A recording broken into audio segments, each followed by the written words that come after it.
First, you want to not add to your debris field. So don't add. Now's not the time to be cleaning out your garage, fixing your roof, trimming your tree trunks. Now's the time to be preparing. You want to make sure you get your shutters early. You want to look around your house. You want to make sure where your shutters are.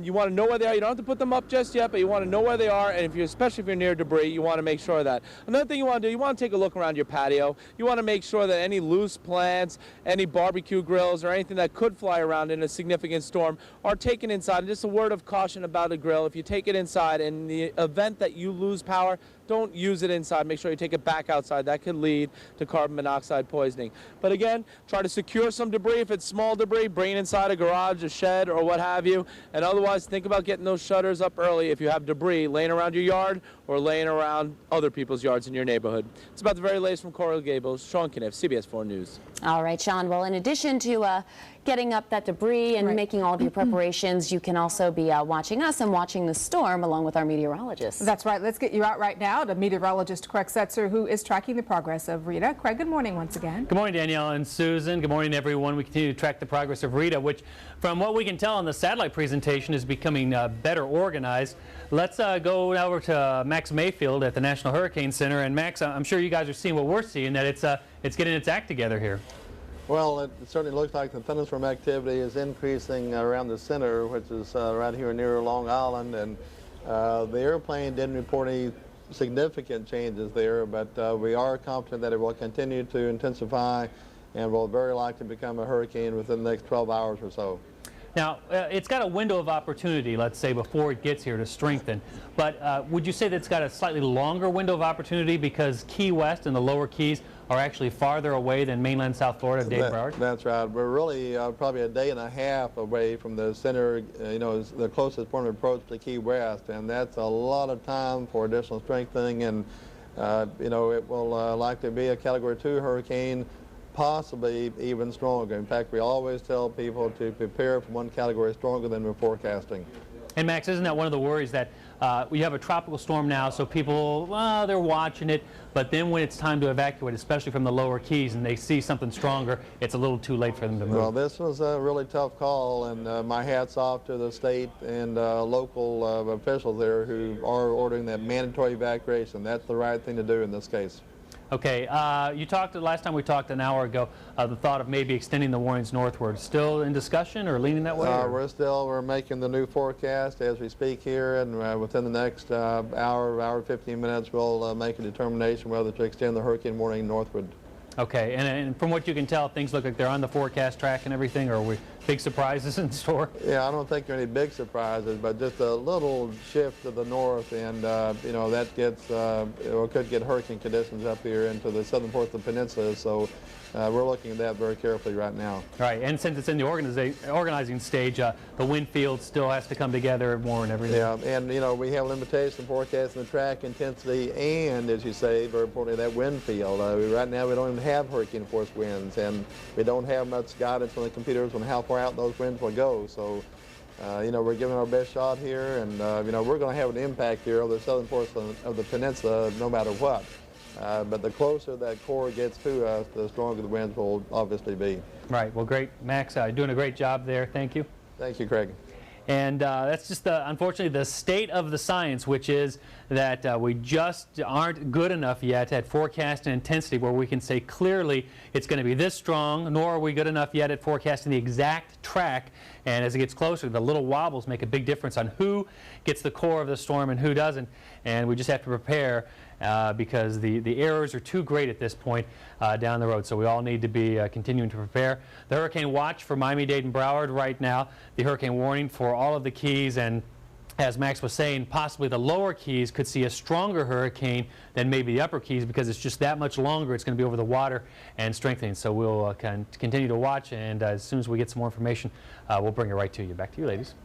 All right, not an exact science for sure. Thanks, Craig. All right, we want to take you right now at 9:39 to our Neighbors for Neighbors phone bank. You can hear the phones ringing there. Our volunteers there are staffing the phone bank to answer any of your questions ahead of Tropical Storm Katrina. The number's 305-597-4404. It is 9:40 right now. CBS 4 News This Morning. We'll be right back.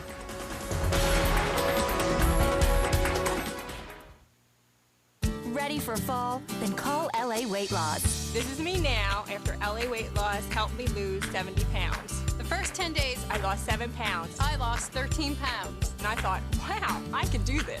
Doing the LA Weight Loss program, I'm now a size 4. LA Weight Loss changed my life, and it can change yours. Pick up the phone and call. 35 weeks, 98 pounds, you can do it. LA Weight Loss Centers. Call for your free consultation. 1-800-526-SLIM.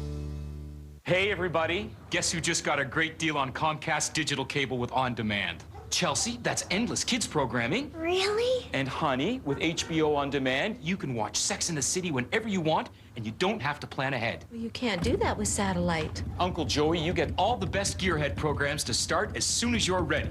Plus terrific history programs for you, Nigel. And then there's HBO's newest series, Rome. It's the saga of 2 soldiers during the rise of an empire. Augustine, Claudius, I bet you'll like that. Sixonitus negotii secundi. Get a great deal on Comcast digital cable with On Demand. That's all the best channels like Nickelodeon and Discovery Channel, plus a library of movies and shows to start anytime. Best of all, On Demand is included free. And with HBO On Demand, you can start the latest movies and series, including the original uncut Sex and the City and the new epic drama Rome whenever you want. Get Comcast digital cable with HBO On Demand for just $29.99 a month for 3 months. Call today. Insomnia. Not being able to fall asleep or stay asleep can affect your ability to function. The Baumel-Eisner Institute is conducting a clinical research study to evaluate an investigational medication for insomnia. Call our doctors at 1-800-755-1999 to find out if you may be eligible to participate. After all, waiting for morning is no way to spend the night. Baumel-Eisner, your life is our life's work. 9:42 is the time right now, and the interesting thing about this storm is that Miami-Dade search and rescue team, certainly they have family, friends, and homes here, but right now they're in New Orleans and they're helping the victims who are still recovering from Hurricane Katrina. But you can imagine a hurricane, or rather tropical storm Rita, is weighing on their minds as they think about their families and their homes here in South Florida. CBS 4's Carrie Codd has their story. 80 South Florida firefighters are again in the Gulf Coast helping out after Hurricane Katrina. They and folks along the Gulf are keeping a close eye on the tropics, worried about Tropical Storm Rita. As for those South Florida firefighters, there are bodies that are still being found in towns here near New Orleans. And as my photographer Kevin Martels and I will show you, those South Florida first responders are once again on the front lines. They're gearing up, getting orders. With that said, this is no different than any other typical fire department search of a structure. And heading out.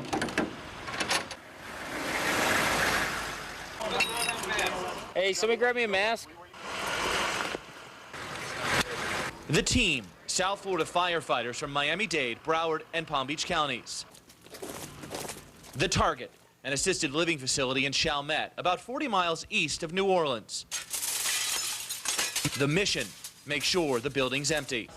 Somebody's family member is missing. That's that's what we're here for, to find and bring them closure. Now, this building was searched once before. You can see the markings there on the wall of this building. Here's why Miami-Dade Rescue is going back in. Because when the other crew came out here about 10 days ago, this first floor was underwater. Miami-Dade is making their markings on the wall here. They want to check the first floor to make sure no one was left behind. Inside, a muddy mess. People's possessions saturated and soaked beyond repair. Wow. Outside, the town of Chalmette is in ruin. Buildings crumbling. Cars look like they've been dropped from the sky. Back at the nursing home, firefighters comb every closet and room for victims or survivors. And after their second tour of duty in this area, they're exhausted. All right? Uh-huh. Should never eat that sandwich. Yeah, you get tired of it, but you know what? You got to help the people in this country. That's why we do our duty, our due diligence to help them. And soon their focus may shift from New Orleans back to South Florida and the gathering storm there. Do the best we can. And, unfortunately, if it's coming home, we'll be back there to do the same thing. For now, they can mark this building clear, but with 15,000 buildings and homes still to search, they'll be busy for a long time. And those first responders will be at it again on Monday, but they will have 4 fewer folks with them. those gentlemen are back in South Florida putting a plan together just in case Tropical Storm Rita does damage in South Florida. In New Orleans, Carrie Cott, CBS 4 News this morning. You know, when a tropical storm is approaching, there are some things that you need to remember, like stocking up on certain items, including food, gasoline, and other essentials. CBS 4's Nefertiti Jacquez is live in Doral, where many people are doing just that. Nef. Good morning, Susan and Danielle, and we've been here all morning, and as the morning has progressed, a lot of people have been coming in, a lot of them actually preparing for what may possibly be Hurricane Rita. We've been here at the Walmart off of 87th Galloway in Doral, and we even went over to the Shell across the street. A lot of people buying their essentials here, everything from flashlights to batteries, people gassed up across the street. And interestingly enough, while, you know, usually when hurricanes come about, you find the people who kind of wait till the very end. Well, all the people that we spoke to actually have been preparing, and they say they're ready for a Rita if she does, or if it does make landfall. Preparing for a possible hurricane, it's a drill South Floridians know quite well. I'm here, I'm getting some water, but there's none. At a Walmart in Doral, folks were grabbing up water, batteries, even checking out flashlights and emergency radios. Many had fresh memories of Katrina, from the damage the system caused to how fast it swept by South Florida. Last time, the one that just came in, Katrina, pretty much, it came in pretty quick. We didn't really have much time to prepare, and I didn't even have time to put my shutters up and stuff. This time, I don't know. I mean, I might put them up. I'm not sure. I'm gonna see how the day goes. Meanwhile, just across the street at a Shell gas station, folks lined up to fill up. Shopping, filling up gas, just getting ready. Are you just kind of tired of hurricanes? Yes, I'm very tired of her. Do you just back out here live as people come in and out of the Walmart here in Doral? Store manager telling me that they're pretty much stocked up with everything that you need. So if you live in the area and you haven't gotten the things that you need to prepare for both yourself and your family, make sure that you head out here. And it doesn't limit, you know, go to wherever you want to go that's near your house, whether it's the local store, Target, Walmart, it doesn't really matter. But at this point, what officials are saying and what we've been saying throughout the morning is to make sure that you are prepared, and this is the best time to do so. That's the very latest from Doral. Nefertiti Jacquez, CBS 4 News. Nefertiti, thank you. 9:47 is the time. Let's take you out live now to some pictures coming out of Coral Gables. And as you take a look, you can see there's still a lot of debris left on that particular roadway there, courtesy Hurricane Katrina. Waste crews are continuing to pick up debris. In fact, 211 crews have picked up more than 45,000 truckloads of debris, though there is still much more to do. Be careful, though, because this is supposed to be a wind event. So if you need to get stuff inside, take it inside. Do whatever you can to prepare for this upcoming tropical storm. At 9:48, you are watching a special edition of CBS 4 News this morning, tracking Tropical Storm Rita. We'll be right back. There's a momentum at this station. You can feel it in this newsroom. There's an energy here that's contagious. Ready to go live. Well, wherever the news is, we're going to know about it. We're going to have it on the air for you. And we're following breaking news. Most reporters just get the story. Our reporters own the story. The victim is talking to us. First on 4. It's not just a job. It's a passion that we all have. Watch Maggie Rodriguez and Rob Hanrahan on CBS 4 News. All-out coverage. At Chicken Kitchen, our food is always fresh, never frozen, grilled healthy, and simply delicious. Come see for yourself why Chicken Kitchen was voted South Florida's best and is the hottest sensation in your neighborhood. And try our whole chicken special for just $6.99. Chicken Kitchen. Fresh, healthy, simply delicious.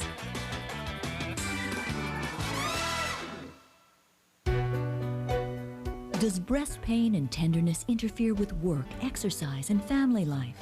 Do you experience breast discomfort that interferes with daily activity and intimacy? Does breast pain slow you down? If you haven't got time for the pain, you may want to consider a clinical research trial testing an investigational product to see if it can reduce breast tenderness and pain in women. To qualify, you must be between 18 and 55, have regular periods, and have moderate to severe breast pain at least 5 days each month. Participants may receive a mammogram, plus study-related care and investigational product at no cost.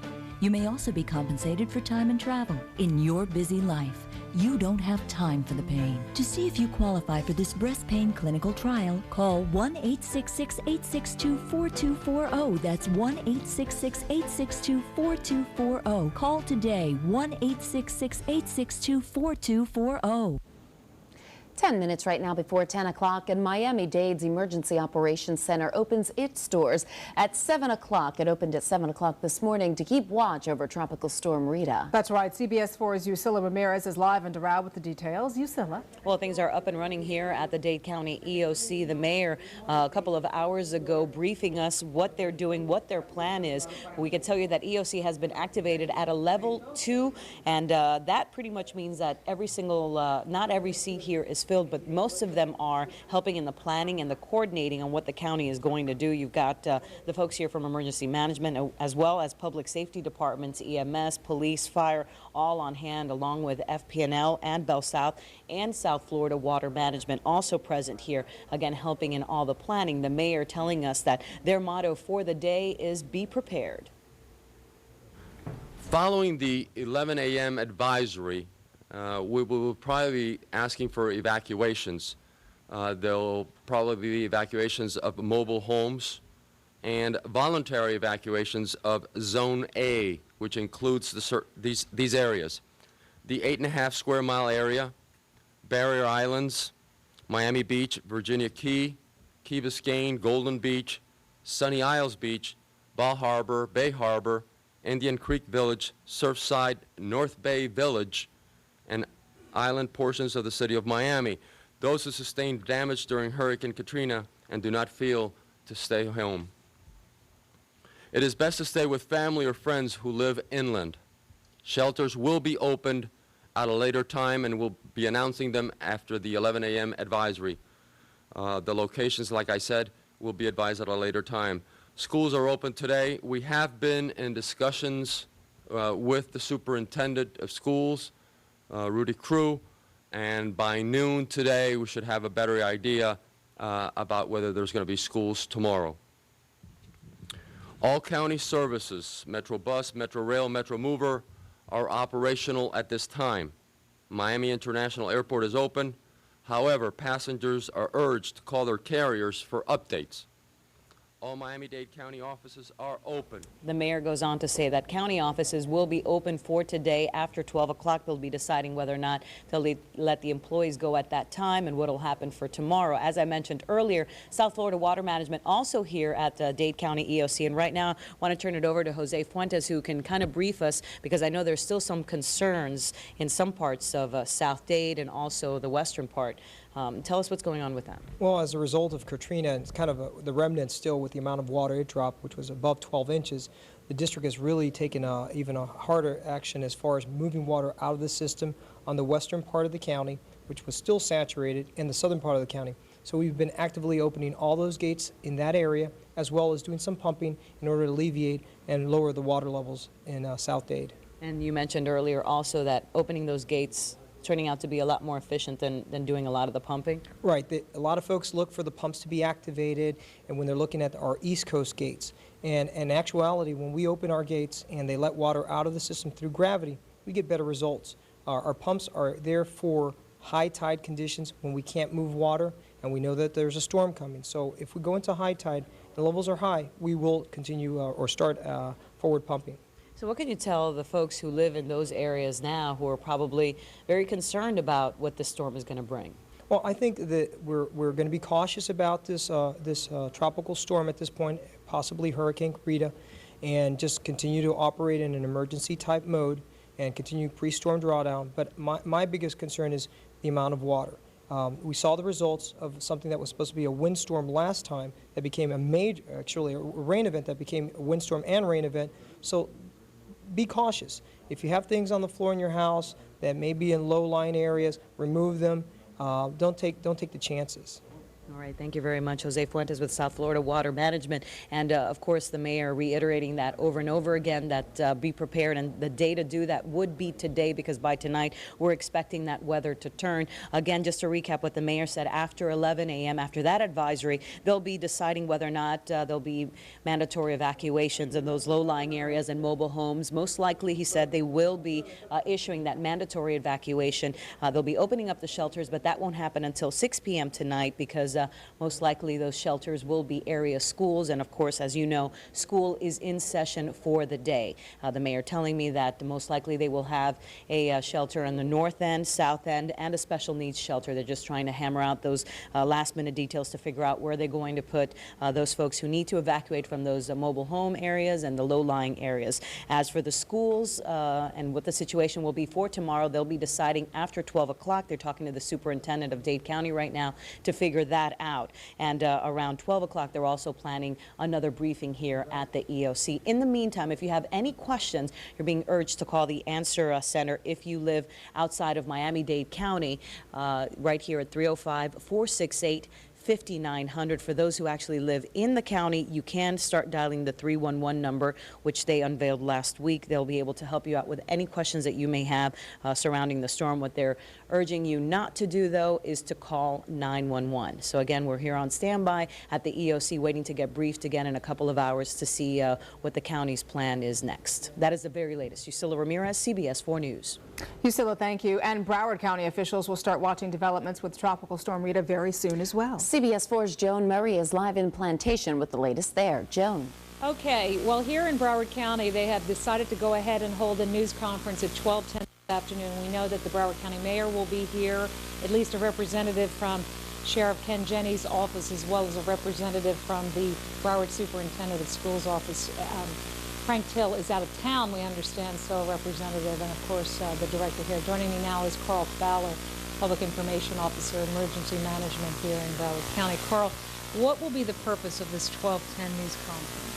The news conference will discuss decisions that are will be made at that point regarding schools. The hours of school operation are going to be closed, are going to be open. Any evacuation orders that are issued or recommended evacuations, and then probably just a general update on the storm itself. Now, what are the possibilities, say, of evacuations or voluntary evacuations, say, of mobile homes here in Broward County? Well, mobile homes are a particular concern to us, and we saw what happened when Katrina made impact a few weeks ago. Just with a Category 1 storm, we had significant damage with several hundred mobile homes in Broward County, so any decisions that are made will certainly be in deference to the mobile home community. At this point, we're under a tropical storm warning, so the danger seems to be the wind and not the rain. That's correct. I think the latest forecast we have for rain is about 3 to 5 inches.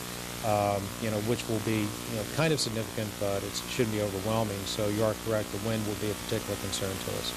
The 11 o'clock advisory from the Hurricane Center, will that set the path for the rest of the day here in Broward? Most likely will not. The advisories are issued throughout the day, as you know, and we're in regular contact with the National Hurricane Center. And as Max Mayfield said earlier today, any bobble or last-minute change in the storm could affect us one way or the other. So we're going to be in regular contact throughout this whole situation until the threat passes. So it is possible, based on what may be happening, we may see some closures tomorrow, perhaps at schools? That's a possibility, and decisions still being made on that, and that will all be announced at our 12:10 news conference today. How do you think this preparation compares to, say, Katrina, which we just went through a few weeks ago? Well, I think the preparation measures are the same. We take any threat seriously, and we certainly did that with Katrina. And we're doing that now with this storm, with Rita, even though Broward at this time seems to be out of that cone of probability, but we're still not going to take anything for granted. And what should people in Broward be doing? Right now, people should be making decisions on, if they are not feeling safe where they are, maybe an alternative location.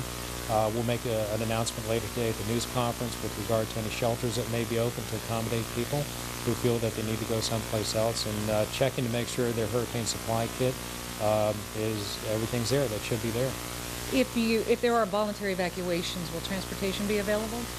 Yes, mass transit will continue to operate until we get the winds that are at a certain level where it's not safe for buses to travel. And that typical threshold is about 39 miles per hour sustained winds. We are expected to get some tropical storm force winds in the area, probably later on as conditions go down a little bit. But the buses will certainly operate as long as they can to take people to safe locations. Okay, thank you very much, Carl Fowler, PIO here of Broward Emergency Management. Once again, that news conference at 12:10 today, and we should know a lot more in terms of what kind of cautionary measures and what we may expect tomorrow here in Broward County in light of the storm. Reporting live in Plantation, Joan Marie, CBS 4 News. And you are watching continuing coverage of Tropical Storm Rita. Alrighty, the time right now is 10 o'clock on the dot. Let's continue our coverage right now with meteorologist Craig Setzer. He has the very latest on what we can expect. Craig, good morning. Good morning, Danielle and Susan. Good morning, everyone. We are continuing to watch the progress of Rita, and we don't have an aircraft out there right now. One is scheduled to be out there in about an hour or so. But we can tell from the satellite that Rita is becoming better organized as it continues to move generally west or a little bit north of west. We'll put it into motion here, and you can see what's happened over the last 12 hours is that this one medium-sized area of thunderstorms has now expanded and begun to wrap around the center located somewhere around Long Island there. And you can see intense thunderstorms now around and ahead of the center. So this would be a case where the overall structure of the storm is slowly changing with time. But you can also see that some of these bands are beginning to rotate a little bit farther out there to the west, and eventually will begin to affect South Florida. In fact, a quick look at real-time Doppler 4 shows that we're starting to see some just outer rain bands here starting to come in, even a little bit of lightning with a few of those little rain bands. So that is going to be the routine through the rest of the day today. Passing showers from time to time, with showers gradually increasing over time. Here is a look at the current position of Rita, and you can see it located right there near Long Island. This was the 8 a.m. position with the heavy thunderstorms now to the west of it, and we think the center has moved a little bit to the north of west there, and that motion we're going to watch closely because it's any northward motion there that will bring the core of the storm, which is expected to be a hurricane, increasingly farther north. All right, let's go to Governor Jeb Bush, who is talking about what's going on with the system. We still have responders working in Alabama, Mississippi, and Louisiana, and we continue to pray for those individuals and for those that have evacuated to our state and other places and have suffered because of Katrina. We now need to concentrate on what's happening here in our state, and that is that a hurricane warning is in effect for the Florida Keys from Ocean Reef through Key West and the Dry Tortugas, including Florida Bay. Tropical Storm Rita is a growing threat and will be arriving soon. It is expected to become a Category 1 storm hurricane tonight and could be a Category 2 hurricane when it approaches the Keys by landfall tomorrow afternoon. A hurricane watch and tropical storm warning are also in effect for Broward and Miami-Dade counties. It is really important to once again remind people that they cannot focus just on the skinny black line. All these storms are dangerous and have the potential to significantly impact a large area. Hurricanes don't move in a straight linear fashion. Any type of movement that could change its course between now and tomorrow afternoon could have this storm dramatically change impact on people in our state, and so we urge people to heed the advice and warnings of local officials. The other thing that's important to remember, and Ben will talk about this, is that storms moving through the Bahamas have a history of rapidly intensifying, and we must be prepared. For those that live through Andrew, we can all attest to the fact that they can strengthen very, very quickly. We have seen the devastation of hurricanes in our state, and what we do here is that we plan for the worst and hope for the best. Floridians also need to listen to their local officials and heed their warnings. Mandatory evacuations are in effect for the estimated 60,000 residents south of the 7-mile bridge in Monroe County. Tolls have been suspended in Monroe County on Carnside Road and on the Florida Turnpike from Florida City to Miramar, to be able to expedite people's evacuation from the Keys. The latest report from the Florida Highway Patrol is that traffic is moving very well out of the Keys. The other report that we have received is that there is ample gasoline in gas stations along US 1 in the Keys, as well as both in Broward and Dade County. So there's no reason to panic. There's ample gasoline for people to make safe decisions for their families. Schools in Monroe County are also closed for today and tomorrow, and 4 shelters will be open in Monroe County and Miami-Dade by noon today. One of those is the special needs shelter for Monroe County that will actually be at FIU, and we have, thankfully, a good system in place to identify special need folks to be able to get them to safety. This is a good time for people in South Florida, not just in the Keys, but in South Florida in general, to restock their disaster supply kits with appropriate items to sustain themselves for 72 hours after a storm hits us. This includes water, non-perishable items, prescription medication, and other needed items. Once again, I cannot say this enough, all storms are dangerous. I think there is, since we've been watching the effects and tragedies unfold after Hurricane Katrina and its awesome force, that somehow people might think that a Category 1 or 2 force storm is something that is not that big of a deal. It is. We have too much experience to know that, no otherwise. So I urge people to take this storm seriously. With permission, I'd like to say a few words in Spanish as well. Buenos días. Hemos visto el daño que el huracán Katrina hizo con nuestros vecinos. The evacuation routes have ample gas supplies, and that everybody should be in their prep mode. And once again, with Rita, we're talking about it as a tropical storm now, with every expectation that it will become a hurricane as it gets closer to South Florida. In fact, on the last 12-hour loop here, you can see Rita 12 hours ago as a cluster of thunderstorms growing, but then as we put it into motion here, you'll see the appearance beginning to change now, the whole envelope of the storm increasing in size, and the thunderstorms now have worked their way around the center there. And so if you take that point there, the center, and you continue to move it west-northwest, still a lot of weather gets into South Florida. And one other thing we need to touch on is that if you move the point here to this point so that it's at its closest approach to South Florida, it still has some time to go before it gets there to the lower Keys. So this window of opportunity is actually greater for a strengthening tropical system to get to the lower Keys, which means that there's a greater threat for a stronger system to the lower Keys than there is farther back on the track. So hope that makes sense there. But basically, we should say it's more urgent that the folks in the lower middle Keys take this seriously, even if all of South Florida, Dade and Broward, get this storm, because of the potential that it could continue to strengthen as it moves toward the lower Keys. 22.8 on the 8 a.m. advisory, 74.6, 60-mile-an-hour winds moving west at 9. We'll track a bunch of numbers here very closely. The 22.8 is the latitude, and if Rita continues to climb in latitude, that takes it ever closer to Dade and Broward and the Keys. So that 22.8 number we'll be watching for it to slowly increase with time. 60-mile-an-hour winds we'll watch, obviously, for the wind speed, but the pressure we'll also watch, because the lower pressure typically correlates with a stronger storm. 235 miles southeast of Nassau, and that was as of the 8 a.m. position. Future track continues to take the system to the west, somewhere in that area, Tuesday afternoon, which means that the weather would go down here in South Florida during the night tonight and not improve at all on Tuesday, and not maybe until Wednesday does it begin to improve. And a track farther to the north would bring the brunt of the heavy weather well into South Florida, Dade and Broward, and that's something we will be watching for. After that, it's a continued westward track with a possible slight turn to the northwest at the end of the track there, so possibly a major hurricane making landfall there in the northwest Gulf of Mexico, including the Texas coastline and Louisiana coastline.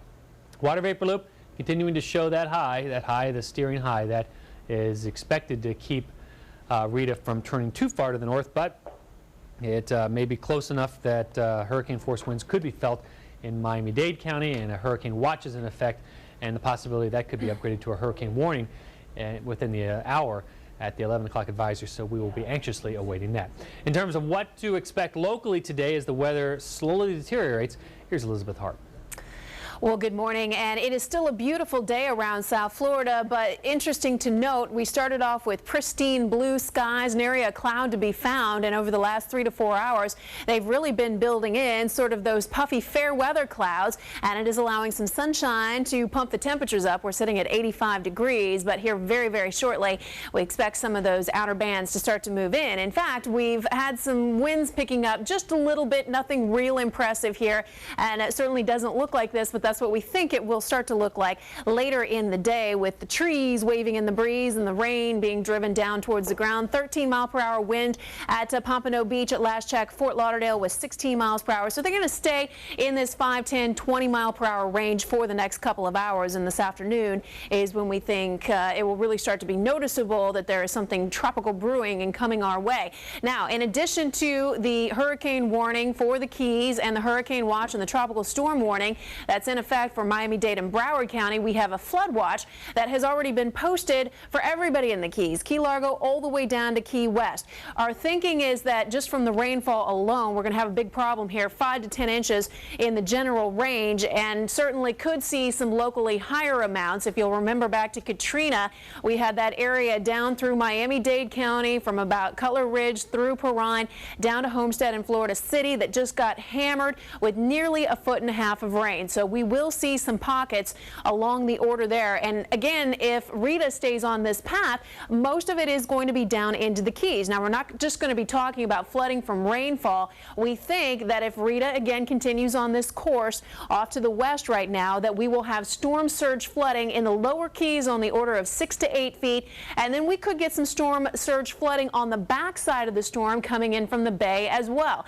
So that is going to be a huge issue in addition to the strengthening storm that is going to provide a lot of wind damage. Here was the scene about a little after 4 a.m. this morning. There wasn't a whole lot going on, but you can kind of see a few showers trickling out there in the far western Atlantic, and we are just now starting to watch a couple of these make their way down towards the upper Keys. It also looks like you folks well north of Fort Lauderdale will probably be seeing a couple of showers here. These will be fast moving, and you know how it goes. You get a heavy downpour, maybe you see some extremely gusty winds, and then it kind of calms down for a little bit. So we'll have those outer squalls here moving in through our Monday, and it's really going to go downhill from there. So we'll describe today as passing showers. The winds will be increasing through the afternoon and especially overnight tonight.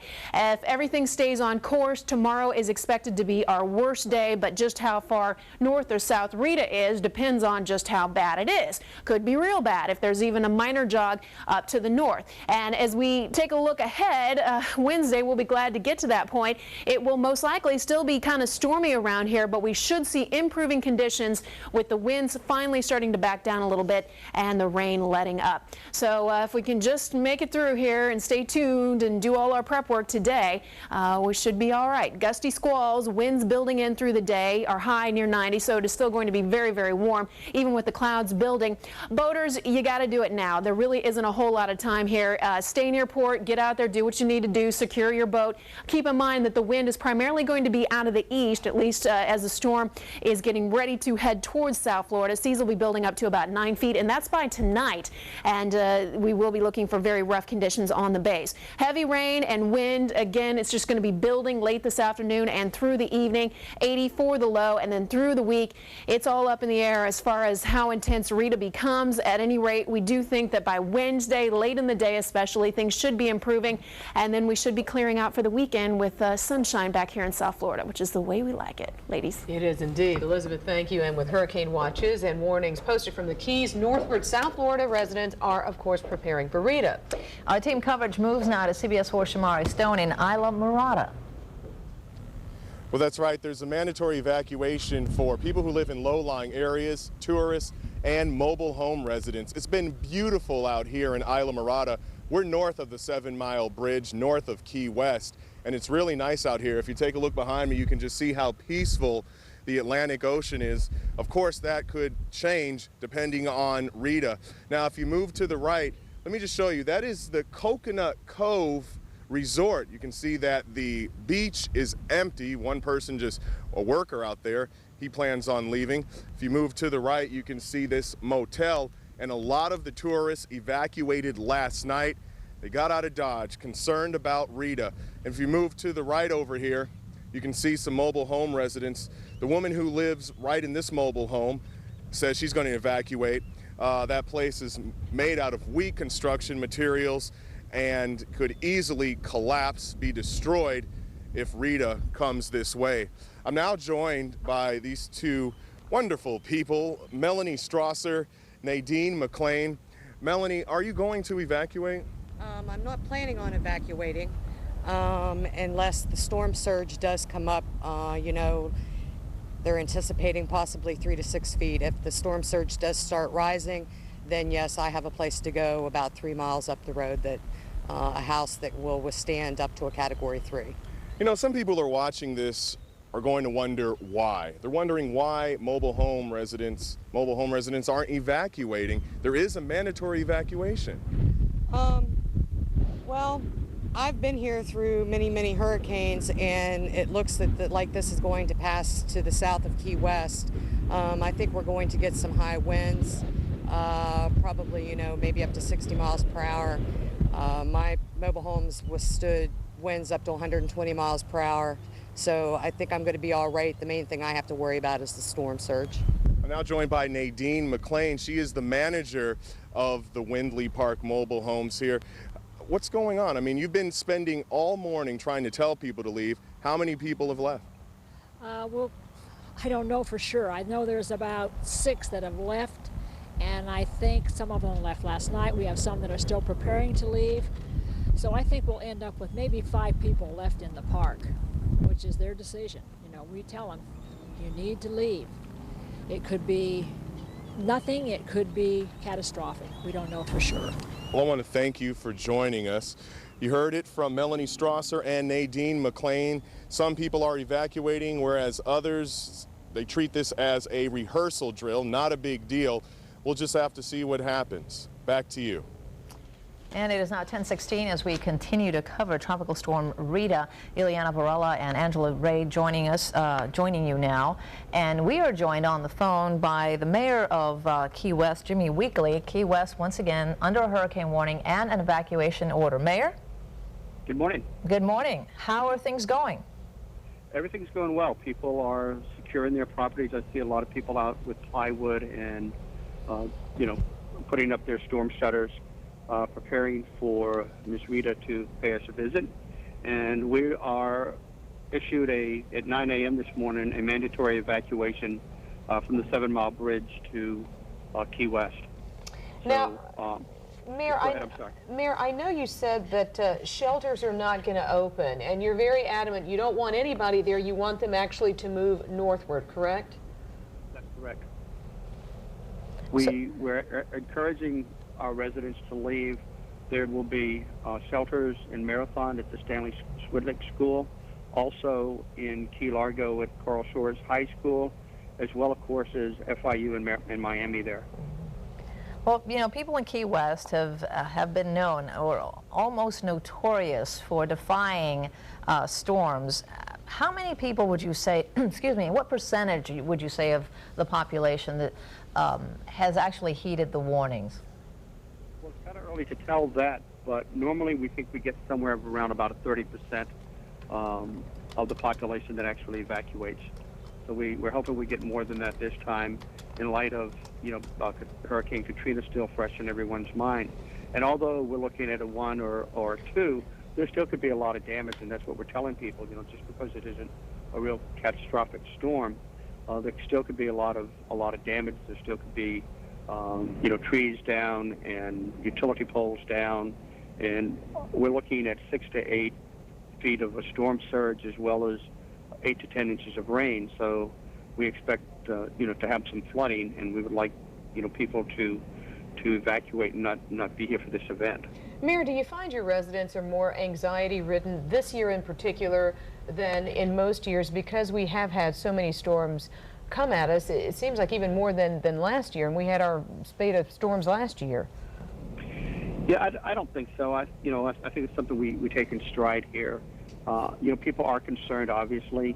They're, like I said, they're boarding up their properties and putting their shutters up.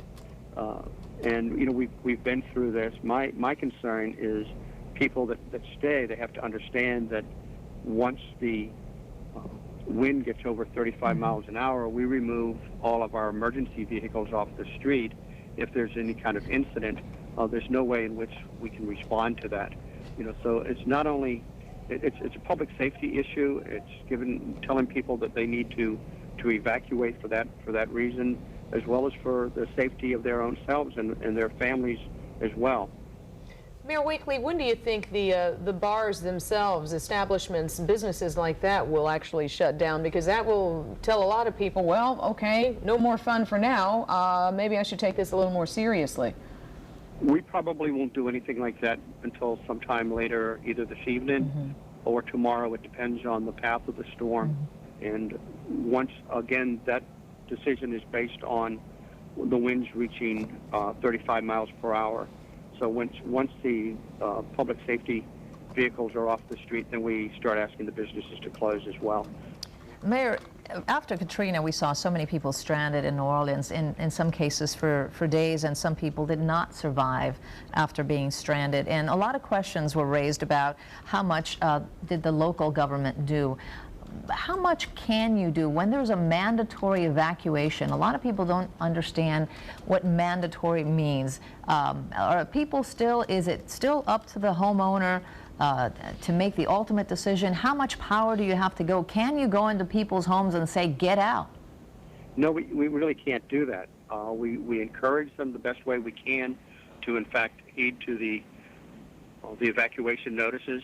We tell them that, the liability is on themselves. And once we order that evacuation, that the city government is no longer liable for their safety. Obviously, though, if there is a life-threatening event and we can respond, we will do so. But it puts our public safety officers and firemen and EMTs at risk as well, and people have to understand that aspect of it as well.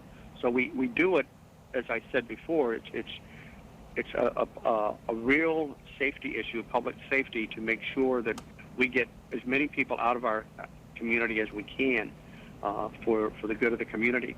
You have, with the streets flooding, you have electrical wires that could be down. We don't want people out on the streets and having some catastrophe because they didn't follow the direction of the evacuation order. Yeah, I know the people there have been through so many hurricanes. It just, you don't want it to, you don't want them to become very comfortable with the situation, but to still take this very seriously and to understand Mother Nature has a mind of her own. Absolutely, and we've seen so many times where a storm at the very last moment has changed courses, and that's the other reason we tell people to evacuate is predicting hurricanes is not an exact science, and we try to do the best we can, but occasionally we miss it, and the storm moving a degree or two can really cause a lot of damage in a particular area. All right, thank you so much, Mayor Jimmy Weekly of Key West. We're thinking about you. Stick with us here on CBS 4. We will have the latest updates. We'll keep you posted on everything you need to know, but for now, everybody kind of needs to get the heck out of Dodge. And he mentioned something interesting about how storms are unpredictable and they will change course at the last minute. We saw that with Katrina. Yes. Everyone here was hoping that Katrina would go further north. It turned south, and of course now we see a lot of damage. We saw a lot of damage in Miami-Dade County, and some of that damage is still out there. Yeah. A lot of debris. A lot of debris, and in neighborhoods like Coral Gables, I know they had a lot of debris at the time, a lot of trees that were downed, and that's where we can find CBS 4 Sean Caniff. Sean, there's still a lot of work that needs to be done. There sure is. Despite intensive efforts by Miami-Dade officials, we're talking about 211 crews, 297,000 tons of debris were removed. That's 45,000 truck loads. Yet the aftermath of Katrina is still evident on the streets. You're looking at a large tree that was felled by Hurricane Katrina 3 weeks ago that's still here, and that has officials very concerned. You said that there's not a lot of predictability when it comes to storms, and there really isn't. And as Rita strengthens out there and heads towards our shores, we're concerned that this type of debris might actually turn into missile or projectile, and it could come into your house through your window. It could certainly damage or strike a motorist as they're passing by. This is a very busy road, and and they're worried about not only damage, but they're also worried about death. So here's what they're recommending. There are some things that you can do. If you have a small pile of debris in your yard, you might want to think about moving it to a more secure location, like a shed or a garage or something like that matter. Sometimes you could lash smaller debris to larger debris that is less likely to move. Another thing is you don't want to add to your debris pile. So if you have a broken roof and you've been meaning to fix it, today is not the day. Nor is today the day to start trimming precariously hanging limbs on trees that were damaged during Hurricane Katrina. Just forget them and leave them be for right now.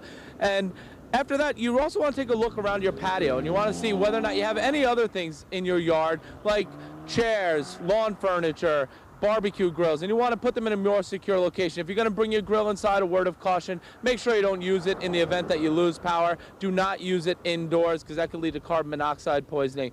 But again, with debris, you really want to be careful, because there's not a lot of predictability when it comes to storm. If anything is certain about Rita, whether she becomes a hurricane or a tropical storm, her path and the destruction that she leaves is going to be complicated by Hurricane Katrina due to this debris. That's for certain. And that's the very latest that we have here in Coral Gables. Dr. Sean Kniff, CBS 4 News. Okay, Sean, and it's not just Coral Gables. I mean, yeah, no, I was pretty much all of Miami-Dade. Yes, indeed. And, yeah, I mean, they've done a great job, but it was still so extensive. In South-Dade, where they had a lot of flooding, a lot of people had to take everything, literally everything out of the house, carpets, you name it, cabinets, you name it. And we have seen over the past few days that a lot of that stuff's still on the curb. Exactly, but the advice now is don't take anything else out of your house and leave it on the curb. We're going to wait until this. And those shutters. Oh, yeah. Particularly with all that stuff out there, those shutters are very important.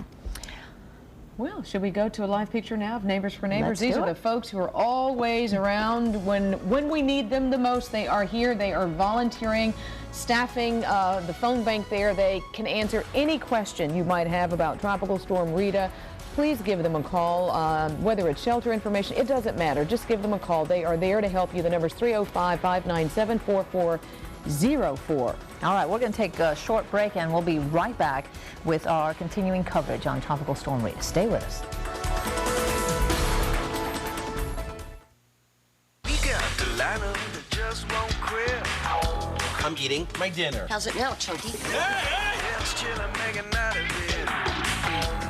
Shark! That was fun. Hit the light, lock that door. Life stinks. Cheer up, you're still a kid. It's gonna get much worse. Is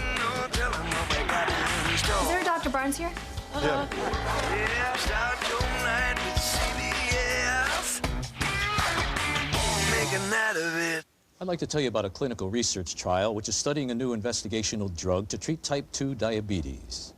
If you have type 2 diabetes, are not on insulin, and are between the ages of 18 and 77, you may be eligible. Patients who qualify and decide to participate may receive study-related medical care, research medication, lab work, and glucose monitoring supplies, all at no cost. You do not need to have medical insurance to participate. To learn how to participate, please call this number today. You gotta love this place. Ashley Furniture Home Store, the fastest growing furniture retailer in America, is now open in 4 great locations. We're gonna love this place. Now you'll be able to purchase the #1 selling home furniture brand in America at true Ashley Direct prices. Plus, during our grand opening, you'll enjoy no interest until 2007 and next day delivery. This is one grand opening you can't afford to miss. Ashley Furniture Home Store. Ba-ba-ba-da-ba-ba. You're gonna love this place. It's quite impressive. For 3 consecutive years. We have been recognized By J.D. Power and Associates. For giving our patients an outstanding experience. the first in the nation to achieve this distinction. 3 years in a row, it's Mercy Hospital. Mercy Hospital. Mercy Hospital. Mercy Hospital. Mercy Hospital. Defining quality. And welcome back. We continue to track Tropical Storm Rita for you, the 17th named storm of the season, I do believe. Yeah, we've gotten a lot of practice, so if you've been down here anytime, you pretty much know the drill. About every 3 hours we get an advisory from the Hurricane Center. We're coming up on 10:30 now. The next one is at 11 o'clock, and Craig Setzer is waiting in weather control for that. He's got the very latest on the storm. Craig? We got to stop meeting like this. We have to. This is not a good way to meet. We ought to just plan something and not have to do it every time there is a tropical storm approaching. Good morning, everyone. We continue to monitor the progress of Rita, and as Ileana said, the 11 o'clock advisory will be a big one because it contains the new future track. Also, it may contain an upgrade to the warnings for South Florida, so we will be watching that closely. That would be a particular concern for Dade County, since Max Mayfield was alluding that the hurricane warning may be extended a little bit to the north. Here's what's gone on over the past 12 hours. Rita becoming much better organized. As you can see there, the thunderstorms are wrapping all the way around the center right about there in the middle of the screen. And as Rita continues to move to the west, the exact track or direction that it's moving will be of great importance to us. We will pay very close attention to it because just a few degrees to the north or south of due west makes a big difference. And here's kind of a way to explain it. There we are in South Florida, and if we were to draw like compass lines outside of the center, it would look something like this. So these would be straight lines. Now, this tropical system, and rarely do any of them move in a straight line, but if it were to continue due west on that track, that's where it would end up. If it would continue just a little bit north of due west, and this is what we call 280 degrees. Now, I think we did this during Katrina. We talked about the compass and stuff like that, but that's a little bit north of due west. Not that much. It's actually the heading that's moving right now. There are the lower keys, so it would end up, the center would pass very close to the lower keys. Now, another 10 degrees north, 290 degrees from its present position, that takes it into the upper keys. That's the center, so that all of South Florida would see significant weather, if not hurricane force winds in Dade County. So it's just a little bit of a direction to the north from its present position, and it would follow that line up there, and that would certainly bring the bad weather into South Florida. So right now it is moving west at 9, and it breaks down to 280 degrees. So just a little bit north of due west, but that is something we're going to be watching very carefully. Now, we don't anticipate it'll move in a straight line. We think it'll do some wobbles and some jogs along the way, as they always do, but certainly it's not a lot of difference to bring hurricane force winds here into Miami-Dade County. 997 on the pressure, 60-mile-an-hour winds, 235 miles southeast of Nassau, and the future track shows that northwest motion. The cone of uncertainty opening up there, so that sometime during the day on Tuesday in this general area, once again, if it stays on more of a northwest track, it's going to end up in the northern part of that cone. More of a westerly track or a turn to the west, it would stay in the southern part of that cone, and then eventually looks like it ends up in the northwest Gulf of Mexico, quite possibly as a Category 3 hurricane. So what are the impacts of it moving a little bit more to the north? Well, if it stays in the center of the track, the middle of the track, during the day tomorrow, we'll see tropical storm force winds throughout much of Miami-Dade County, and tropical storm force winds with winds gusting to hurricane strength in the Keys, and possibly as this becomes stronger as it moves to the west, that wind field could expand, so hurricane force winds would be possible in the lower or middle Keys on the middle track there. Now, if it's farther to the north, it's quite possible that tropical storm force winds would be all over Palm Beach and Broward, with tropical storm force and hurricane gusts in much of Miami-Dade, and hurricane force winds sustained would even be possible through Dade and Broward County.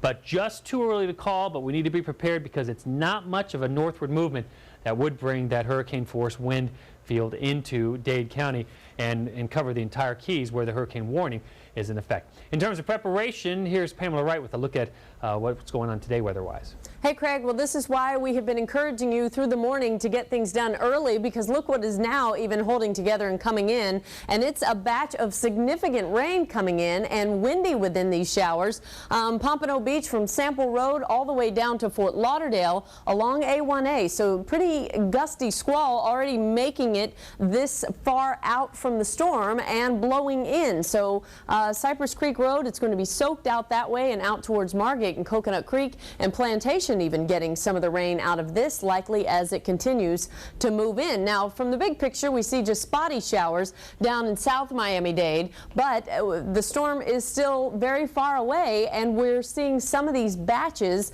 of squally wet weather already coming in, so you don't want to be caught out in that later today trying to get ready. Now, with the rain already coming in, certainly makes sense that flood watches are part of our hurricane thinking, and that is the thinking in the Keys, the entire Keys, under a flood watch tonight and through the day tomorrow. Now again, Any more northerly movement of the system, we could very likely find that extend into Miami-Dade County, and with already some of these heavy rain areas moving in, it might not take too much to cause some problems out on the road. That coupled with the extra high tide for tonight and also the nice nearly full moon, we're watching for a very wet setup with this, and another band pretty far out there, but these are the kind of things that will be on the increase as the day goes on today. A bigger picture, in fact, shows showers pretty significant down through the Straits, and now even out over the Bahamas. We're finding the radar picking up those showers as well, and more this is what is spinning our way today,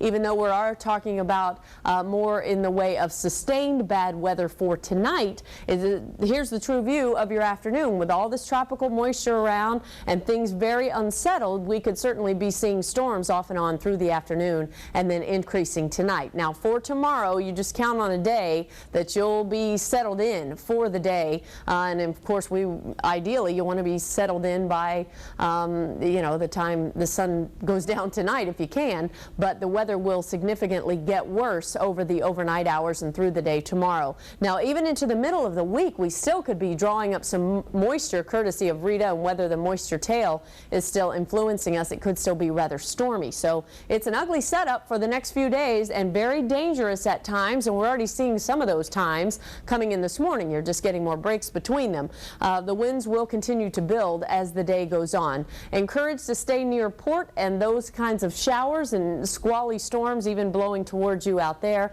So just take care of what you need to, staying as close in as you can. And then for tonight, we will seriously see some of that heavy rain and the winds building and staying that way into tonight and the overnight hours, and in fact through the day tomorrow. It's not that it's a really slow moving storm, but Craig has been showing us how rather extensive the storms are with this. So it's going to last a while, and then into Wednesday we'll continue to feel the impacts of the system even as it pulls away, or is pretty far away even, and then things look semi-normal on Thursday and Friday. So we are already finding some of those rain batches coming in, and they're quite windy within them. So that's why today, seriously, I know it seems way ahead of time, but that's no fun to be out in, not to mention kind of dangerous once kids get out of school and the roads get busier. So we'll see you later with more updates. And in fact, the 11 a.m. advisory will probably be out momentarily. Okay. And we need to take Pamela's advice, which is to get ready today. So you need to go to the grocery store, whatever you need to do, you need to get it done now.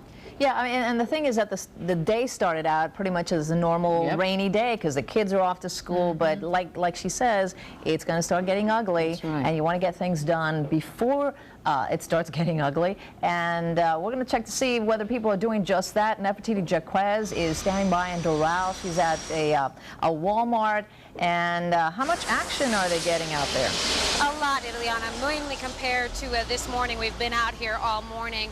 I also want to say good morning to you both. Now, we've been out here all day, and we've been asking people whether or not, they've been preparing. And at least from the people that we've interviewed here at this Walmart off of 87th and Galloway and the Shell gas station across the street, a lot of the people that we've spoken to have actually been preparing, getting their hurricane essentials and gassing up their cars, saying that they're ready for Rita if in fact she becomes a hurricane and if in fact she makes landfall.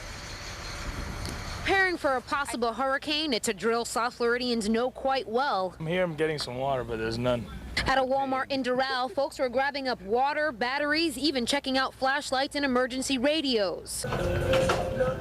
Many had fresh memories of Katrina, from the damage the system caused to how fast it swept by South Florida. Last time, the one that just came in, Katrina, pretty much it came in pretty quick. We didn't really have much time to prepare, and I didn't even have time to put my shutters up and stuff. This time, I don't know. I mean, I might put them up. I'm not sure. I'm going to see how the day goes. Meanwhile, just across the street at a Shell gas station, folks lined up to fill up. Shopping, filling up gas, just getting ready. Are you just kind of tired of hurricanes? Yes, I'm very tired of her. Do you just... And regardless of whether or not you're tired, please try not to become complacent is what officials are saying. Ileana, Angela, a lot of people here again getting their hurricane essentials, gassing up their cars, just preparing for what may be Katrina as far as the hurricane actually hitting landfall. Officials saying all morning to us, as we've been saying here on CBS 4, If you haven't prepared already, make sure that you're doing so. Make sure that you go out and you get those essentials, whether it be flashlights, batteries, generators. Just make sure that you are taking whatever precaution you need to make sure that you are ready, as well as your family. So unless you guys have any questions for me, I'm going to toss it back to you guys in the studio. Nefertiti, thank you so much. I know a lot of people are. It's a good thing getting ready now. Speaking of questions. Speaking of questions, if you have questions, that's right, about your community or just what's going on, please, our Neighbors for Neighbors phone bank, it is up and running. The number is 305-597-4404. It is fully staffed right now. They are there to take care of anything you might need. All right, stick with us. We're going to take a quick break and we'll be right back.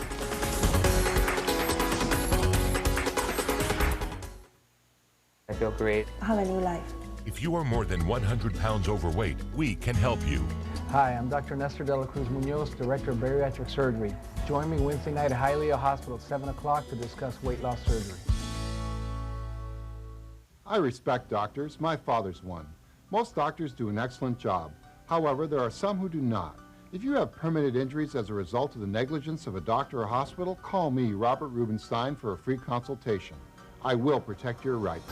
This is South Florida, where news can break in an instant. Chopper 4 is live over the scene of... Law enforcement sources are telling CBS 4 where events can change as fast as they unfold. A surprise twist in a story you saw first on 4. That's why at CBS 4 News, every second counts to get the facts. Closing arguments wrapping up this afternoon. Then get it on the air. Following developing news. So no matter where it happens, no matter when it happens, we'll be there live to bring you all-out coverage. Our reporters are covering every angle. Keep watching CBS 4 News. Listen carefully. Renowned cosmetic surgeon Dr. David Kent is looking for select women over 40 to take advantage of his amazing lifestyle lift. You've seen this breakthrough procedure on ABC affiliates, CBS, NBC, and Fox newscasts. You can take up to 20 years of facial aging off in under an hour and be back to work the next day. Call 1-800-IMAGE-75 to see if you're a candidate. 1-800-IMAGE-75 now. The lifestyle lift. Do something for yourself for a change. Ready for fall? Then call LA Weight Loss. This is me, and this is me, 98 pounds lighter. The first 10 days, I lost 13 pounds. It was great. I was a size 18, but after doing the LA Weight Loss program, I'm now a size 4. I was able to do things with my kids that I couldn't do before. This can change your life. Pick up the phone and call. 35 weeks, 98 pounds, you can do it. LA Weight Loss Centers. Call for your free consultation. 1-800-526-SLIM. Welcome back to our continuing coverage of Tropical Storm Rita. We are awaiting that all-important 11 o'clock advisory. In the meantime, we urge you to stay tuned because there's a lot. The situation is fluid. A lot of things will depend on how the storm continues to act as to whether schools will remain open, whether schools were closed, hurricane warnings may be extended, all of that. And we should have a better idea by 11 o'clock. Yeah, what we know right now is that Monroe County schools are closed today and tomorrow. What about Broward County? Let's head over to CBS 4's Joan Murray. She's live in Plantation. Joan, what's the latest? We understand Broward schools will be closed tomorrow. We are expecting a formal announcement to be made at 12:10 this afternoon, and we also understand there are other decisions that have been made, including the strong possibility that there will be voluntary evacuations here in Broward County, recommended especially for those who live in mobile homes, because we are expecting at least tropical force winds here in Broward County, and that, of course, is a danger to mobile homes. If that voluntary evacuation of the mobile homes is made as is anticipated here in Broward County, that will also necessitate opening some shelters here in Broward County. We also understand that public transportation is going to be available for people who live in mobile homes, so they will be able to get to those shelters. But once again, all these formal announcements to be made at 12:10 this afternoon. That is when we expect somebody from the Broward Superintendent's office to be here, because Superintendent Frank Till is out of town. Also a representative from the Broward Sheriff's Office, Ken Jenny, and the Broward County Mayor will be here, along with the Director of Emergency Management here in Broward County. That's the latest from Plantation. Joan Murray, CBS 4 News. All right, Joan, thanks. So officially right now, again, Monroe County schools are closed today, will be closed tomorrow, and we're hearing from Joan the very good possibility that by noon we should know that Broward schools will also be out tomorrow, and of course we're waiting word from Miami-Dade schools. Exactly. We did speak earlier with the mayor of Key West, and we have our own reporter, CBS 4's Dave Malkoff, in Key West. Dave, I was talking to the mayor and asked him if he would close the bars. Potentially, could that get people out sooner? He said they weren't going to make any decisions about closing businesses until later on. What you got for us? Well, businesses are closing themselves. You can see this store, which is a clothing store right here, Freddy's, they are closing. They've got the braces right here. And if you walk down Duval Street with me, you can see that a lot of these stores are closing at this point. They've got a lot of plywood up right now. People on bicycles driving by. Right here on the side of here, you can't see it, but it says George, it says Frederick, it says Andrew, and soon it will probably say Rita on there because they've gone through a lot of storms out here. Now, one bit of news that we have for you, originally they were going to have the shelter be the Key West High School. You're taking a look at Key West High School right now. That is no longer the shelter. That is now just a staging area for people, and people are already staging.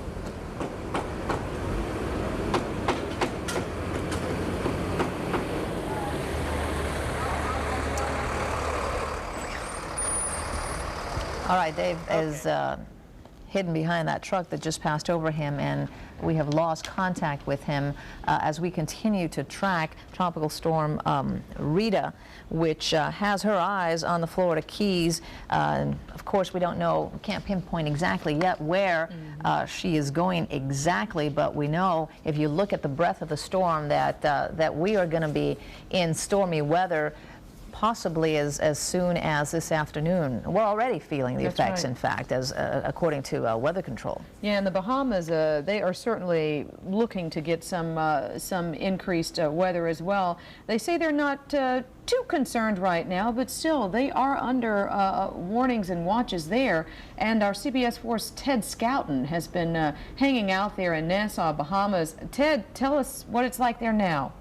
Hey, Angela, right now, things not too bad. We've had some rain. We have increased winds, but really nothing too serious. The good news here really is that the hurricane warning, at least for Nassau and most of the Bahamian Islands, has been dropped.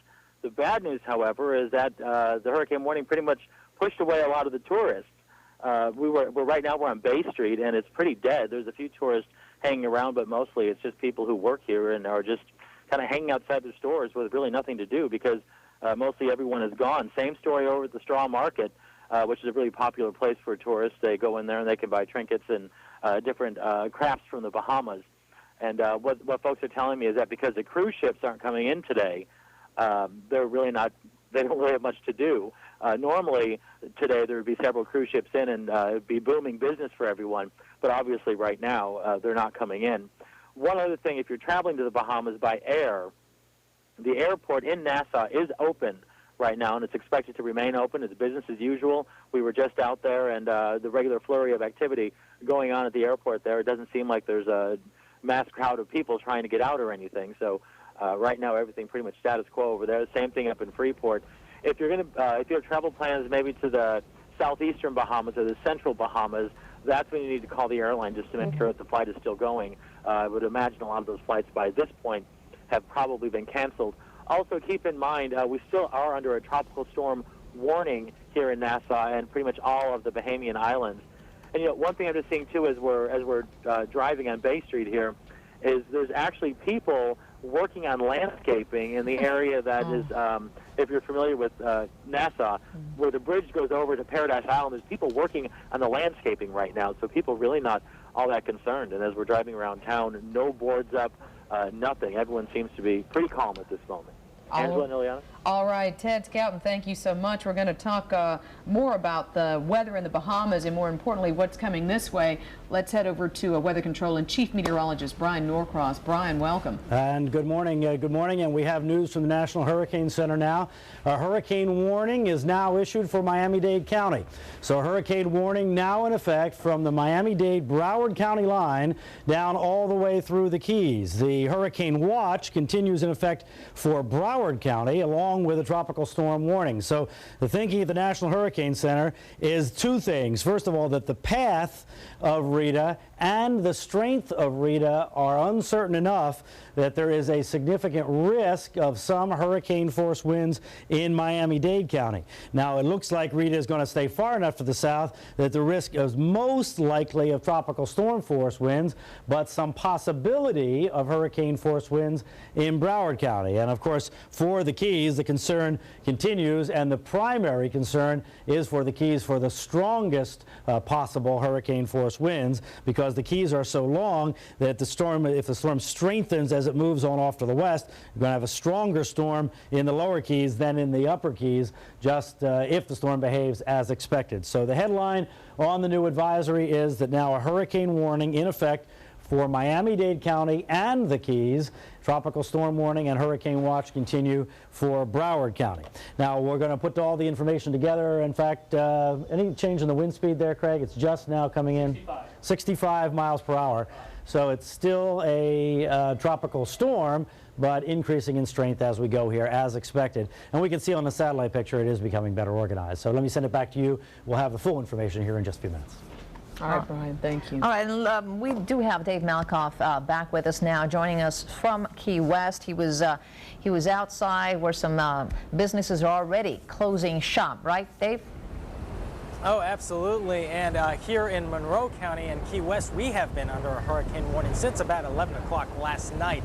A lot of people getting ready for this storm here on Duval Street. A lot of people boarding up their homes. If you are a construction worker in Key West, you are very busy today because they are going by and they are delivering sandbags, they are delivering plywood, and they are boarding up homes and businesses for people who aren't here and people who just need to get those businesses boarded up. More importantly, we have people here who can't get out, who don't have cars, so they are being asked to go to the Key West High School, which is a brand new facility. You're looking at it right here. It is stable to withstand a Cat 4 hurricane, but that is no longer a shelter. It is now a staging area, and these people are staging there, just a little bit weary after Hurricane Katrina. I'm in a shelter myself, and the only fear I have is being hurt, harmed, or badly injured. And the shelter suggested that we all should leave, so I'm taking suggestions today in life. And my only fear is it's coming back and not having my mom, my dad here, my family. Yeah, we definitely want those people here when they return. We want these buildings standing as well, but this storm is very strong and it is coming this way, and a lot of people are scared about it.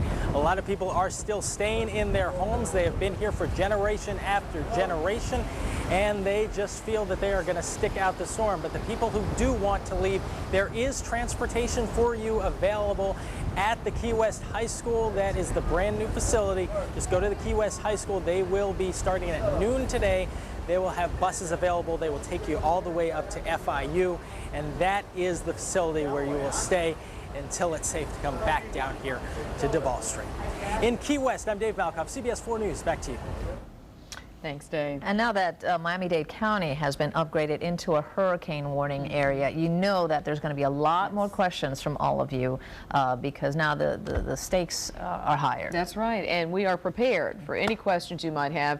This is a live look at our Neighbors for Neighbors phone bank. As you can see, it is fully staffed. People are there waiting to receive your phone call to answer any questions you might have ahead of Tropical Storm Rita. Let's get those questions answered as quickly and as early as possible. The number, it's on your screen. It's 305-597-4404. They are here to help, and they would enjoy answering any question you might have. Give them a call.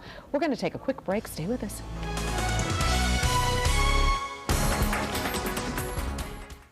I feel great. I have a new life. If you are more than 100 pounds overweight, we can help you. Hi, I'm Dr. Nestor De La Cruz Munoz, Director of Bariatric Surgery. Join me Wednesday night at Hialeah Hospital at 7 o'clock to discuss weight loss surgery. Is the IRS ruining your life? Are IRS penalties and interest compounding daily?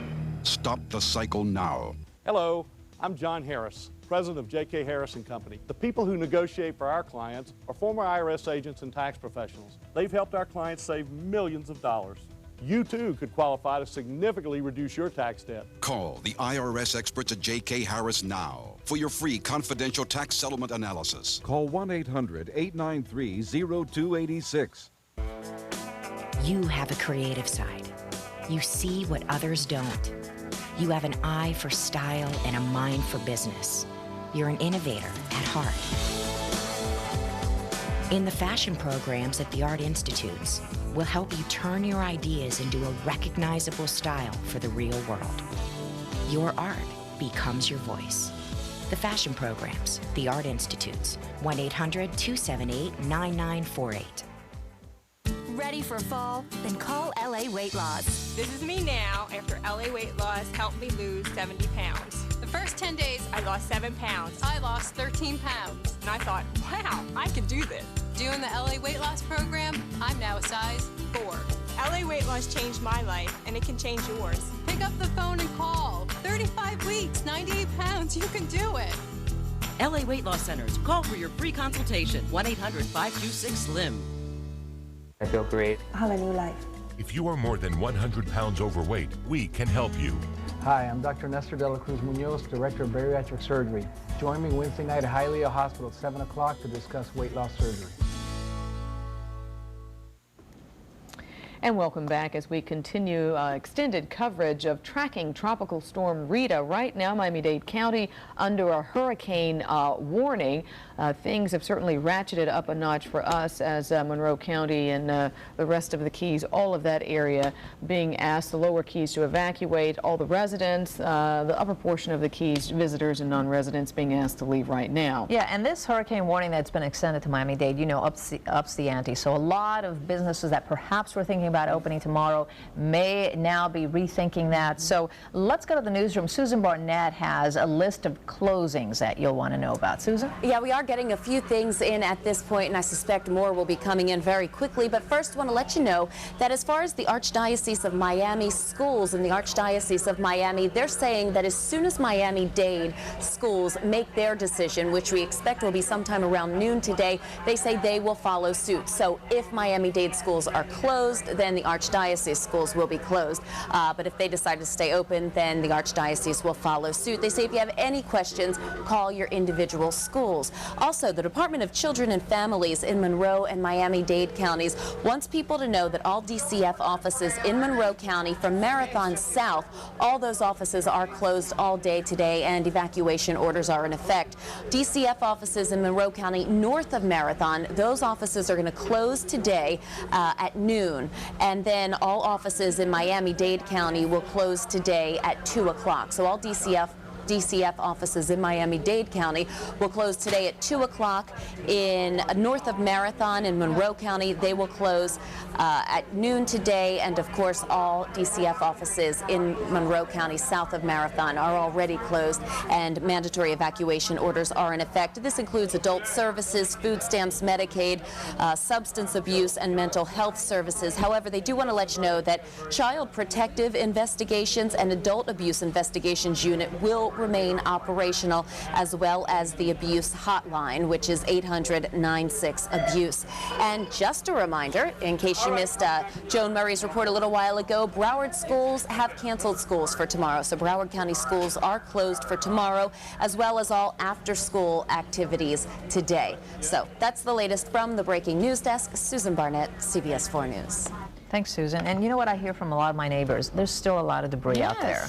And people are scared because they don't know what to do. Sure. In a lot of these cases, the piles are really big. There's really not much you can do about that, but you can still protect your home. Yeah, you had good advice earlier. At this point, that's a good idea to put the shutters up, just in case some of those things that are still left over by Katrina become projectiles. CBS 4's Sean Caniff is live in Coral Gables, where a lot of cleaning up still needs to be done. Right, Doc? Yeah, you know, Miami-Dade officials have been at it. The cleanup crews have been at it. 211 crews, 297,000 tons of debris, that's 45,000 truckloads, have already been at work for the last 3 weeks since Katrina passed through. And as you can see, there's still copious amounts of debris left on the roadside. And that's why the county officials are saying you're going to have to protect yourself this time or take your chances. Hundreds of crews have been working to remove thousands of tons of toppled trees and other debris torn apart by Hurricane Katrina. I'm going on 18 days. Straight. But weeks after Katrina left, and as Rita creeps closer to our shores, officials are concerned all that debris may cause damage and even death. And in many cases, we're not talking about a small amount of debris. Take a look at this. A huge tree torn down by Hurricane Katrina, now lying dead on the side of the road. Its branches and trunks, potential missiles, potentially deadly missiles, or damaging to your home. That's why officials are saying you're going to have to protect your home and protect yourself. Miami-Dade Mayor Carlos Alvarez urged all residents to use a little common sense. Residents should not put any new waste in the right-of-ways. Don't clean out your garage or begin trimming trees. If there's a small debris field in your yard, you should think about putting it in a secure location, like a shed or a garage. Another tip, don't add any debris to the pile. Now is not the time to be trimming loose limbs. And you should think about putting your shutters up early. And of course, secure or take in any patio furniture or barbecue grills. Mayor Alvarez says the county has been doing its part after Katrina and will continue to do so in the aftermath of Rita. There are 211 crews at work as we speak. 297,000 tons have already been cleared. That's 45,000 truckloads.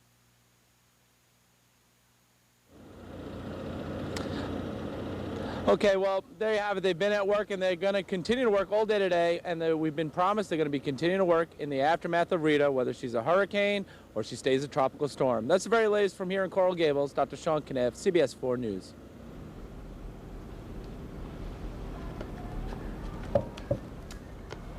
And you are watching continuing coverage of Tropical Storm Rita. Angela Ray here in the CBS 4 News studios, that is, along with Ileana Varela. It is 11 o'clock, and we do want to get you into weather control, live into weather control, to find out the latest. Brian Norcross now with all the details from the 11 o'clock advisory, which came down just a few minutes ago. Brian? All right, here's the situation where we are now. The tropical storm is strengthening. It is expected to be a hurricane by the time it is in the vicinity of southeast Florida, and it is expected to continue to strengthen as the storm moves on, generally in a westerly direction. Now, the worst of the effects of this storm in terms of the viewing area here and the listening area for you folks listening on the radio is going to be in the lower Keys. That's the thinking now, because it's going to take longer for the storm to get to the lower Keys. It'll be potentially more than a Category 1 storm. The thinking is it's likely to be a Category 1 hurricane in the vicinity of the upper Keys and or affecting Miami-Dade County and Broward County, but a stronger storm, potentially significantly stronger storm as it gets to the vicinity of the lower Keys. And Craig Setzer's helped me out here, and now I can go ahead and bring you up to date on the satellite picture, and we'll try and describe it to you what we're seeing for you folks listening on the radio. Moving through the Bahamas now, in the vicinity of Great Exuma Island, which is southeast of Nassau, is a core of strong thunderstorms. Those strong thunderstorms near the core, an indication of a strengthening tropical system. The center of the storm located, as I said, right near Great Exuma. On a wider view, we can see that the size of the thunderstorm line where the strongest weather is extends far enough north so that if the storm continues on this west-northwest track, it's going to bring these strong thunderstorms with gusty winds across the southern part of the peninsula. But the core of the storm, if it stays on a west-northwest track, is going to have more of a direct impact on the Keys. Now, here's the close-up view again here of the storm, and I'll show you here in just a second where the center of rotation is, the center of rotation, located right near Great Exuma to the southeast of Nassau and moving in a west-northwest direction. Now, here are the numbers as of the new advisory at 11 o'clock. The latitude is 23.0, the longitude is 25.2.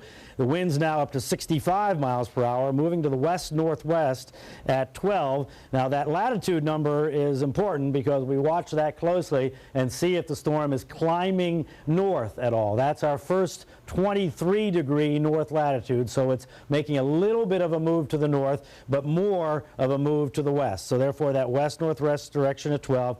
Pressure down to 994 millibars, and we're getting into the area there when we get down to the 990 to 985 range when we expect this to be a hurricane. So clearly, with it 430 miles from Key West, or say 300 miles or so from the Upper Keys, then we have plenty of time in this area over the Bahamas and plenty of warm water for this storm to strengthen to hurricane strength. How strong is open to question, but the thinking is it's likely here as it's approaching the Keys and southeast Florida to be in the Category 1 range, but I hasten to add that there is a history of hurricanes strengthening significantly in that area between the Bahamas and southeast Florida. We're not saying that that's going to happen, but it is a possibility of even a stronger storm in our vicinity, and that would happen on tomorrow. Now, here's the future track. What the future track indicates is that early in the day tomorrow, in other words, in the morning hours, the storm would be between Andros Island and the Keys, or between Andros Island and Miami-Dade County. Conceivably, if it were to take a leftward jog, it could even be down near Cuba, although remembering that the worst weather is on the northern side, that means that no matter what the track is here, the odds are that we'll have some significant weather in the southern part of the peninsula. Obviously, the further north the track, the worse the weather is. The further south the track, the better the weather is. No guarantees in either direction, but remembering that the right side of the storm has stronger winds extending out further than the left side of the storm, and the right side of the storm is the north side as it moves on off to the west. So in terms of the timing, tomorrow morning after sunrise, the storm is approaching us in the sense that it's getting over to our part of the Atlantic or the Straits of Florida. And then during the evening hours, it's passing somewhere very near the Florida Keys. Now notice most of the future tracks, unless it were to take a far left track way here over Cuba, most of the future tracks are now indicating a strong hurricane, an important part of the hurricane, in other words, something close to the center over or near the Florida Keys. And that's why, because of two reasons. One is that the lower Keys extend out more into the track. In fact, the lower Keys extend all the way to the center of the track now. So even if it were to stay south of there, because the stronger part of the storm is to the north, the thinking is that the odds are high that the lower Keys are going to have a strong storm. Also, the lower Keys are further away from the storm, therefore it's going to have more time to strengthen by the time it gets there. So that's why the biggest concern is for the lower Keys south of the 7 Mile Bridge, and that's why the full evacuation is ordered for that part of the Keys. However, again, getting back to the timing, the storm is in the vicinity of the Keys. If it were to stay far to the right, obviously in the vicinity of the southern tip of the peninsula late in the day tomorrow, and then moving away, so it's moving into the Gulf of Mexico on Wednesday. And by the way, there's another wrinkle to this new advisory, and that is a harder turn at the end of the future track. So even New Orleans is now on the edge of the risk area as we get into the weekend, but indications are Mexico is much less in it, and Texas and Louisiana are all in the risk area at the end of the week, and obviously that's a frightening prospect, although we must say that the New Orleans area is just on the fringe, and most of the risk area involves Texas. Now, taking a look at the new watches and warnings to add to what I said before, but the most important changes for our listening area are Miami-Dade County now under a hurricane warning, along with the Keys, all under a hurricane warning. In other words, what does a hurricane warning mean? Just to be sure that we're absolutely clear. A hurricane warning means that in the professional judgment of the people at the National Hurricane Center that the risk is sufficient, that hurricane force winds will be experienced, that preparations need to be made for a hurricane. It doesn't say anything about the strength of the hurricane. It just says that based on everything that's known in the best modern science, that there is a sufficient risk of a hurricane, that the hurricane warning had to be put up, and the appropriate action needs to be taken for the possibility of a hurricane. Then for Broward County, there's a hurricane watch, meaning that there's a possibility of hurricane force winds, but a probability of tropical storm force winds. So tropical storm warning and a hurricane watch for Broward County, and then on to the north, just a tropical storm warning for Palm Beach County, indicating that there's a likelihood of tropical storm force winds. And what this tells you is that the thinking at the National Hurricane Center is if the storm ends up, let's say it ends up south of Miami-Dade County, but because it's a strengthening storm and likely a hurricane by that time, the winds, strong winds, will extend well north all the way to Palm Beach County in the best judgment of the forecasters at the National Hurricane Center. And so they've put up the tropical storm warning all the way up there to through the Palm Beaches. Now, in terms of the area of winds, here's the forecasting by the Hurricane Center folks. And you'll see that the area that the winds cover, the strong winds cover, expands as it comes. Now, obviously, we don't know that the strongest winds are going to be in this area right here. Let's just say they are during the day tomorrow. Let's just say, for example, if the storm, the center of the storm was south of Alamorada in the Straits of Florida. If that were the case, then tropical storm force winds, in other words, winds sustained over 40 miles per hour, perhaps up to 70 miles per hour, and would cover Miami-Dade, Broward, and Broward County. The hurricane force gusts, which are this next area down here, the orange area on television, would extend over all of the Keys and extend into southern Miami-Dade County, and then the sustained hurricane force winds would be here just off the Keys at this time, and this would be on this particular track. Now, obviously, if the track were just a little bit to the north, sustained hurricane force winds would be in the Keys, and hurricane force gusts would be over Miami-Dade County, and tropical storm force winds would be pushed well up into Palm Beach County. So just the slightest amount of difference pushes these hurricane force gusts up to the north, and that's assuming that the folks at the Hurricane Center know how far out these gusts extend. That's not at all certain. The gusts might extend a little further out, even if the center is down here, depending on how strong the storm gets. These are the unknowns, of course, in hurricane forecasting. But you know, when you're trying to make the judgment about what you're going to do with your boat or your shutters or whatever, the bottom line here is that the folks at the National Hurricane Center, based on their best judgment, are saying that hurricane force winds are expected in Miami-Dade County. Now, in terms of the shutters, fortunately, I guess, we had this experience not long ago, just a few weeks ago, with Katrina. What did Katrina bring us? Katrina did not bring us many hurricane force sustained winds. Most of the hurricane force winds we got in Katrina were hurricane force gusts. We did have some sustained winds, but most of the sustained winds were tropical storm force winds in the 60s, for example. We did have some up in the 70s, but mostly sustained in the 60s. So that can be a guide for you. That is tropical storm force sustained, hurricane force gusts. So that's kind of the thing that we're thinking most likely in Miami-Dade County. But if the storm jogs north, straightens even more, then of course it could even be worse than that. But the indication right now is that a Hurricane Katrina type storm in Miami-Dade County, maybe not quite that in Broward County. So use that as your guide right now, and now's the time to make the decision, because the winds are already gusting in Miami-Dade and Broward. I'm just looking at the numbers right now, gusting up to 25 to 28 miles an hour in both counties. So getting out now with panels to put them up could be dangerous. So you need to be very careful. If it were me and I had roll downs, I had colonial shutters, I had accordion shutters, I would plan to close them this afternoon.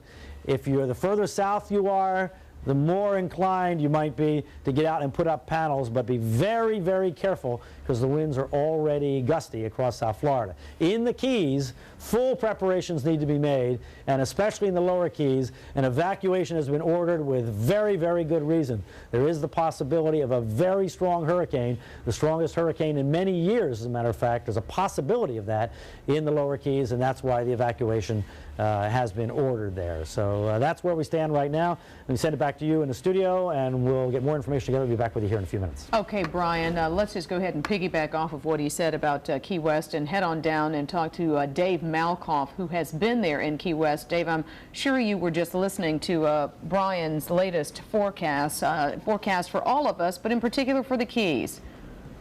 Yeah, you know, it struck me when he said that this is apparently going to be the strongest hurricane in years. Now, that doesn't sound too good. A lot of people are putting up shutters right now. Now, I brought this out here just to show you that people were putting out shutters, but you know that, and look, it's actually acting like a wind sail. This is just the wind that we're getting right now pushing on the shutter, and that is what's happening with these shutters right now. If you don't have those that are rated to withstand a lot of hurricane force, hold on one second, we've got these people over here who are putting up wooden shutters. Now, as you can see on the underside of these shutters, it's a lot of graffiti, and those graffiti marks actually indicate what hurricanes these have been through. So we saw one that said Charlie down there, we saw one that said Dennis, and one that said Ivan, I believe. A lot of storms have come through here, and a lot of people have marked up their shutters with those storms, saying that, you know, we withstood Hurricane Charlie, we withstood Hurricane Dennis coming through here. But hopefully they can put Rita on there as well.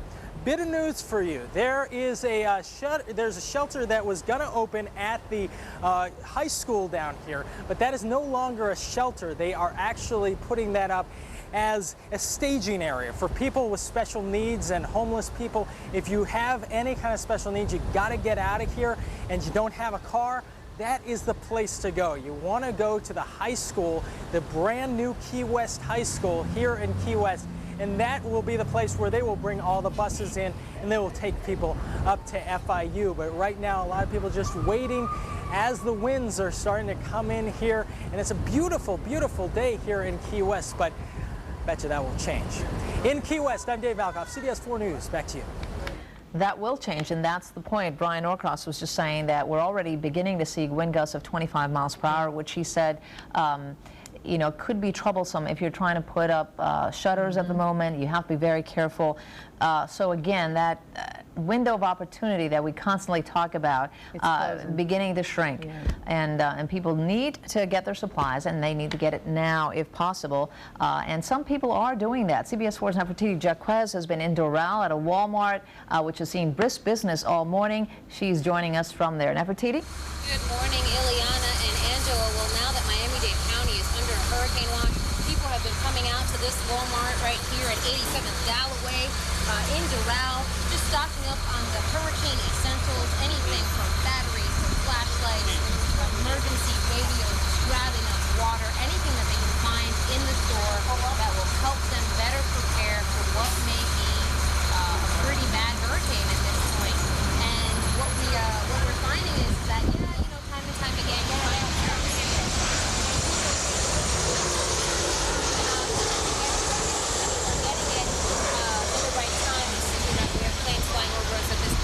but in here, in this case, throughout the day, and as the day has progressed, one thing that my crew and I have come to find is that a lot of people this time around, probably in the wake of Katrina, are definitely preparing.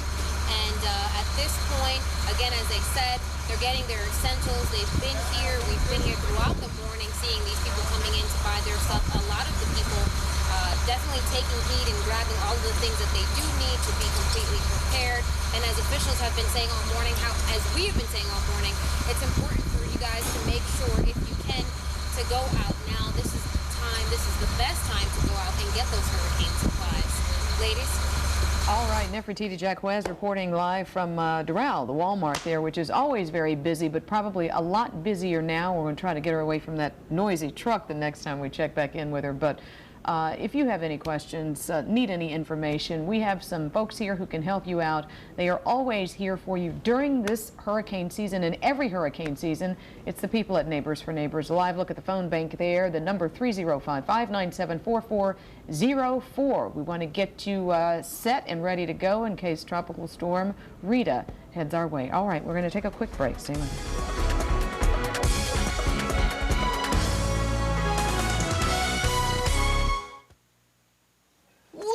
We can't eat all this great tasting Encore lasagna. Well, my friend, you're no dummy. Because Encore's the 2-pound family size entree, so the whole family can enjoy that rich, homemade taste. But I don't have a family. What am I, chopped wood? Boys, please. My family can come over tonight at 5. No strings attached. I'll be there. Speak for yourself. We'll be there. Encore hotline, it's for me. Salisbury steaks? Too much food? Tomorrow at 6. For tasting more, it's Encore. 2 full pounds, 1 full family.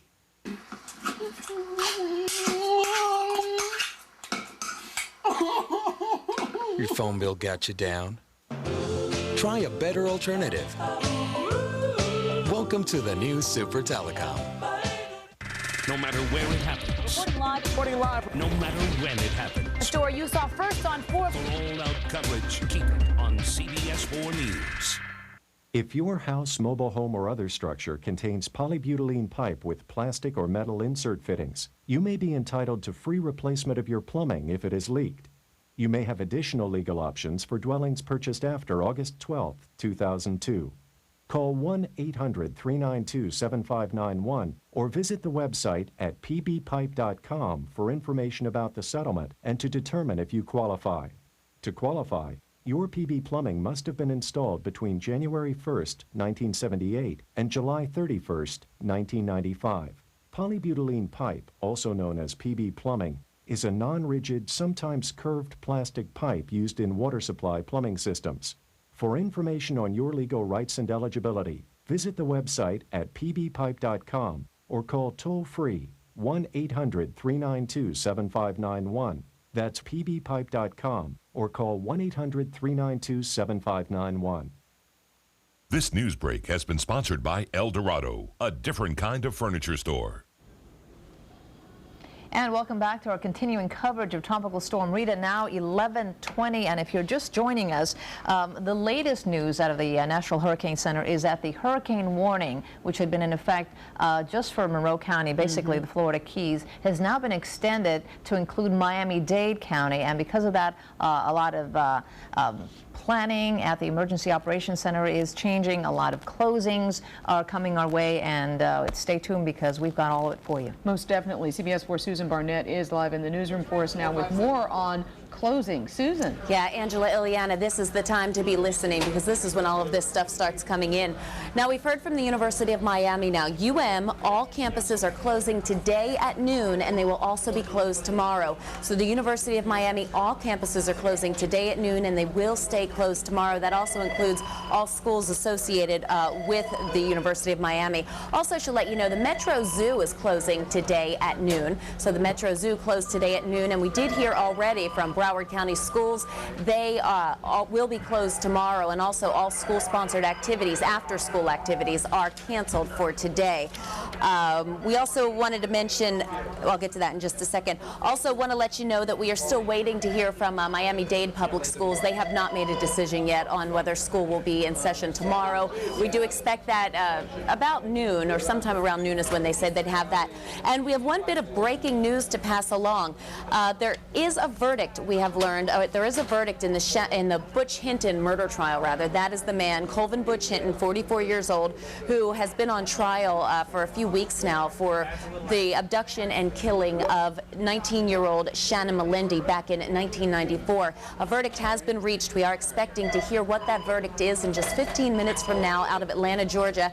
Our reporter Brian Andrews is there, so as soon as we find out what that verdict is, we will bring it to you, but we are waiting to hear what the verdict is in the Butch Hinton murder trial.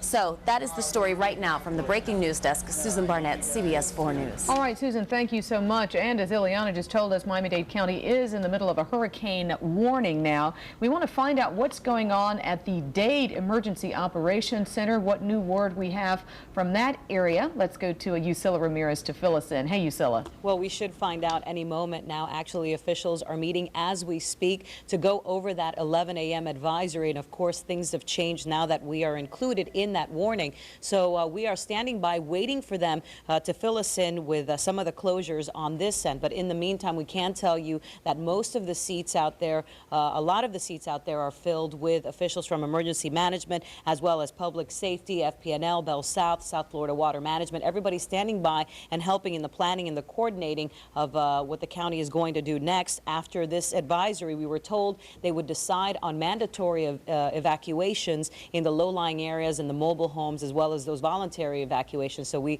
expect that they'll be announcing that shortly. In the meantime, the mayor telling us earlier this morning that their motto for the day around here is to be prepared. Following the 11 a.m. advisory, we will probably be asking for evacuations. There'll probably be evacuations of mobile homes and voluntary evacuations of Zone A, which includes these areas: the 8.5 square mile area, Barrier Islands, Miami Beach, Virginia Key, Key Biscayne, Golden Beach, Sunny Isles Beach, Bal Harbor, Bay Harbor, Indian Creek Village, Surfside, North Bay Village, and island portions of the city of Miami. Those who sustained damage during Hurricane Katrina and do not feel to stay home. It is best to stay with family or friends who live inland. Shelters will be opened at a later time, and we'll be announcing them after the 11 a.m. advisory. The locations, like I said, will be advised at a later time. Schools are open today. We have been in discussions with the superintendent of schools, Rudy Crew, and by noon today we should have a better idea about whether there's going to be schools tomorrow. All county services, Metro Bus, Metro Rail, Metro Mover, are operational at this time. Miami International Airport is open. However, passengers are urged to call their carriers for updates. All Miami-Dade County offices. Well, for now, the county offices are open, of course. So once we get that briefing at 12 o'clock, we'll find out more. County offices, as well as the schools, we're expecting them to be closed for tomorrow, but they'll make that official at noon. The mayor telling me that they do expect a mandatory evacuation of those low-lying areas and the mobile homes. But again, they'll definitely tell us that in just about a half hour or so. In the meantime, if you have any questions, you can go ahead and call the Answer Center in Miami-Dade County or outside of the county. You can call 305-468-5900. If you are in the county, you can call that 311 number that has been launched. They're telling us that they'll be able to answer any questions there, 311, or that Answer Center number that is up on your screen right now. What they're urging is that you do not call 911 for any information. Of course, we'll bring that straight to you after that noon press conference here at the EOC. That is the very latest. Yusila Ramirez, CBS 4 News. Okay, thank you. Yusila will be looking out for that report. Yeah, and well, obviously we're trying our best to give you all the details on the things that you need to know at the moment. On the air, we're letting you know where the storm is going, what's happening with that, what you need to be doing to prepare, what about all that debris out there. We're trying to get to all of that. In case you don't have time to write it down or you have further questions, feel free to call Neighbors for Neighbors. We have a whole team of people at the phone bank ready to take your phone calls. Looks like some of them aren't busy right now, so if you have a question, this is your time. 305-597-4404. They'll be more than glad to answer any question that you may have as this storm approaches South Florida. Back in a moment with more.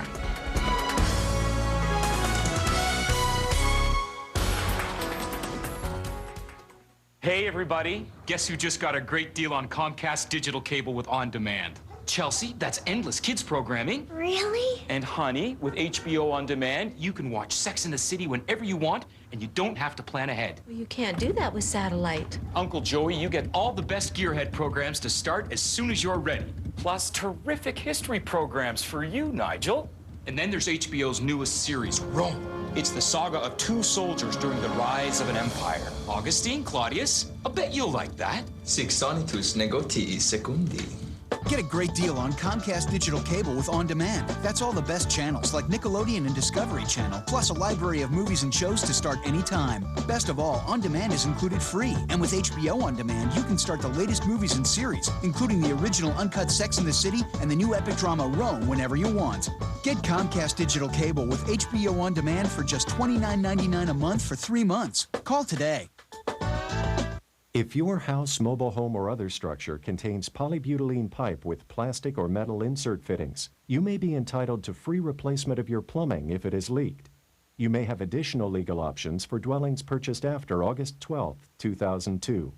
Call 1-800-392-7591 or visit the website at pbpipe.com for information about the settlement and to determine if you qualify. To qualify, your PB plumbing must have been installed between January 1, 1978 and July 31, 1995. Polybutylene pipe, also known as PB plumbing, is a non-rigid, sometimes curved plastic pipe used in water supply plumbing systems.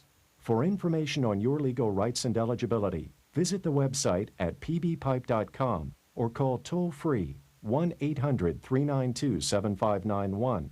That's pbpipe.com or call 1-800-392-7591.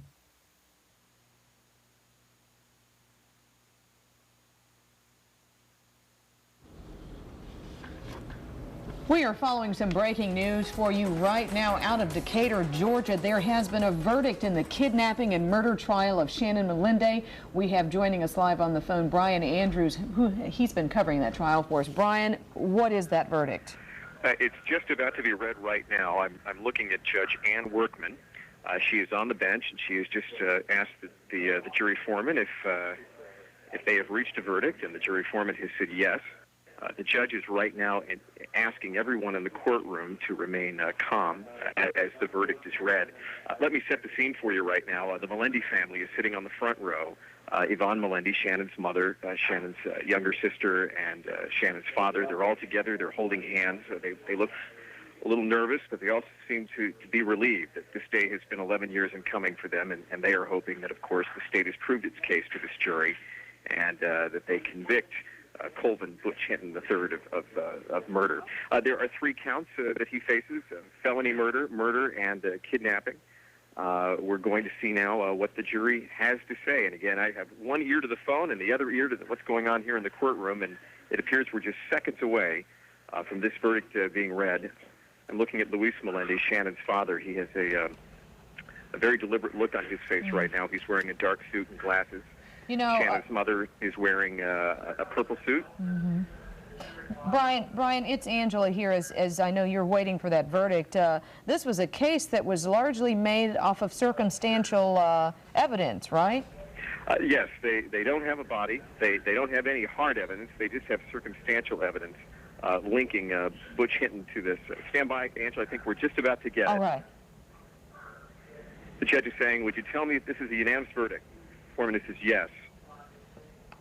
And the judge is saying, all right, have you all reached it unanimously?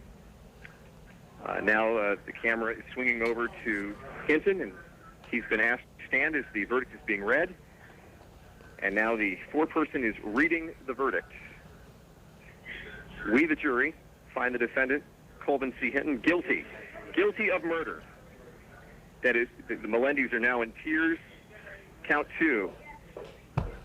Guilty of felony murder. Mrs. Melende is being held by her daughter. Mr. Melende looking straight ahead. And Butch Hinton is emotionless. He has sat back down in his seat.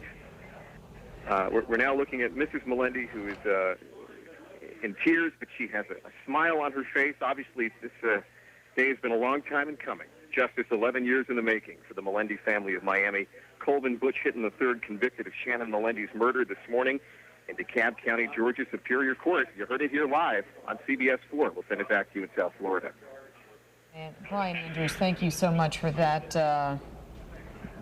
Colvin Butch Hinton found guilty. Yeah, we still have 2 more counts. I know we have not heard on the kidnapping count. Guilty on all counts. You're hearing the murder, felony murder, and kidnapping? Yes.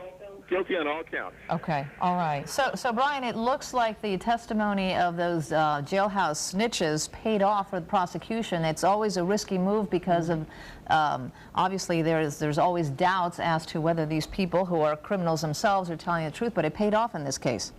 Well, yes, the state put on testimony from these different inmates that Butch had shared a cell with while he's been serving a federal sentence for arson for burning down his house. Many believe he did it to try to destroy evidence in this murder case. He had confessed to one, I didn't kill this girl, the demons inside me did.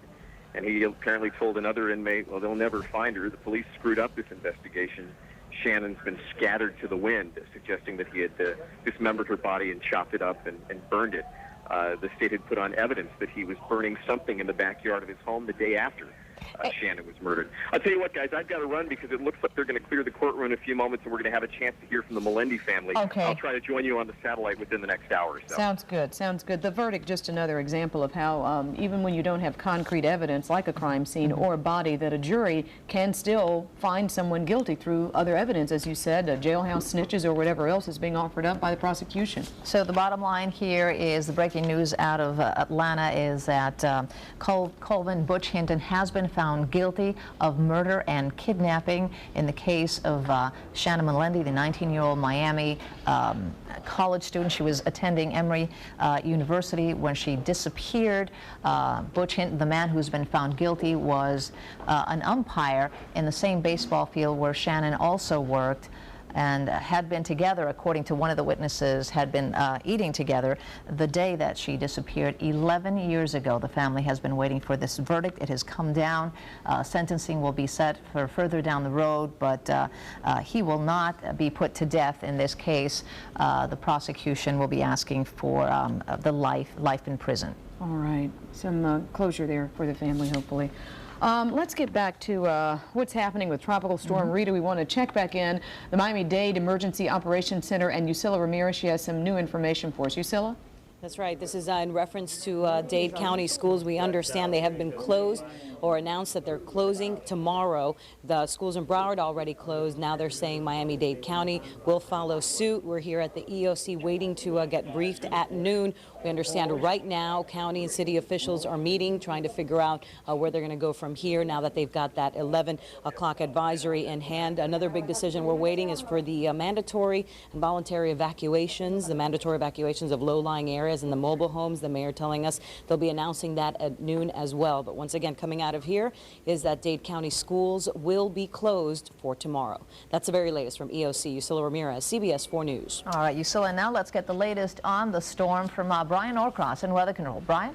All right, we're just monitoring all the information coming in here. All indications are is that Rita is continuing this cycle of strengthening, and the best information from the computer programs, the so-called models, is that the storm will be a hurricane by the time it gets to our general vicinity, and it could be a significant hurricane, possibly Category 2 or even Category 3 by the time it's in the vicinity of the lower Keys. So in terms of preparation, immediately, folks in the Keys need to move to full preparation mode. That means hurricane shutters. That means getting the boats out of the water or secured the best you can. That means everything you do for a significant hurricane event, bringing in anything that might blow in a very strong wind and do damage to your house or your neighbor's house. That all needs to be done immediately, because already the winds are starting to pick up. There's a pretty good breeze going right now, and it's getting kind of gusty, and each little squall that comes through makes it a little more gusty. Now we're getting daytime satellite pictures in as well, and we see, if you look right around where it says Great Exuma, right in there, and let me put an arrow on there, and you can see a little thunderstorm popping up right in the vicinity of Great Exuma. That is likely part of the eye wall trying to form with the center of the tropical storm. Now, you can see that that center part is not especially big, and it's moving to the west-northwest in the direction of the Keys. The question is it going to keep moving that way? Is it going to bend back to the left, or might it come up closer to Miami-Dade County and Broward County? And that's why the hurricane warnings have been extended further to the north, because there is not certainty about that. Now, Max Mayfield is standing by at the National Hurricane Center. Max, the storm is clearly getting better organized on the satellite picture. What's your thinking on how close a call this is going to be for, first of all, the Keys, and then here on the southeast coast? Well, as you said there, it definitely looks like it's getting stronger. The next airplane will be in there in a couple of hours now, and it certainly should be getting near hurricane strength, if not at hurricane strength. And we're very confident it will continue to strengthen. In fact, we're really getting worried about that here. Is that it's got a day and a half really to get to clear the Keys, so it's got plenty of time to strengthen some more. The biggest impact will be, in Monroe County, in the Florida Keys there, but we've got limited skill, not just in the track intensity forecasting, but in forecasting the radius of those hurricane and tropical storm force winds. So, all those factors play into the reason why we extended that hurricane warning up into Miami-Dade County. Max, you just got notification that all residents of the Keys are now ordered evacuated, all of the Keys. That's a good call, Brian. This, especially as it looks like it's strengthening here, and I just fully support that decision. Now, just to re-emphasize what you said, because I know we've been through this before. Here's a tropical storm offshore, and now we're talking about a full evacuation. Folks in the Keys think of themselves as hardy folks. But they have not seen, if this does continue to intensify and ends up being a Category 2, or heaven forbid a Category 3 hurricane near the lower Keys, we haven't had such a storm in many, many, many years. That's right, and George, some people remember there in the lower Keys, a Category 2 hurricane that passed south and west of Key West here. This is too close to call here. We're forecasting to be a Category 2 before it clears the lower Keys. Could it be a Category 3? Sure. Yeah, and George, as we know, in Key West was marginal, or up the Keys a little further. In Big Pine, for instance, it was a pretty bad storm. Yeah, this is going to have a real impact on the Keys. There's no way around that. People down there really need to listen to the advice of their local officials. Well, we have another issue going. We have this astronomical high tide going here. In fact, there is already some flooding in Miami Beach and in Miami from the bay being so high. But combine that with the storm surge here, this could be a significant flooding event in the Keys as well, could it not? It certainly could be, and the high tide did get people this morning. There'll be another high tide tonight, and every 12 hours or so. We're concerned with the Keys, both from both the Atlantic side and the Florida Bay side. They could, depending on the exact track of Rita, they could have 2 storm surges down there. And actually, the Florida Bay tidal flooding is worse, right? That's the worst side for them. Right. Back there, you have is this slosh model that you have there? Yeah, now this is a composite of several different models here. I mean, different runs going east-west. We can't guarantee if it's going to be here or here or here, but the highest potential will be in this area, the lower Keys, and also in the Cape Sable, the Flamingo area. So just to be clear, that looks like that's just south of the 7 Mile Bridge. Is that where you had that highest? That's the highest potential here that's for a Category 2, but this is significant here too. This is 6 to 7 feet along the Keys. Again, depends on the exact track, but people need to go ahead and heed those advices there and go ahead and evacuate if told to do so. Max, I'm looking behind you there up at Miami-Dade County in the southern part of Biscayne Bay. It looks pretty high there. What would be inducing such a tide there? Well, that would be only if the track really shifted up and made landfall here in the upper Keys or lower part of Miami-Dade County. That's the only way you can get that high. But still, 5 to 6 feet is significant up here too. Right. All right, Max Mayfield will be back in touch with you. Thanks very much. Thank you. All right, so the bottom line there for us talking right now to the folks in the Florida Keys is one of the misnomers of the Keys is that, oh, I live on the bay side, this storm is coming from the ocean side, so I'm protected. That is absolutely not true, because as the storm approaches the Keys, and let me go back to the satellite picture here, as the storm approaches, so here's the center right now. Now let me change the color here, and now the center gets up in here, let's say. But now what direction is the wind going to come from here, if I get my pointer to go right? The wind is going to come around like this. So that's going to drive the water from Florida Bay up in here down over the Keys. And because of the way the sea bottom is there and the shallowness of Florida Bay, that piles water up behind the Keys much higher than the wind pushing the water off the ocean. So this is a dangerous, dangerous situation developing in the Keys. If the center of this storm, which is right down in here now, ends up in this area here just south of Islamorada, say, at that point the water is going to start to be piled from the north down into the Keys, and as Max was saying, on most of their tracks, which are east-west tracks taking the storm near or south of the Keys, that allows that water to pile in there and cause significant storm surge flooding. The difference is that George came up from the south, and so that just pushed the water up from the ocean side. So as bad as that water was, if you folks in the lower Keys remember George, especially in Big Pine Key and up along that part of the Keys between Marathon and Key West, that was a very bad water situation, but that was nothing like a storm that moves from the east to the west and brings the Florida Bay water in from the north, and add to that the exaggerated tide. Now, while we're say it again? Oh, here, Craig has something for us here on D. All right, here's the example. Perfect, thank you, Craig.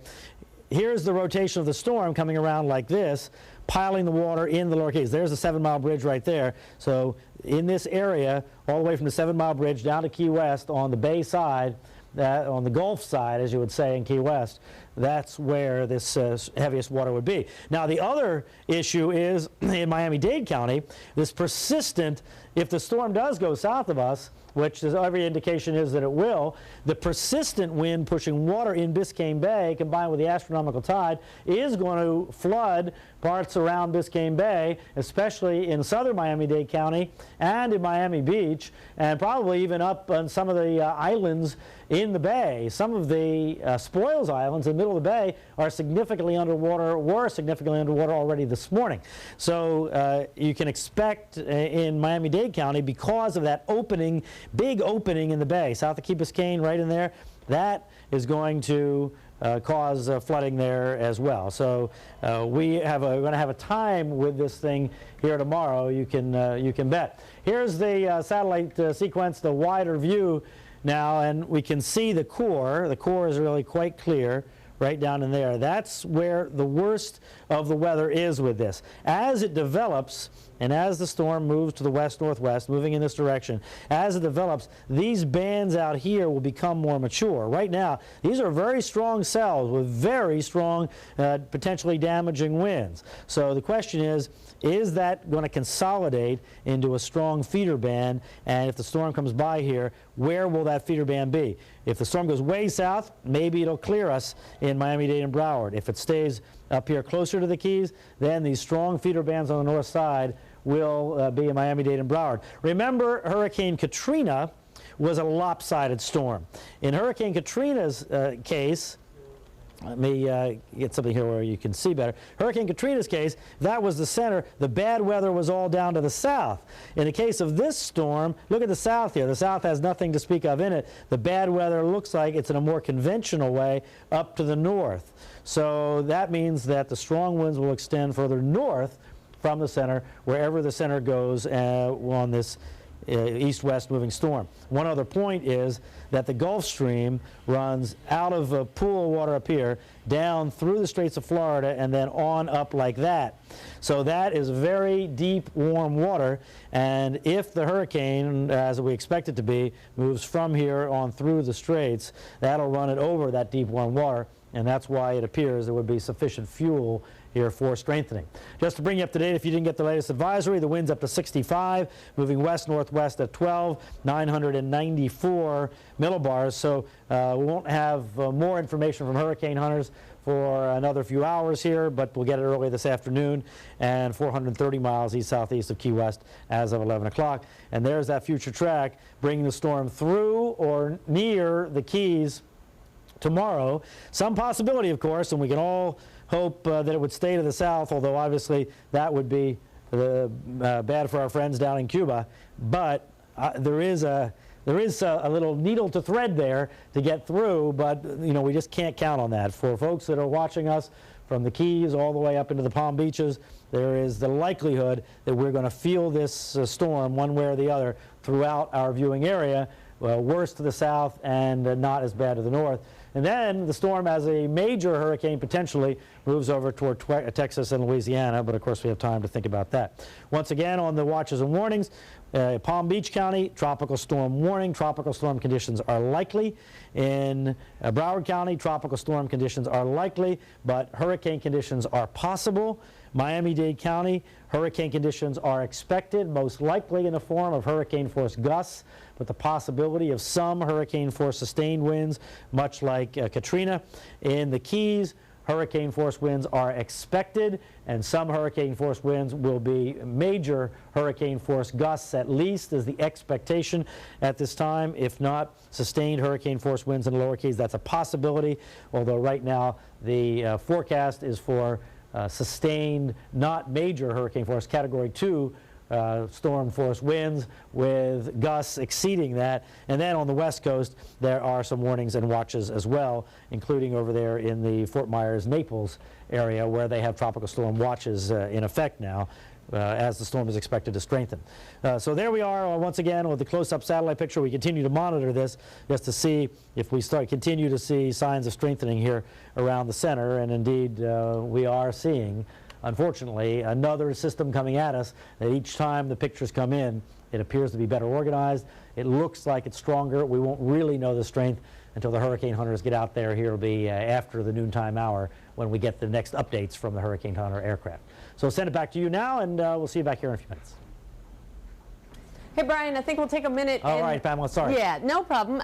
Do a little local weather here, because some of those rain bands, or not the entire band, but some of these showers coming in are quite gusty, and we're finding some, look, even north of Broward County into Palm Beach County, and they've been slow to dissipate. The ones that move in, they're actually making the whole trek to the west and now moving out over the Everglades. So let me show you part of the water worries, and Brian was talking about the storm surge potential, which of course would be much worse, but a flood watch in effect for the Keys on top of everything, and this goes from tonight through tomorrow, with rain totals certainly not out of the question to say 5 to 10 inches, and as we learned from Katrina, in spots certainly can be heavier, and depending how far north this comes and where the brunt of the moisture comes in Miami-Dade County and into Broward County, certainly 3 to 5 inches wouldn't be out of the question, but it's tough to pinpoint with hurricanes exactly where all the rain is going to come in. You just know we're all likely to get a lot of it. So here we see another pretty decent band that could hold together and come in, and the true view is showing your afternoon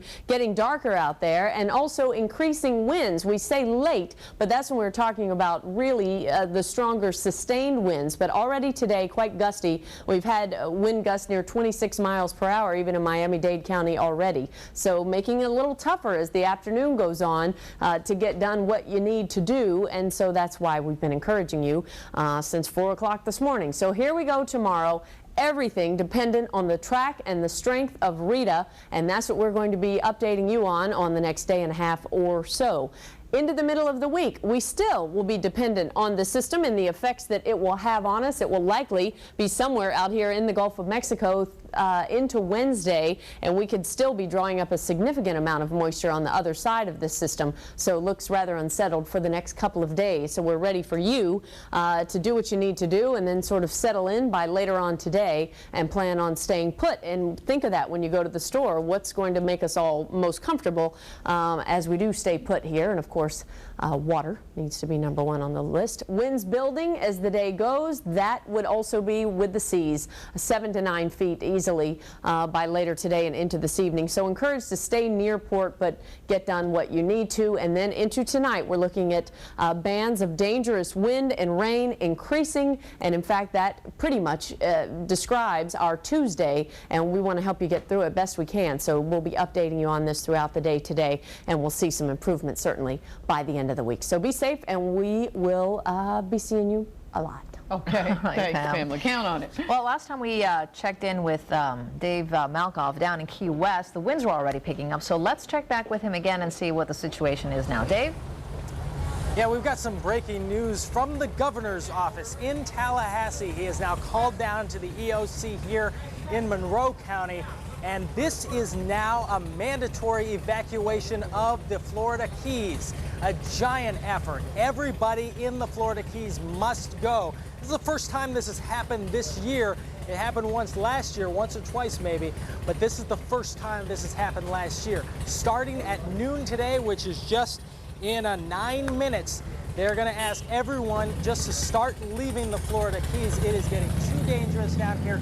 The storm is just coming way too close for them. What they're going to do now is they're going to set up a staging area where people can go and get on buses to get out of here. People who don't have their own transportation. You're going to see a lot of traffic on US 1 heading northbound at this point. So if you can get there as early as possible, you want to get there and get out of here because of the mandatory evacuation. Now, they may go around the streets with bullhorns telling people this is a mandatory evacuation, trying to get the word out. That's why they've told us. That's why they told the radio stations. They're trying to get everyone to get out of here. But that decision will be up to this Key West police chief. He has not made the decision. The mayor has just heard about this. So basically, let me bottom line it for you. We have got a mandatory evacuation now for the Florida Keys. If you're in the Florida Keys right now, you need to leave.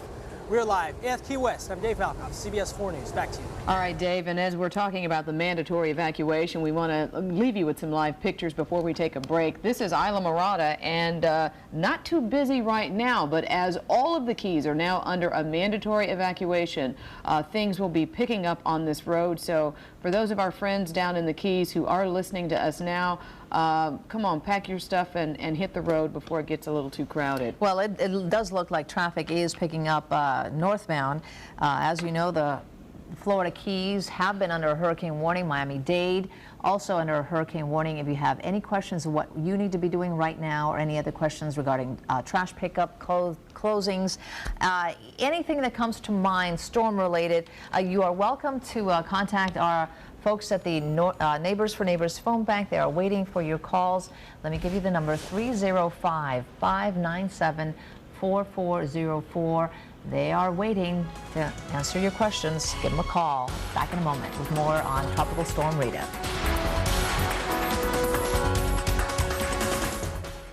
Parents, the Education Fund and Miami-Dade Public Schools have teamed up to give you everything you need to know to get involved in your child's schooling. Look in the Miami Herald on September 22nd to get your parent resource guide, supported by CBS 4, the Children's Trust, and the following sponsors. Did you know that hurricanes and tropical storms can bring 20 inches of rain in a single day? South Florida's canals help prevent severe flooding by collecting and moving stormwater away from populated areas. This message is underwritten by the South Florida Water Management District, protector of the Everglades. Listen carefully. Renowned cosmetic surgeon Dr. David Kent is looking for select women over 40 to take advantage of his amazing lifestyle lift. You've seen this breakthrough procedure on ABC affiliates CBS, NBC, and Fox newscasts. You can take up to 20 years of facial aging off in under an hour and be back to work the next day. Call now 1-800-IMAGE-75 to see if you're a candidate. 1-800-IMAGE-75 now. The lifestyle lift. Do something for yourself for a change. Do you walk into a room and imagine it redesigned? Do you have a notebook full of sketches? If you do, you're thinking like an interior designer. So why not become one? At the Art Institute, you'll get a hands-on education designed to launch your career.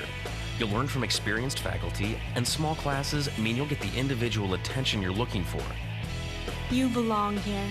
The Art Institute, 1-800-849-6836. Our kitchen's almost new. Times like these, great tasting coffee always gets us through. Our house, these guys are just like family. Our house, can we have some more coffee? There's rich taste in every cup. It's the coffee every morning that keeps us showing up. Our house, the coffee's good to the last drop. Make your house a Maxwell house. We just showed you some live pictures as people are beginning to leave Isla Mirada. The Keys now under the entire Keys under a mandatory evacuation right now. CBS 4 Shamari Stone is in Isla Mirada now. Shamari? Well, I tell you, it's very busy on US 1 right now. More people are heading north than south. A lot of tourists, residents are leaving town, but some residents are staying. They want to weather the storm. they're used to this. As we well know, the Keys sits very low, just at or above, just above sea level, and many people are concerned about a storm surge of 3 to 6 feet. Let's take a look behind me. You can see these folks are leaving, heading north. Many of them plan to go to the Miami, Fort Lauderdale area, some as far away as Tampa, to get away from the path of Rita. Now, the Monroe County Emergency Operations Center is fully activated right now. A lot of the officials there are monitoring the storm, doing a real good job. They ordered a evacuation for mobile home residents, and some of those folks are here on US 1 leaving. The weak construction materials, as we've seen so many times with hurricanes from the wind or tropical storms with heavy wind, the weak construction materials, I tell you, they start flying, projectiles. A lot of those mobile homes collapse like doll houses. Seriously. As I said, a lot of people are concerned about the storm surge. Right now, the surf is relatively light, and some of the hotels are closed. Many of them are closed. In fact, we were staying at the Holiday Isle Hotel, Beach Marina and Resort, and the manager walked up to me and he said, "You guys have to leave."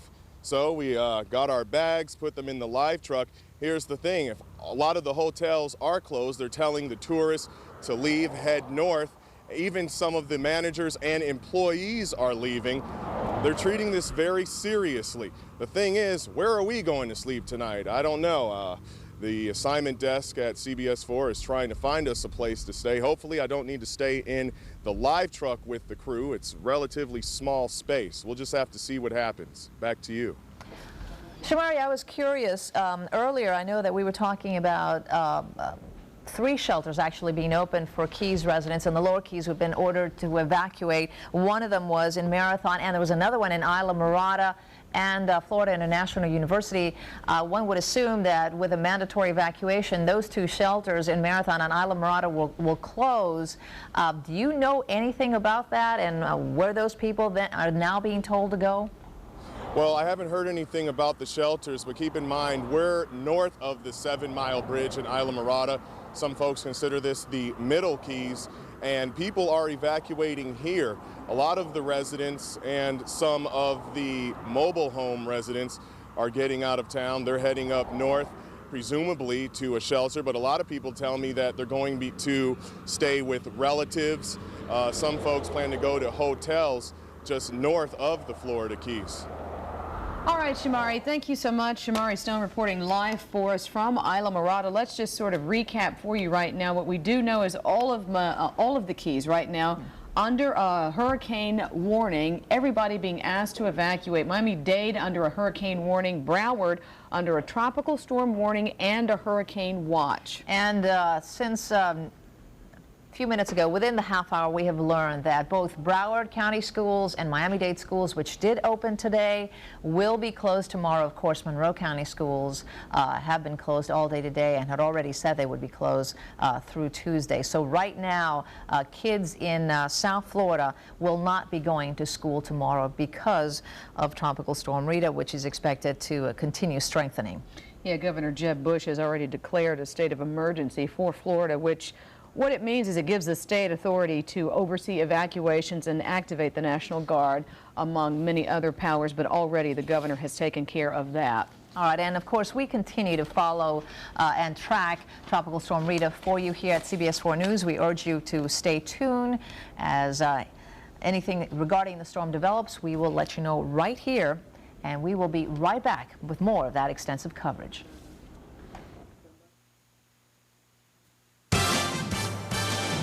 Now live, this is a Tropical Storm Rita update. And you are joining us live here in the studio as we do continue to follow Tropical Storm Rita and her path. We want to take you straight now into weather control, and CBS 4's chief meteorologist Brian Norcross with the latest. Brian? All right, Angela Ray, developments in the last hour with Tropical Storm Rita. First of all, on the satellite picture I'm going to show you in one moment, it's very clear that this storm is intensifying. It would not surprise me at all if it were not a hurricane at this moment. We won't get that clarification until the hurricane hunters go in there. It's going to be the next couple hours when the planes reach there to verify. But the satellite picture is showing a clearly strengthening storm. Now the evacuations, full evacuations in the Keys, hurricane warnings for Miami-Dade County and the Keys. The hurricane watch continues in Broward County. Now let's go to that satellite picture, and I want you to watch the developments in the last 12 hours. And if you're listening on the radio, I'll describe them to you. What we had here 12 hours ago was sort of a glob of clouds over the eastern Bahamas. Now in the vicinity of Great Exuma, just to the south, what we see now are a circular glob of clouds, but very circular looking, and in the center dark blues. Right in the center of that what's called central dense overcast, which is part of a developing tropical system. So the expectation is that the center of circulation is somewhere just to the west of Great Exuma, and an eye wall feature developing around that. When we see these deep purples developing all the way around a center, that's normally the sign that the system is a hurricane. Now exactly the direction of movement, because when storms are in the formative stages, they'll sort of dance around a little bit. This one may have danced a little bit to the south, but it's impossible to tell on this picture whether the center might be up right near Great Exuma or down a little further south. Analysis going on at the National Hurricane Center to determine that, and when we can check back in with them, we'll get their analysis of it. But clearly, just within the last hour, this center feature of the storm has gotten much more prominent, and likely we have a hurricane out there now, but we'll await the official upgrade from the National Hurricane Center. On the wider view, we can see the direction of movement, and we can see the extent of the thunderstorms. There is a large feeder band type feature that is fragmented at the moment, but as the storm intensifies, the question is whether that will intensify, and as the storm moves in the direction of the Keys, the center part, there's some possibility here that this outer band would then move on across Miami-Dade and Broward County, and that outer band can have very strong gusts in it, and that's why the warnings and watches are up for Miami-Dade and Broward. But the worst weather with this is going to be with the center part of the storm, and that clearly is moving in the direction of the Keys, But let's pause here for a moment and go out to Miami-Dade County Emergency Management. This is Mayor Alvarez right now. Private employers are asked to be flexible with their employees just as well. Miami-Dade Public Schools will remain open today, but I've just spoken with the superintendent, and he has advised that they will be closed tomorrow. As a matter of fact, evening classes tonight will be canceled, and any sort of sport activities that might be planned for tonight are also going to be canceled. So there is no school tomorrow. After-school programs within Miami-Dade parks will remain open today, but will be closed tomorrow. In regards to evacuations, we're initiating a mandatory evacuation of people that live in mobile homes. We are asking people very strongly to please abide by this evacuation order. Police will not be forcibly removing people from their homes, but we're asking people to please. This is a very strong recommendation. If you live in mobile homes, please evacuate. We are also asking voluntary evacuation for people that live in Zone A, which includes the 8.5 square mile area, the Barrier Islands, Miami Beach, Virginia Key, Key Biscayne, Golden Beach, Sunny Isles, Bar Harbor, Bay Harbor, Indian Creek Village, Surfside, North Bay Village, and island portions of the city of Miami. And obviously those who sustained damage during Hurricane Katrina and do not feel safe in their own homes. Although Zone A is under a voluntary evacuation, please keep in mind that the possibility of storm surge exists, and it is expected to be worse in the southern end of the county. It is best to stay with family or friends who live inland. We're going to start opening shelters today at 6 o'clock, and these are the locations of the shelters. Robert Morgan Senior High, which is located at 18180 Southwest 122nd Avenue. That's the one in the south end. Booker T. Washington High, 1200 Northwest 6th Avenue. Dr. Carlos J. Finlay Elementary, which is located at 851 Southwest 117th Avenue. We're also going to be opening up the Sunshine Pavilion at Miami-Dade Fair and Exposition at 10901 Southwest 24th Street. This is our pet-friendly shelter. Pets must be in cages. If you're going to go to a shelter, please take battery-operated radios, pillows, blankets, and children's supplies. We strongly recommend that you eat before you leave home because meals may not be available during the first 24 hours. All county services, Metro Bus, Metro Rail, Metro Mover, are operational at this time. Miami International Airport is open. However, passengers are urged to call their carriers for updates. Dade County libraries will be closed today at noon. Parks will close today at 3 o'clock. The Port of Miami and Miami River will close to marine traffic at 3 o'clock. The zoo will be closing at noon, or is closed. There's been a lot of questions regarding debris.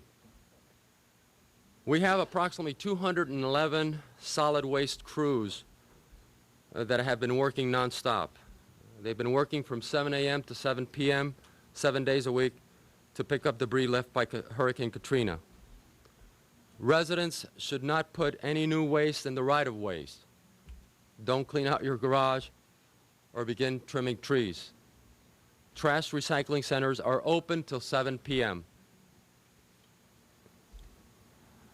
Please, we strongly suggest and urge to start gathering your supplies.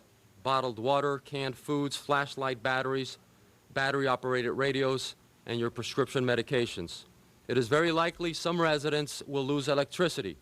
If you lose power, do not put a generator inside your home. We had several accidents during Katrina with this. Fill prescription medications. Oxygen-dependent residents should make sure that they have enough oxygen supply to last several days. Again, take the storm seriously. Miami-Dade County is within the cone of error. Do not focus on the line at the center of the cone of error and stay informed. I think this is so important. I've heard from so many people that we were taken off guard last time because, you know, they were following the line. Well, ladies and gentlemen, we were always, during Katrina, we were always within the cone. We are within the cone. So please, this storm can change. What we learned about Katrina is that storms are unpredictable. So we need to be informed, we need to be aware, and we need to be prepared. We need to be safe and use common sense. If there are any questions by phone, please call the Miami-Dade County Answer Center, our new 311 number, and in Broward, call 305-468-5900. And I urge everyone to stay tuned to radio and television broadcasts for further details of the storm's movements. And now I'll do it in Spanish, and then we'll open up for questions.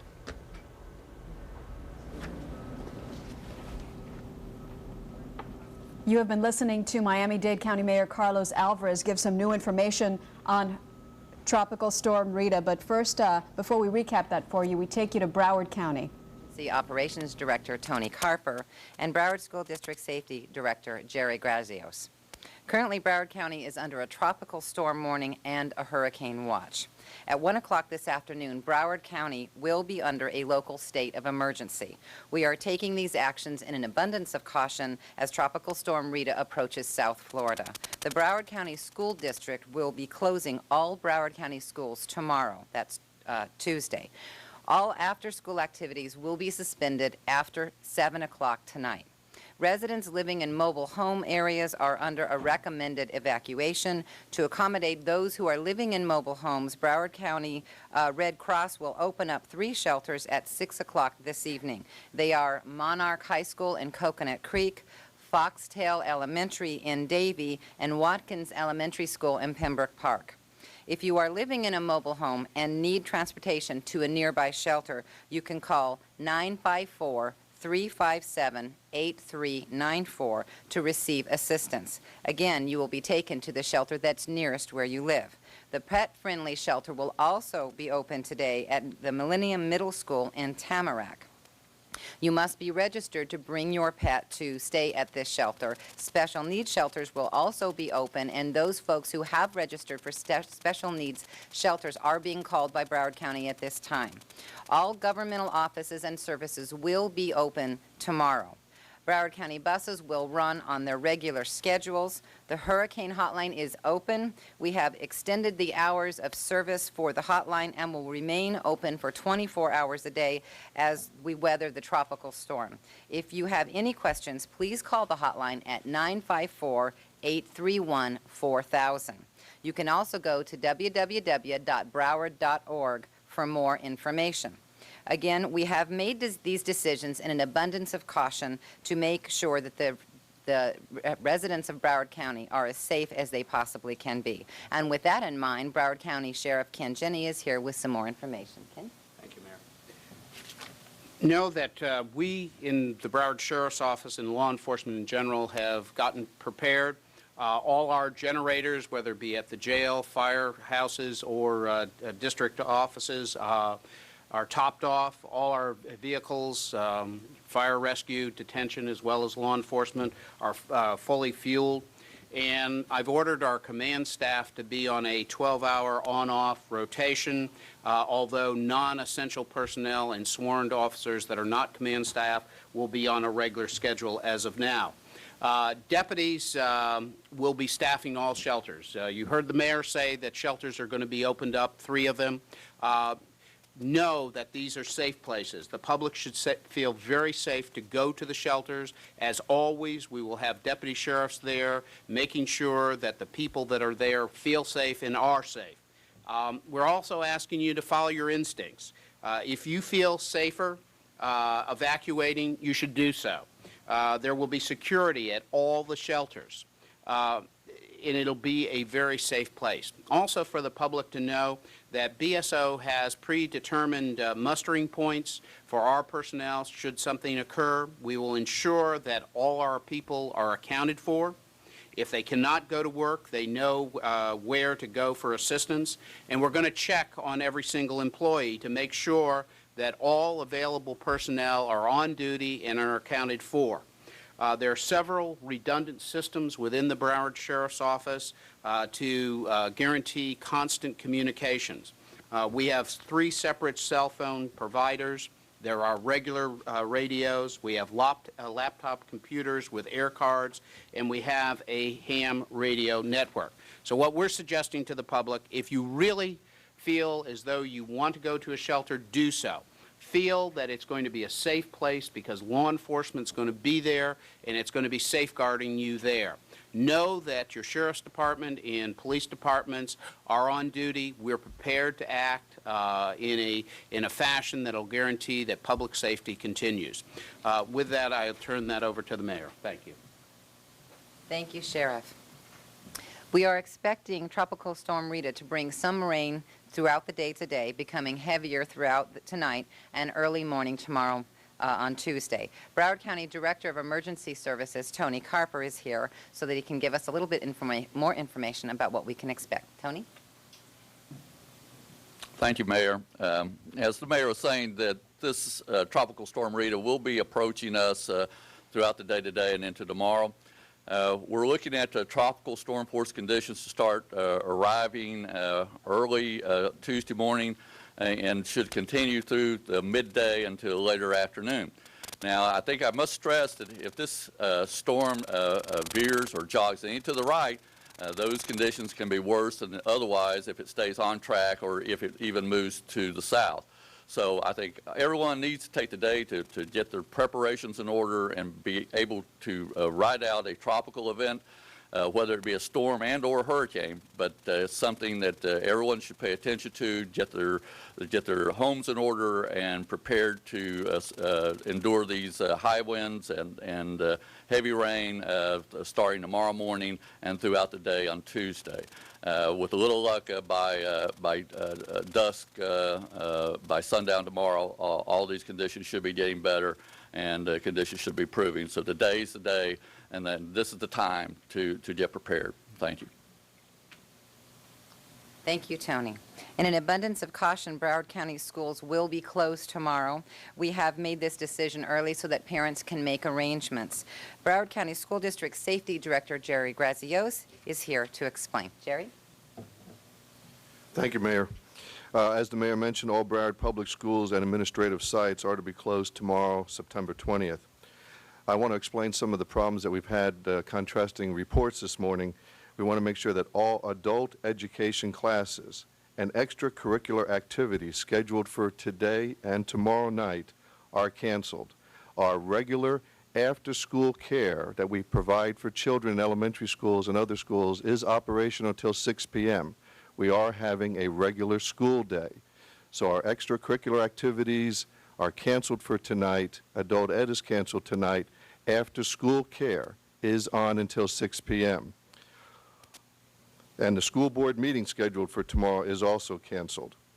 Also, you can check our school board website at browardschools.com, and the district rumor hotline is open and operating at 754-321-0321. And you can also follow information on the school board's cable channel on Beacon, which is channel 19 on Comcast. These items will provide updates affecting the school district and its operations today and tomorrow, and we will make a decision sometime tomorrow afternoon affecting Wednesday. Thank you. Thank you, Jerry. Again, just to remind you, we want everyone to stay calm and feel comfortable that we are looking out for your safety, and the preparations that we have told you about today are being made in an abundance of caution to make sure that everyone is prepared for Tropical Storm Rita. If you have any questions, our hurricane hotline is open. Again, the number is 954-831-4000, or you can check Broward County's webpage at www.broward.org. We ask that you please stay in tune, monitor the television and radio broadcast for the latest information on Tropical Storm Rita. And an additional note that if you are interested in understanding where homeless folks might be able to find assistance, Broward County will be picking up homeless people from three different points tonight. They are St. John's Episcopal Church, which is located at 1704 Buchanan Street. That's in Hollywood. The second pickup point is Pompano Beach City Hall at Atlantic Boulevard and First Avenue in Pompano Beach. That's just to the east of Dixie Highway and Atlantic. And then Salvation Army Lodge, which is 1445 West Broward Boulevard, and that's in Fort Lauderdale. So again, those are pickup points for homeless. They will be brought to shelters and made comfortable for the evening as we go through a very difficult storm tonight. Now, with that, are there any questions? You've been listening to Broward Mayor Kristen Jacobs informing everybody through the EOC offices of what Broward County has put in order for Tropical Storm Rita. You're watching special CBS 4 News coverage. Rob Hanrahan along with Maggie Rodriguez here as we listen to mayors of both of our counties talking about what should be done as we prepare for this storm to arrive. To recap for you some information that Miami-Dade Mayor Carlos Alvarez gave out moments ago in the noon briefing. A mandatory evacuation has been ordered for people in mobile homes. There's also a voluntary evacuation in place for people in Zone A of the county. We want to show you a map of the areas because there were quite a few. You can see the areas affected there, the A. This is a voluntary evacuations for areas including Key Biscayne, Miami Beach, Bal Harbor, Surfside, North Bay Village, and island portions in the city of Miami. If you live near the water, it is recommended that you evacuate to someone's house or a shelter as long as it's inland. Yeah, saying it's actually better to evacuate to someone's house, a relative or a friend, if that's possible, if they live in a better area. And if you do go to a shelter, remember to bring your own supplies. And Carlos Alvarez advising everybody to get a bite to eat before you go to the shelter, because food isn't going to be that plentiful, especially today in advance of this storm. And shelters will be open at 6 o'clock in both Miami-Dade and Broward. Right now, we want to turn things back over to Brian Norcross in Weather Control. Brian. All right, Maggie and Rob, why don't we talk about the various threats here. First of all, in Miami-Dade County, because the expectation is that the center of this storm, likely a hurricane, will be to the south of Miami-Dade County. That's going to put the stronger winds out of the east on the into the county. Now, two things that will do. One is, and I think you're really going to notice this if you live near the water, is that's going to push water into Biscayne Bay on top of the abnormally high astronomical tide that we have going on right now. So I think you're going to see, if you live on one of the islands, if you live on the Venetian Islands, if you live on Brickell Key, you have the possibility of having flooding that may inhibit your movement on those islands, or even on some of those lower lying parts of some of the access roads. Even on the west side of Miami Beach along West Avenue there, that may well go underwater as well. So just bear that in mind, and also bear in mind that is not fresh water. That is brackish water coming out of the bay. It's got some salt in it, which is not at all good for your car. So that kind of flooding that comes up out of the sewers or comes up out of the bay is not good water to be driving through in terms of the health of your car. You'll also get water on the western side of Biscayne Bay in some of the lower lying areas. Watson Island will likely have water over part of it here from the storm surge combined with the astronomical high tide. The second issue, so that's why the islands have this voluntary evacuation. That was the point I wanted to make, is because you may have flooding there that would limit your access, and if somebody were to have a heart attack or somebody were to have some kind of problem, you might not be able to get off the island until the water went down. Now, the second issue is high rises. The winds will be significantly stronger, higher in the buildings. So especially on the east side and on the ends of the buildings, you could have some very, very strong winds. So everybody should be taking off the furniture, off those balconies, any kind of plants, anything that might fly. The possibility is very, very strong winds in the high rises in Miami-Dade County. This will be tomorrow. So today you have time to get all this work done, although it is already getting kind of gusty out there. Now in Broward County, we don't expect the winds to be as strong, but we do have, as you know, the tropical storm warning and the hurricane watch. That's exactly the same set of warnings and watches that we had for Hurricane Irene.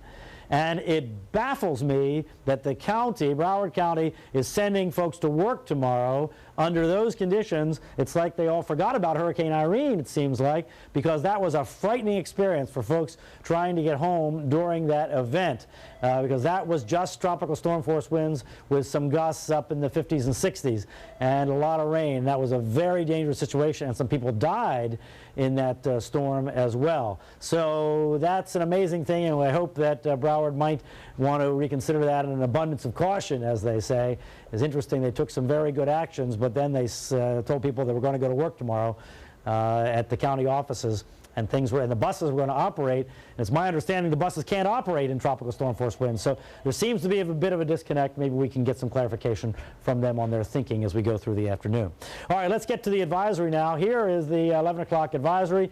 The position on the latitude was 23 north, longitude 75.2, winds at 65 at that time. But we've noticed that dramatic difference in the satellite picture since before 11 o'clock, last hour and a half, indicating a strengthening storm. And I think it's very likely that when we get a new advisory here at 2 o'clock that this will be Hurricane Rita. West-northwest at 12 was the motion at that time.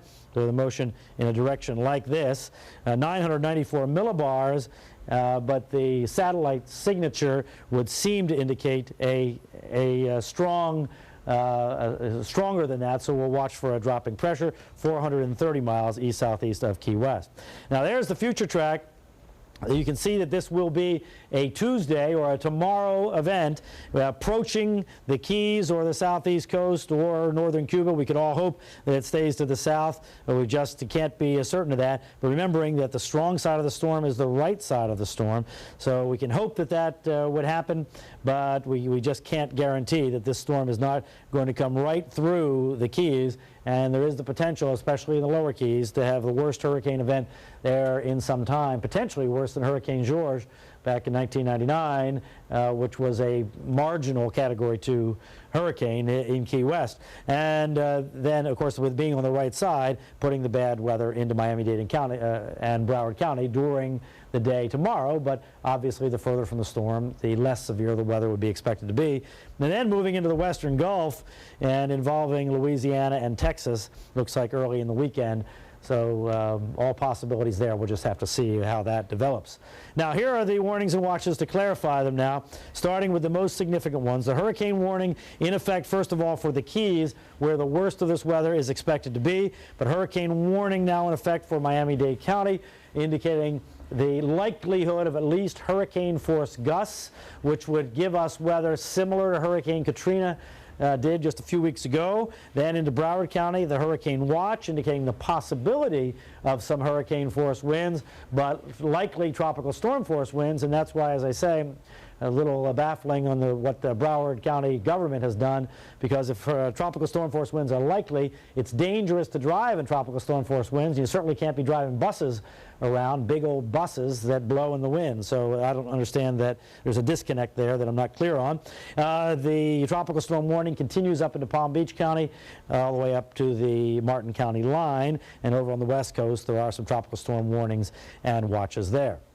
The one more point I wanted to make in terms of our possible scenarios, the one being the storm moving with the center moving south of the Keys with tropical storm force winds and heavy rain and possibly some hurricane force gusts extending up into Miami-Dade and Broward, perhaps reaching into Palm Beach County, with the hurricane force gusts here into the Keys, over all of the Keys, and the hurricane force winds offshore at this time. But then if the storm were to continue on to the west-northwest, the hurricane force winds would clearly move over the lower Keys. And the idea being that because the water is so warm down here in the Straits of Florida, that the storm would likely be intensifying well beyond the Category 1. How far beyond, that's unknown, but the possibility exists of a significant hurricane in the lower Keys. If the storm were to jog a little to the north, clearly that would put the stronger sustained winds into Miami-Dade County and the upper Keys, and the stronger tropical force winds and hurricane force gusts up into Broward County, and that's why there's a hurricane watch and for Broward County and the hurricane warning, just because the likelihood is that much stronger of having at least Hurricane Katrina type winds in Miami-Dade County. It's not certain, but given all the best information available, folks in the National Hurricane Center think that the likelihood is high enough, the risk is high enough, that we need to be ready for at least a Hurricane Katrina type event in Miami-Dade County, and maybe a little less than that, maybe a Hurricane Irene type event in Broward County would be a better way to think of it. So let's take a pause there for our viewers on UPN 33, and we'll continue with coverage here on CBS 4. Ryan, thank you very much. And because of the hurricane warning and the mandatory evacuation order in effect in the Keys this afternoon, everybody is headed out of the Keys as we speak. We're already seeing evidence of a mass evacuation down there. Hotels are closing down and other things are going on there. Let's check in with Shamari Stone and Isla Murata with the latest on the situation there. Shamari. How's it going, guys? That's right, we're here in Isla Murata, north of the 7 Mile Bridge. And if you take a look behind me here, you can see a lot of folks are leaving. You got some boats, some RVs, residents, tourists, people living in low-lying areas concerned about a storm surge are leaving town. Take a look at the southbound lane right now. See, not a lot of cars. Look at the northbound lane. Many folks are leaving, but a lot of folks are not leaving. In fact, when I tell them, you know, hey, there's a mandatory evacuation, they're like, I could care less, Shamari. I'm really not worried about it. Why? Because I've weathered the storm and I know what to expect. Rita could possibly come this way, you never know. And a lot of folks say that, you know, they're really not worried about it. The Monroe County Emergency Operations Center is fully activated. Officials are monitoring the storm, looking at it on screen, seeing which way it's going to go. It's important to point out that their mobile home residents especially need to evacuate because of the weak construction materials, but still, some of them aren't even leaving. I don't know, I don't really understand it. A lot of folks say they just refuse to leave. I'm now joined by someone who is not leaving. His name is Peter. If you could just come here for a second, pardon me. Just spell your first and last name for us. Peter Campanella. Campanella? Campanella. Why aren't you leaving? I got a lot of things to do. I'm in a 3-story all concrete house, and there's enough people leaving. If I need to, I'll get out at the end of the line. But you also told me that you're really not worried about this storm. Tell me why. It doesn't seem it's going to be that big a storm for where it'll be. It's Category 2 coming right over us. It isn't as bad as that sounds, and I know there's a lot of problems, but I got things to do.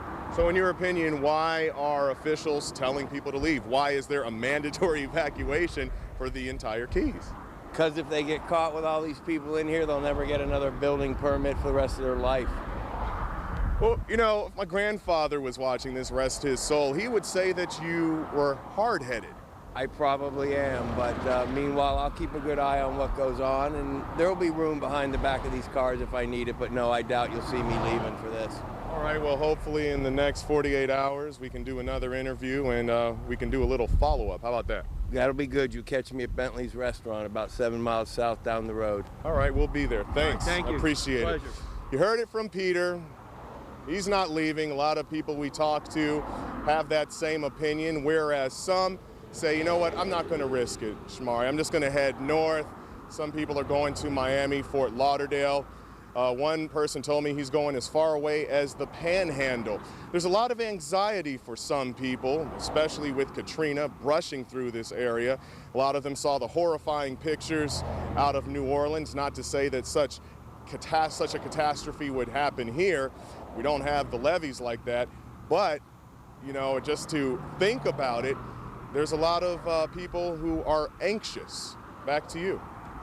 Peter, Shamari, you tried, and that's what we want to do as we bring you this coverage, is to give the best information possible so that everybody understands the risk. We're getting a wire in. The National Hurricane Center is telling us that there is some risk that Rita might reach Category 3 as it approaches the Keys. That's a quote from Monroe's Emergency Management Director, Irene Toner. Category 3 storm. Remember Katrina here in Miami-Dade? We saw what a Category 1 did with all that debris and knocking out power.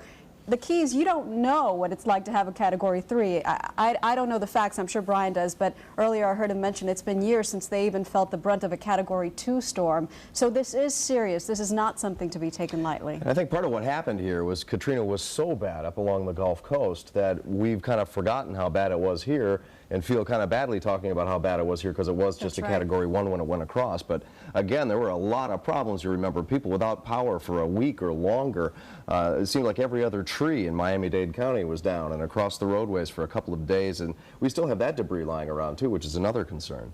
Absolutely. So please take this seriously in the Keys. The farther down that you move in the Keys, the more seriously, I guess, you have to take it. So we want to take you now to Key West and see what the situation there is. Dave Malkoff is standing by. There he is. Dave, are people leaving from there? Yeah, it's starting to hustle and bustle here on Duval Street. A lot of people coming out, a lot of people with plywood. Look at this. This is what I found inside our hotel room. They have posted this. It says Keys Tourist Advisory. It has one of the advisories on here. That looks like the 11 p.m. advisory, so that is pretty old. That's not a new advisory, but I just wanted to show you this is the posting they have inside the hotels. The governor has said now that everybody in the Keys must leave. We don't know if that means the media at this point. They are still checking on that. But basically, they want everybody out of the Keys at this point. It is very dangerous as this storm is coming through.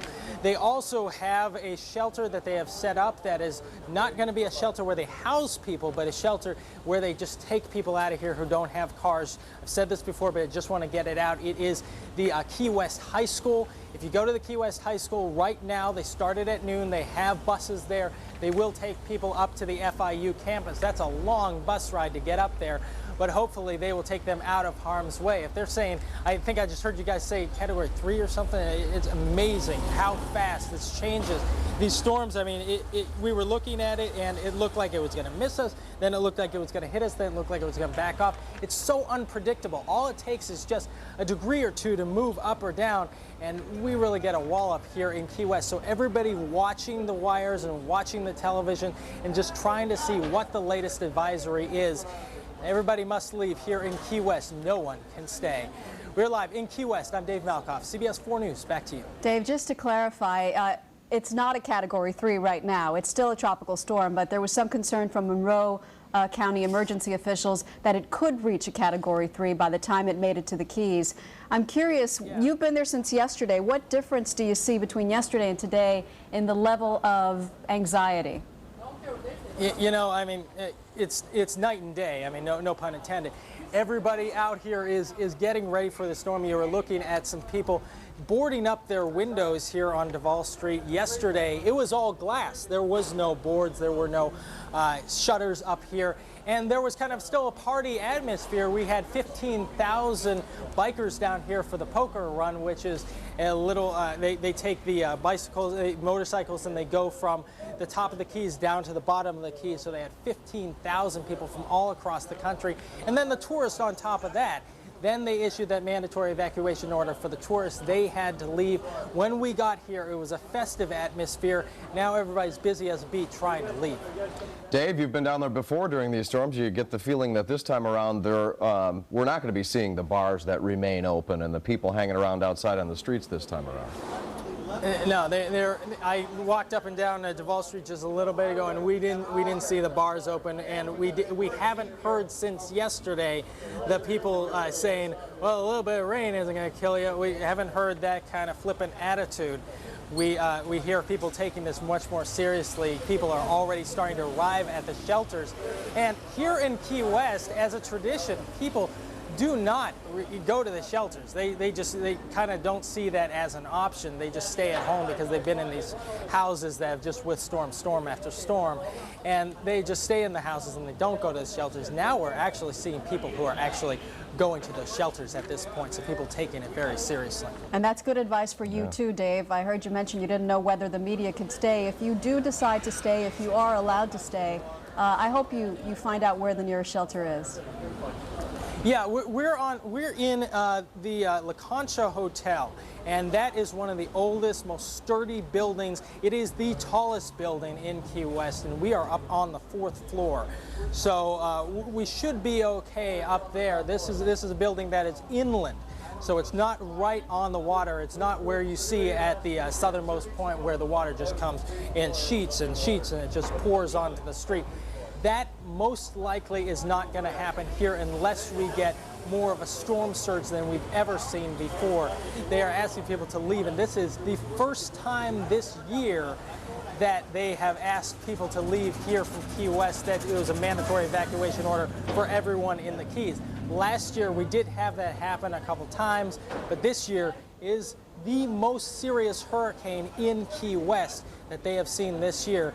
Last year it was they had Ivan come through, they had Charlie come through, but this one, it looks like it is going to be a serious hurricane. Well, Dave, Brian has been mentioning it and talking to the National Hurricane Center about the storm surge. It could be about 6 feet this time around. Are they much more concerned about the storm surge? Imagine that, 6 feet. I'm not 6 feet. That's higher than that's about to here, and that's the storm surge coming in, the water that just gets pushed along from the hurricane into the streets. Now we saw a lot of that storm surge during Katrina, and most of that water came because the levees broke. But we do have levees down here as well. We do have a lot of sea walls that hold back the ocean. And, well, we hope that those will stay in there, and they are hoping that those will stay intact for this storm. But 6 feet, I've been next to those seawalls, and they basically come to right about here. 6 feet is right about here. So, I mean, if that's coming over the seawall, we don't know what's going to happen with those. Time will only tell. All right, Dave Malkoff, thank you very much for your live report from Key West. Up here in Miami-Dade and Broward County, residents are also taking this storm very seriously, and they are stocking up early this time, remembering all too well what it was like after Katrina, getting caught without supplies and without power. The time to prepare is now. Here's CBS 4's Jade Alexander. Here at the Home Depot in Southwest Miami-Dade, 3 kinds of customers. You had those that it was just business as usual, buying what they need to carry on their workday. Then you had those that were taking every precaution necessary and buying supplies. And then you still had those who were just replenishing a few items since they are fully stocked from the last storm. Actually, I'm overstocking on water. We have children, plus we have other family members that don't have the luxury of being off. So I'm also helping them out by having enough water for us and for them. Well, actually, I'm pretty well prepared at this point. I think I've got the hurricane shutters still up and the gutters are all clean, so that's all we can do. Boarded up, ready to go, enough water, food, ice for 3 hurricanes. Well, as you can see, Home Depot very busy, but then again, when isn't Home Depot busy? But this is early in the day. Let's see how much busier it gets once folks get out of work. In Southwest Miami-Dade, Jade Alexander, CBS 4 News. All right, people are out picking up the supplies. The time to get them is now, and if you haven't done so, you should already do it. But, you know, with Katrina being so recent, a lot of people probably still have a lot of things, batteries and things like that stocked up, which we should do at the beginning of the season anyway. You're going to use it eventually, and you might as well get it just in case. We want to keep you up to date on the whereabouts of the storm and the future track, so we head back to Weather Control and Brian Norcross. All right, let me just clarify a couple of things. First of all, in the Keys, the storm surge is expected to be 6 to 9 feet, and remember, we're at a time of astronomically high tide that could add a foot or 2 to that. So we may see storm surges over 10 feet, maybe even 10 or 11 or 12 feet in the Keys, depending on the exact track. And the highest storm surge will be from the bay, from the north to the south, not coming in from the ocean. Now, it'll flood in both directions, but the bigger storm surge comes in from the north. Everybody, don't think, and we need to repeat this over and over again, and for you folks in the Keys that have friends that live on the bay side or the north side, or if you're talking in Key West, they say the Gulf side of Key West, that's where the big water is going to come from. Not that it's not going to come over out of the Atlantic, but the storm surge is significantly higher on the north side of the Keys. Now, the other point is, in terms of people's memories in the Keys, they remember Hurricane George from 1999, but you have to go all the way back, really, to 1948 to have a really significant hurricane in Key West. And then you have to go back even back to 1919 to have a mega hurricane in Key West. So this has the potential to be the most significant storm since 1948 in the Lower Keys. Not that it's going to happen for sure, but it has the potential, and that's why emergency management is so concerned to try and get people to take action. The storm surge in Miami-Dade and Broward would be significantly less, but still up to a 5-foot or 6-foot storm surge is possible in Miami-Dade County. So this is not a trivial thing, even as far north as the metropolitan Miami area. Now, here's the satellite picture. I just want to take a quick look at this, then we'll get a look at the local weather, because we have been seeing this moment by moment, this intensifying storm. On this daylight satellite picture, what we can see here is, look at these bands beginning to develop here, all indications of a strengthening tropical system. We're also seeing, and I'm going to be very interested when we get the new information from the National Hurricane Center in an hour or so on the track, because a little bit of good news, it looks like that core is staying fairly far south as opposed to ending up in here somewhere. It's staying fairly far south.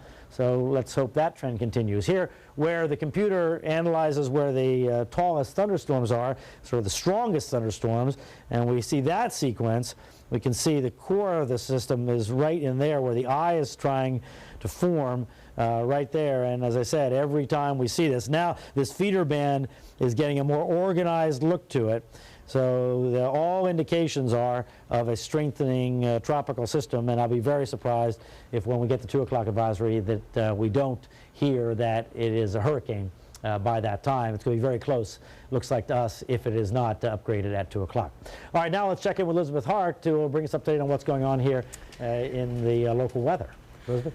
Well, good afternoon. We started with pristine blue skies out there early this morning, but things have been building up cloud-wise, and now we are starting to see the first bands of rain moving on in. You folks up in Broward County from the coastline up to about Deerfield Beach and then all the way back west of the Turnpike, you are going to find some pretty heavy downpours. Remember, this is going to be a squally type shower that moves on through, where you do get some very gusty winds along with those heavy downpours. And then through the upper Keys, here we go, around Ocean Reef and Key Largo.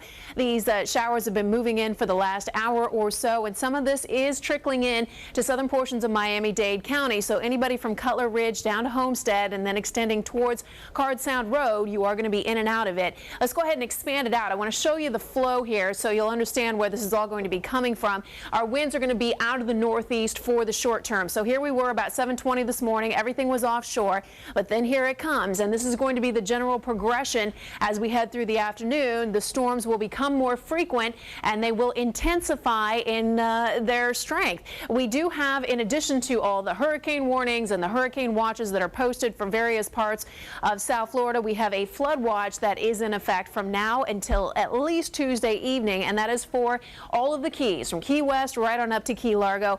We just talked about, Brian was mentioning the storm surge, which could be devastating, both from the Atlantic and from the Bayside, but we're going to have problems just because of the rainfall alone. We are anticipating on the order, and this is a generalized amount, 5 to 10 inches, with locally higher amounts. You remember what happened with Katrina. Yes, we had some impressive rainfall totals from all over South Florida, but that concentration of a deluge in southern Miami-Dade around Perrine, Cutler Ridge, the folks especially down in Homestead and Florida City, where the flooding was just unbelievable. We will have pockets that will probably approach those totals, which were nearly 1.5 feet down in that southern stretch of Miami-Dade with Katrina. Now, as far as the winds go, we have seen a slow but steady increase here over the last couple of hours. There's nothing real impressive out there right now through Miami-Dade or Broward, but this is what we're looking at. Winds sustained at 21 miles per hour, Pembroke Pines at the top of the hour, and generally in that 10 to 20 mile per hour range, but we have noted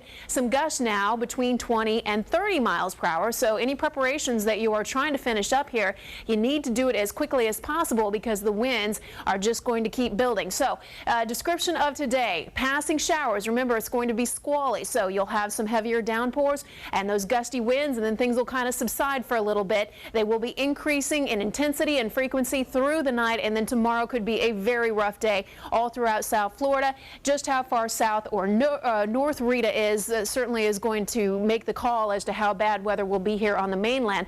But again, we're anticipating some very, very rocky conditions down through the Keys. Now, as we take a look ahead, and I know we got a long ways to go before we get to this point, but by Wednesday, things should start to improve if Rita stays on this course back out into the Gulf of Mexico. We will have some stormy weather on the backside of the storm, and it depends on how long the moisture tail is, but it should be improving late in the day on Wednesday. So at that point, hopefully, things will be calming down for us, but it's going to be a rough go here.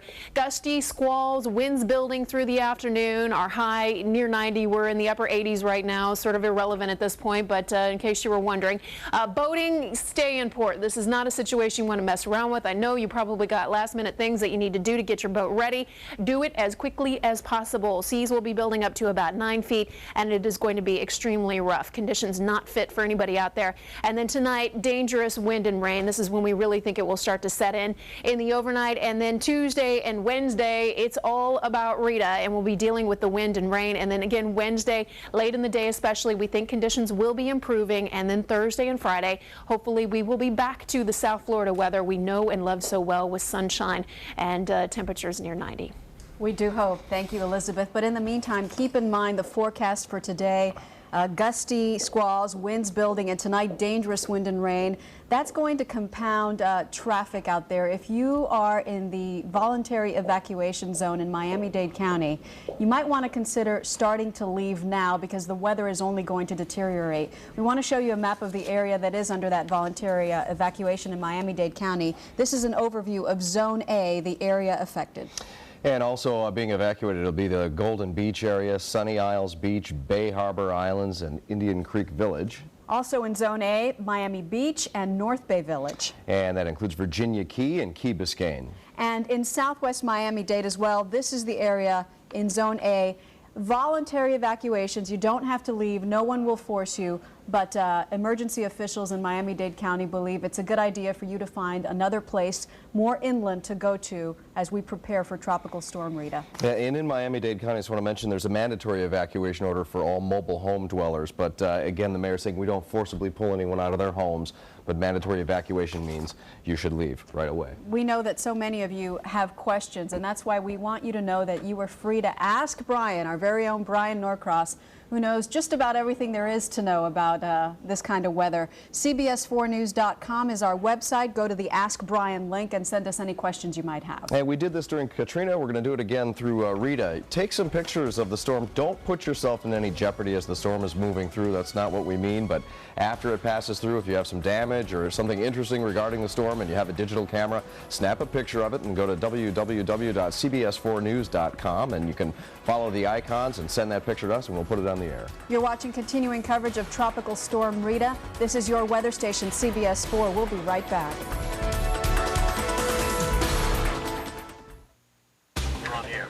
Let's take you to the scene. Video you'll see only on 4.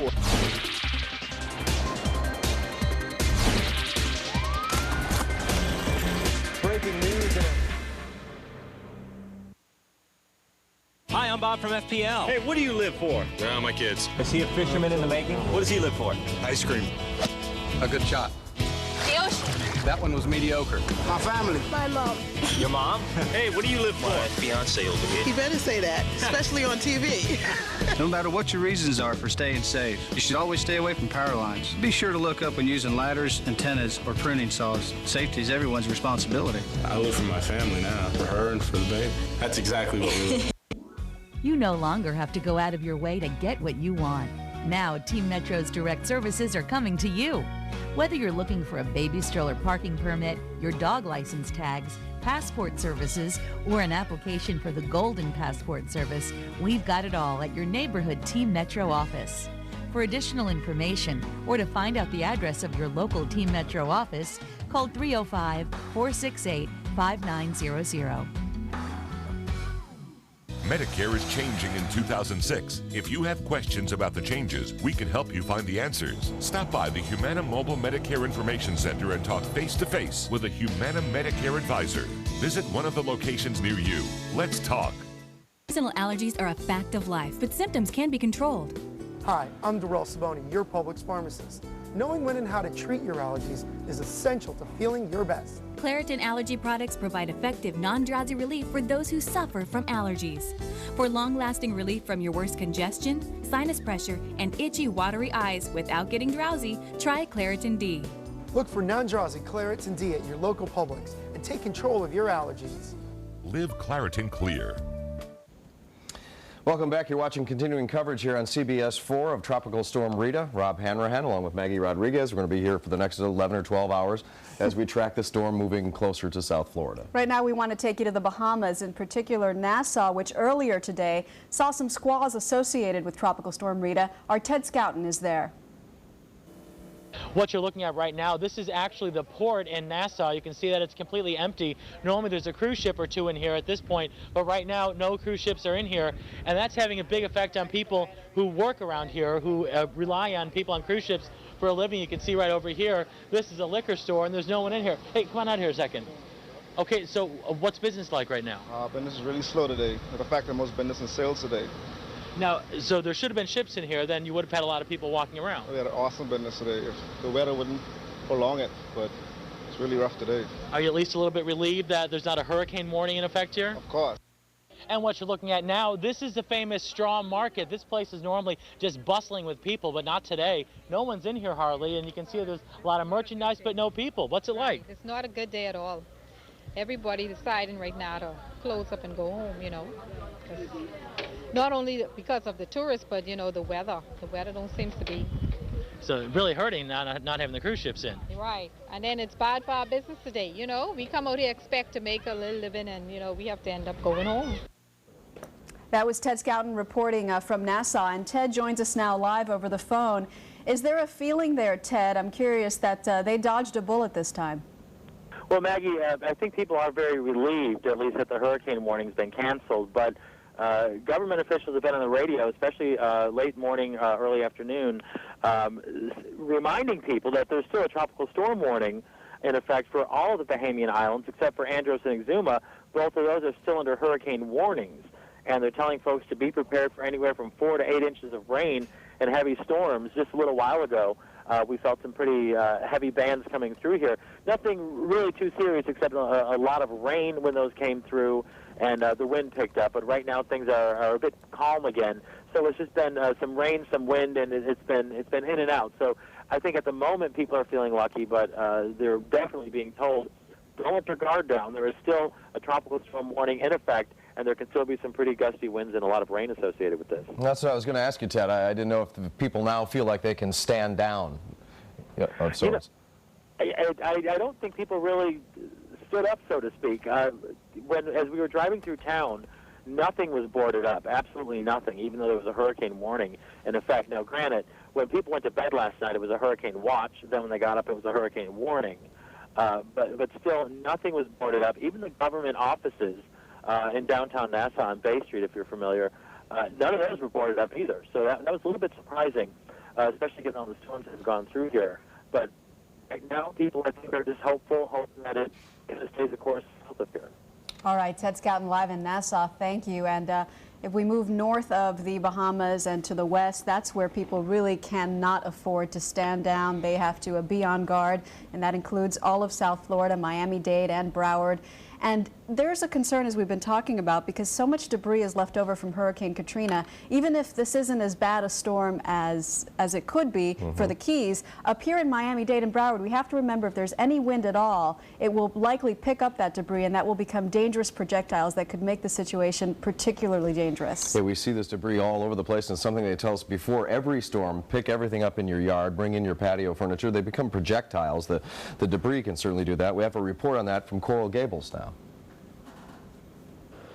Despite an intensive 3-week effort to clean up after Hurricane Katrina, debris like this one here in Coral Gables is scattered throughout South Florida communities. Now, a lot of health officials are concerned that this kind of debris can become missiles with the new storm Rita rolling in.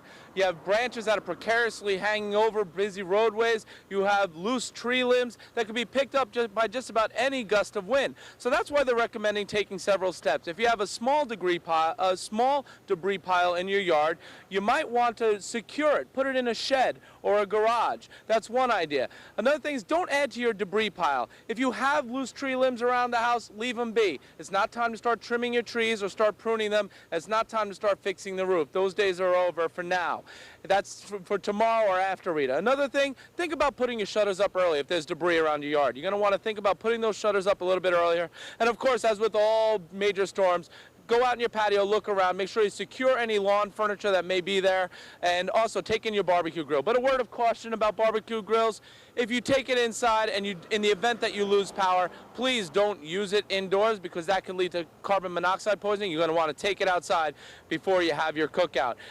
And that's really about it. So again, with the debris, try to secure your debris, bring in your patio furniture, and do your best to protect your home and yourself. That's the very latest from Coral Gables. Dr. Sean Kniff, CBS 4 News.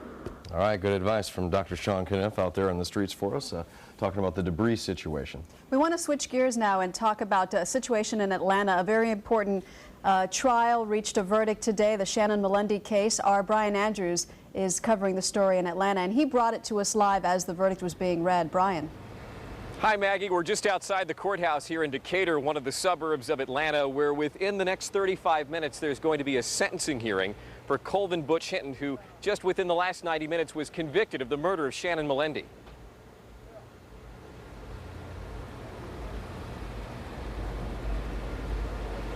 We have some videotape to share with you a short time ago as in a fifth-floor courtroom this verdict was being read. What the judge did is she had the jury come in. She asked the foreman if he had reached a verdict, and let me share with you what happened next. We, the jury, find the defendant Colvin C. Hinton III guilty. As to count 2, felony murder, how does the jury find? We, the jury, find the defendant Colvin C. Hinton III guilty.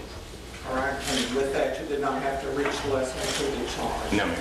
If you would hand that to me, and you may be seated. Thank you. Thank you. And right now, you're looking at what was happening inside the courtroom. You can see the emotion on the Melendi family's faces. They had traveled here from Miami to be in the courtroom when this verdict was read. The Melendi family in absolute tears. 11 years in coming, long time for justice for this family. They had believed since the beginning, since Butch Hinton had become a suspect, a man who had worked at this softball field with Shannon, who was a college student here at Emory University, originally from Miami, that Hinton was the one who abducted and killed this South Florida native. Just a short time ago, after court recess, we had a chance to catch up with Butch Hinton's attorney, B.J. Bernstein. I realize this has been a very emotional case, and I think those emotions is what happened with this verdict. In terms of appeal, we feel strongly that there are real and serious issues for appeal. A lot of lawyers come out on the courthouse steps and say, oh, we're going to appeal, this isn't over, but that's very much with this case, because it has never happened in the state of Georgia.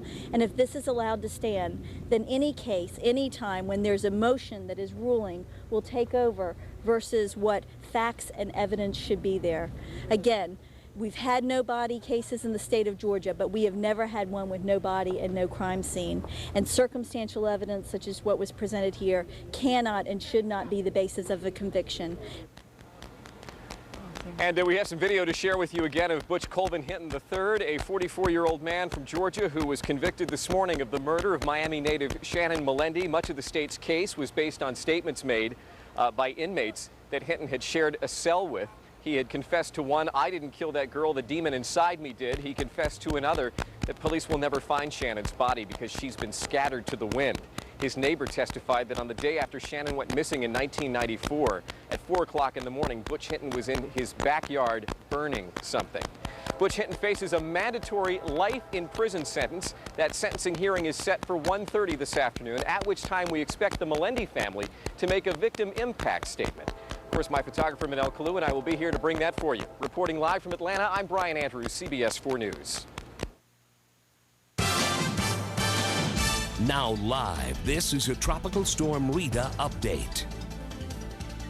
Hello, South Florida. Thanks for staying with your weather station. I'm Maggie Rodriguez along with Rob Hanrahan and the whole CBS 4 team, bringing you continuing coverage of Tropical Storm Rita, which now has much of South Florida under hurricane warning. And we have our reporters fanned out across South Florida, even out to the Bahamas. But of course, we always bring it right to weather control first at the top of the hour. And Brian Norcross with the latest. Brian. All right, Rob and Maggie, every indication we have here is that this is going to be a hurricane here very soon. Now, we will have a new advisory from the National Hurricane Center within the next hour. And of course, we'll get the confirmation.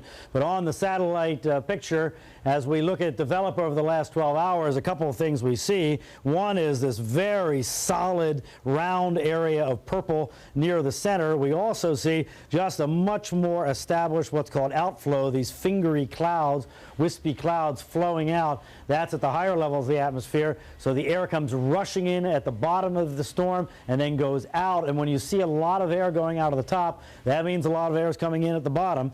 And that's an indication of a strengthening storm. Now, the other thing that we may be seeing, and I hesitate to even talk much about it, is the general trend of a westward movement here, because the ball of thunderstorms, of strong thunderstorms near the center, right in here, seems to be moving in a generally westerly direction and taking it closer to Cuba as we speak, which of course for all of us in South Florida would be very good news if that continues. However, I hasten to add that very often as storms intensify, they wiggle and just resume their motion, and the motion on this storm has been to the west-northwest in the direction of the Florida Keys, especially the lower Keys. But of course, any movement to the left, any movement to the south is good news for South Florida, potentially not so good news for our friends in Cuba, of course, but it just is what it is, and we'll just get the confirmation from the National Hurricane Center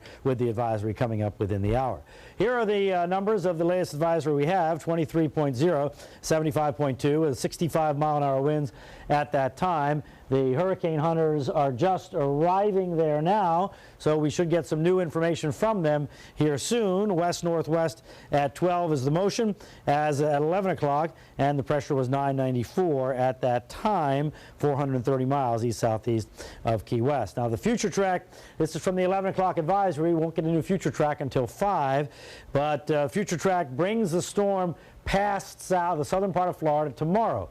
So when it says here AM Tuesday, what that means is mid-morning or early morning Tuesday in the 8 a.m. time frame, moving between Andros and the Keys, or and South Florida, or and Cuba, somewhere in that area there to the southeast of us. And then during the day, moving by the Keys, and then during the evening hours, moving by the lower Keys. Now, that means this is going to be a daytime storm. And we don't like daytime storms, even though they may not be as scary when you're inside your house. They are more dangerous, and more people generally die because people want to be outside in them and doing foolish things. So that's an unfortunate thing, but this is what this will be, a daytime storm. Now, in the case of the Keys, that might actually be a good thing because the water is expected to rise very high through much of the Keys, especially in the lower Keys. So people will be able to see this water happening.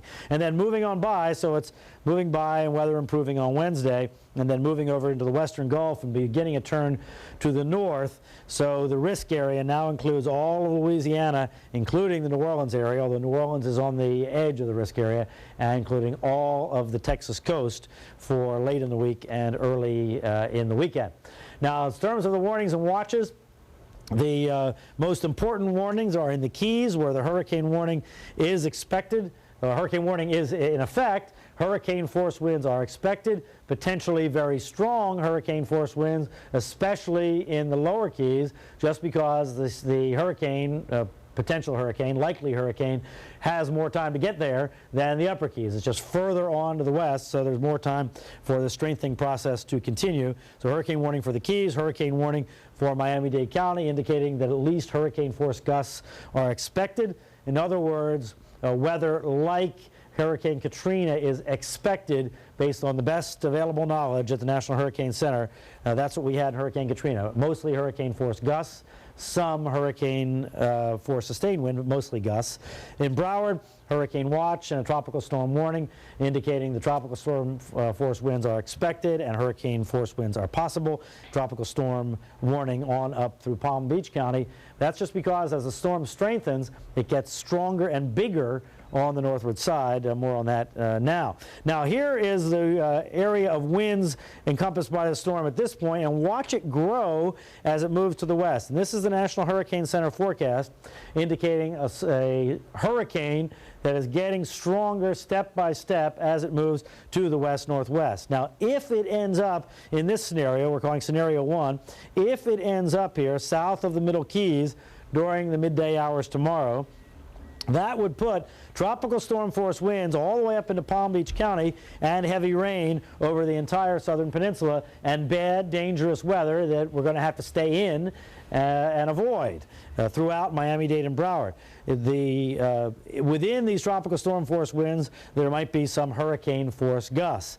Now, the next area to the south, the sort of light orange area, that's where hurricane force gusts are expected. So in this scenario, the hurricane force gusts would encompass all of the Keys at midday tomorrow and extend into southern Miami-Dade County, and then occasional gusts further north up here in the tropical storm force winds, and then on down to the south. That's where the hurricane force sustained winds would be south of the Keys. But then on this scenario here, if it were to take a more northern course but stay within the cone, that would put the stronger winds in the all the way into Miami-Dade County, sustained hurricane force winds, and the hurricane force gusts up into Broward, and that's why there's a hurricane watch for Broward. Now, the most important thing to note about both of these scenarios is both of them put very strong winds from the north over the Keys.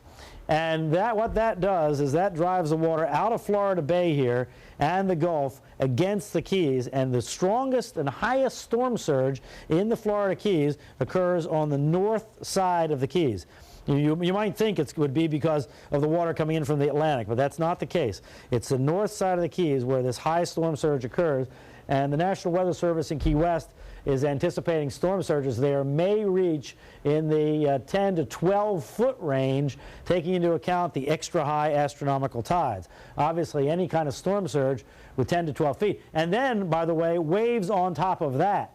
So any kind of water at that height is obviously life-threatening for anybody that encounters that water. Not many structures even would get you up above 10 or 12 feet of water. Now, that's not to say that that would occur over the entire Keys, but that's to say that it could occur anywhere in the Keys, and that's why the full evacuation is ordered for the Keys.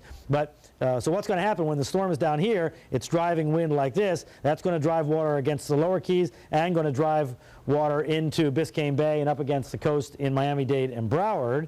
But then as the storm gets further west, The winds come out of the south, but they continue to provide this northward component here, pushing water into the north side of the Keys. So the storm surge is expected to be 10 feet or more in the Keys, and perhaps even in the 5-foot range in Miami-Dade County, pushing water into Biscayne Bay. So there is some significant flooding possible, but it just depends on how far south the core of that storm stays. That's it. That's what we have here right now. Let me send it back to you in the studio. I have a question, Brian, Okay. and I know that we should probably each look at these scenarios you've presented and decide for ourselves, but we need a little guidance sometime, and I find myself struggling with this too. Shutters. Yes, no, when do Well, we you know, decide? the good news is that we have the Hurricane Katrina experience. In Miami-Dade County, the weather is expected to be about like Hurricane Katrina. Now, if the storm goes a little south, we might not get quite that bad. So, you know, everybody can evaluate the Hurricane Katrina experience and say, boy, do I wish I had put up shutters. And if you do, then go ahead and put them up. It is not expected that the winds will reach a level in Miami-Dade County that a lot of debris would get picked up, and roof tiles and things like that. It takes about a 100-mile-an-hour wind to get that kind of stuff flying through the air. That's not expected in Miami-Dade County. It's not impossible, though. It's just not expected. So, we're on that fine line like we were in Katrina, but now we have the Katrina experience. So I would let that be my guide. And if you can do it immediately and do it safely, I guess my evaluation would be why not?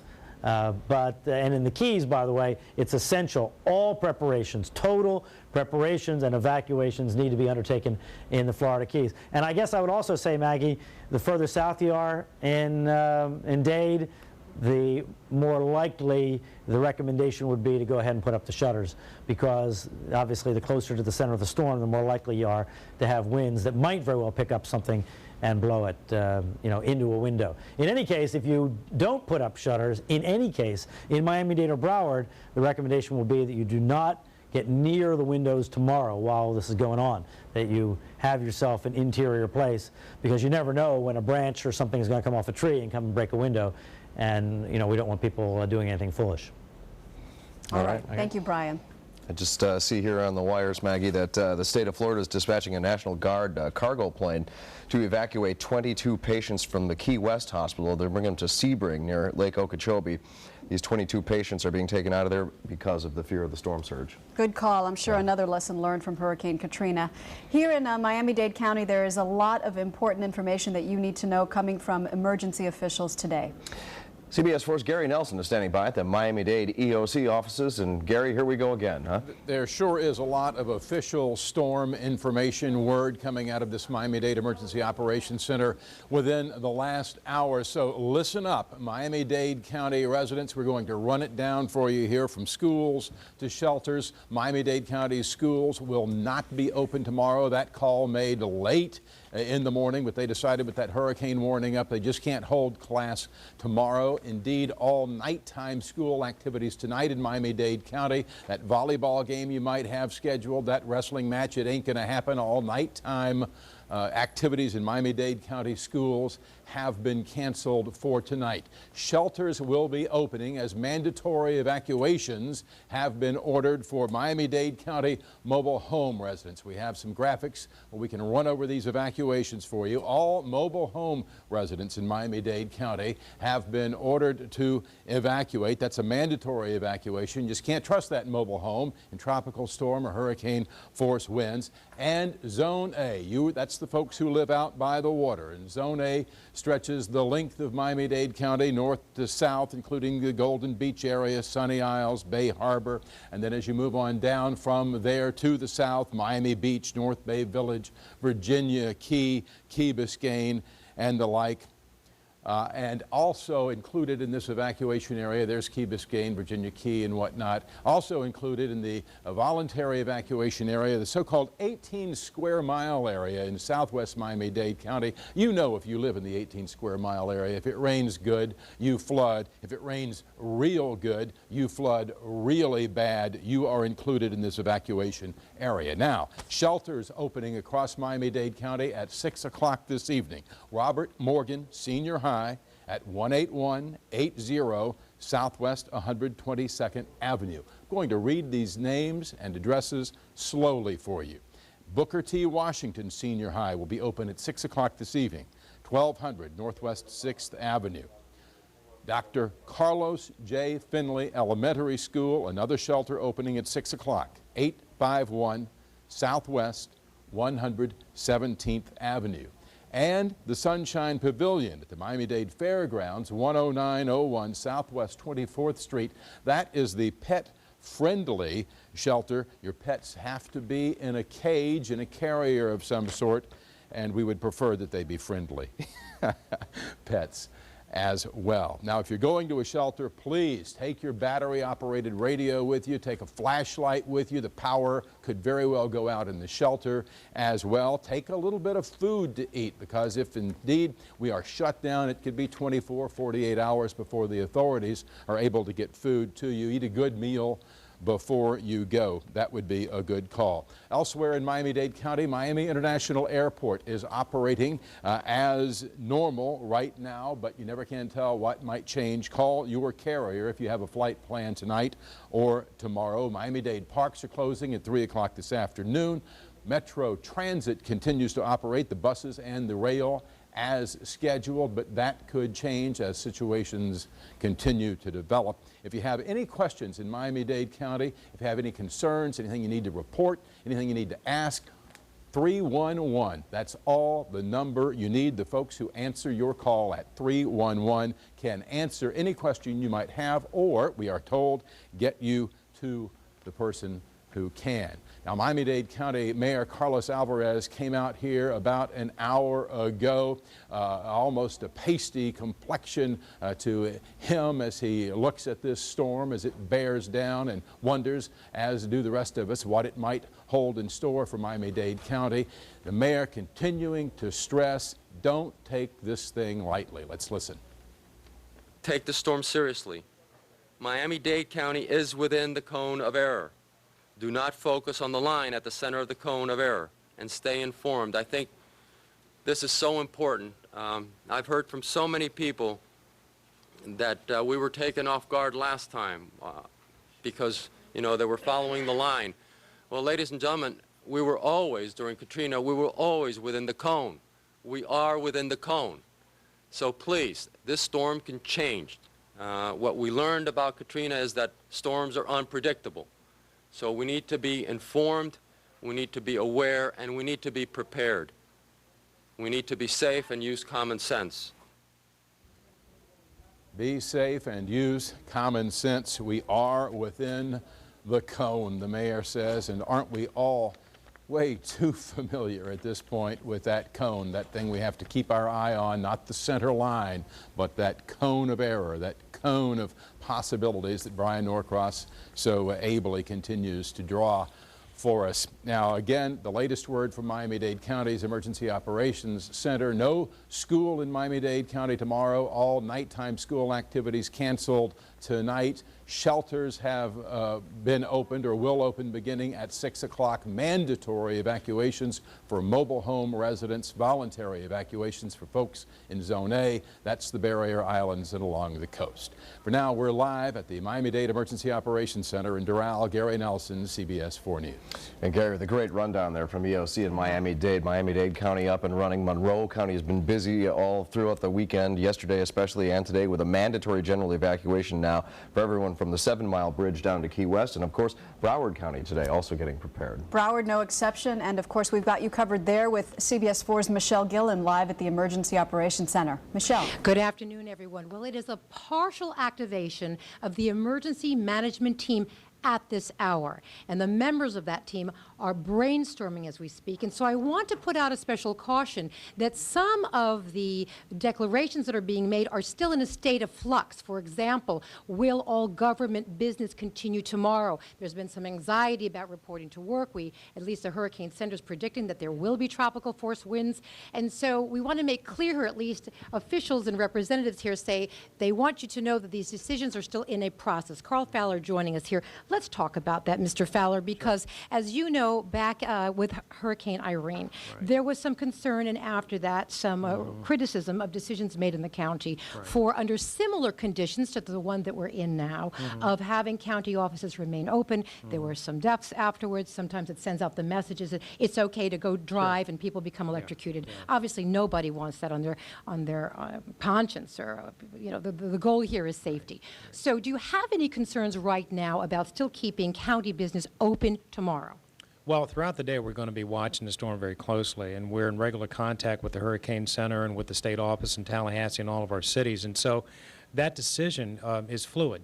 At this point in time, the decision was made to keep the county offices open tomorrow, but if the situation is such that that needs to be revisited, then we'll certainly do that. One of the points that was raised in terms of the Hurricane Center predicting that there will be tropical force winds tomorrow, and isn't it not true that really metro buses should not be and cannot be driving in tropical force winds? And so people who are thinking of reporting to either drive the bus, you know, what should they do? Yeah, right now, you know, we're encouraging people to, you know, just use caution, you know, and as the weather deteriorates as it's supposed to later on today and then throughout the evening, if it's not safe to be outside, then, you know, people should not be outside. As far as the bus operation is concerned, that's correct. As a general rule, the threshold is about 39 miles per hour sustained winds. We're not quite sure if the winds are going to be that strong or not here. Again, what we're going to be doing is watching the storm as it makes its way towards the area. It's going to be quite a ways to the south of us, and then if it looks like that there's going to be a significant increase, then we'll make a decision on that. Because it is, you know, at least they're being very clear from the Hurricane Center that they absolutely are predicting those tropical force winds, and I would imagine no one here would want to second guess the Hurricane Center if you take them for their word. That's correct, and you know, we are in regular communication with the Hurricane Center, and we follow their guidance very closely. All the decisions that we make are based on their predictions and their forecast. All right, so what you're saying is everybody out there, particularly those county and city employees, need to pay attention, especially through these next few hours. Exactly. And if it's not safe to be outside, we don't encourage anyone to do that. You know, whether they be a county employee, whether they be a resident, it's really important for everyone to stay inside if conditions get such that it's just not safe to be outside. So, again, that's a decision that we're going to be taking a look at very closely throughout the day. If we need to revisit that, we will. All right, now let's talk about some decisions that have absolutely been made.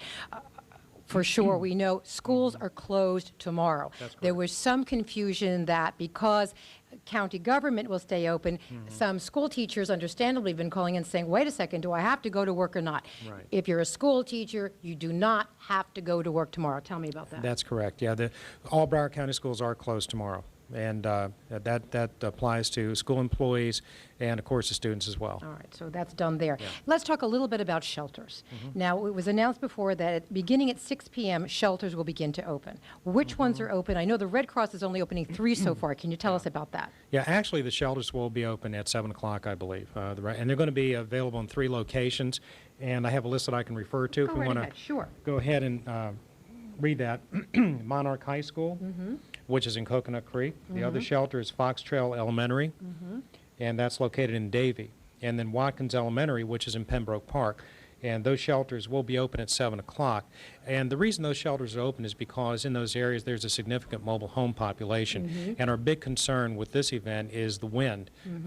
We don't really expect the storm surge, as you would say, a direct impact from a storm, but the wind is going to be a big concern. As we know, the mobile homes just do not do that well in these winds. I want to extrapolate more on the point of shelters opening this evening. It's interesting, but Sheriff Ken Jenney, I think, was very poignant in making the stance today that assuring everyone of how many deputies will be at those shelters, perhaps because there's been concerns over what we've seen happening after Katrina and concerns about huge crowds in shelters. So he wanted to point out today about how they will be staffed with deputies. Let's listen in to what he had to say. We're also asking you to follow your instincts. If you feel safer evacuating, you should do so. There will be security at all the shelters, and it'll be a very safe place. It will be. And I was going to say what other key questions we want to say here. I think the threshold here is the issue of abundance of caution. And I suppose everyone looks to you and the leadership here as what that specifically means. Yeah, there's a certain measure of personal responsibility, of course, that applies. And if it's just not safe to go out, if it's not safe to do something, you know, and if we have severe weather that happens as the weather deteriorates, and really, you know, should not do that. The best thing to do is, as the weather goes downhill a little bit this afternoon, later on this evening, is to stay inside in a safe location, watch the coverage on TV, and listen to it on radio, and that's the best way to get updates. We've been here so often, and I know for so many people it's that sense of deja vu, and it's a little bit of, you know, the anxiety in the tummy. Should we be surprised that you're only at partial activation? I am so used to when I am here, you know, we've got everybody there. When would the decision be made, if at all, to bring in the full team? That would be based upon the storm, and if the conditions change, if there's, say, a last-minute change in the path of the storm. And, you know, it's still several hundred miles away. It's out there. And as Max Mayfield said earlier, any bobble, you know, one way or the other could affect, you know, could make it better or maybe a little bit worse for us. So if that happens, then, of course, we'll staff up accordingly. The nice part about the staffing here at the OC is that we can expand and contract as the situation warrants. I guess there's a higher level probably of concern of looking back and always saying, you know, the more we do in advance, the better. Exactly. All right, Mr. Fowler, thank you so much. I'm sure we'll be here through the day. Reporting live from the Emergency Management Center in Broward County, Michelle Gillen. Thank you very much, Michelle. That's the situation in Broward and Miami-Dade. Right now, we want to bring you the situation in Monroe County, where there is a greater sense of urgency because they could see their first serious hurricane since 1948, a Category 2, maybe even a Category 3. If Rita develops in the worst-case scenario. Yeah, let's take it way down to Key West, and Dave Malkoff is standing by. And Dave, when we last talked, you said people are definitely taking this seriously. Oh yeah, 1943 you say, and a lot of people remember George also just not even a decade ago, and that came through here in Pactawalp. We also got lots of storms that came in last year, but now the plywood is going up. These are numbered pieces of plywood. You can see there's a 2 on this one. That means that goes in a specific location on a window, so they know exactly where these pieces go because they do this all the time. This is now a mandatory evacuation order for Key West. If you are a construction worker in Key West today, you are busy. All right, guys, we got them all out of here. These are the folks who have stuck it out. We've been going since about 3:30, 4 o'clock this morning, and probably in there half a dozen left. Yeah. The folks who are sticking behind to make sure everything is boarded up and ready for Rita. You never know, it could turn any way, do anything. And that unpredictability is exactly why Governor Jeb Bush has issued a mandatory evacuation. Everybody must leave the Florida Keys, and that's no easy task. The only fear I have is being hurt, harmed, or badly injured. And the shelter suggested that we all should leave, so I'm taking suggestions today in life. This is Key West High School, a brand new giant concrete structure rated to withstand a Cat 4 hurricane. That is why officials have chosen this spot as the staging location for getting folks out of here. They're going to go all the way up to Southwest A Street in Miami till the storm passes and the threat is gone. And then everyone will end up coming back probably on the buses that took them up there. It's equipped for the hurricane, but they feel that it's safer for us to go since it's a mandatory evacuation. So I'm pregnant also, so I need to evacuate where there's some kind of medical care. Yeah, normally where there would be no people at those shelters, no people at those evacuation zones either, there are people in steady streams, and people will be coming up US 1 in just the next few hours. We're live in Key West. I'm Dave Malkoff, CBS 4 News. All right, Dave, and if you have any questions regarding the storm, you can always call our Neighbors for Neighbors phone bank. They're up and running, very busy up there today, 305-597-4404 or 877-411-4242. Our volunteers have all kinds of information at the ready for you at those numbers. But if there's something that you would like our Brian Norcross to answer on the air for you, just go to our website, cbs4news.com, and ask Brian. Also like you to take some pictures after the storm passes through of any damage that you might see and email them to us at pics4@cbs4.com. We're back in a moment. Women of all ages can have their daily routines limited by arthritis and osteoporosis. From headaches to muscle aches, Advil liquid gels are faster and stronger on tough arthritis pain. Advil is the only liquid-filled capsule clinically proven to work fast, and it's gentle on your stomach, too. Women can also help maintain strong bones and reduce the risk of osteoporosis with calcium-rich Caltrate. In a clinical trial, Caltrate significantly reduced the risk of repeat vertebrae fractures in postmenopausal women. Treat yourself right and take care of your health. Sponsored by Wyeth, makers of Advil and Caltrate. This hurricane season, for the latest storm information, turn to the CBS 4 Hurricane Network. On television, CBS 4, UPN 33 and WPBT Channel 2 for the hearing impaired. On the radio, 101.5 Light FM, Magic 102.7, AM 790 and 91.3 FM. In Creole, 1320 AM. In the Keys, US 1, 104.1 FM, Conch FM, Wave FM, and Oldies 105.5 FM. All part of the CBS 4 Hurricane Network. Have you heard? Medicare is changing in 2006. New prescription drug benefits and greater access to health care for rural Americans are just two of the changes. If you have questions in the coming weeks, we can help you find the answers. The Humana Mobile Medicare Information Center is coming to Miami. You can talk face-to-face with a Humana Medicare advisor and learn how to make the most out of your health care options. Have your Medicare questions answered by Humana's knowledgeable team. Look for the Humana Mobile Centers nearest you at the following locations. Let's talk. Prescription compliance means taking the correct amount of prescribed medicine at the proper time. Hi, I'm Matthew Pendergrast, your Publix pharmacist. Increase your awareness about the medications you take. Ask your healthcare provider what the drug does, how it should be taken, what are the side effects, what you should do if you experience them, and how the drug's effect will be monitored. For more information, stop by your local Publix pharmacy. Take care of your health and feel better about yourself. Sponsored by AstraZeneca. Hello again, continuing coverage of Tropical Storm Rita on CBS 4. Right now we want to bring you up to date on where we stand. Here's some important information that you should be aware of as you prepare for this storm. Monroe County, where they expect the brunt of the storm to hit, mandatory evacuations are in place for residents and non-residents in the Keys south of the 7 Mile Bridge, and mandatory evacuations for visitors and non-residents in the upper and middle Keys. That means all of the Keys under a mandatory evacuation. Recreational vehicles and mobile homes throughout the entire Florida Keys must leave immediately as well. And Monroe County schools are also closed today and tomorrow. In Miami-Dade, after-school activities have been canceled for today and schools will be closed tomorrow. And in Broward County, after-school activities will go on as planned today, but schools will be closed tomorrow. Tolls have been lifted for southern parts of the Florida Turnpike going northbound to help you if you're planning to evacuate. And tolls on Card Sound Road Bridge in Monroe County are also lifted. Okay, let's bring you the very latest on the storm, where it is and how strong it is. Brian Norcross is in weather control. Brian. All right, Rob and Maggie, all indications are this is a strengthening tropical storm, likely a hurricane at this time. We're going to talk to the folks at the National Hurricane Center here in just a moment, and we'll get a clarification on their thinking. They're putting together the new advisory right now, and we'll have that here within the half hour.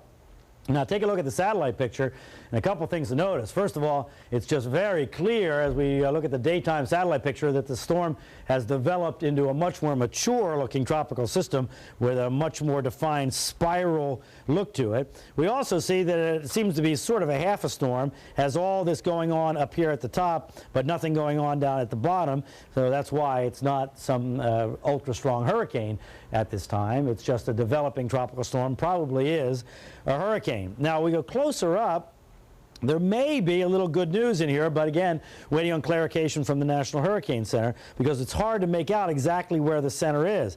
But we see two things. First of all, we see a consolidation here of the thunderstorms around what appears to be the center, but we also see the center that appears to be down here, and that would be a west or maybe even a little south of west track for the center. If that is the case, and again, until the hurricane hunter are out there and the analysis is done, we won't know exactly where the center is. It could be up there, it could be down here, but the thinking is that it's likely to be more to the south side. As I'll show you in a second, there are winds flowing over the storm, kind of pushing that way, so one would think that that would have the center down to the south. If that's the case, that's keeping it further and further away from us, but again, let's wait for the analysis from the National Hurricane Center to sort that out.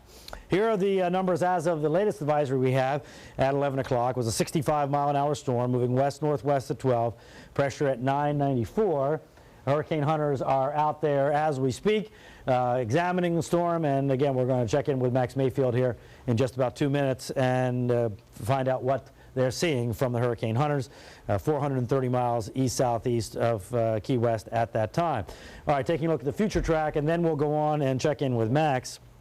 bringing the storm in our vicinity, in the vicinity of the southern part of Florida tomorrow. So weather deteriorating during the day tomorrow. In the morning, the idea is that the center would be approaching the line, let's say draw a line from Miami on due south, so approaching that point during the morning hours tomorrow, passing by that line there, say through Key Largo in the midday hours tomorrow, and then moving by the lower Keys in the early evening hours tomorrow, and then on into the Gulf of Mexico, where unfortunately all indications are this will turn into a major hurricane, Category 3 or higher, and head toward the western or northwestern Gulf Coast to Texas or Louisiana. That's uncertain at this point. All right, let's go out to the National Hurricane Center. Director Max Mayfield is there. Max, we're looking at the satellite picture. I see the hurricane hunters are in there, but I haven't had a chance to look at what they found. Do we have a hurricane yet? We haven't gotten the message back. We're looking at the data as it comes in here, but not yet. But if we don't have it, you know, in 10 minutes, we will hear sometime this afternoon. It certainly looks like it's finally getting concentrated over the core of the hurricane there, and I think we're going to see, you know, continued strengthening for the next few days. Max, I know you guys it's a little hard to tell, but the hurricane hunters are helping here to find a center. Can you locate a center on that satellite picture back there? Are you able to tell? Not on this one. We can on some of the microwave imagery, you know, if we happen to get lucky on one of the polar orbiting passes here, but yeah, you can't really sit on that infrared yet until the eye pops out. All right. The wind, so-called wind field, and I hesitate to use that word because nobody understands it, but the distance out from the hurricane that the strong winds extend, the indications are that's probably getting bigger and will get bigger, isn't that right? Well, we know for sure that the tropical storm force wind field is expanding, and we, you know, when the last plane left, we didn't have hurricane force winds, so we're giving our best forecast on the radius of hurricane force winds, and we have limitations in that, just like we do on the track and intensity, but that uncertainty certainly played into the reasoning for expanding the hurricane warning up here into Miami-Dade County. And the tropical storm warning, I guess, up into Palm Beach County. Absolutely. Because we were just having a discussion about Broward County, and I don't know if you got my message, I left you a message there, as far as having folks out and about going to work and running buses tomorrow, they say they'll revisit that if the weather looks like it's deteriorating, but one would expect it to not be safe if your forecast is right and they do have tropical storm force winds with potential hurricane force gusts. That sounds dangerous to me. Well, sure, and you really don't want to have school kids in buses, especially on overpasses and things like that, even if you have tropical storm force winds. And you know, I'm sure they're carefully evaluating this, and we'll revisit that again here this evening. All right, Max, I know you've got an advisory to put out here in just a few minutes. Is there anything new in the models, or you're not going to put a track out in a few minutes, but anything new in the models coming in that gives you a little good feeling or concern, or what are you seeing? Well, you know, our concern, we're already talking to Texas and Louisiana here. This is obviously becoming a real threat as it gets into the Central Gulf. I think we've got the right idea here through the Florida Keys and the extreme southern tip of the Florida Peninsula, but the concern is really increasing here in the Gulf of Mexico. Because the models do indicate the storm continuing the strengthening process, right? I just don't see why that should not happen, and could very, very well become a major hurricane, and you know, even a Category 3 hurricane into the upper Texas coast or the southwestern coast of Louisiana. We're talking about over 20 feet of storm surge again, so that's not what a lot of people wanted to hear. Right, there's a long history of that, and Audrey and Alicia and everything else up that way. Let's talk about the lower Keys, because we would expect the lower Keys will get the worst of this that we see here in South Florida. We talked earlier about storm surge, and I think that's really important. The Key West office is indicating storm surges potential over 10 feet on the Florida Bay side there. And people haven't seen that, and you have to go all the way back. I don't know how far yet. Maybe you have to go back to the 30s to get that kind of a storm surge coming in from Florida Bay. So people certainly don't have that kind of experience. And it really depends on, you know, that exact track there. The first thing that's going to happen is the water is going to be pushed out, you know, away from land here, you know, in advance of the hurricane. But depending on the track, if it comes in actually, you know, through the Keys themselves there, that storm surge from Florida Bay will be very significant from the Gulf Coast. Right. So, yeah, that's a good point. So it kind of pushes away on the north side of the Keys and then turns around and comes back. And that, or any small boats here, around Flamingo here, that's, they're going to be high and dry there, I suspect, in some locations.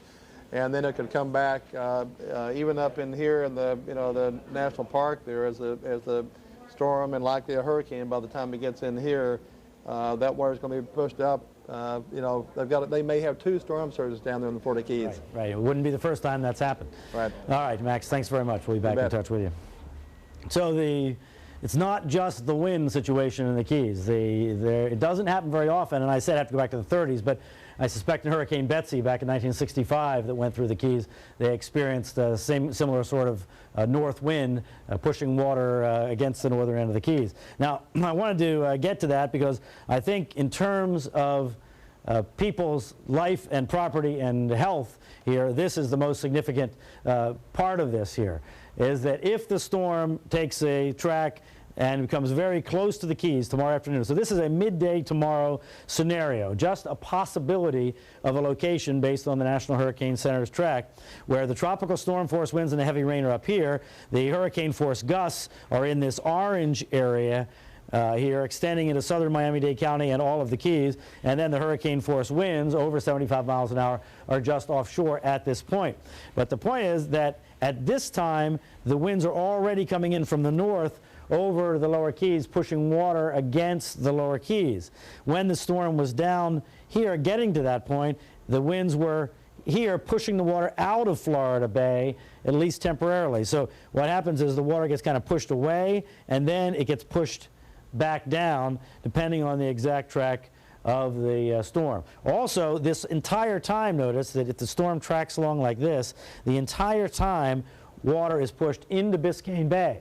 So the storm surge in Biscayne Bay is expected to be significant, and so any low-lying areas along the bay, any of the islands in the bay, have the risk here of being flooded. Just depends on how far north the storm comes, how strong and persistent those east, southeast, or northeast winds are, because all those directions will all push water into Biscayne Bay, and with the astronomical high tides adding a half a foot to a foot, that will raise the tide all across the Miami-Dade County region, and even some Broward County, although Broward doesn't have a big shallow bay anymore. It's been filled in Broward, but they don't have that like in Miami-Dade County. So the storm surge situation is not as big a threat in Broward.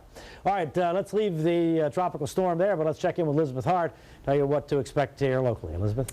Well, good afternoon. Those east-northeast winds that you speak of, Brian, are pushing in some pretty hefty showers already. We've had some on and off stuff up through Broward County. You can see some sitting just offshore, and with our winds now again coming in out of the east and northeast, it's going to be pushing this down towards Oakland Park. You can see that from Plantation down to Davie, you're in a pretty steady shower. Hollywood and Fort Lauderdale Beach, you're out of it for right now, but again, all kinds of stuff sitting there offshore. We did have some heavier rain just a few moments ago down through Coral Gables and point southward towards Dadeland. That has, at least for the time being, let up. And then from Isla Mirada, as you work on down towards Marathon, just a couple of stray showers, but we have to stress that these squalls are going to continue to come in. They're going to increase in frequency, and they're going to increase in intensity through the afternoon. So anything that you have to get done outdoors, if it's moving patio furniture indoors, if it's trying to put some of that debris that may be left over from Katrina somewhere where it's not going to get blown around into a shed or into a garage, do it as soon as possible.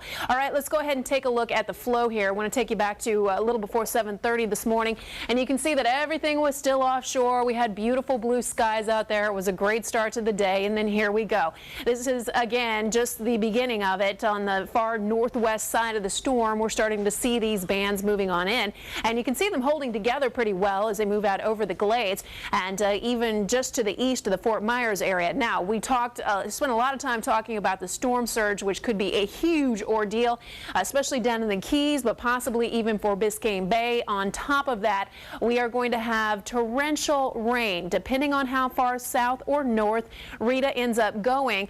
We're really thinking that the Keys are going to get the worst of it right now, and again, this is only based on the information that we have at this time, we're thinking that we'll have widespread general totals of between 3 to 5 inches through Miami-Dade and Broward County. But in the Keys, we're bumping that up to between 5 and 10 inches, and then locally higher amounts possible. If you'll remember back to Katrina, there were some folks up in Broward County who only had a couple 3 inches of rain. In the meantime, down through that section of Miami-Dade County from Perrine, Cutler Ridge, down to Homestead and Florida City, they picked up nearly 1.5 feet of rain, and the flooding was devastating down there. So that is the scenario that we will be looking at as we head into tonight and especially during the day tomorrow. Now, as far as the winds go, yes, indeed, they are starting to pick up. These are the sustained wind gusts that were clocked at the top of the hour, 21 miles per hour in West Kendall. We did have some gustier winds last hour up around Fort Lauderdale and into Pompano Beach, but generally everyone is in the 10 to 20 mile per hour range. And again, this is a sustained winds. We've had some gusts up around 25 miles per hour,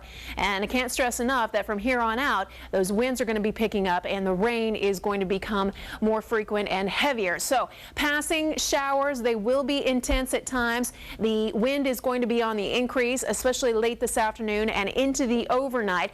And then tomorrow, yes, it depends on how far south or north Rita is. It depends on how strong. Obviously, the storm is at that point, but it does look like indeed it is going to be a brutal day for just about everyone in South Florida, particularly the Keys. So Wednesday, is this the point that we're going to see things improve? Yes, we think so. It's not going to be a beautiful day by anybody's standards, but we will be on the backside of Rita, we hope, at this point. The moisture tail is still going to be out there, and we'll have some showers swinging on through. So storms still in the offing, but things should be improving, especially as we head through the latter part of Wednesday. Okay, boating, if you have anything left to do, you need to get it done right now. I know this is a huge concern. A lot of people have tons of money invested in their boat. You really need to get it done immediately and then stay out of the water. The winds gusting to about 30 knots through the afternoon. The seas are going to be building up to about 9 feet, and rough is probably a gross understatement on the bays as we head into the overnight. Increasing wind and rain through the evening. Temperatures will hold into the lower 80s, and then Tuesday is going to be the worst day out of the bunch as we are enduring Rita. And then Wednesday, again, if everything stays on course and Rita continues at the expected speed, then we should see some improvement late in the day. Thursday and Friday, we are definitely hoping that things will be back to normal. We're calling for a pretty decent lead into the weekend with some sunshine Thursday and Friday and temperatures in the upper 80s. Stay safe. All right, Elizabeth, thanks.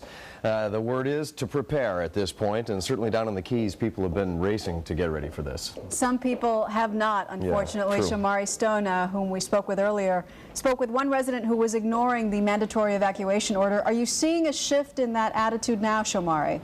I am seeing a shift in the attitude, and if I move and shift over, you can see more people are leaving.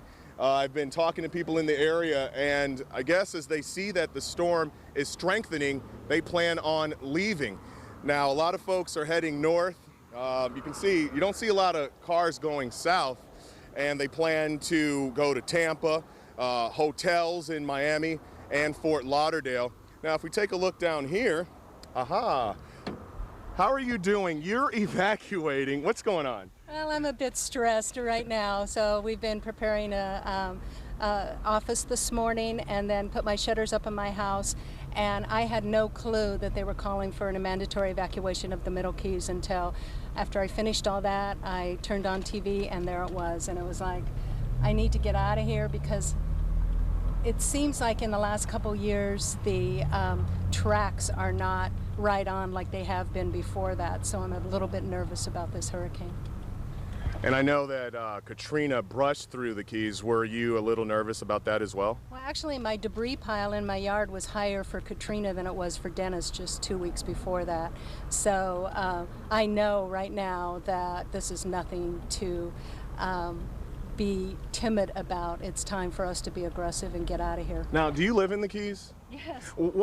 I don't understand something, and a lot of folks at home don't because they've been calling my voicemail at work trying to figure out what's going on. Why are some people not leaving? Why? Well, I think we have a history of the storm's coming, and then the storm goes someplace else.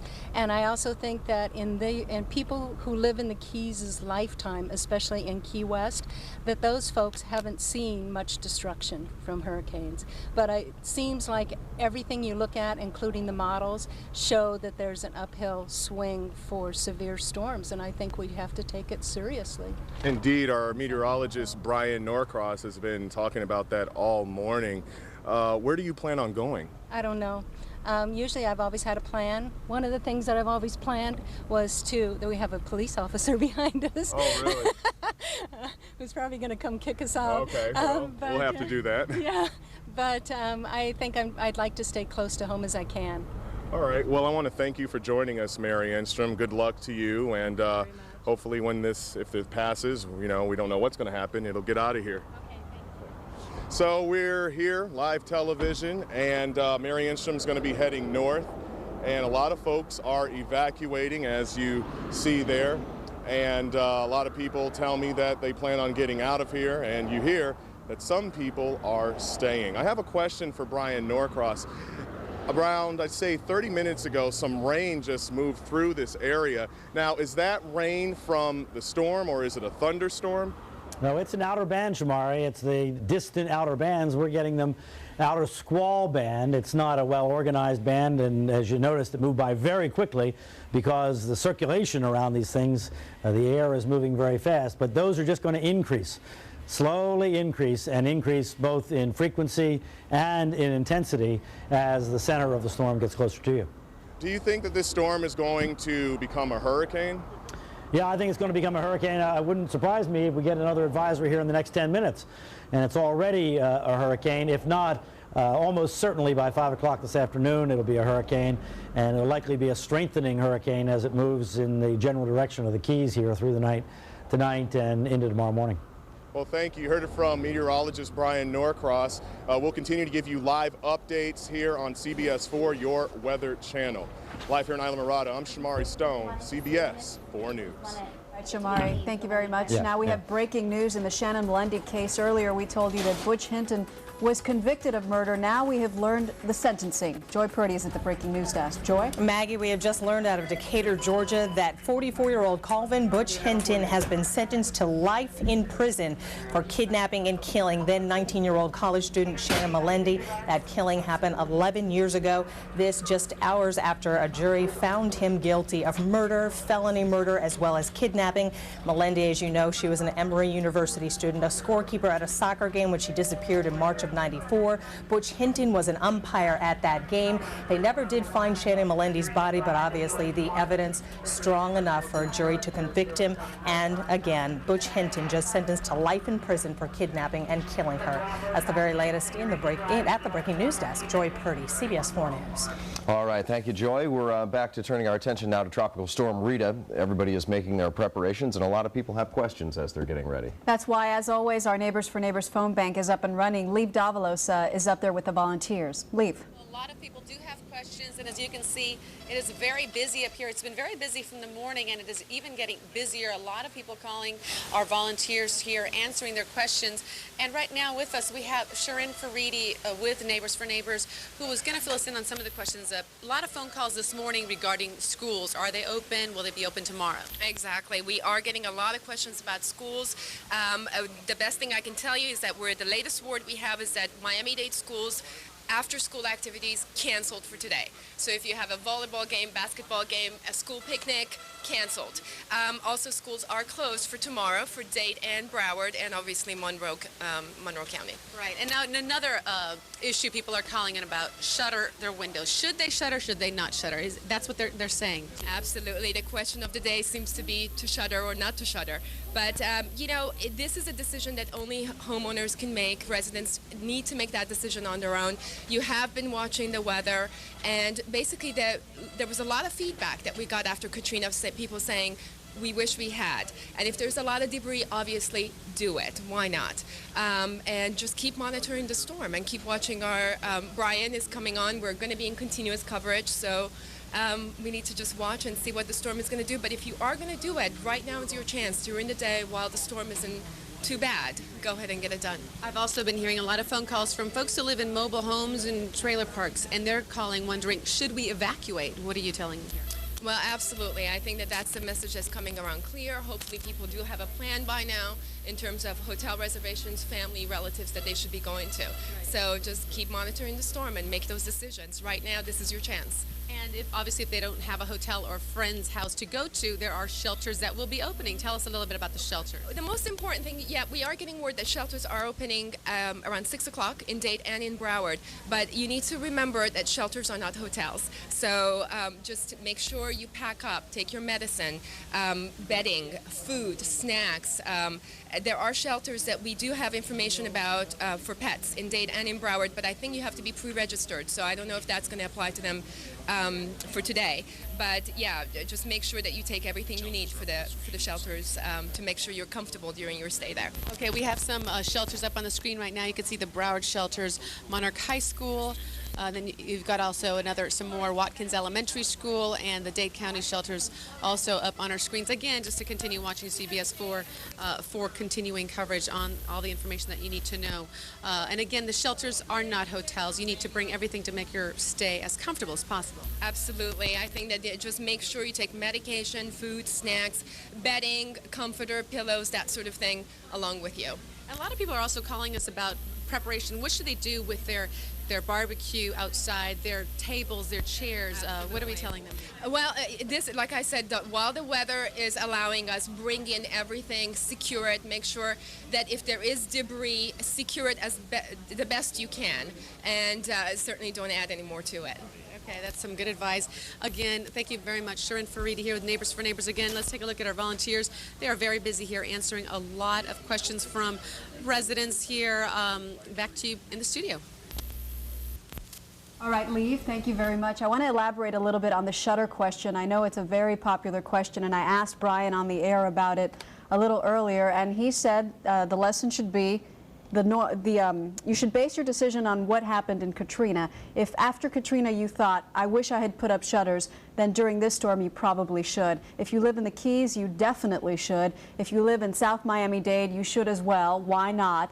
And if you don't put up shutters, just be sure that during the storm you stay away from the windows, because there's a lot of debris out there from Hurricane Katrina that could very well come through a window, or this new storm could knock down a tree as well, and it could come through your window.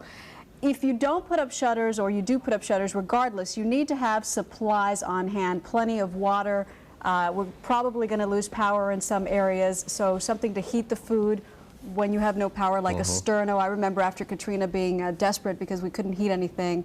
Yeah. Another thing, as a new mom, I can tell all the other new moms out there, baby formula, buy powdered baby formula, and have plenty of clean water on hand. And remember, you can't bring a barbecue grill inside after the storm. If you do have a generator, make sure you do not use that generator inside your garage, even close to a window that's left open. We had a family affected by a generator in that aspect. And also another note on storm shutters, certainly if you have the pull-togethers or the roll-ups, time's now to pull them down, roll them down. And if you have the big heavy panels, stay with us and stay close to Brian, because he'll tell you at the point where the wind just gets to be too much, where it's too dangerous to actually go out and put the shutters up. The time is now, because as we speak, the weather is deteriorating from the outer bands of Tropical Storm Rita. It's a tropical storm still, but we're waiting on the intermediate 2 p.m. advisory, which could come literally at any minute. And Brian has been mentioning that he wouldn't be surprised one bit if it's not upgraded to a hurricane by then, because this is a storm that is getting progressively worse as we watch it here. We're coming up on 2 o'clock. You might have just mentioned this, Maggie. I'm getting a lot of information coming in one ear.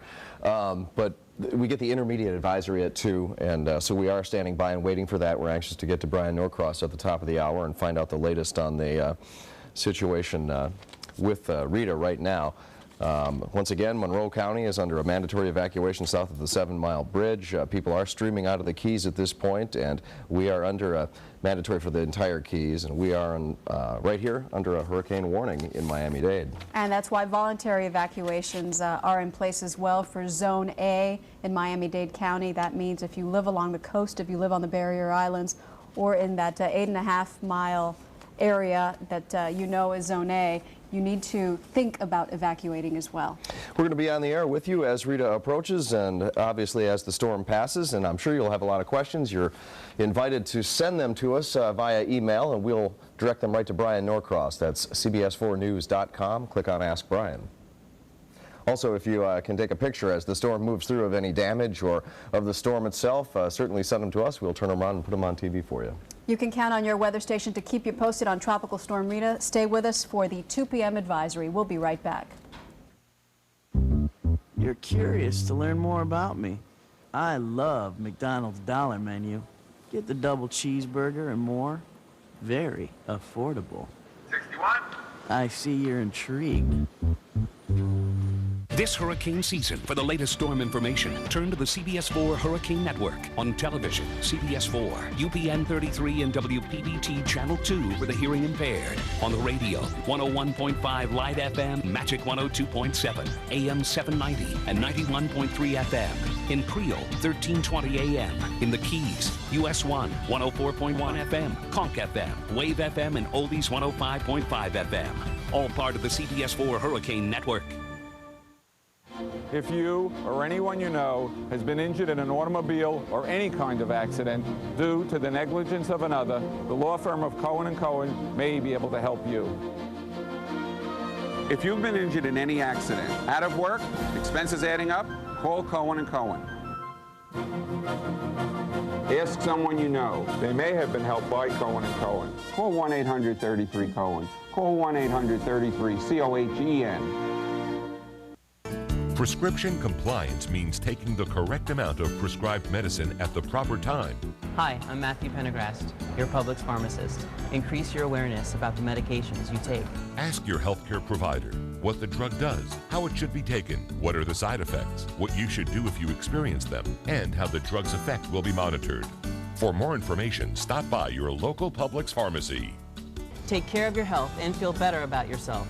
Sponsored by AstraZeneca. You're curious to learn more about me. I love McDonald's Dollar Menu. Get the double cheeseburger and more. Very affordable. 61. I see you're intrigued.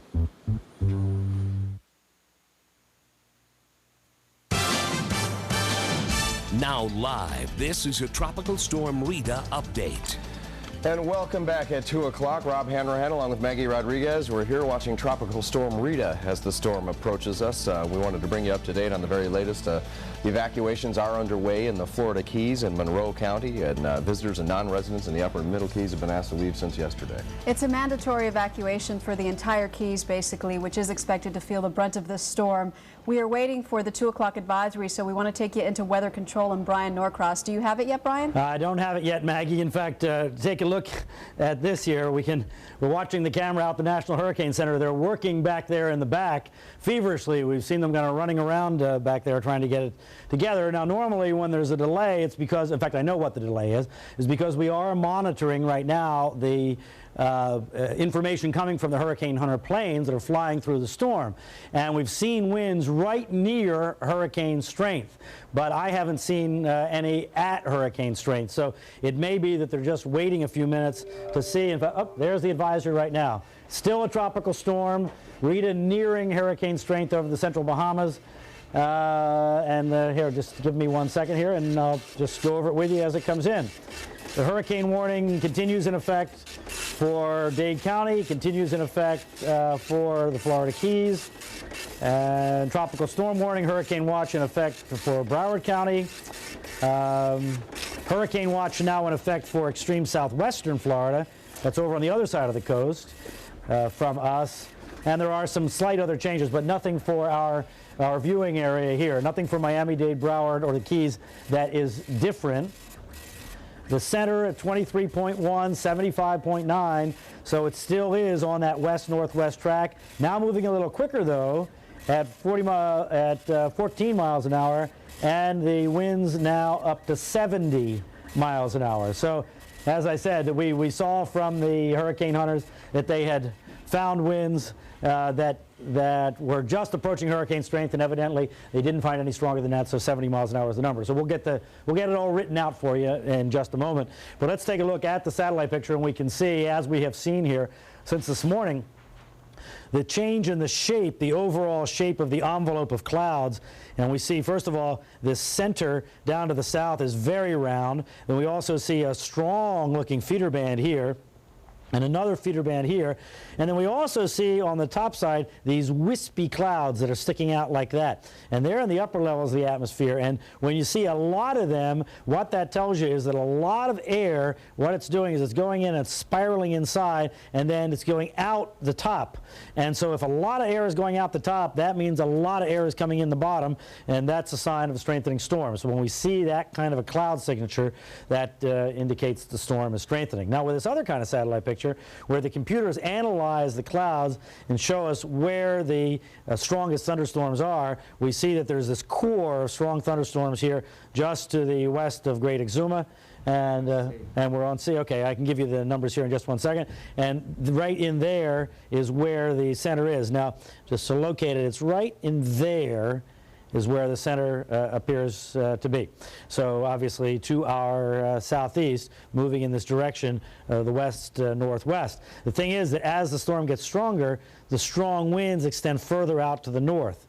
So what the National Hurricane Center is saying is that the storm gets up in here, then that's going to still have strong winds extending up over the southeast coast. Also, because the winds are coming at us from the ocean, that means that we get stronger winds because you don't have the friction of the land slowing them down, as opposed to, for instance, in the case of Katrina, winds in general in Miami-Dade County came off the land. In northern Broward, they came off the ocean, but in Miami-Dade County, they came off the land, and that had a tempering effect. All right, now here are the numbers on Tropical Storm Rita as of the brand new advisory. 23.1, 75.9, 70 mile-an-hour winds, moving west-northwest at 14. There's the pressure down to 993 measured by the hurricane hunters, but they're still out there looking around. So we'll continue to monitor what they find.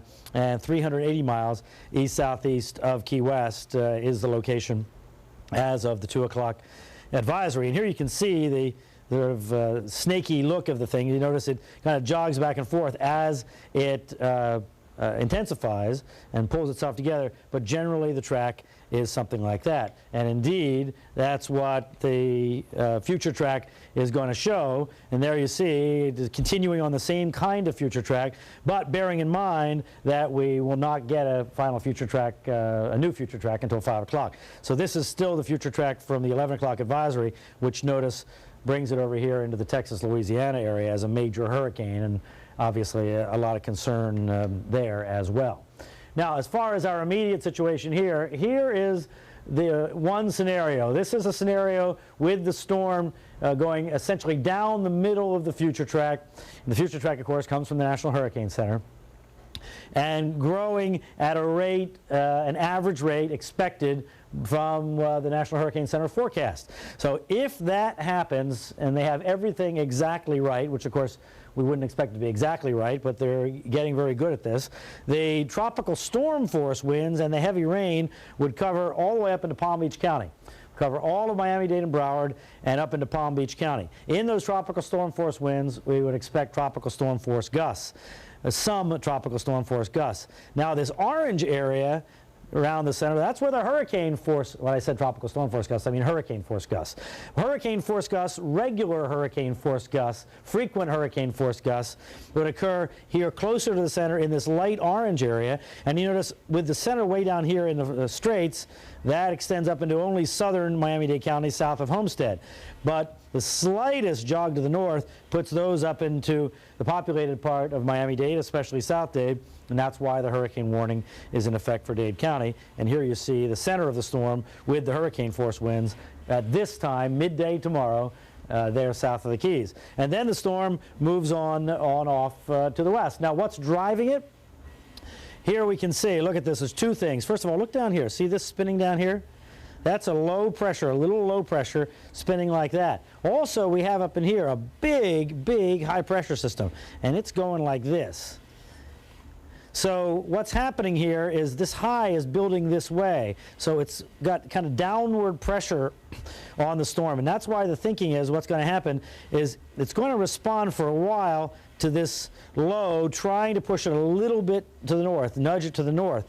But eventually this high is going to take over and hold it south. So the thinking is the track will come up west-northwest and then make a bend over to the left. The question is, it's just like threading a needle here, whether it bends over right over the Keys, whether it bends over just south of the Keys, or it bends over, even conceivably, would stay within the future track to be over the southern part of Miami-Dade County. It is just too close to call.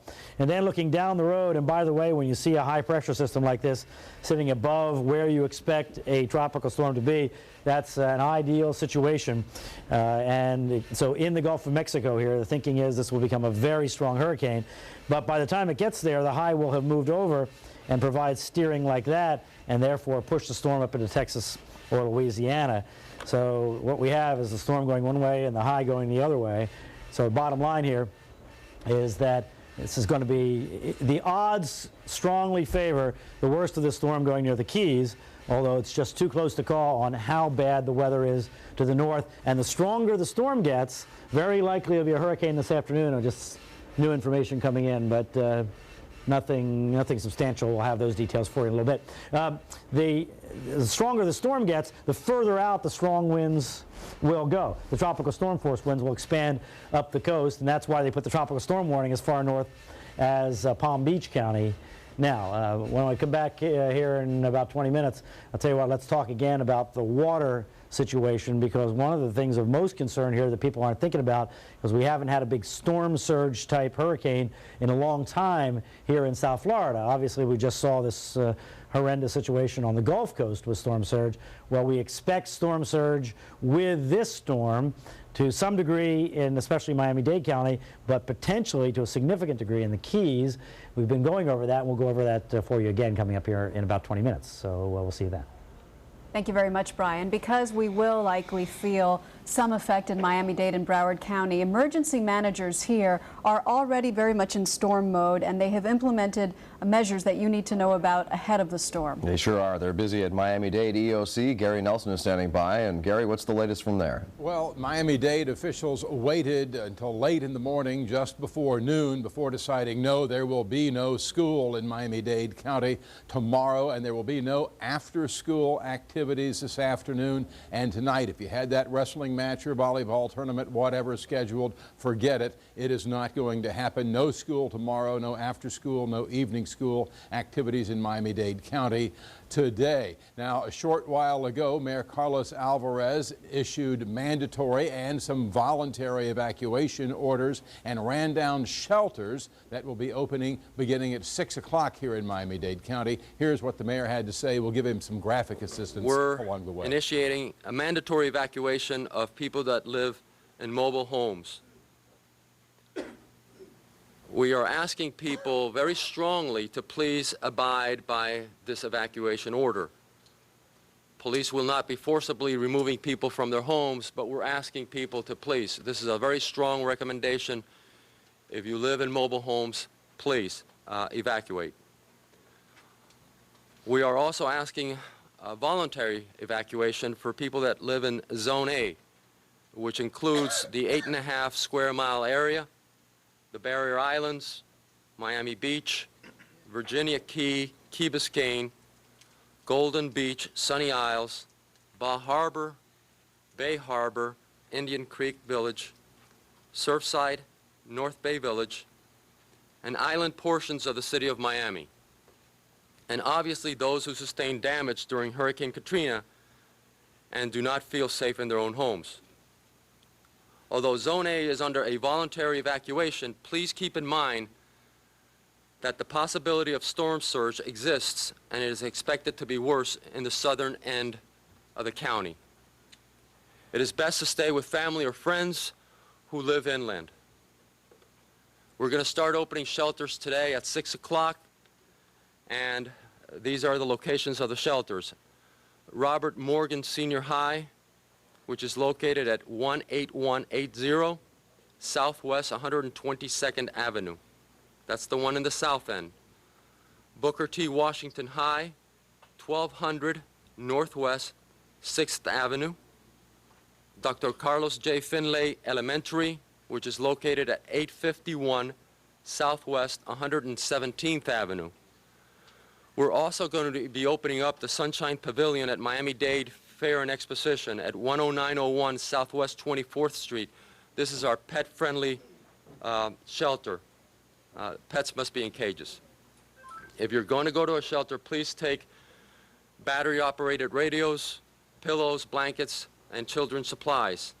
We strongly recommend that you eat before you leave home because meals may not be available during the first 24 hours.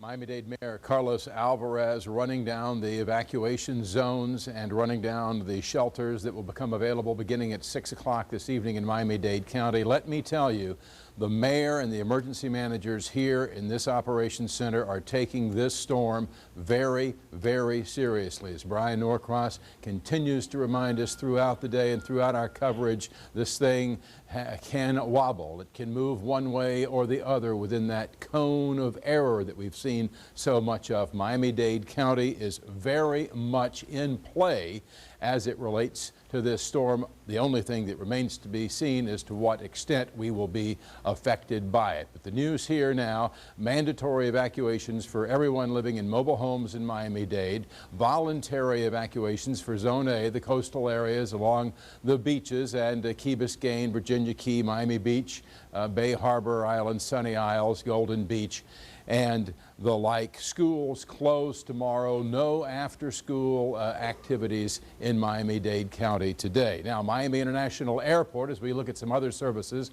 does remain open. It is operating. We are told that Miami International will continue to operate until winds reach 50 miles per hour, sustained winds. Check, however, with your carrier. We saw what happened to Katrina. The airport was open, but lots of planes were not flying. The Port of Miami and Miami River will close to marine traffic, all marine traffic, at 3 o'clock this afternoon. You won't be moving your boat into or out of a government cut or the Miami River after 3 o'clock this afternoon. Parks are closing at 3 o'clock this afternoon in Miami-Dade. Transit, Metro Transit, Metro Rail continue to operate as scheduled at the moment, but that could change as conditions warrant. If you have any questions at all in Miami-Dade County, if you have a concern you need to express, if there's something you need to alert the authorities to, or need to know where to go, need those shelters run down for you, again, whatever, 311, a very simple number to remember. 311 is all the number you need to dial in Miami-Dade County for the answers to your questions. Miami-Dade County government is closed as of noon. All non-essential county offices were shut down as we continue to watch and wait as Rita approaches. For now, we're live at the Miami-Dade Emergency Operations Center in Doral. Gary Nelson, CBS 4 News. All right, Gary, another thing that Brian Norcross reminded us of during Katrina, and we can remind you now again, minimal hurricane really doesn't make a lot of sense. When it's a hurricane, if this storm does reach that status, I mean, we definitely have to have the hatches battened down and be ready to go. And if you need proof, just think back to Katrina. It was a Category 1, and look at the havoc that it wreaked all over South Florida. We want to take you now to Haulover Beach, which is just north of the voluntary evacuation area. Our Robin Kish is there with preparations. Robin. One by one, boats are pulling up to the ramps here at the Haulover Marine Center on Haulover Beach, and those boaters are towing their crafts out of the water, which is definitely a good idea since the weather is only expected to deteriorate.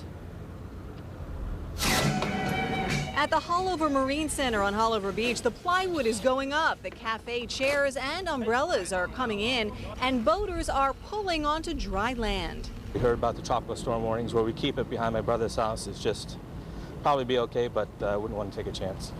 So where are you going? To my parents' house. They got a little driveway alongside their house, so we're going to put it on a trailer there, batten it down. Miami-Dade County park officials have put the marina on red alert for Rita's arrival. The office manager says she anticipates closing early. We were told by the park office that we're under red alert, which means to bolt everything down and board up and get everything inside and ready to, you know, expect whatever comes. This boater from Ocala says he's not worried. He's going out in the water, but only for a short jaunt. It's always a little calm before the storm, so get out here for a little while. Then we got to get it out, and I got to move it inland again. So same thing, and we're used to it. It's an everyday thing over here in Florida. And recreational boaters aren't the only ones who have to be concerned about their craft. With me now is Anthony Papella, who owns the boat rental business here at the Hullover Marine Center. What are you doing now to prepare for Rita? Well, we have about 9 boats, and it could go further north. We don't know what's going to happen, so we have to protect our investment and pull everything out. You really have to take every storm seriously, don't you? Yes, even the last time, the roof here at Hullover, it's made out of sheet metal, and we lost part of it. It's little by little, a piece is gone, so now they actually removed the rest of it, and we just have to make sure that the boats are safe, and hopefully after the storm we can put everything back in the water and business as usual. What kind of cut does this or effect does this have on your business? Well, it stops it completely. Like actually right now is the time to take vacation if you can, because even after the storm, 3 or 4 days before the people start to come back, want to go back out on the water. A lot of debris in the water, so even a couple days after the storm, boating's not really that good. And the clarity of the water, of course, is a little darker. So just let's hope that it stays south and that we make it through it. Amen. Did you have considerable losses back during Katrina? Nope, everything's safe, knock on wood. We've been doing pretty good, but we plan for this, we take everything out each time, and the guys here at Hullover, it's all a team effort. We all help each other, and we do what we have to do. As we've been standing here, we've been watching the boats being actually lifted up and then hauled over. It's a fascinating sight to see. There's so many preparations that have to be made, and now's the time to do it, because even though it's a little breezy here, the weather is ideal for bringing the boat in and battening down the hatches, isn't it? Yes, actually it works out even better because I live close by, and I can see the marina from my apartment, so we come down here and check it out, like while the storm is going on, and tighten up some more lines, do any adjustments that we have to do. Well, good advice, and we thank you for your time. One other point I wanted to make, the U.S. Coast Guard has issued an advisory, another reason to secure your boat as soon as possible, because bridges in Miami-Dade County will be closed at sunset, and we're told that there won't be any exceptions made unless a boat is carrying hazardous materials. So if you're trying to bring your boat in after sunset, you're not going to be allowed through, and then those bridges will be locked down at 11 p.m. And as you can see to my right, the boats are being lifted up right out of the water, and then they'll be put into storage, hopefully that they'll be kept safe during the storm and then afterwards. Reporting live on Hullover Beach, Robin Kish, CBS 4 News. And securing the boats is a good idea, as Robin mentioned, but not the part about going out during the storm to check on them. Right. No. Not advisable. There's so many people in marinas all around here. Some live in the marinas, and they take extra precautions during times like this. As they should. Yeah. Right now we want to take you to the Keys, where there is a mandatory evacuation order in place. And because of that, we have seen preparations really kick into high gear all day long. People getting ready and getting out. Art Barron is standing right near Card Sound Road, or on Card Sound Road. Art, what are you seeing there? FHP is reporting a lot of traffic, but it's moving. Rob, yes, there has been a lot of traffic. Not so much here, because as you look right behind me, it's been sporadic. You're seeing some people hauling some of their boats to the north right here at the Card Sound Bridge, and it's just been like that throughout the day. Most of your traffic you'll find on US 1 as people evacuate under that mandatory evacuation order from the Keys, but it's been rather orderly, and that's good news as everybody makes their trek up north. You can see that we have a little bit of a breeze here. That sign right there wiggling or moving here in the wind as the winds continue to pick up. And as we show you the sky, I just wanted to kind of give you a little bit of an idea. This is kind of interesting, just the perspective. You can see a lot of the cloudiness. The clouds are moving at a pretty good trek over here. And then as we swing around, Mitch Cuba is going to swing his camera 180. And then you can see how beautiful the sky is over here to the east. You can see patches of blue over there. Now, we had our cameras out in downtown Card Sound just a few minutes ago, and we want to roll that. We want to show you that boaters are taking this very seriously. They're securing their vessels. Shutters are up in many places, and preparations are underway for Tropical Storm Rita. At Alabama Jack's, they served lunch until about 2 o'clock, and some of the evacuees from the Keys pulled in to get a bite to eat. Employees, though, are cleaning the patio area. They're picking up some odds and ends so they don't become projectiles, so chairs and tables don't go flying when the winds pick up. As you can see, no screen, no glass or anything. We're just hoping for the best. Nothing could be worse than Andrews, so we'll take it as it comes and hope business comes back to normal. People were boarding up as we were driving out, and people were moving furniture. The hotel we stayed at, they cleared everything out last night, so and we had to leave by 9 a.m.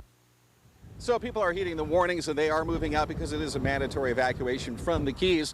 You see a little bit of a traffic over here, but again, it's been in patches. It's sporadic. You'll see maybe 10, 15, 20 vehicles driving up to the north, and then there'll be periods of time going, maybe 2 or 3 minutes where you don't see any traffic whatsoever. One car coming over the bridge right now. That's pretty much it right now. It's been a very orderly evacuation as people await Rita to come knocking on the doors. That's the very latest out here. Art Barrett, CBS 4 News. All right, thanks. Our tolls have also been lifted there to keep the traffic flowing. The storms always come to us from the other side of the Bahamas, and a lot of times the Bahamas are greatly affected, and sometimes the Bahamas are not, and we are. So we always put a reporter out there when there's a storm in the area. That's right, and this time the residents of Nassau were very, very fortunate, though they did see some squalls from Rita. They didn't see anything close to how bad they didn't see anything as bad as it could have been. Let's check in with Ted Scouten. The sea is a little churned up and the skies are gloomy, but that's really not so bad for folks here in Nassau. It looks like they'll miss the full fury of Rita. Over at the straw market, there are plenty of people. The problem is they're mostly all workers.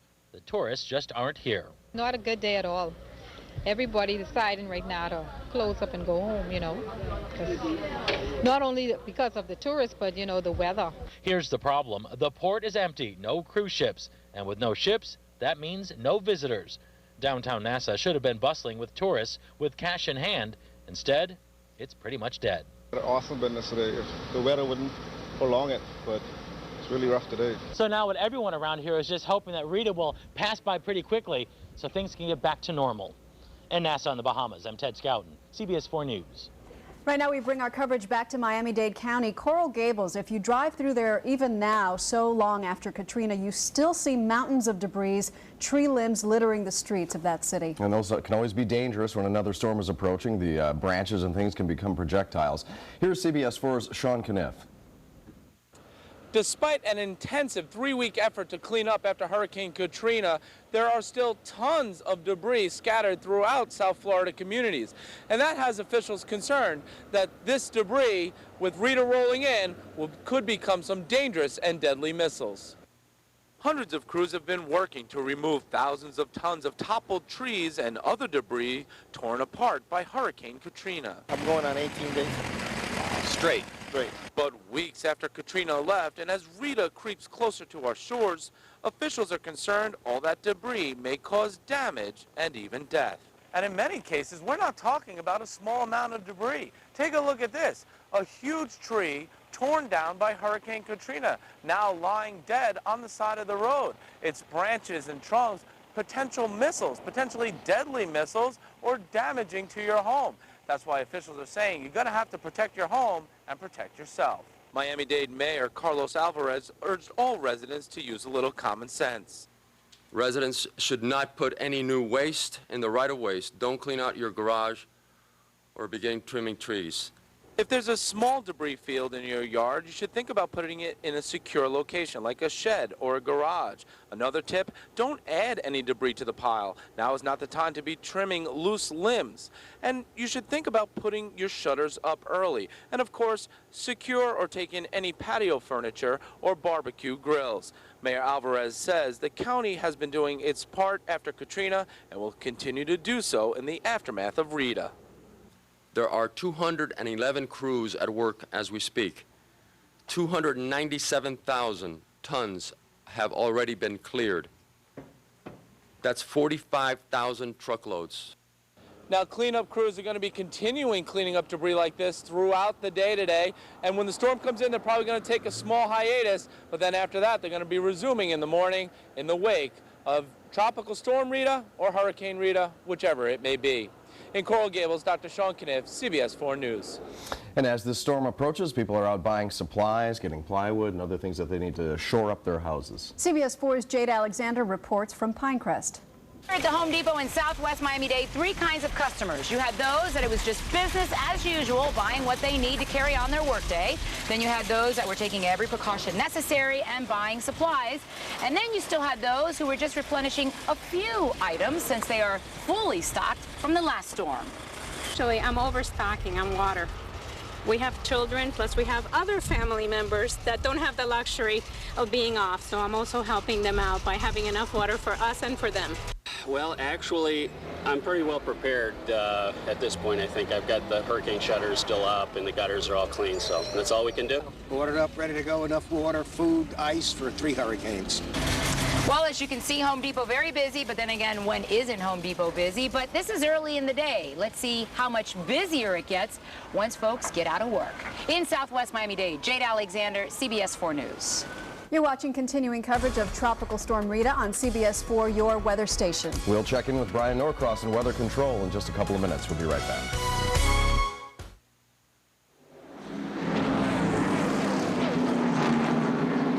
This is ridiculous. Can I go now, Dad? No, Kyle.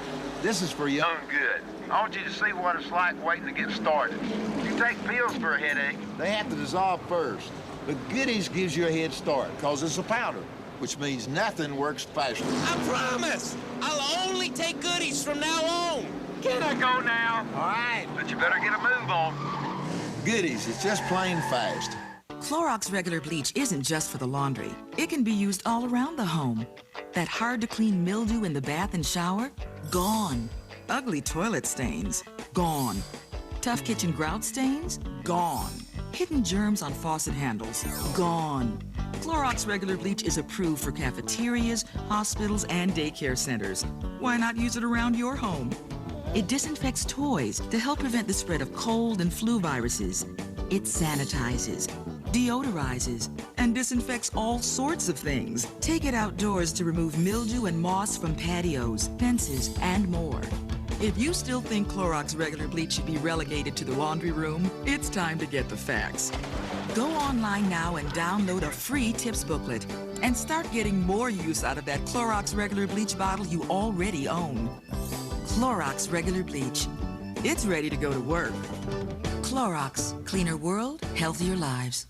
In the aftermath of Hurricane Katrina, Rooms to Go is working hard to help. Donating 4,000 rooms of furniture. Bringing hope to over 1,000 American families. In coordination with FEMA, the American Red Cross, HUD, and Habitat for Humanity, we will get this done. We have the furniture, the trucks, the drivers, but we need your help too. So bring us linens, bedding, kitchen items, and household goods. And Rooms to Go will get it there. For information on drop-off locations, call this toll-free number or visit roomstogo.com. Thanks. Now live from CBS 4 Weather Control, this is a Tropical Storm Rita update. And welcome back. Our continuing coverage moves on right now. Rob Hanrahan along with Maggie Rodriguez as we look at Tropical Storm Rita and its approach to South Florida. Here is where we stand right now. So I thought we were going to have that graphic. Right now, a mandatory evacuation for the Florida Keys, and schools will be closed today and tomorrow in Monroe County. In Miami-Dade County, a mandatory evacuation has been set for all mobile home parks and a voluntary evacuation for areas in Zone A. After school activities are canceled today and schools are closed tomorrow. In Broward County, after-school activities will go on as planned today, but just up until 6 p.m. Schools will be closed tomorrow. Tolls have also been lifted for southern parts of the Florida Turnpike going northbound and on Card Sound Road, the Card Sound Road Bridge in Monroe County. No toll there as they're trying to get the Keys evacuated. And as you have come to expect at the top and bottom of every hour, we check in weather control with Brian Norcross. What's the latest, Brian? All right, Maggie and Rob, just monitoring the information coming from the hurricane hunters. They're finding winds just below hurricane strength. I mean, essentially 2 miles an hour below hurricane strength as they're continuing to investigate Rita. And out of the Washington desk of the National Hurricane, this is out of Miami. This is the folks that do the analysis from the satellite. What they say is Rita is quickly turning into a formidable cyclone with central dense overcast, which is that core area turning in with now present, and all indications Rita will be a hurricane later later today or tonight, which is what we've been noticing here in our analysis of the satellite sequence. So, there you see it, that central dense overcast is that round area there, that core of the storm where the worst weather is. And we also can see that we're seeing these clouds evacuating the air at the top as the system is moving in this west-northwesterly direction, in the general direction of the Keys. The close-up picture now, we get a new picture every 15 minutes, and it's amazing what you can see sometimes. You might have seen those blues rotating around the center. You see these dark purples and blues in there rotating around? Well, that's indication of that's where the center is, and that's the system trying to form an eye wall. There was the 2 o'clock position from the National Hurricane Center plotted on there right now, and a very strong feeder band here now rotating around, just all indications of a strengthening storm. So there are the numbers as of 2 o'clock, 23.1, 75.9, 70-mile-an-hour winds, just below hurricane strength, west-northwest at 14. So that has picked up speed some. We'll see at 5 o'clock if the future track accelerates it some, because in a moment you'll see the future track, and it was having it in our general vicinity during the day tomorrow, but every few miles an hour it picks up, that can slide it back a few hours. Pressure down to 993. 993 pressure is approaching what would normally be considered the normal pressure for a hurricane, 380 miles east-southeast of Key West. So there's the future track as of the 11 o'clock advisory. This is based on that advisory.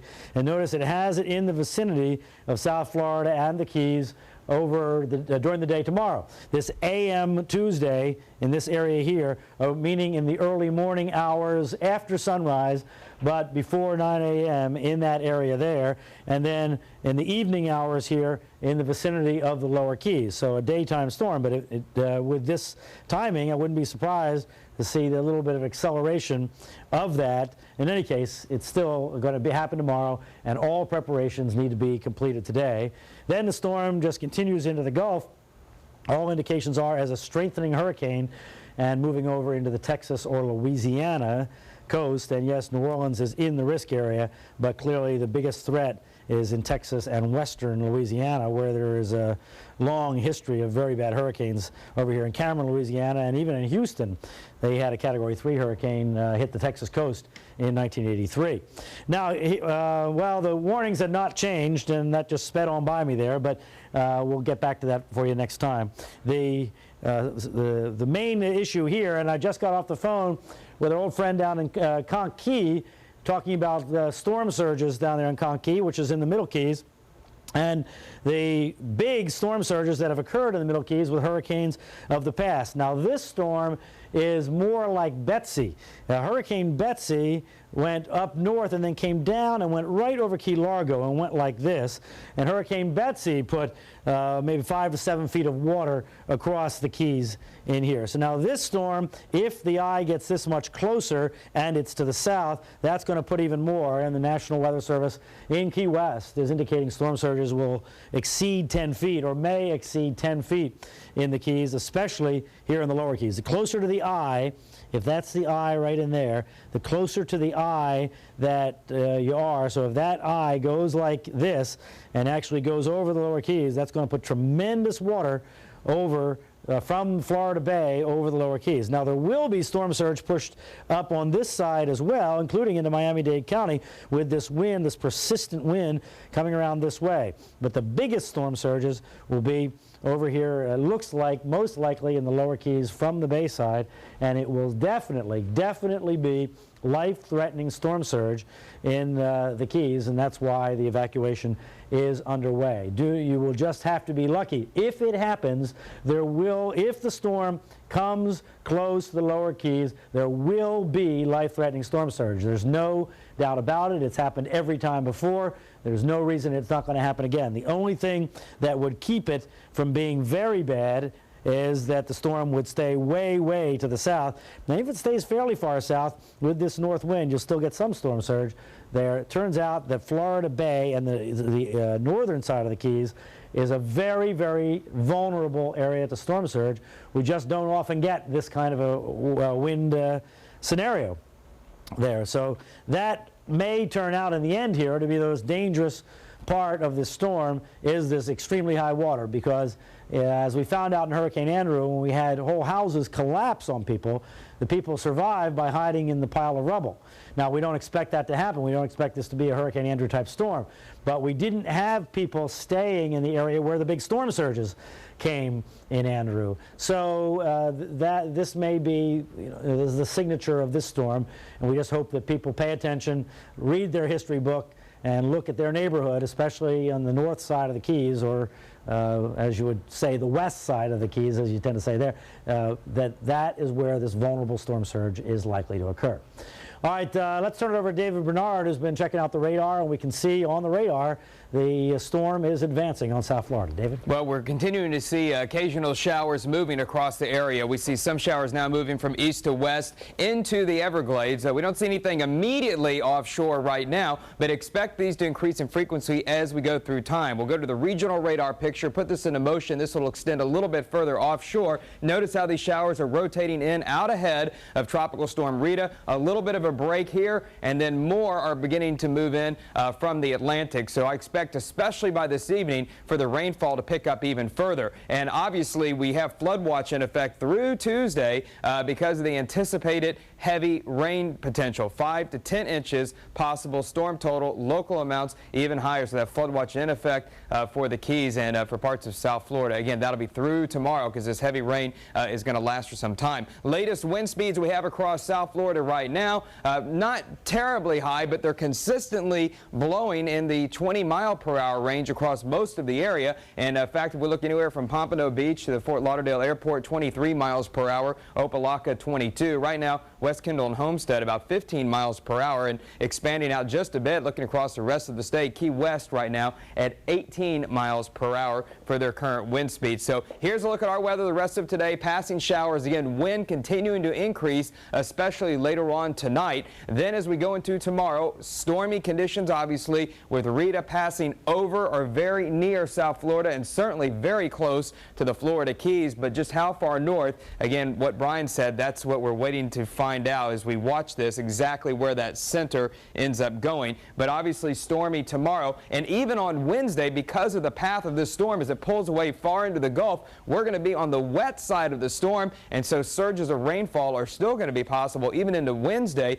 as well as some pretty gusty winds. And again, it will depend on how large and strong the hurricane is as it pulls into portions of the southeastern Gulf of Mexico. So as far as what we're expecting for the rest of today, again, it'll be gusty squalls with winds picking up, especially tonight, and we'll reach our highs in the upper 80s to around 90 degrees. And then for the boating, obviously, we'll stay near port. I'd say you need to stay in port by tonight for sure. Northeast winds blowing 25 to 30 the rest of the day, seas 7 to 9, and rough conditions on the bay. So bad for tonight with increasing wind and rain and a low of 80 degrees. Strong wind, flooding rain likely tomorrow, and then even potentially bad for the first part of Wednesday with some locally heavy rains. Thursday and Friday, we're going to still be in a moist flow, so sun and storms will be around, but the worst of the weather should be passing by then. Let's go back over to Brian Norcross in Weather Control.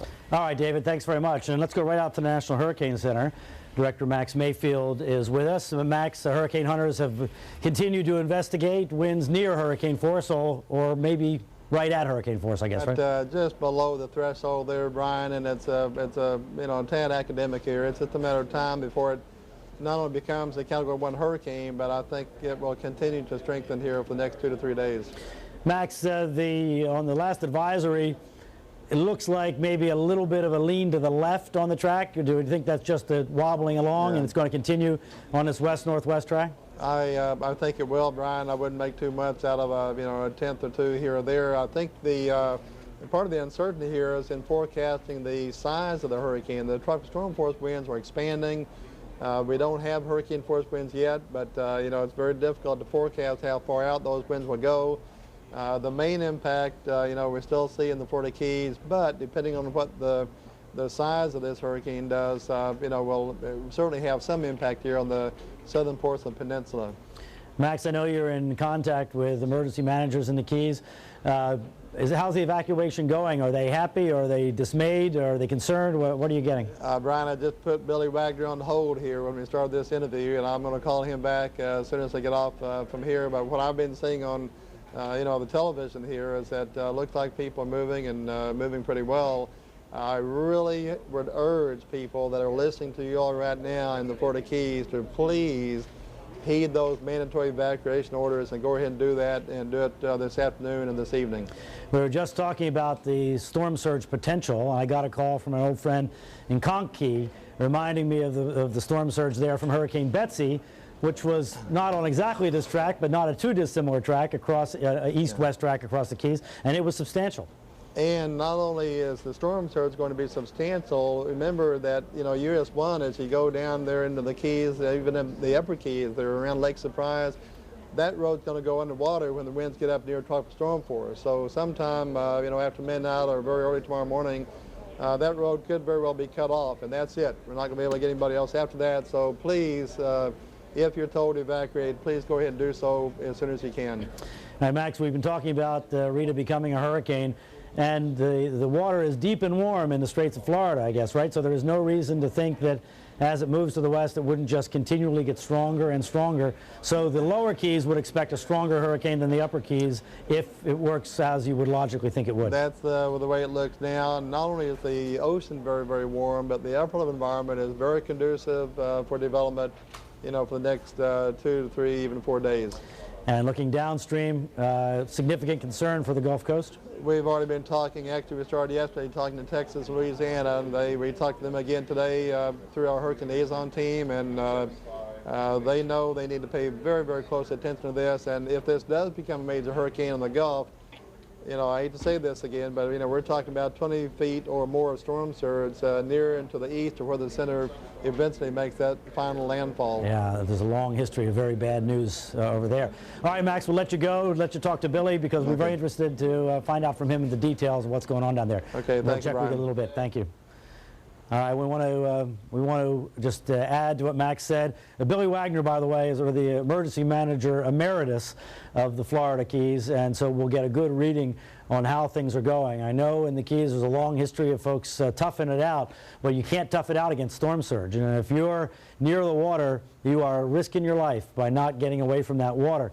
Now on Key West, in the higher ground, if you're in a building, in one of the substantial buildings in the center of town, you can get up away from the storm surge, but you run the risk of being stranded there wherever you are. Even if the storm surge doesn't get you, you run the risk of being stranded with no power, no water. And remember, in 1965 in Hurricane Betsy and in 1960 in Hurricane Donna, the overseas highway was broken in 6 places.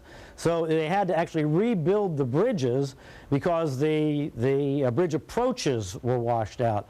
So if this turns into a very strong storm, the odds of having people stranded in the Keys, I mean, wouldn't it be horrible to have another mega disaster because people are stranded, not because they didn't leave when they were told to leave. And so we do have that, we do have some potential for that. So that's why we need to get people out of the Keys right now. We have to learn the lesson from New Orleans. They had never seen anything like this. They knew it was possible, but they didn't think it was likely. So I think the Keys should think about that. They should. Brian, we have some questions from viewers who have been going to our website to the Ask Brian link, and we want to send a couple your way. Okay. I've got one here, Brian. Let's talk a little bit about storm surge in Miami. For people living along the Miami River, what can they expect? Well, the water is going to come up along the river, like near downtown Miami, because the water is going to come up in the bay. We have 2 things going here. One is we have the astronomical high tides, and the other is that we have this wind being forced in here, forcing water in the bay. So that's going to raise the water in the bay. But we're not expecting a direct hit by the eye in Miami, so we would not expect the water in the Miami River to raise dramatically. However, there is another phenomenon that goes on, and that is that after the storm, if we get a lot of rain and the water is still fairly high, the South Florida Water Management District will try and force water back down the river, and that can maintain the high water level even after the storm. So if you're right at, like there's some parks and whatnot, close to the water level, you may very well see flooding from this. In fact, you may have seen some this morning. We had some flooding in Biscayne Bay even this morning at high tide, and the high tides are coming between 10 and 11 o'clock in the morning. Staying with the topic of flooding, we have a question from Beatrice Barr about the levee that contains Lake Okeechobee. She wants to know what effect, if any, would it have on Broward and Miami-Dade, and has that ever happened? Well, there was a levee there in 1928 which broke. The levee that is there now, this big, huge levee, was built after the great Okeechobee hurricane in 1928. They killed so many people when Lake Okeechobee, storm surge in Lake Okeechobee, came south. That water goes into the Everglades, is not really a threat in Miami-Dade and Broward, except that some of that water does go into the canals, but the South Florida Water Management District manages that. So that is a huge threat to folks up there, not from this hurricane, but you could imagine hurricane scenarios where the levee around Lake Okeechobee would be threatened, but that's not going to be the case this time. Brian, Donna Mashaka writes in just a few minutes ago. They live in Miramar, west of I-75. When can they expect to feel the effects of this storm? Tomorrow afternoon, late tonight? Yeah, it's going to be tomorrow. The weather will deteriorate tonight. The wind will come up, but it looks like it'll be during the day tomorrow. Depending on how fast it goes, with the storm speeding up its forward speed a little bit, let's say probably more likely in the morning tomorrow when we have the strongest winds here in Miami-Dade and Broward. And now a question from farther south. This is Tina F. She lives in the East Kendall area near Dadeland, and she says, am I correct in thinking that the Rita winds will come from the south, blowing south to north? She can only put up some shutters, and she wants to know if the southern windows are the most important ones to protect. The winds will start from the northeast and they'll switch to the southeast. So, you let that be your guide. We will not, in Miami-Dade or Broward County, get west winds from this storm. So mostly northeast to start, and then we might even have the strongest winds from the south or from the east or southeast, I guess, would be likely for the winds to be strongest.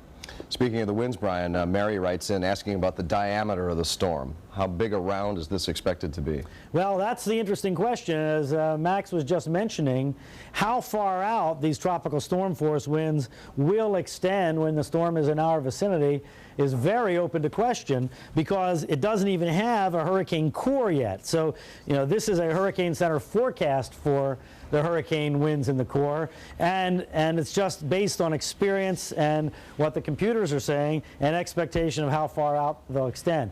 We don't know the answer to that yet. It's just based on what is forecast for the development of the center of the storm, and looking at the envelope of clouds and what the hurricane hunters are measuring with the winds that exist now, and imagining that the whole storm is stronger. That's what that is based on right now. And right now that takes tropical storm force winds up into Palm Beach County during the day tomorrow.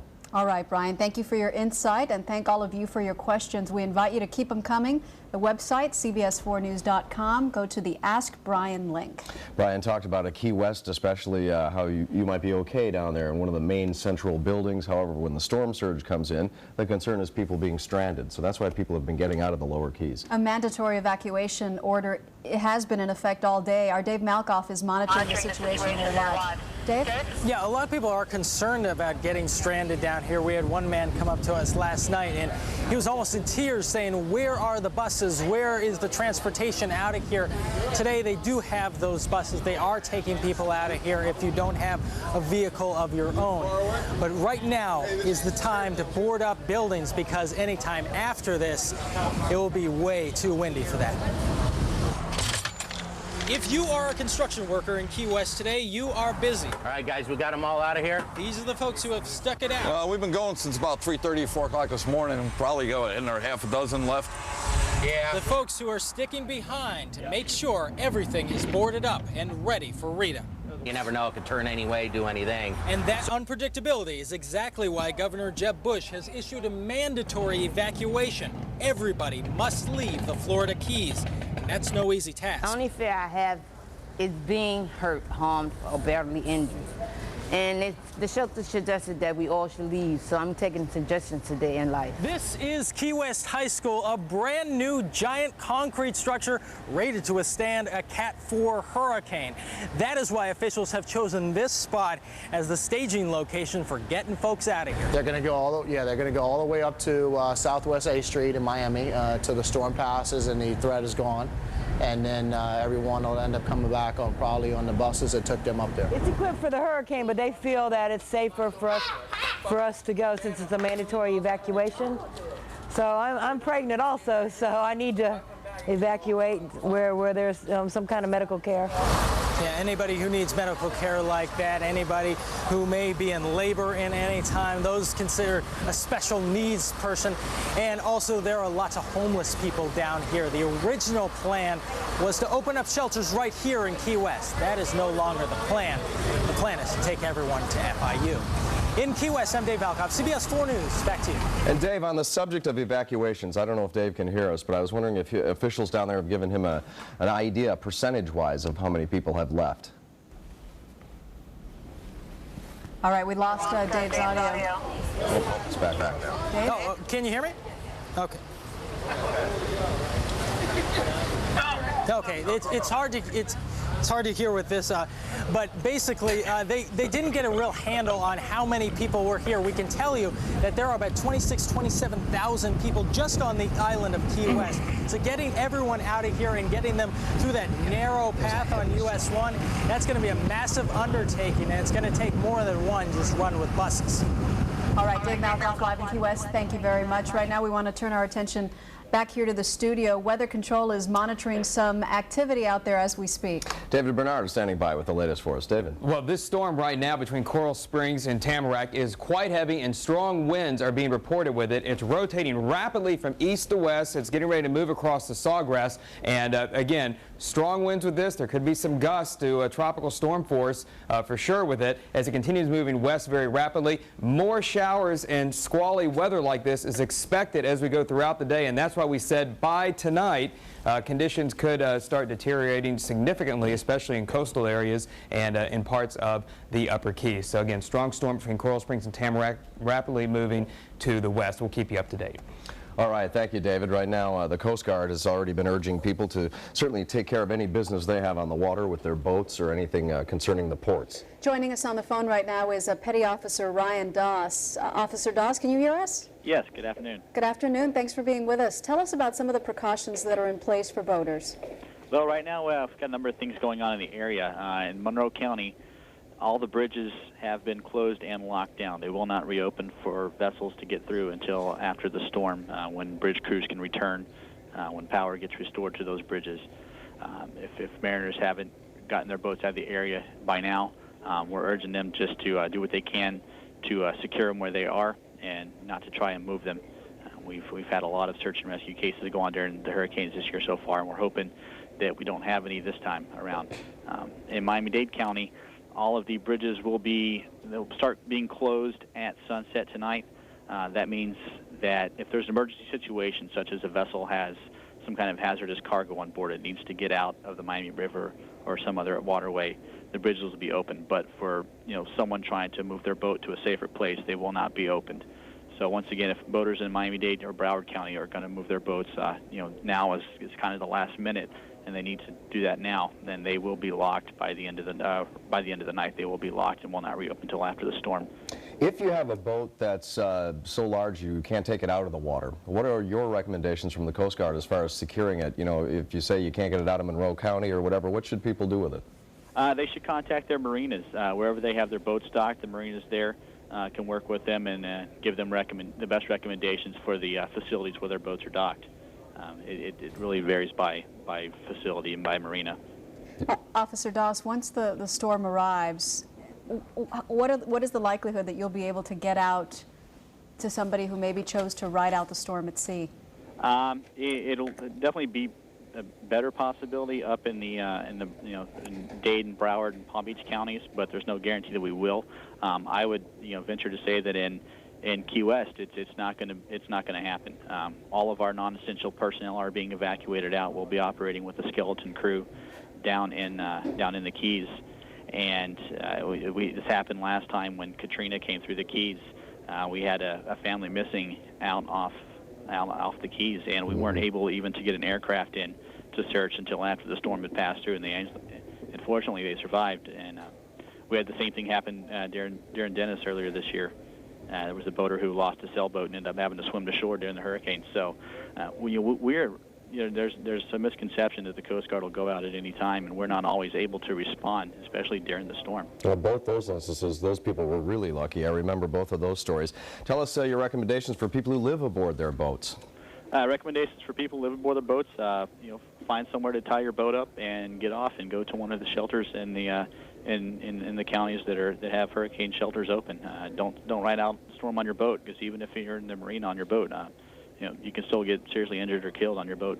And quickly after the storm, should boaters watch out for trying to navigate in areas littered with debris, and how do they find out what those areas are? After the storm, mariners should take extreme caution when navigating. We encourage people to stay off their boats until we will definitely make it known to the public that we've gone out and done assessments and what areas have been cleared.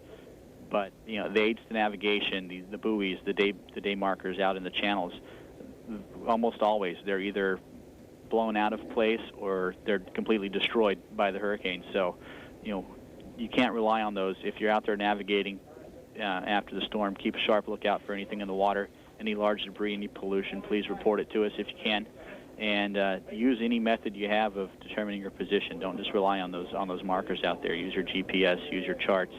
And just be careful. And if, like I said, if you can't avoid staying off your boat, do. I mean, don't go out, right after the storm. How about the situation with Coast Guard Station Key West and the aircraft? Have you taken all your aircraft out of there yet? Well, we normally don't keep any aircraft in Key West. They're in Miami. We are making preparations to protect the aircraft here. We will be sending aircraft down after the storm as needed. We'll do damage assessments. Any search and rescue that's needed will be ready to go after the storm passes through. All right, we really appreciate everything that the Coast Guard does to keep us safe. Petty Officer Ryan Doss, thank you for the information. You're watching continuing coverage of Tropical Storm Rita on CBS 4, and we want you to know that our Neighbors for Neighbors volunteers are standing by at the phone bank in case you have any questions. We'll be right back with more at the top of the hour. Another update from Brian Norcross. You're watching CBS 4 News. We'll be right back.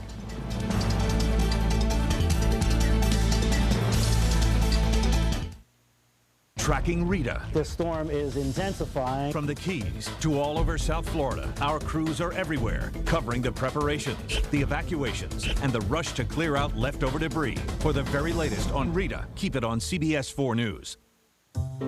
If you're eligible for Medicare, there's an exciting new idea in healthcare coverage you should know about, and it's called Humana Choice PPO. It delivers the benefits and coverage you may not have today, and yet still gives you the power to choose and visit any doctor or hospital you want, anytime, anywhere, with no referral, even when you travel. Now, this isn't a supplemental plan that only picks up where Medicare leaves off. No, Humana Choice PPO is full-scale health coverage that offers the same freedom of choice as supplemental plans, but with more benefits for a low monthly plan premium. You get coverage for unlimited generic prescription drugs, vision and hearing care, and free membership in the award-winning Silver Sneakers Fitness Program. To learn more, call for a free brochure at 1-866-836-7580. That's 1-866-836-7580.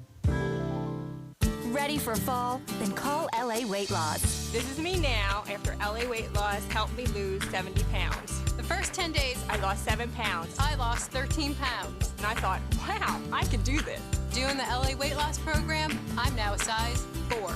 LA Weight Loss changed my life, and it can change yours. Pick up the phone and call. 35 weeks, 98 pounds, you can do it. LA Weight Loss Centers. Call for your free consultation. 1-800-526-SLIM.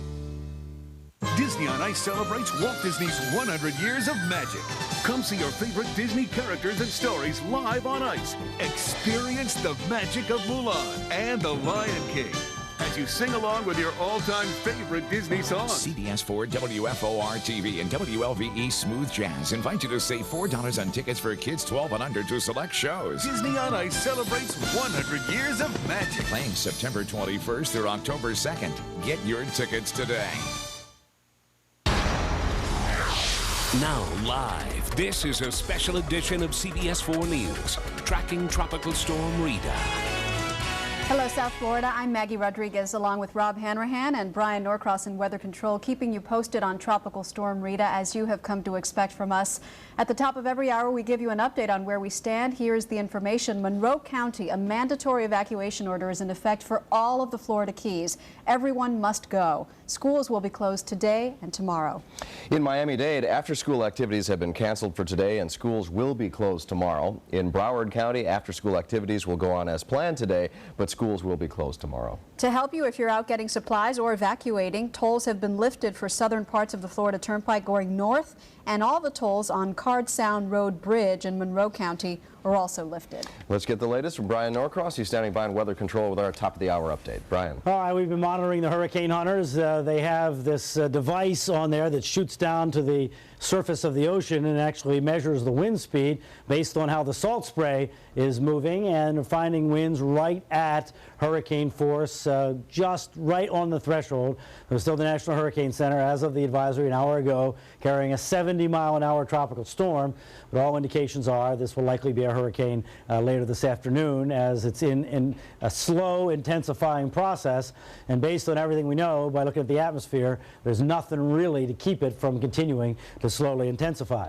Here's the satellite sequence on the daytime satellite picture, and we can just see this classic spiral developing. Now we're starting to see on the southern side even spiral bands beginning to form. What we've had up until now is a big band here on the east side, another one kind of in here. We haven't had anything at all on the southern side up until just now, and you can just see one beginning to form here, all part of an intensifying system. In general, systems as they get stronger become more symmetrical, so that's one of the things we look for on the satellite pictures. Now, on this kind of satellite picture where the computer analyzes the clouds to see how far they go in the atmosphere, we can see the bright blue clouds there around the center. And when we start seeing these bright blue clouds around the center, with the center being right about here, again, indication of a stronger storm, because those are the kinds of clouds that eventually develop an eye wall. Now, we also see a little bit of raggedness going on here. Not sure what the significance of that is, if it's significant at all. But and I'll also notice that this core is not quite as round a purple as it was earlier. But based on everything we see from the hurricane hunters, still the slow progression continues. Now, here are the watches and warnings that are up. You see, starting with the most important one, and that's in the Florida Keys. That's the hurricane warning that continues in the Florida Keys, and the expectation is that hurricane force winds will be felt over the length of the Keys, but the worst of the weather will occur in the lower Keys, because the storm, first of all, is expected to be closer to the lower Keys when it goes by. Also, it's expected to be stronger when it gets to the lower Keys. But hurricane force winds are expected to be felt in all of the Keys. And based on all experience at the National Hurricane Center and knowledge, hurricane force winds are likely in Miami-Dade County, perhaps in the form of gusts, perhaps some sustained ones, depending on how close the center of the storm comes. And then in Broward County, hurricane force winds are possible, most likely in gusts, with tropical storm force winds expected, and then tropical storm force winds in Palm Beach County. But remember, so what this means, of course, is that Broward County would expect stronger tropical storm force winds than Palm Beach County as the storm moves by to the south. So here are the numbers as of the 2 o'clock advisory. You see 23.1, 75.9, 70-mile-an-hour winds, moving west-northwest at 14, speeding along to the west-northwest. Now, this future track was based on a little slower motion, so we'll have to see at 5 o'clock if they speed this up a little bit. But in any case, early in the day tomorrow, approaching the vicinity of the Keys, plus or minus, vicinity of southeast Florida. During the day tomorrow, in this area here, between the AM and the PM, during the day, passing by the Keys, and then on in the evening, as close as it's on the current timetable, as close as it's going to get to the lower Keys. It's going to occur late tomorrow afternoon and into tomorrow evening, and then by Wednesday morning, speeding on away and off into the Gulf of Mexico, where unfortunately it is expected to become a major hurricane and affect the northwestern Gulf Coast, Texas or Louisiana, and we'll obviously be watching that very closely. Now, as the storm moves on off in the west-northwesterly direction, the winds are expected to expand out, so the tropical storm force winds extending to the north as far far as Palm Beach County. Hurricane force gusts extending into Miami-Dade County, with some hurricane force gusts even up here in the tropical storm force winds, but significant hurricane force gusts down in here, and then hurricane force sustained winds down there. This is just one possible position. Obviously, if the center core were up here, that would push everything north. If it were down further, that would move everything south. So it's unknown. The odds of it being here or here or here are all just about the same, or maybe not quite that far north. In here and in here, the center or in here, all just about the same. So it's just too close to call at this point exactly how strong the winds will be, but it is expected to be very windy.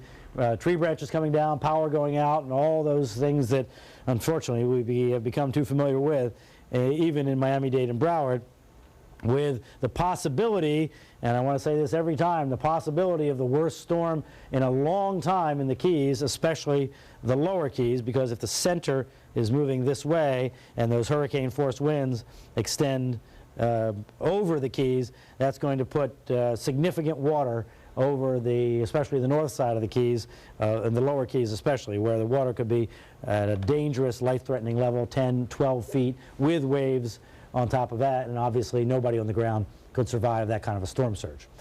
So let me leave it here. We'll continue to monitor what's coming out of the hurricane hunters and the National Hurricane Center, and we'll see you back at 11:30. I have a quick question, Brian, okay, if I may. With you saying that we don't know where the center is going to be, I imagine as time passes you get a better and better idea. So couldn't we just wait a little bit longer to prepare, like let's say make the decision on shutters? Well, the problem is, Maggie, that the winds are just slowly going to increase. It's already in Miami-Dade and Broward a little marginal with panels. Now, there is plenty of time. There's no reason for anybody that can close all the shutters on their house, their accordions or roll downs, and it takes 15 minutes. There's no reason for them to do that now. We can wait till this afternoon. But I really think it's just extremely unlikely that this scenario is going to change so dramatically in the next several hours that it's going to have any effect on what goes on in the Keys, because it doesn't have to come right over the Keys. The circulation is big enough that the water and the wind will close the roadway in the Keys. The so-called 18-mile stretch there, has water on both sides of it, and it's not high above that water, and that road is going to go underwater probably tonight. So I think in the Keys this evacuation is going to be over tonight just because the road will close due to high water, and the winds will just slowly increase. So you have when you say shutters, it's a little bit of a tough thing, because plywood and panel shutters, if the wind is blowing at all, they become dangerous. They're really hard to hold up those things, if it's windy out. So that's why sooner is better than later if you're going to put up shutters. If you want to put them up as opposed to just closing them, it kind of needs to be done now. All right, Brian Norcross in Weather Control. Certainly you don't want to be up in a ladder either. Anytime the wind That's the other thing. up, we talk about that. It's bad enough on the ground, let alone on a ladder trying to hold a shutter. Yeah. All right, Brian, we'll check back in with you shortly. Brian has been following the storm, and so have the officials in Broward, Miami-Dade, and Monroe counties. We have reporters stationed at all the county emergency operations center. We begin with Gary Nelson in Miami-Dade. Gary. Well, if you have been watching our continuous coverage nonstop throughout the day, probably, I can assure you, you are in the minority. Most folks on this Monday business work day are at work, are at school, and are grabbing information relative to this storm, preparations for it, orders that are coming out as they can throughout the day. So forgive us if you've already heard this. We're going to repeat some information for you, bring you some new information, and we'll continue to repeat it throughout the day as more folks get home from work, get home from school, and there is information that they need to know. I can tell you that there will be no school in Miami-Dade County tomorrow. All public school has been canceled for tomorrow. All afternoon and after school evening activities in Miami-Dade schools have been canceled for today. Mobile homes, a mandatory evacuation order has been entered for residents of all mobile homes wherever you live in Miami-Dade County. If you live in a mobile home, get out You cannot trust it to protect you against tropical storm or hurricane force winds. In Zone A, if you live in Zone A, you probably know where you are. Zone A, the coastal areas, a voluntary evacuation has been ordered. Now, it breaks down into 3 different areas up toward the northern end of the county, the Golden Beach, Sunny Isles, Bay Harbor area up there, and then moving on down a little further to the south, you've got North Bay Village and Miami Beach, the central coastal areas of the county. And then as you move on down to the south, Key Biscayne, Virginia Key, the Barrier Islands down there. And also what is known as the 18 square mile area of Miami-Dade County. That's an area out in the Everglades in the southwestern corner of the county. When it rains a little bit, the 18 square mile area floods. When it rains a lot, it floods horribly. It is suggested that you get out of there if you don't, in fact, want to be trapped. Now, here's where you can go. The shelters that are opening at 6 o'clock this evening in Miami-Dade County. Robert C. Morgan Senior High School at 18180 Southwest 122nd Avenue.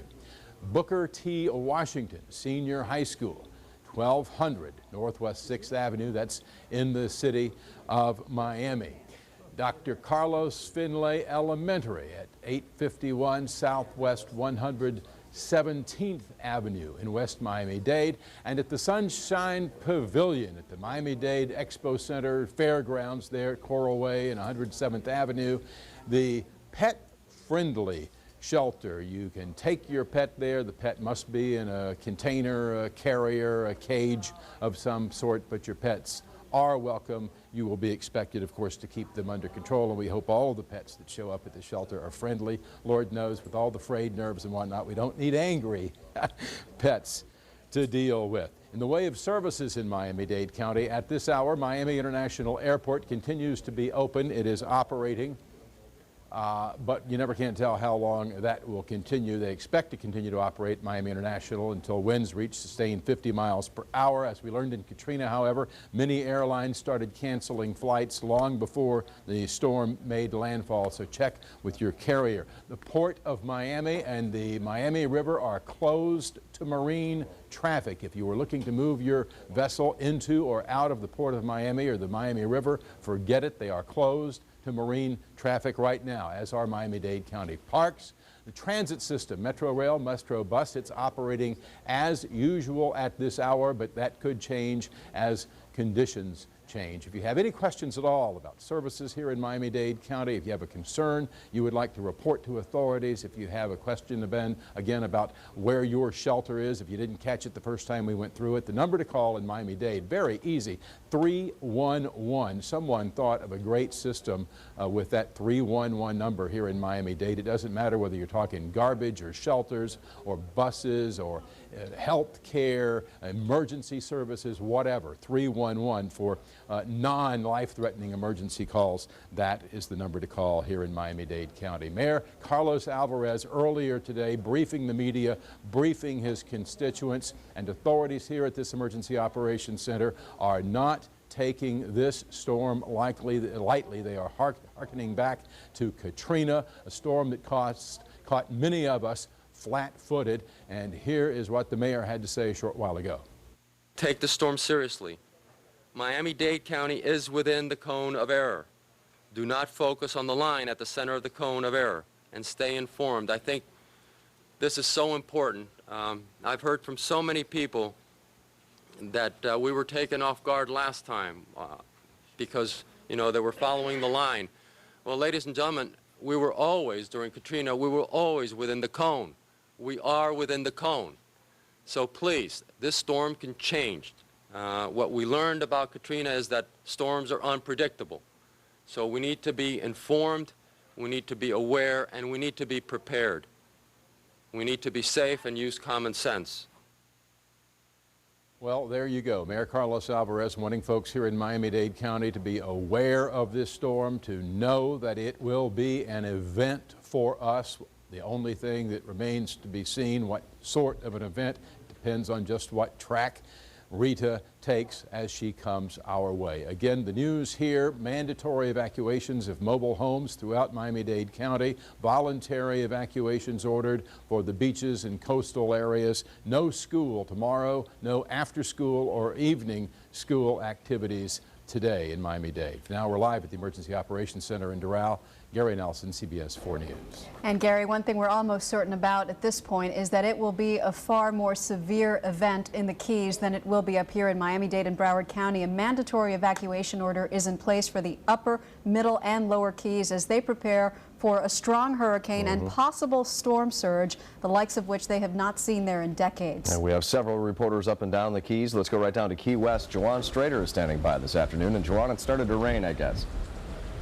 Yeah, Rob, it is starting to rain. Of course, many people are asking, are we already starting to feel some of these bands already here from Hurricane Rita? If you take a look here right behind me, you can see how it just all of a sudden started to pick up. We all of a sudden heard a thunder, and it's been nice all day. And as you guys mentioned, the area is under a mandatory evacuation. You can see many of the businesses here are boarded up. Many people that we spoke to are really taking this seriously. They've learned from Hurricane Katrina, as well as many of us did, that you always have to prepare for the worst. Now I'm going to go ahead and pan here right behind me. You see there's not a lot of activity. This is Duval Street. There's not a lot of activity at all on this street. Now before, with many of the other hurricanes that we've been part of, we didn't see as much attention being made to folks really getting prepared for the storm like they are now because of Hurricane Katrina. Also, I spoke with Mayor Weekly a short time ago, and Mayor Weekly told me that he wants to make sure that everyone listens to this mandatory evacuation, that everybody in this area evacuates. Now, of course, they are not going to force them out of their homes. If they want to stay, they can, but they really want them out of this area. He says that they've learned a great lesson here, as well as the nation, from Hurricane Katrina and what happened in Louisiana. He said that Key West is level with is at sea level, and he fears that this area could be underwater as well. So he wants everyone here to take heed to those warnings. He wants them to evacuate. Also, we were at the high school. We were at Key West High School, and I'm going to show you a little bit of the rain and everything else that's going on here at Duval. But we were at the high school a little earlier as well, as folks started to make their way on buses to FIU. And those buses are picking up folks along the Keys on their way to Miami and FIU. As you see, one of the many flying objects here on Duval Street. But they are indeed trying to evacuate this area, making sure that folks get ready and prepare for the worst. And as I said, the mayor is taking this very seriously. He said that he is meeting with all of his city officials. As far as a curfew is concerned, there's no curfew in effect as of right now, but we know that could always change here at Key West. Back to you guys in the studio. Jawan, during Katrina, the mayor banned alcohol sales as the storm got closer. Where are the diehards? We usually see them there in the bars and restaurants, at least this far in advance of a storm, but everything seems closed down. Yeah, that's right, Rob. Now, the mayor did tell me that as of right now, the businesses do have the option to stay open as of right now, but he said that will or could always change. As far as the alcohol is concerned, he says that there is not a ban as of right now on that alcohol, but he says once those winds start to pick up 30+ miles per hour, that's when many of these rules will be in effect. Jawan, you talked about lessons learned from Hurricane Katrina in New Orleans, so I can't help but think of sick patients, people in hospitals, elderly people in their homes who may not have a way to evacuate. In addition to providing those buses at the school you mentioned, do you know if anyone is making any kind of routine patrols in neighborhoods to make sure that everybody who wants to get out can? Yeah, that's a good question, Maggie. Actually, as we were rolling around, Ralph Marciano and myself, we noticed a few police officers out and about, just going door to door, just making checks. But most importantly, the high school, Key West High School that we mentioned earlier, those buses are for folks with special needs and folks that cannot evacuate, because as you remember in New Orleans, a lot of the people just could not leave because they had no other way to leave. They had no other way to get out. And so the mayor does not want to make that mistake.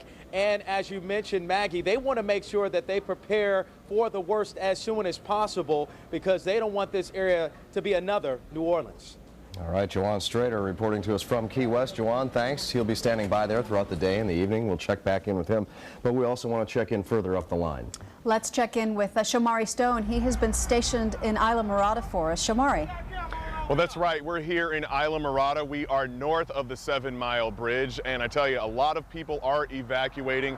They are listening, but if you look over here, you can see that there are some people who are still going south, ignoring the evacuations. Folks are heading north on US 1. The mandatory evacuation for the Florida Keys is in effect. The wind's picking up pretty good, so they're going to take the boat out of the water. So we're going to be evacuating up to the Fort Lauderdale area where we have family. We found out that it's getting even closer, so we're just getting out of here. The region's on alert as Rita gains strength. Some of the people that have been here and have been through a bad storm, they're going to leave.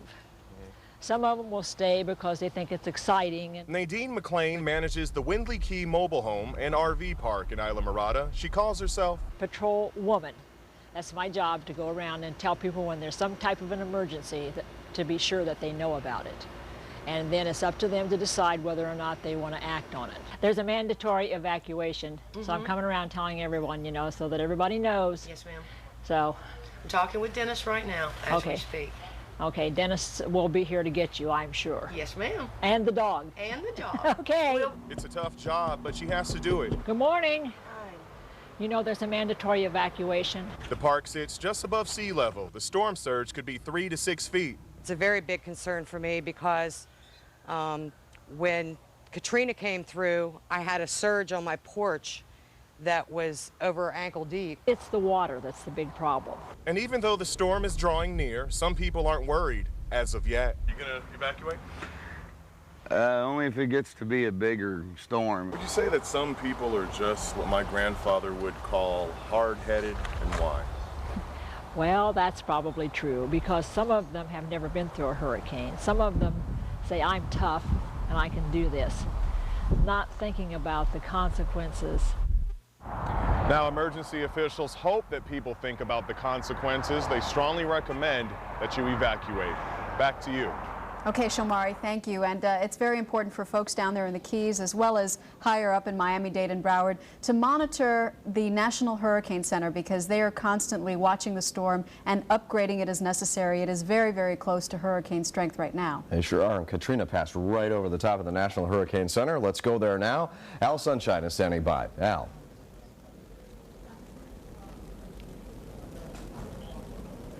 Rob, Maggie, you know, hurricanes are measured in pressure to categorize the type of strength. You hear Brian talking about the falling barometric pressure and the increase in storm. Well, I can tell you, here inside the National Hurricane Center, the pressure is increasing dramatically also. Why? Two reasons. Number one, obviously, a still developing Rita off in the Caribbean. What they're going to be working on here, obviously, is the same questions that has traditionally been the concern for the National Hurricane Center. How big is the storm at this point? Is it a tropical storm or a hurricane? Where is it going? And the critical mission, where is it going? Who needs to be warned? Now, there are still concerns that I'm being told from Max Mayfield, the director of the National Hurricane Center, about emergency preparedness, both here in South Florida and other parts of the country. There was a Mason-Dixon survey done earlier in this hurricane season that basically said people were very, very lackadaisical about what was happening with storm preparedness. And I can tell you that in my neighborhood down by South Miami-Dade, an area that was ravaged by Hurricane Andrew, when I was coming into work today, almost nobody had shutters up, and it looked as if basically a lot of South Dade, which could potentially be affected by tropical storm or heavier winds, there's a concern that the community here in South Florida may not be taking the threat of this storm seriously enough. Now, that's a major, major concern where this storm goes even further, and that's something that, of course, they're forecasting, but at this point, they're concerned about giving as much prior notice and prior warning to civil defense officials, emergency preparedness, FEMA officials throughout the Gulf in Texas and Louisiana, because at this point they are looking at the possibility of, once this storm gets past South Florida, it developing into a fairly significant and potentially very, very dangerous hurricane. Now, what's causing a lot of the pressure here? Tomorrow, we understand that there are going to be congressional hearings opening up in Washington over the federal response to Hurricane Katrina, and the director of the National Hurricane Center, Max Mayfield, told me he is flying out of Miami tonight to go up to Washington to begin testimony in Congress. So while they are working on the storms through the rest of this hurricane season, there is clearly a political storm swirling up in Washington over preparedness from the federal government, who knew what, who did what, and there's going to be a lot of finger pointing. We'll be here at the National Hurricane Center tracking what's going on. Reporting live, I'm Al Sunshine, CBS 4 News. All right, Al, as we are all making preparations, they also have to make preparations for the animals in the area. When Al was talking about the devastation in South Miami-Dade after Andrew, I couldn't help think about Metro Zoo and what they went through. Joy Purdy is in the newsroom with what they're doing this time. Joy. Maggie, Rob, they have this preparation process down to an exact science, as you can imagine. They've dealt with it so many times. For example, the larger animals, the more dangerous animals, we're talking about gorillas, tigers, bears. They put those animals in a protective areas, these concrete welded enclosures that they say survived Hurricane Andrew, so they no doubt believe that they will survive no matter what Rita becomes. The hooved animals, they put them inside a pen. Apparently, these animals are born with some type of instincts that kick in when they're in danger, and they're able to protect themselves, so they're not as worried about those animals. We got a chance to just talk to Ron McGill, the head of media relations for Miami Metro Zoo. He says they have been through this so many times before, but what makes this experience different is that they're still cleaning up from the last storm, Hurricane Katrina. Around the clock trying to clear debris from the park that was left here after Katrina, but we haven't gotten all of it. So there is some debris still around the park. We always have a concern with flooding. We've had such a wet season as it is already that the ground is saturated and we have moat levels that go up. So we are concerned with flooding in the animals. But our biggest concern is the wind and flying debris right now, so that's what we're securing. They can't say at this point when Miami Metro Zoo will reopen. It all depends, of course, on Tropical Storm Rita. Live in the newsroom, Joy Purdy, CBS 4 News. Thank you, Joy. And parts of Miami-Dade County, not including the Metro Zoo area, are under a voluntary evacuation. That does include everyone who lives along the coast and in the barrier islands, and Miami Beach is definitely on that list. It sure is. Let's check in with CBS 4's Jade Alexander. While Miami Beach is certainly a very appealing place to live, folks love to be surrounded by the water. This is most certainly not the water that they want to be surrounded by. Many areas of Miami Beach are already flooded, and that is because of the unusual high tide we're experiencing.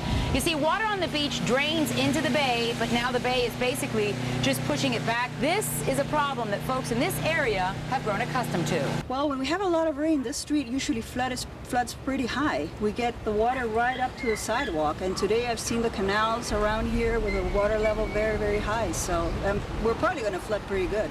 And is this unusual, or is this every time there's a storm? Every time there's a big storm and every time it rains a lot, yeah, we've got the water right up to here. Yeah. Kind of does nothing good for the business, does it? Well, no, I got water all the way in there, yes. Not yet. Not yet, but when it's a big storm, I know we need to get the boat to come in here. Yeah. And what do you do with these little fellows when it starts getting water in there? Oh, these little guys go home with me.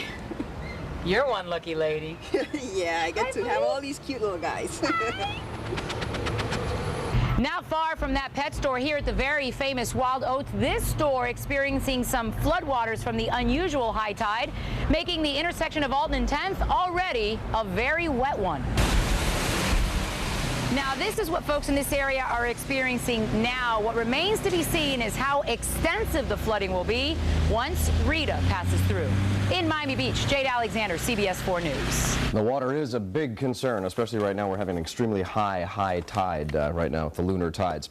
If you're on the go and you want to keep tabs on Rita, you can do so through our radio partners. You can listen for hourly updates on 101.5 Light FM, Magic 102.7, and AM 790. If you're down in the Keys, 4 stations will be simulcasting CBS 4's broadcast signal: US 1 Radio 104.1 FM, Conch 98.7 FM, 97.7 Wave FM, and Oldies 105.5 FM. And we're going to be on the air continuously to talk this storm right in. And if you have questions, you can ask our own Brian Norcross. Simply log on to CBS4News.com and click on the Ask Brian. Your 3:30 update on Tropical Storm Rita is coming up in just a few minutes. Keep it right here on CBS 4, your weather station.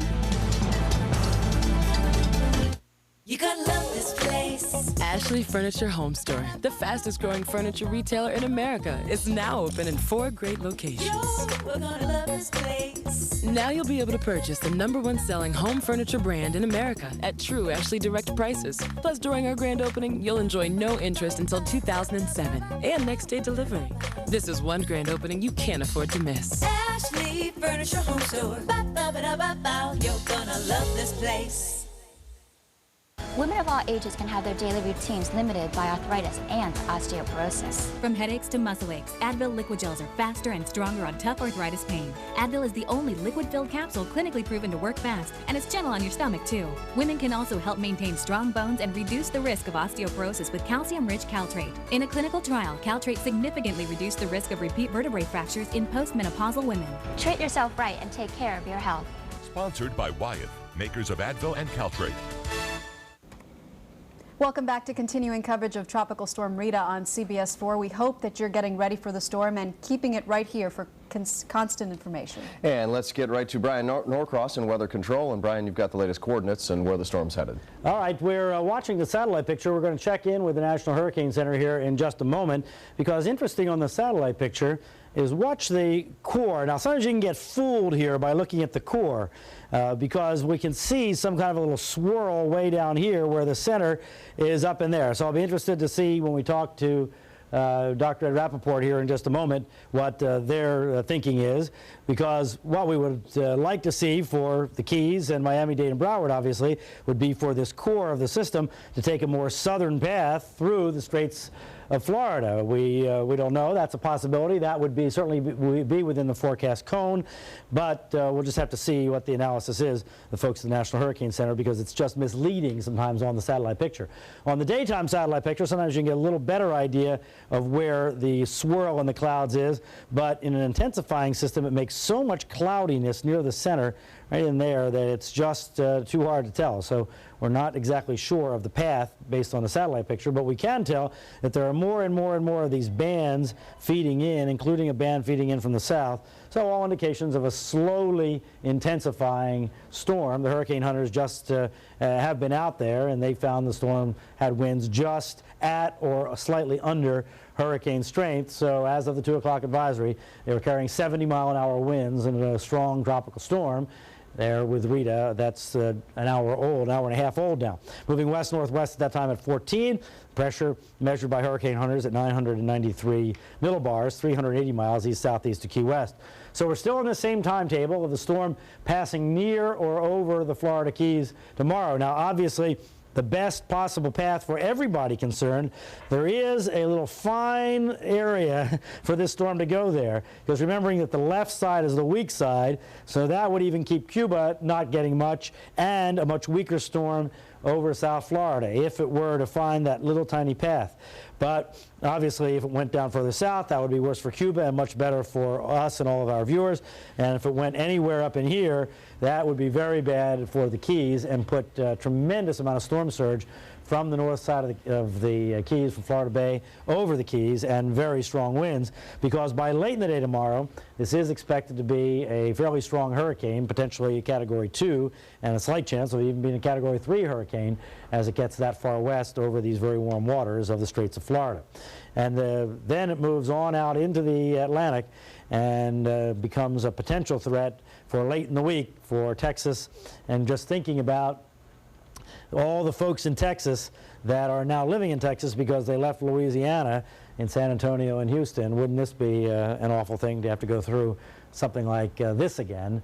if that is indeed where the storm ends up going. Too early to say, but certainly it does look like a potential threat to the western Gulf Coast. All right, let's check in with David Bernard, who's been keeping track of what's going on the radar. David? We want to look at real-time Doppler for Brian, and we've had some heavy thunderstorms that are west of Fort Lauderdale. Again, all of these are occasionally moving in from the Atlantic and from east to west across the area, and we have a few showers that are back over the Everglades. Let's put the radar into motion, and when we do that on our radar loop, we'll see that you will have one band of these showers come through, and then you'll see another one come through after that. Occasionally, they'll be on the heavy side, but what we expect is that these showers are going to get heavier as the evening progresses along, with heavy thunderstorms now in the Everglades and another batch getting ready to move in maybe in the next half hour to 45 minutes. Let's go back over now to Weather Control and Brian Norcross. All right, David, we'll get back to you in just one second, but we have now Dr. Ed Rappaport, Deputy Director at the National Hurricane Center, is with us, so I thought we'd take that opportunity to go out and check with Ed. Ed, I see the hurricane hunters are still out there checking the winds. Anything to report? Nothing in terms of an update at this point. Of course, we talked about a little while ago seeing the winds come up based on this new instrument we have on board, and up to near 70 miles per hour now, just below hurricane strength. All right, now on the satellite presentation, it's looking maybe a little bit more ragged here and there. Do you take that to mean anything, or just natural cycling of the storm? I wish we knew that when we're looking from 20-something thousand miles away, as we do with the satellite picture here, we look for clues like you're talking about now, but can't be sure that this, I guess what you're saying is a little less cohesion here, coherence in the middle. Right. Maybe that's indicating steadying off. We'll hope so in terms of the intensity, but we're really going to depend on the hurricane hunters to tell us what's going on inside of the storm. And we are expecting strengthening, of course. The conditions overall favor intensification. Yeah, the overall atmospheric conditions, and there's plenty of deep, warm water if the storm doesn't run into land, I guess, right? That's right. And just like we have wobbles in the track, we have variations in intensity along the way, too. But the overall trend is for this storm to become hurricane, to be moving towards us, by us meaning, of course, the southern peninsula of the Florida Keys, and for overall there to be a strengthening trend. Ed, what would you characterize the most significant threat to our viewers here, Miami-Dade, Broward, and the Keys, would be here? The potential storm surge in the Keys, or the wind? Always it's the storm surge.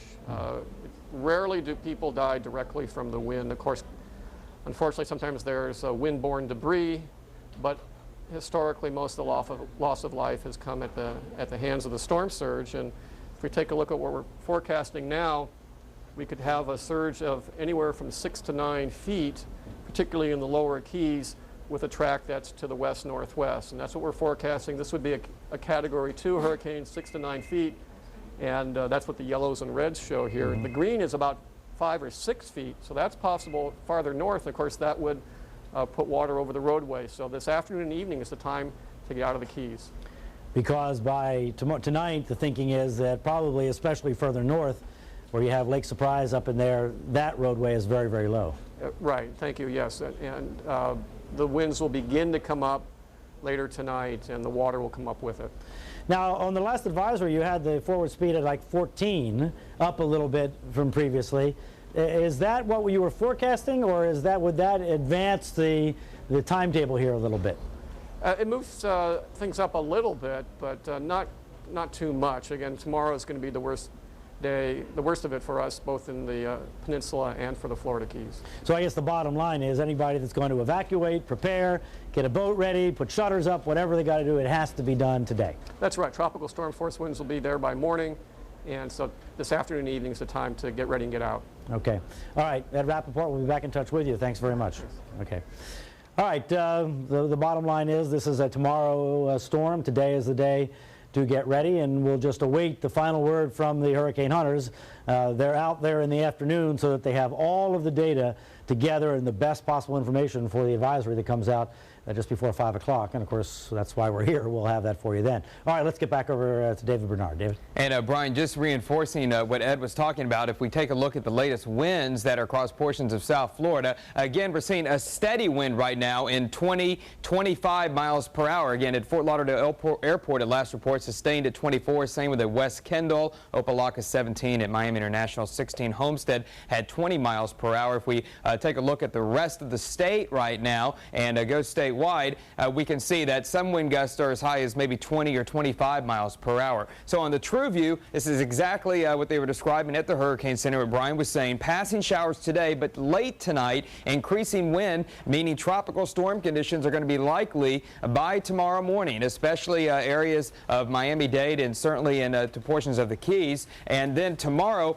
how bad the weather gets will depend exactly on the track of Rita. Again, this based on the recent track put out by the National Hurricane Center. And we want to emphasize that on Wednesday, that could still be somewhat bad, especially early Wednesday. If the storm does not move exceedingly quickly, we'll have gusty winds, but we'll be on the east side of this, so we'll have a deep flow out of the tropics on the backside of the storm, and we could see heavy rain bands moving through from time to time. Again, that could last, again, all the way into Wednesday as well. So gusty squalls today. We've already seen some of those around this afternoon, isolated in spots. Winds pick up late today, and especially tonight. The high is going to be 90 degrees, and need to stay near port, if not be in port by this time, as far as boating goes. 25 to 30 and plus, especially by this evening. See 7 to 9 and rough on the bays. And then overnight tonight, increasing wind and rain with an overnight low of 80.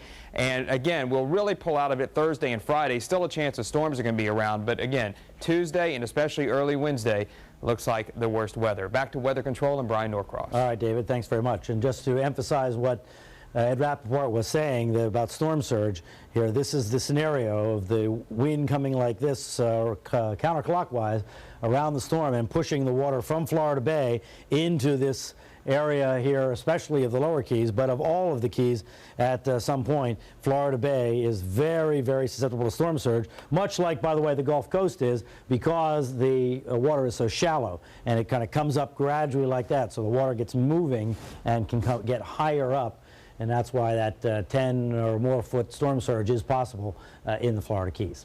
Okay, back to you. All right, Brian, if you could just hang with us for a minute. We've got some more questions here. We've been encouraging you to email us your questions for Brian Norcross, and let's just get started. I assume this is coming from someone in Broward County, but saying that Miami-Dade County and the Florida Keys are under a warning. Should we not have to worry too much up here in Broward? Well, the thinking is that the storm is going to be fairly far south, and again, I think the graphic is helpful here, that if the center of the storm, the core where the worst of the weather is going to be, is either down south of the Keys, or even if it edges up a little bit up into here, still in Broward it's further north. So the most likely event in Broward is tropical storm force winds between 40 and 73. Now that's a big range, because if you have 40-mile-an-hour winds, that's one kind of storm. That's the storm where occasionally a branch breaks and you go out and you pick up the twigs and you go about your business a few minutes after the storm passes by. You get a storm that's 70 miles an hour. Now we're talking about what we went through with Hurricane Katrina a few weeks ago, where that was mostly strong tropical storm force winds with some hurricane force gusts. So it's just a matter of degree. In Miami-Dade County, the thinking is that the risk is substantial that the winds will frequently be over that hurricane force line, so 75 miles per hour or more. In Broward County, it's just not as likely to be quite that strong. So the bottom line is, in Broward, again, it's always personal choice, but if it were me in Broward, I would not be putting up my shutters, but I would be picking up anything around the house that might get blown in strong gusty winds, and certainly does not look like it would be safe to be out driving around as long as these strong winds are going through tomorrow. I have a ton of questions about that, so I'm glad you answered it, because we can put these away now. But now there's another one from Miami-Dade. A lot of people are comparing this to Katrina. They don't want to think that it's going to be mild and then suddenly it's worse than they anticipated. Do you think the effects on South Florida will be similar from Rita than they were from Katrina?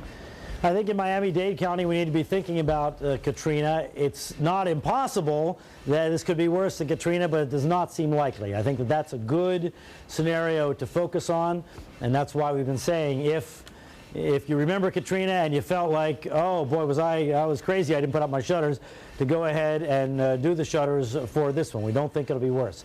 The odds are, as a matter of fact, it would be about that or not quite as bad. In Broward County, it should not be as bad as the winds were in Katrina, where we had good, strong hurricane force gusts in Broward. They didn't go on for as long as they did in Miami-Dade County, but when the storm first came in, we had those hurricane force gusts in Broward. So Katrina, I think, is for Dade and Broward, a good storm to focus on. The expectation is this will be significantly worse than Katrina in the Keys. All right, Brian, Monica writes in that she lives in Surfside, in one of the A areas that we've been talking about. They have their building all shored up. They have windproof windows or wind-resistant windows. And her question is basically, I'm in a voluntary evacuation zone. What are the risks if I stay? Well, the biggest risk is if the storm were to veer some to the north, that you could get stranded. If you're in a modern building with, if they have impact windows, it's got modern protection on it, and you use good common sense and stay in an interior part of the building, likely you're not going to have any kind of a problem in terms of the storm directly affecting you. But if the storm were to jog a little bit to the north, then you have the risk of the storm surge being high enough to wash sand all around the building, knock the power out, the elevators are out, and so forth. So it's a matter more of, first of all, convenience and inconvenience of being sort of stuck where you are.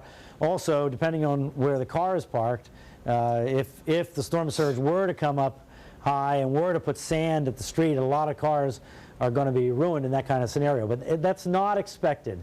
It's not likely that this would be a life-threatening situation for you in a good modern building with modern hurricane protection in Surfside. The other issue is, however, that for people that have health issues, either electricity dependent or just plain older or elderly or frail, or just general health issues, that it may be not advisable to stay in a place where, for instance, if the water did come up and put sand on the street where an ambulance couldn't get to you if you had a heart attack or something like that were to happen, where access would be limited for a little while, that's the other reason to leave. But we don't expect the storm to be strong enough to force evacuations of strong buildings, even on the barrier islands in Miami-Dade.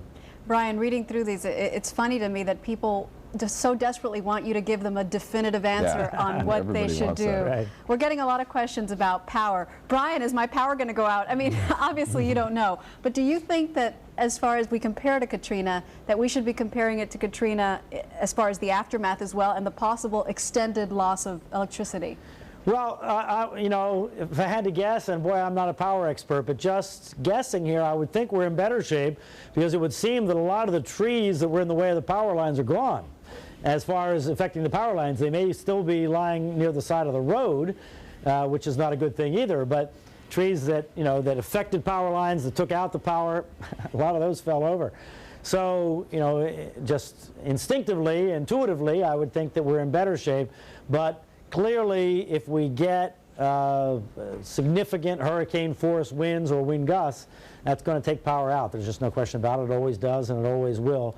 You know, it's a debate on whether we should have the power lines in the air or under the ground. You put them in the air, and they go out in the wind, but they're repaired more quickly. You put them in the ground, and if they have a flood, it takes forever to get the power back on because the infrastructure under the ground could get damaged. So it's a real dilemma. Except on the parts of South Florida that are high ground, like on the Coastal Ridge and Coconut Grove and on all the way up to Broward, where it's high ground, those wires can be underground because they're not likely to flood. But the rest of us that live in fairly low ground that is prone to flooding, you almost got to put the wires up or it'll take forever to get the power back on. All right, good point. Brian Norcross in Weather Control. Brian, we're going to let you go. We're coming up on 4 o'clock. I'm sure you want to look over some of the things coming in. We're expecting the governor to talk at about 4:30 today. Broward County EOC scheduled to have a news conference at 5 and Miami-Dade at 6. Right now, we want to take our coverage back outside. Haulover Beach is one spot where there was a lot of preparation going on, especially a lot of boats in the area, so a lot of people putting away their boats. Robin Kish is standing by right there. Robin? Well, as the gray clouds have rolled in what was a beautiful sunny blue sky day, so too have the boats come up to the ramps and the trucks pulled in with the trailers to haul the boats out of the water one by one. They're coming in, they're pulling the boats out of the water because they want to be prepared, as is advisable, because the weather is only expected to deteriorate. Now, you were talking about preparation here at the Hullover Marine Center, and I want to show you the building over here has been boarded up. So if anybody's coming in off the water and they're hungry and they want to go to Cafe Azul, guess what? The kitchen is closed. And so too will be this Marina Center by 6 o'clock. They may close a little bit early. I want to show you above. You can see that the boats are being stored in dry dock. Now, that area was covered with an aluminum roof, and then during Hurricane Katrina, that roof sheared off, blew off, and so right now those boats are open to the elements, but at least they're out of the water. And there is a forklift that is going around the area, and it's picking up all the boats that are still in the water that need to be lifted away. A lot of preparation taking place here in advance of Tropical Storm Rita. At the Hullover Marine Center on Hullover Beach, the plywood is going up. The cafe chairs and umbrellas are coming in, and boaters are pulling onto dry land. We heard about the tropical storm warnings. Where we keep it behind my brother's house, it's just probably be okay, but I wouldn't want to take a chance. So where are you going?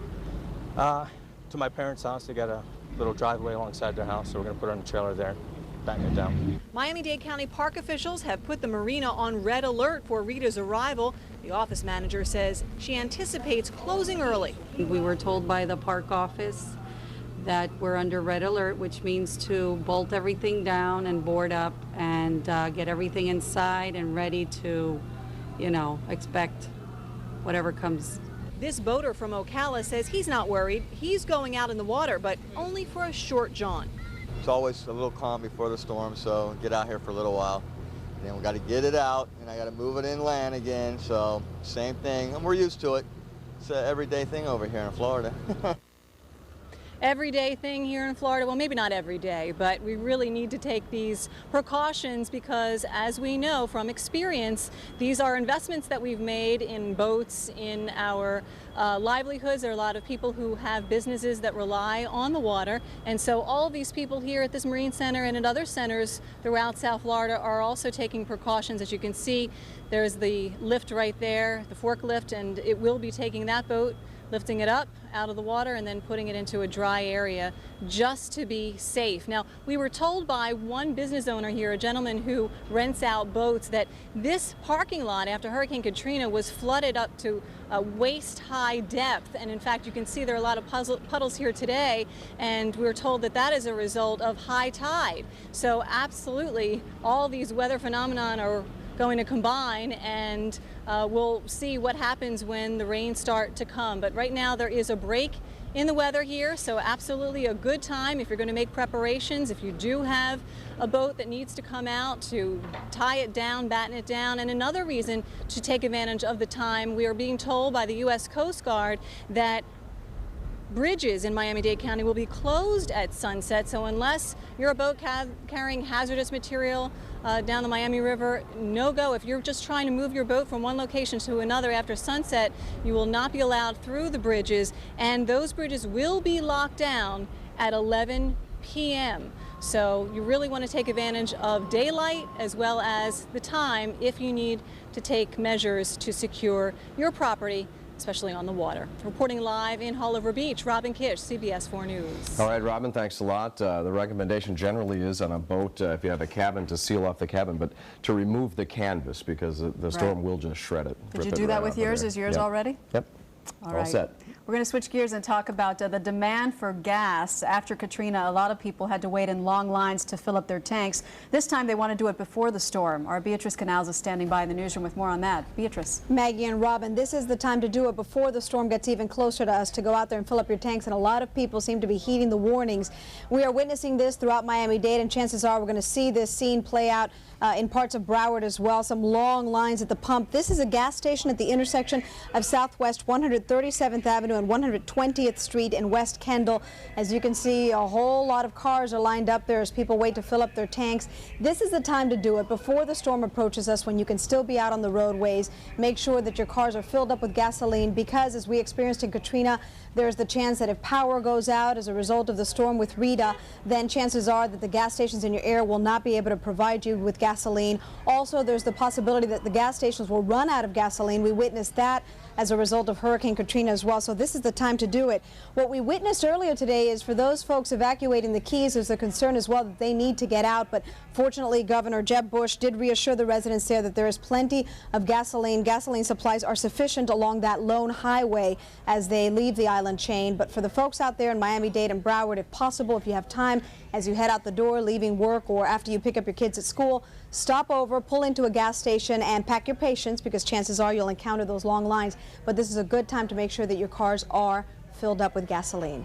In the newsroom, Beatrice Canals, CBS 4 News. All righty, Betty. And while you're out, make sure that you stop at the store and stock up on important supplies. Yeah, everything that we talk about all the time, fresh water, batteries, things like that.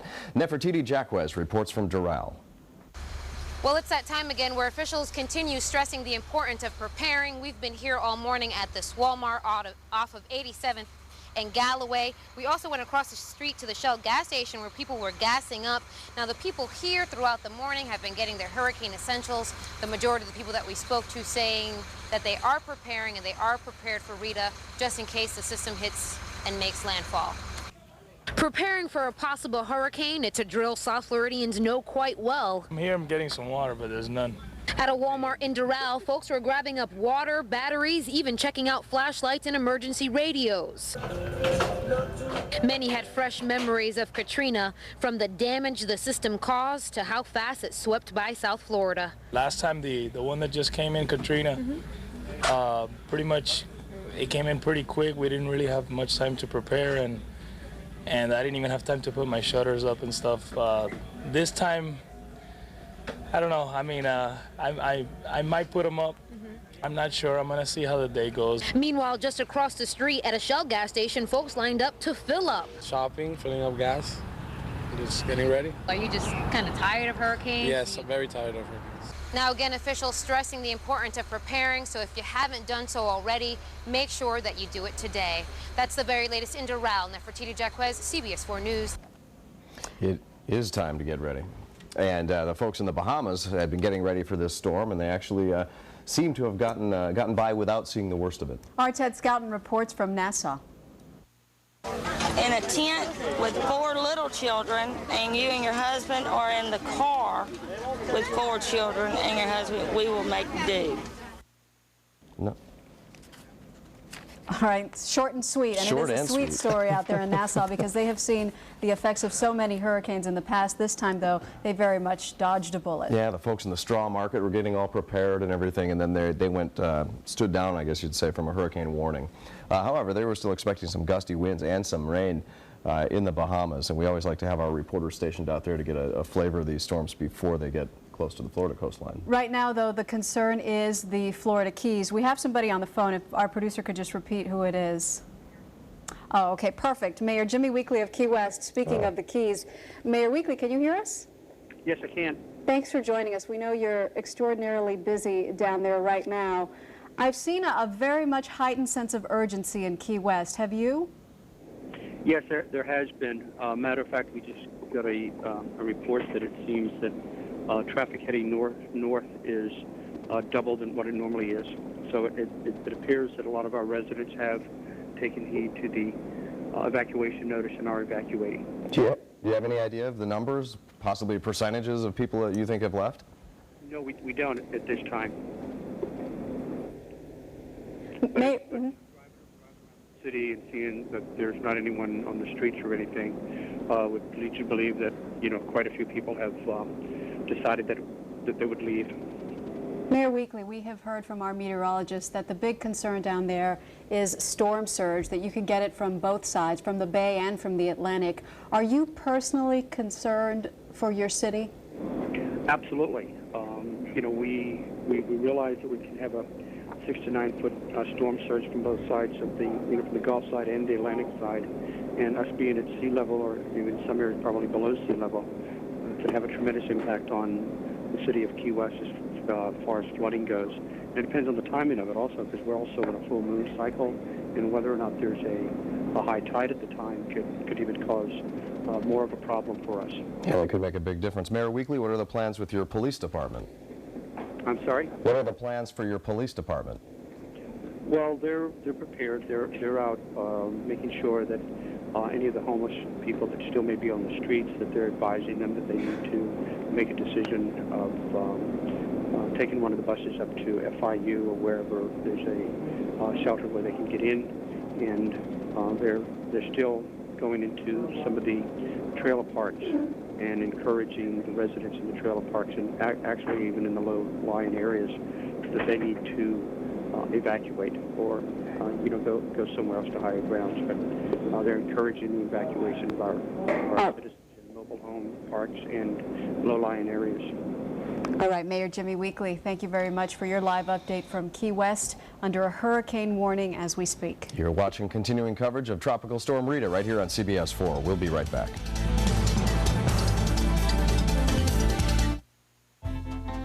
It's the thrill of the hunt that keeps shoppers coming back. To celebrate finding a treasure, to rejoice in a bargain. Here's to shoppers who say yes to Tuesday morning. Yes to the finest home accessories and gifts in the world. Yes to the very smartest closeout savings. Discover Tuesday morning and you too will be saying yes. Now, isn't that just great?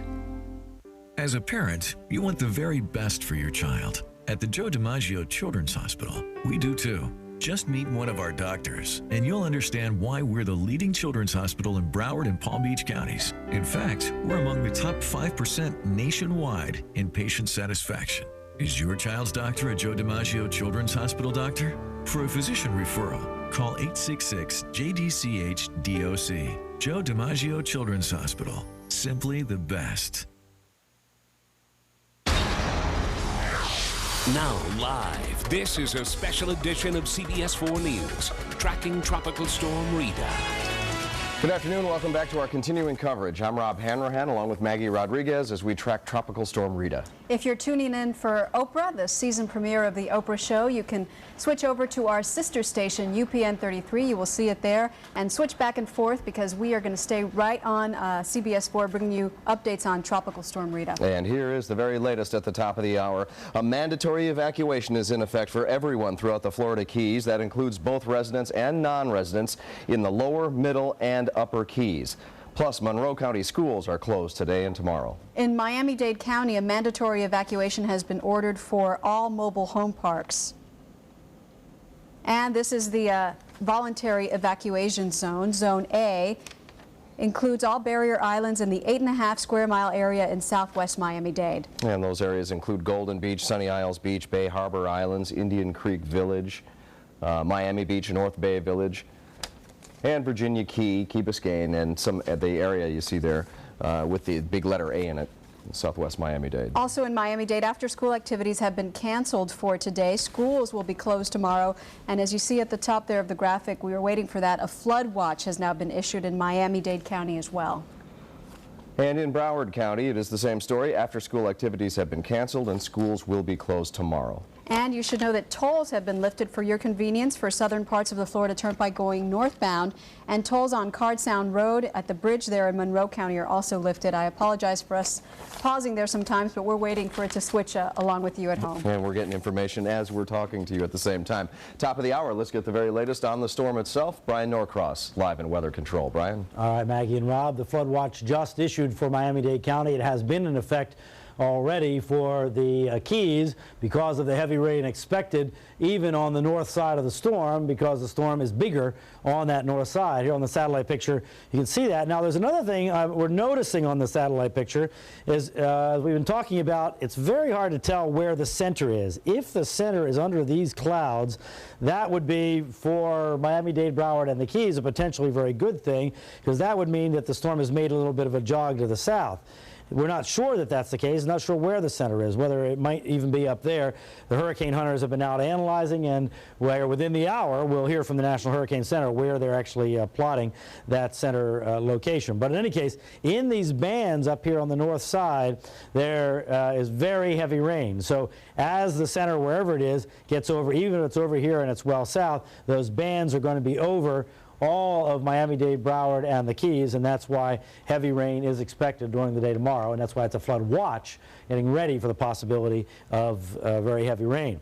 Now watch the center of this kind of circulation is that glob right there. Now watch it come together and become much rounder as we go through the last 12 hours through the day today. And now we see that very kind of a bright blue area right in there near the center, and that's an indication of a strengthening storm. Now again, the question is, where is the center of rotation? Is it down in here or is it up in there? The National Hurricane Center on their last plot had it right about there. So we'll just see here exactly what it comes up to when we get the new advisory here soon. So it was a 70-mile-an-hour tropical storm, very strong tropical storm, almost hurricane strength as of 2 o'clock, moving west-northwest at 14, 993 millibars, 380 miles east-southeast of Key West. So here's the schedule, the timing, and now get this in your mind, because here an hour from now we'll get the new future track and we'll see. And notice that the words PM Tuesday are right over the lower Keys, indicating that the storm is expected to be very close to the lower Keys late in the day tomorrow. And also, as the storm moves from way over here, now it's got a good long ways to go to get there, because we're talking about 24 hours or 28 hours from now to get to the lower Keys. And it's going over a lot of warm water, and is expected to be a stronger storm. So when the storm is in this area, it's expected to be weaker than when it's here, and then it's expected to continue to strengthen as it moves over into the Gulf. Now, bearing in mind, it could be up here, it could be down there. All possibilities, obviously, within our future track cone, as we've seen many times. And we just want to remind you that in Hurricane Katrina, the center of the storm stayed in the cone, but it hugged the edge of the cone on the right side. In Hurricane Irene, it stayed within the cone, but it hugged the edge of the cone on the other side. So it was on the left side for Katrina, it was on the right side for Irene. So it can happen. We haven't had one lately that's gone outside the cone, but it certainly can happen that it goes to the edge. So that's why we need to be vigilant here, even in Miami-Dade and Broward County. And then the storm continues as potentially a very strong hurricane moving on toward the west, potentially threatening Texas and Louisiana later on in the week, which of course would be very unfortunate. Now here we see the steering currents here, and this is why this is such a fine line and so tough to tell. Look down here over Cuba and look at this rotation. You see this right here? That's an upper level low providing some steering. Now the question is whether that is providing steering, you know, to push it up, or if that upper level low is kind of tucked under it and now is pulling it back to the west. The actual dimensions of that low are so difficult to tell, or impossible to know precisely, though that's why the little bit of angle difference between going there and going there is just impossible to know. Same thing with the high over here. There's the high coming around like this. That's providing the push on off to the west. Well, is that providing also a little push to the south, or is that mostly providing just a push to the west? These are the subtleties. It's very, very hard to tell, and that's why we have the hurricane hunters out there. And that's why they also have the other jet, the G4 jet, that they fly around to actually sample the atmosphere all around the systems to get a better idea of exactly what the steering flow is. Now I want to read to you here in terms of the effects. This is from the National Weather Service in Key West. It says that the local effects of Rita in the Florida Keys will most likely be worse than those from Hurricane George in 1998. 1998 was Hurricane George. So they're expecting a worse storm than George, and I always like to compare to past storms because obviously people can use that as a benchmark. And talking about the storm surge, they're saying a storm surge of this magnitude, talking about the 6 to 9 foot storm surge with the waves on top of that, has the ability to scour the approaches to bridges of the overseas highway, leaving portions of the overseas highway impassable. In other words, impassable for some time after the storm. What they're talking about is here's the bridge, and then Henry Flagler and his folks put dirt up to where those bridges are. Well, what happens is that dirt gets washed away. The bridge stays, but you can't get to the bridge because there's a gap where the water trying to get forced through that gap where the bridge is washes out on both sides. So the possibility of those bridges not being passable for some time after the storm, and also because of this astronomical high tide. Now, the high tide comes tomorrow comes tonight at about 11 o'clock, and of course tomorrow morning about 11 o'clock. So we're in that 11 o'clock time frame. Now the storm should be somewhere near the Middle Keys at that time tomorrow morning. So we'll have to see exactly how that wind direction, because the wind direction affects the storm surge, and see where the storm is exactly and what kind of storm surge we get. But that is the threat as enunciated and enumerated by the National Weather Service office in Key West. And the other thing you might have heard come in while we were on is just confirmation of the flood watch in effect for now, Miami-Dade, Broward, and the Keys, all because of the potential for heavy rain tomorrow. Okay? Okay, thank you very much, Brian. Right now we want to bring you up to date on what emergency managers in Miami-Dade and Broward County are doing. Let's start with Miami-Dade County. CBS 4's Gary Nelson standing by at the EOC headquarters. Gary? They haven't set an exact time as yet, but the Coast Guard says that the drawbridges in Miami-Dade County are going to get locked down sometime before the night is out. So if you need to move your boat and it needs to go under a drawbridge that has to open for it to go under, you need to go ahead and get that taken care of, because before the night is out, the Coast Guard says the drawbridges will be put down in the locked down position. If you're a middle school student in Miami-Dade County, you are probably getting home from school right about now. The middle schools get out much later in the day. You might not know that there is no school tomorrow. There is none in Miami-Dade County. No after-school activities or evening school activities in Miami-Dade County today as this hurricane approaches. There are mandatory and voluntary evacuations that have been ordered here, and shelters that will be opening. Mayor Carlos Alvarez ran that all down for us earlier today, and here he is. We're initiating a mandatory evacuation of people that live in mobile homes. We are asking people very strongly to please abide by this evacuation order. Police will not be forcibly removing people from their homes, but we're asking people to please. This is a very strong recommendation. If you live in mobile homes, please evacuate. We are also asking a voluntary evacuation for people that live in Zone A, which includes the 8.5 square mile area, the Barrier Islands, Miami Beach, Virginia Key, Key Biscayne, Golden Beach, Sunny Isles, Bar Harbor, Bay Harbor, Indian Creek Village, Surfside, North Bay Village, and island portions of the city of Miami. And obviously those who sustained damage during Hurricane Katrina and do not feel safe in their own homes. Although Zone A is under a voluntary evacuation, please keep in mind that the possibility of storm surge exists, and it is expected to be worse in the southern end of the county. It is best to stay with family or friends who live inland. We're going to start opening shelters today at 6 o'clock, and these are the locations of the shelters. Robert Morgan Senior High, which is located at 18180 Southwest 122nd Avenue. That's the one in the south end. Booker T. Washington High, 1200 Northwest 6th Avenue. Dr. Carlos J. Finlay Elementary, which is located at 851 Southwest 117th Avenue. We're also going to be opening up the Sunshine Pavilion at Miami-Dade Fair and Exposition at 10901 Southwest 24th Street. This is our pet-friendly shelter. Pets must be in cages.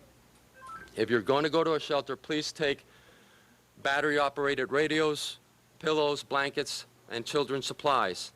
We strongly recommend that you eat before you leave home, because meals may not be available during the first 24 hours.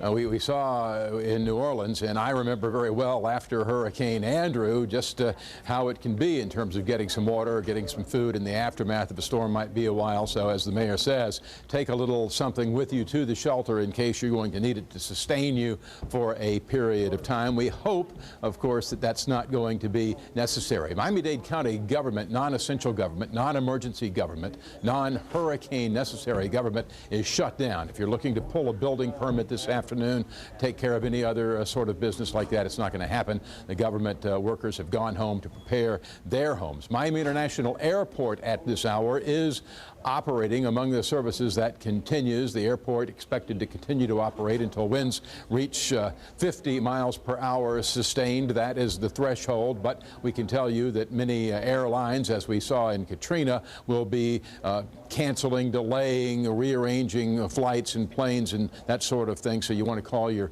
carrier before you go to the airport, even though it is open. The Port of Miami and the Miami River closed to marine traffic. If you're looking to move your boat up the river, you cannot. Marine traffic closed. That happened at 3 o'clock this afternoon. Parks are closed in Miami-Dade County. Transit continues to operate and will until conditions no longer allow the buses to run and the trains to run. If you have any questions in Miami-Dade, anything you thinks needs to be brought to the attention of officials, a problem you're concerned about that needs to be reported, or if you have a question about shelter information, medication, health questions, that sort of thing, 311 is the number to call. That is all the number you need in Miami-Dade County. The folks there will have the answer to your question, or they will put you right over to someone who does. Again, the news now, mandatory evacuations for mobile homes in Miami-Dade County, anywhere in the county. Don't trust your mobile home to protect you against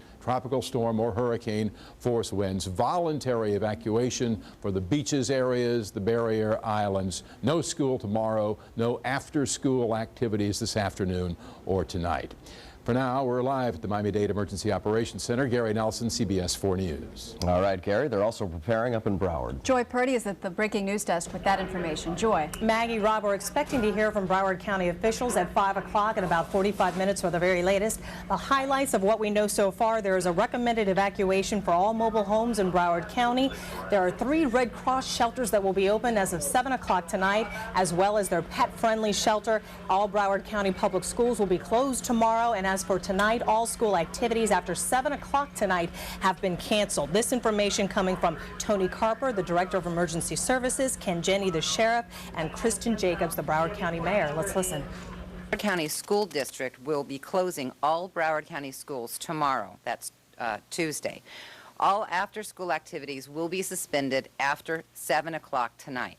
Residents living in mobile home areas are under a recommended evacuation. To accommodate those who are living in mobile homes, Broward County Red Cross will open up 3 shelters at 6 o'clock this evening. They are Monarch High School in Coconut Creek, Foxtail Elementary in Davie, and Watkins Elementary School in Pembroke Park. All governmental offices and services will be open tomorrow. Broward County buses will run on their regular schedules. The hurricane hotline is open. We have extended the hours of service for the hotline and will remain open for 24 hours a day as we weather the tropical storm. If you have any questions, please call the hotline at 954-831-4000. You heard the mayor say that shelters are going to be opened up, 3 of them. Know that these are safe places. The public should feel very safe to go to the shelters. As always, we will have deputy sheriffs there, making sure that the people that are there feel safe and are safe. We're also asking you to follow your instincts. If you feel safer evacuating, you should do so. We're looking at tropical storm force conditions to start arriving early Tuesday morning and should continue through the midday until later afternoon. Now, I think I must stress that if this storm veers or jogs any to the right, those conditions can be worse. And a reminder one more time for the latest information there in Broward County, the hurricane hotline 954-831-4000, or you can log on to www.broward.org for the very latest in your area. And as soon as Broward officials come to the podium and speak with us about the very latest, we'll bring it to you live in about 45 minutes. Live from the newsroom, Joy Purdy, CBS 4 News. All right, Joy, now we want to bring you the latest out of Monroe County. There's a lot of questions here in Broward and Miami-Dade about what to do. People aren't sure because they're not sure what the storm is going to do. In Monroe County, we are certain there will be a significant effect from this storm, and people there are taking it very seriously. They are. Let's go right down to Key West. Jawan Strader is standing by with more. Jawan. Yes, Rob, Maggie, everyone is taking this extremely seriously, including the mayor here, Jimmy Weekley. I spoke with him earlier. We'll get to that in just a moment. Right now I'm on the legendary Duval Street, which you've been seeing pictures of throughout the day, and you take a look, and it's pretty quiet here on Duval Street. You see that many of the businesses are boarded up. There are very few that are not. Now, Ralph, if you would not mind panning over, you'll take a look at many of the other businesses here on Duval Street that are pretty much boarded up. A lot of people in this area taking this Hurricane Rita seriously here. And I do have some video that Ralph and I shot earlier of evacuations going on, and these are buses that are set or were set at Key West High School, and they've been leaving every hour on the half hour, picking up folks with special needs, taking them to FIU in Miami, also picking up folks along the way in the Keys that are just unable to evacuate. The mayor thought this was very important because we saw what went on in New Orleans. Also, we shot video of many people lining up at the pumps, just trying to make sure that they load up on the gas because, as you know, there may not be any gas available once this storm passes through. Now, getting back to the mayor, Jimmy Weekley, I spoke with him earlier, and I asked him if he's learned anything from New Orleans. This is what he had to say.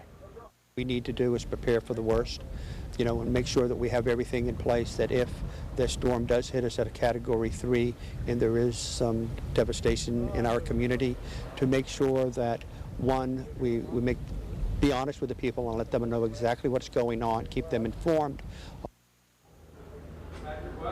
And that is from Mayor Jimmy Weekley that you just heard of right there. He says that they are taking this very seriously. He, along with many of the residents here, have learned a great lesson, but there are still some folks here that will not leave, that will not or do not plan on evacuating. Reporting live here from Key West, Jawan Strader, CBS 4 News. All right, Jawan, we want to check in now much further north, up here in Kendall. Let's check in with Jill Martin. Where are you, Jill? We're in the Snapper Creek community, which is a gated community here in Kendall, and you could just see some of the debris behind me. This place is a mess. The community says that it looks like it did just days after Katrina hit, and now they're worried, obviously, with everyone that still has debris on their lawn. They're worried when Rita comes, what the winds and the rain may do to some of this debris and how it's going to act as a possible missile. Now, let me show you some video we shot just minutes ago. As we drove around the community and many of these private streets, you see the wrath Katrina left behind. The community members say the area's commissioner, Javier Soto, promised to help clean all the debris days after Katrina hit. But the board says they have gotten no help from the county and very little help from FEMA, and now they are worried for what Rita may bring. Well, right now we're looking forward to lots of rain and wind, and we got this stuff all over the place. We don't want all of this to become missiles that go through people's windows. So what did Commissioner Soto promise you? My understanding was that we could get everything cleared out. All right, well, we spoke with Commissioner Soto's office just a few minutes ago. He said he did promise to help with the debris, but a lot of these, like we're on now, are private streets, and he said he told the board that if everybody brought the debris to the public street, 113th place, he would be able to help. But the commissioner's office says that with all the debris around South Florida, it would be impossible to pick everything up in time. We're live in Kendall. Jill Martin, CBS 4 News. All right, Jill, thank you. We want to let you know of some precautions that city and county officials are implementing in case the storm arrives, or when it does. Yeah, remember what happened on the 836 when Katrina came through. Let's go to Beatrice Canals in the newsroom with more. Beatrice. Unfortunately, we are talking, Rob, about that same area of the 836. Hurricane Katrina affected that expressway. Now it appears Rita may end up forcing officials to shut down a portion of that expressway again. As you take a look at these pictures, this is construction that is still taking place, the 97th Avenue Bridge that is under construction right now.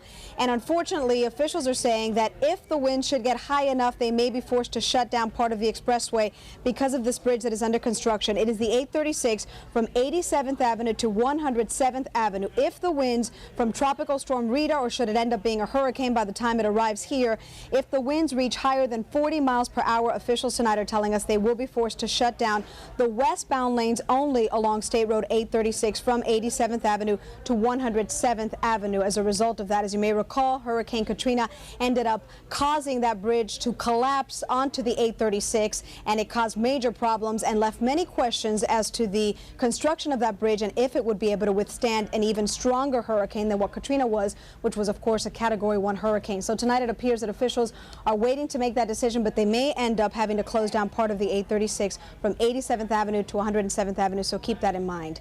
At the newsroom, Beatrice Canals, CBS 4 News. All right, Beatrice, and some people living in some areas of the Bahamas feel like they dodged a bullet tonight. Ted Scouten reports on that from Nassau. The sea is a little churned up and the skies are gloomy, but that's really not so bad for folks here in Nassau. It looks like they'll miss the full fury of Rita. Over at the straw market, there are plenty of people. The problem is they're mostly all workers. The tourists just aren't here. Not a good day at all. Everybody deciding right now to close up and go home, you know. Not only because of the tourists, but, you know, the weather.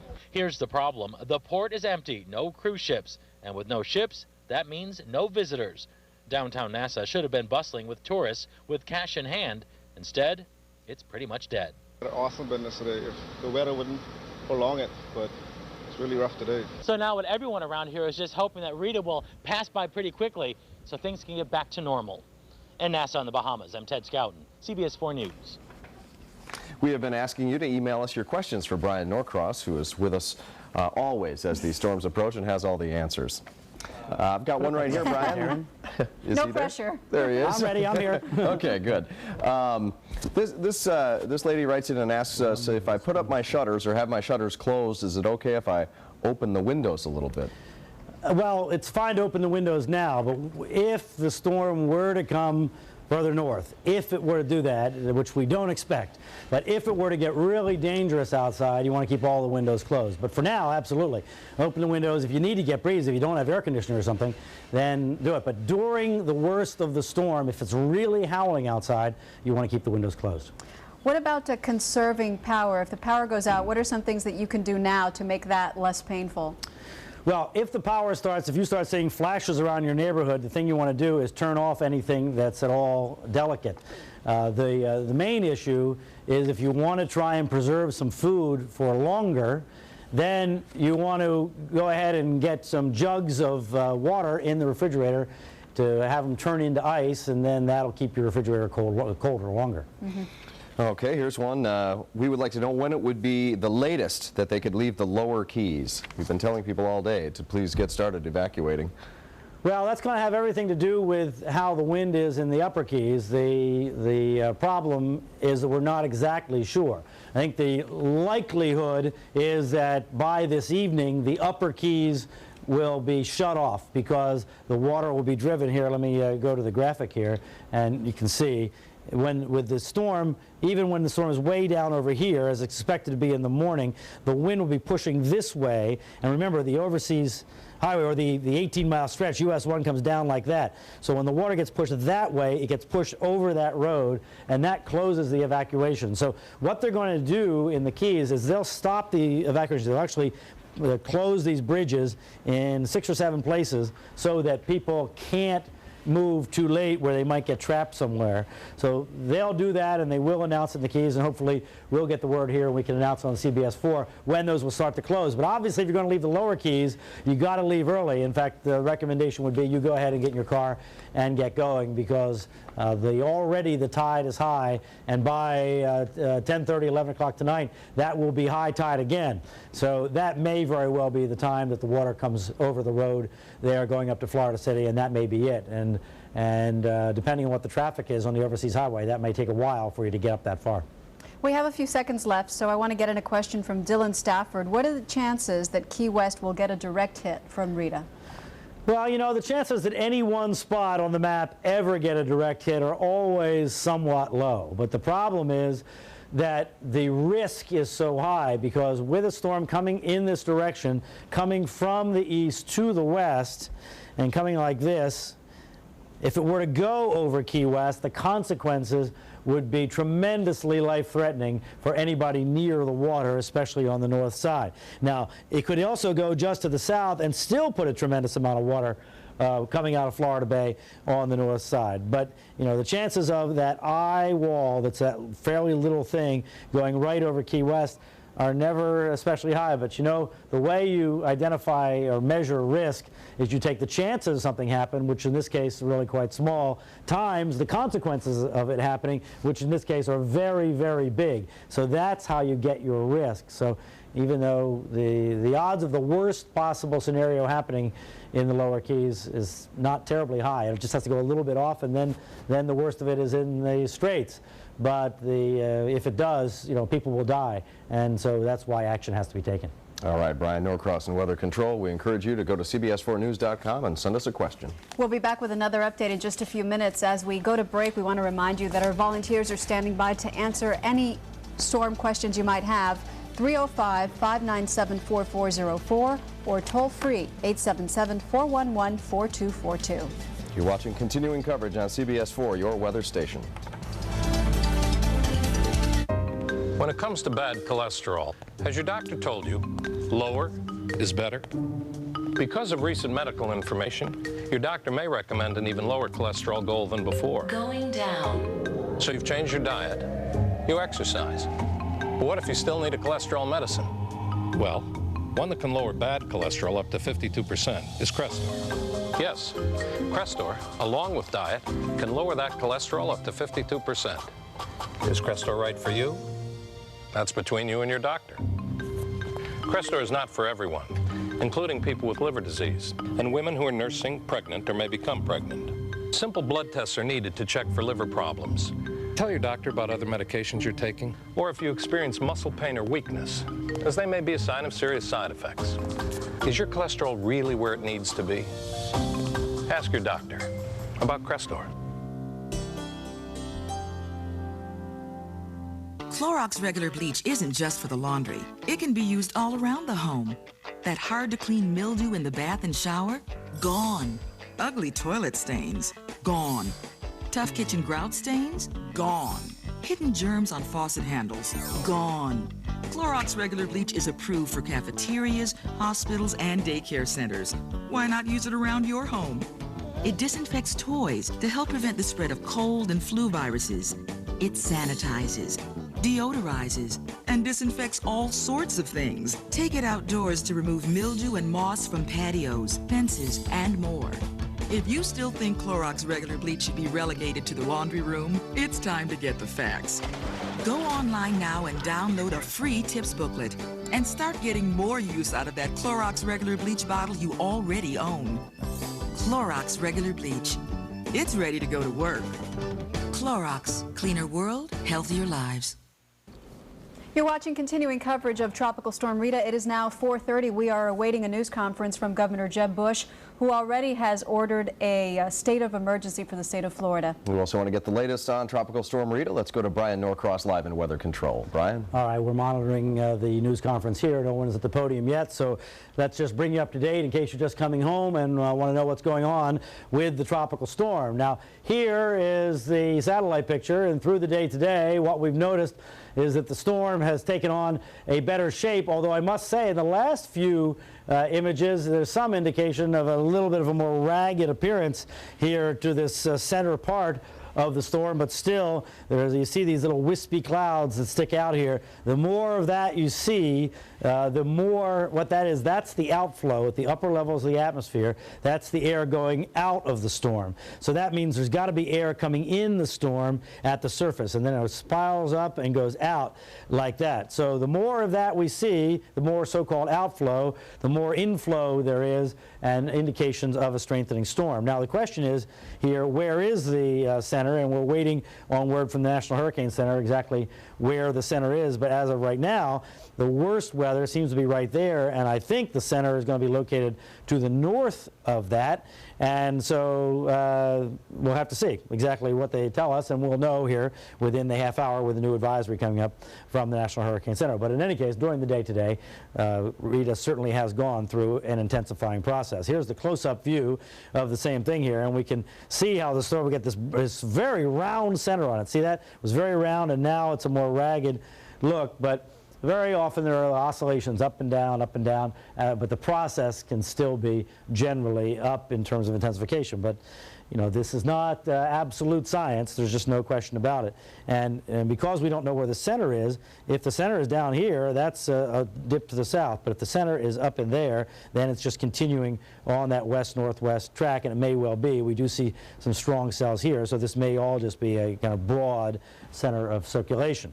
And we're seeing, of course, the rain, the bands up here producing some pretty good squalls moving over top of us. In just a moment, we'll go to David Bernard, and he'll check the radar. He's been keeping track of what's going on the radar. Here are the numbers as of the latest advisory at 2 o'clock. The center was near 23.1, 75.9, 70-mile-an-hour winds, moving west-northwest at 14. The pressure 993 millibars. We see that the news conference is starting in Tallahassee, but the governor is not there yet, so just stay with us here, and as soon as the governor appears, we'll go right to Tallahassee. Now, here's the future track as it was this morning at 11 o'clock. Here, within the half hour, we'll get another future track. So still thinking that the storm will be in the general area of South Florida during the day tomorrow. All right, I'm told that Governor Bush is getting ready to speak, so let's go to Tallahassee now. And here's the governor of the state of Florida, Jeb Bush. Tropical Storm Rita will likely become a Category 1 hurricane by this afternoon or evening, and possibly a Category 2 hurricane by tomorrow. As we learned from Hurricane Andrew back in 1992, storms coming out of the Bahamas often strengthen very quickly. A hurricane warning is in effect from Key West through Miami-Dade County, including mainland Monroe County. There are currently mandatory evacuations for the entire Florida Keys, island chain, and mainland Monroe. Voluntary evacuations are also underway in Miami-Dade for the barrier islands and low-lying areas, and I believe there's a mandatory evacuation for mobile homes.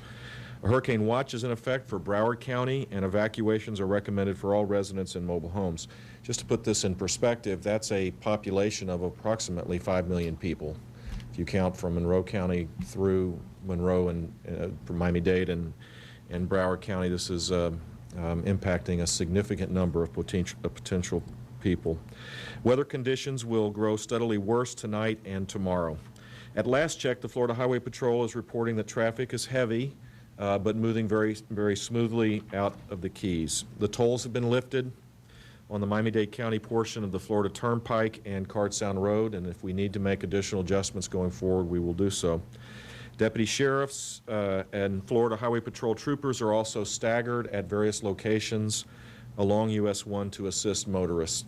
A lot of people probably think that it's difficult to evacuate. On a normal day, driving US 1 to the mainland can be a challenge.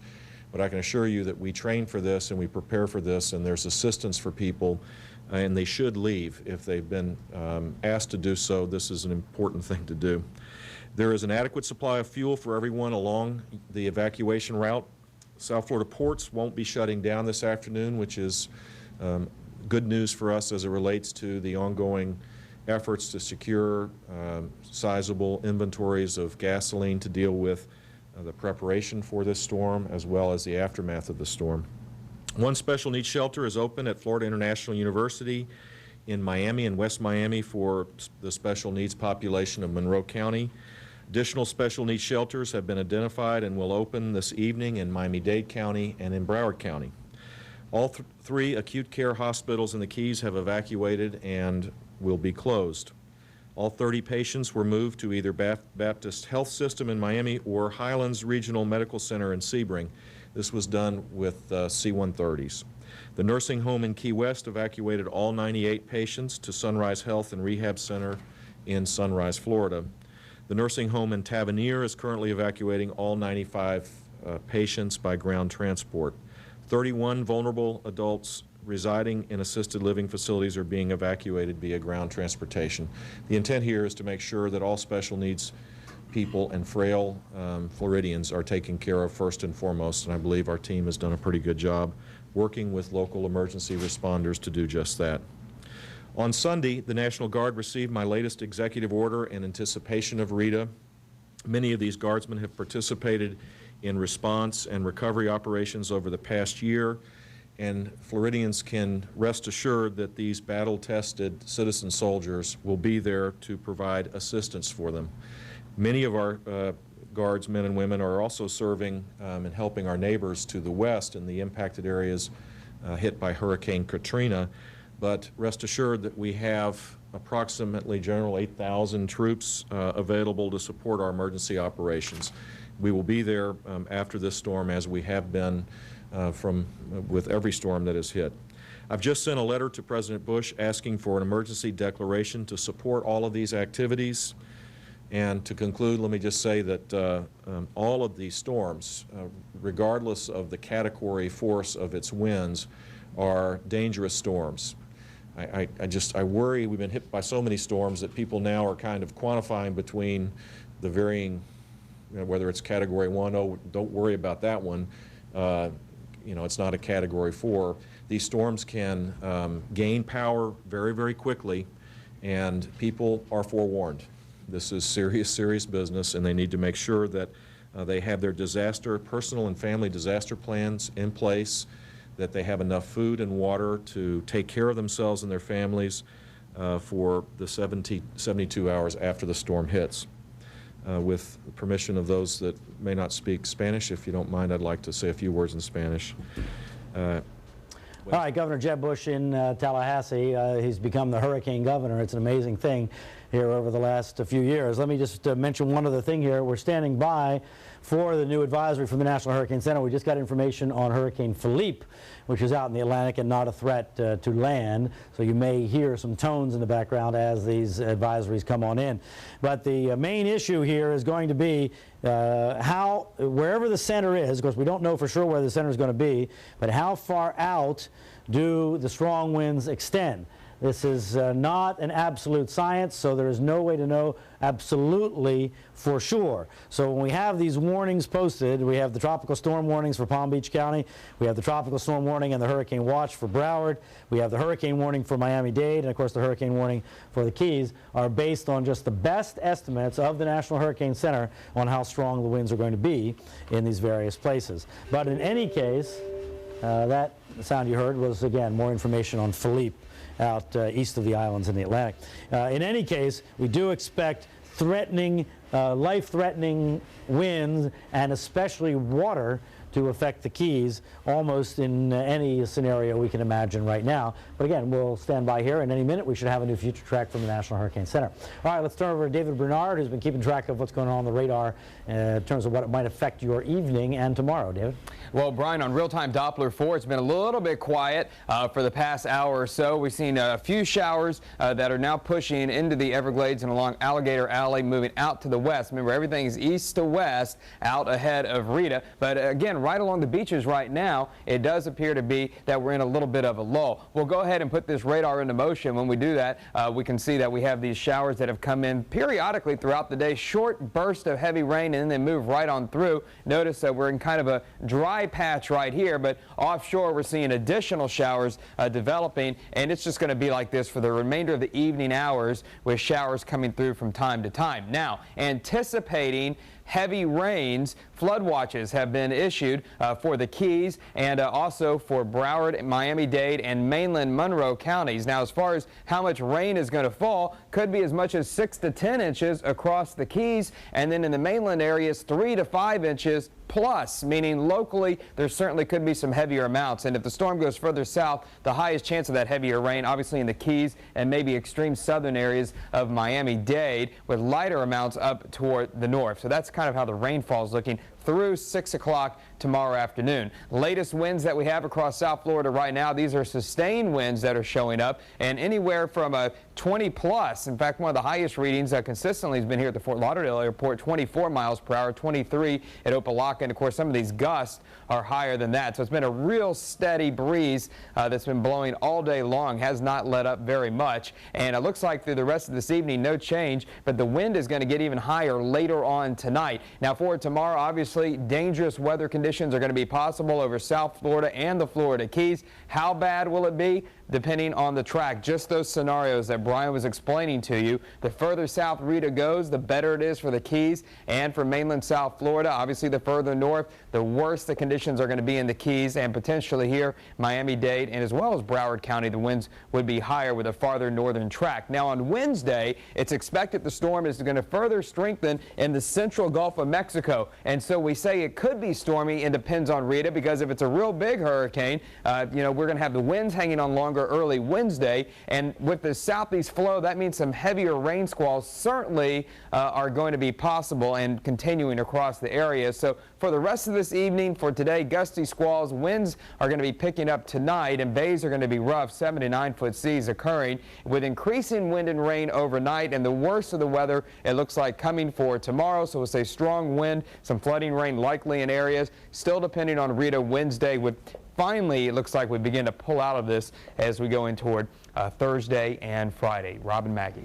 All right, David, we've often said when we're covering these storms that it's the price of living in paradise. Yep. However, between last year and this year, these storms are really starting to take their toll. They're very stressful events because we have this amount of lead time, which thank goodness we have it, so we can get prepared, but at the same time, it's real stressful. Still, for some people, maybe the price is getting too high. Let's be. check in with Art Barron, where I think he's met up with some folks who feel that way. Right, Art?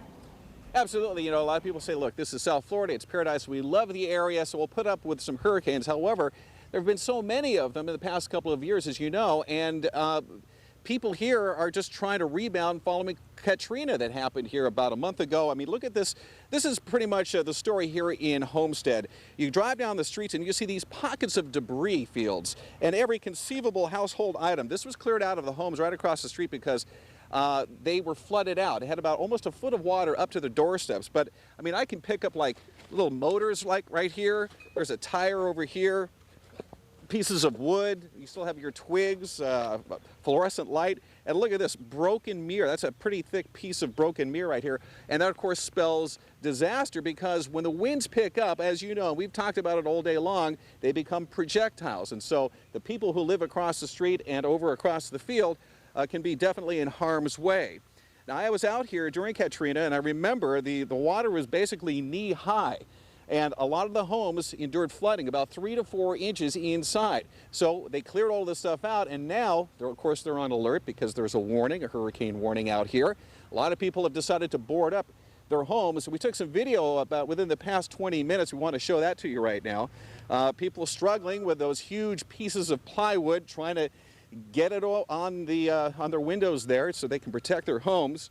Now that they've cleaned out the debris from their homes, as I mentioned, it still sits alongside the road. Dangerous projectiles. Wayne and June Klaus live in one of the homes out here that had about 3.5 to 4 inches of water inside. After 32 years, they have had it. So they purchased sandbags, and I offered to help place those bags in front of their doors. They're selling this home, and they're going to be moving to Michigan. They're saying goodbye to Florida. Well, we never planned to leave. Yeah. But our kids said that we should come up there. To Michigan? Yeah. That's where we come from when we come here. Wow. And they can't come down, they can't take care of us. They're way up there and we're way down here. Yeah. And we're getting old. How's the inside look? Does it look all cleaned up now? Yeah, it don't look back now. Yeah, it's cleaned up, but we got everything inside now from outside on the patio. Yeah, so it's you know, a lot of headaches for that elderly couple there. Bless their hearts, though. They're taking it in stride, though. They are moving out, though. They plan to be out of here the next week or two. They'll move up with their family up in Michigan. But for the meantime, others out here are just simply putting up with it. They realize that that's the way of life out here in South Florida. As you mentioned, Rob, it is paradise, and it's worth the aggravation. That's the very latest out here in Homestead. Back to you.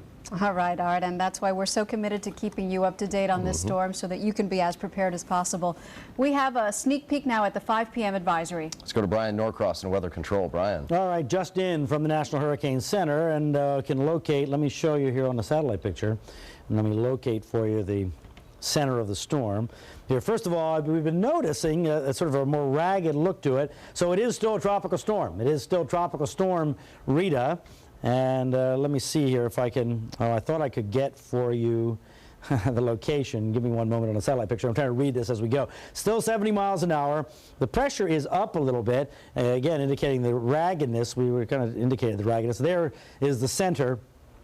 Still moving to the west-northwest at 14 miles an hour. So basically on track here. The future track takes it very, very similar track, taking it in this west-northwesterly direction, in the direction of the Keys. But again, whether it goes right over the Keys or close, no significant changes there.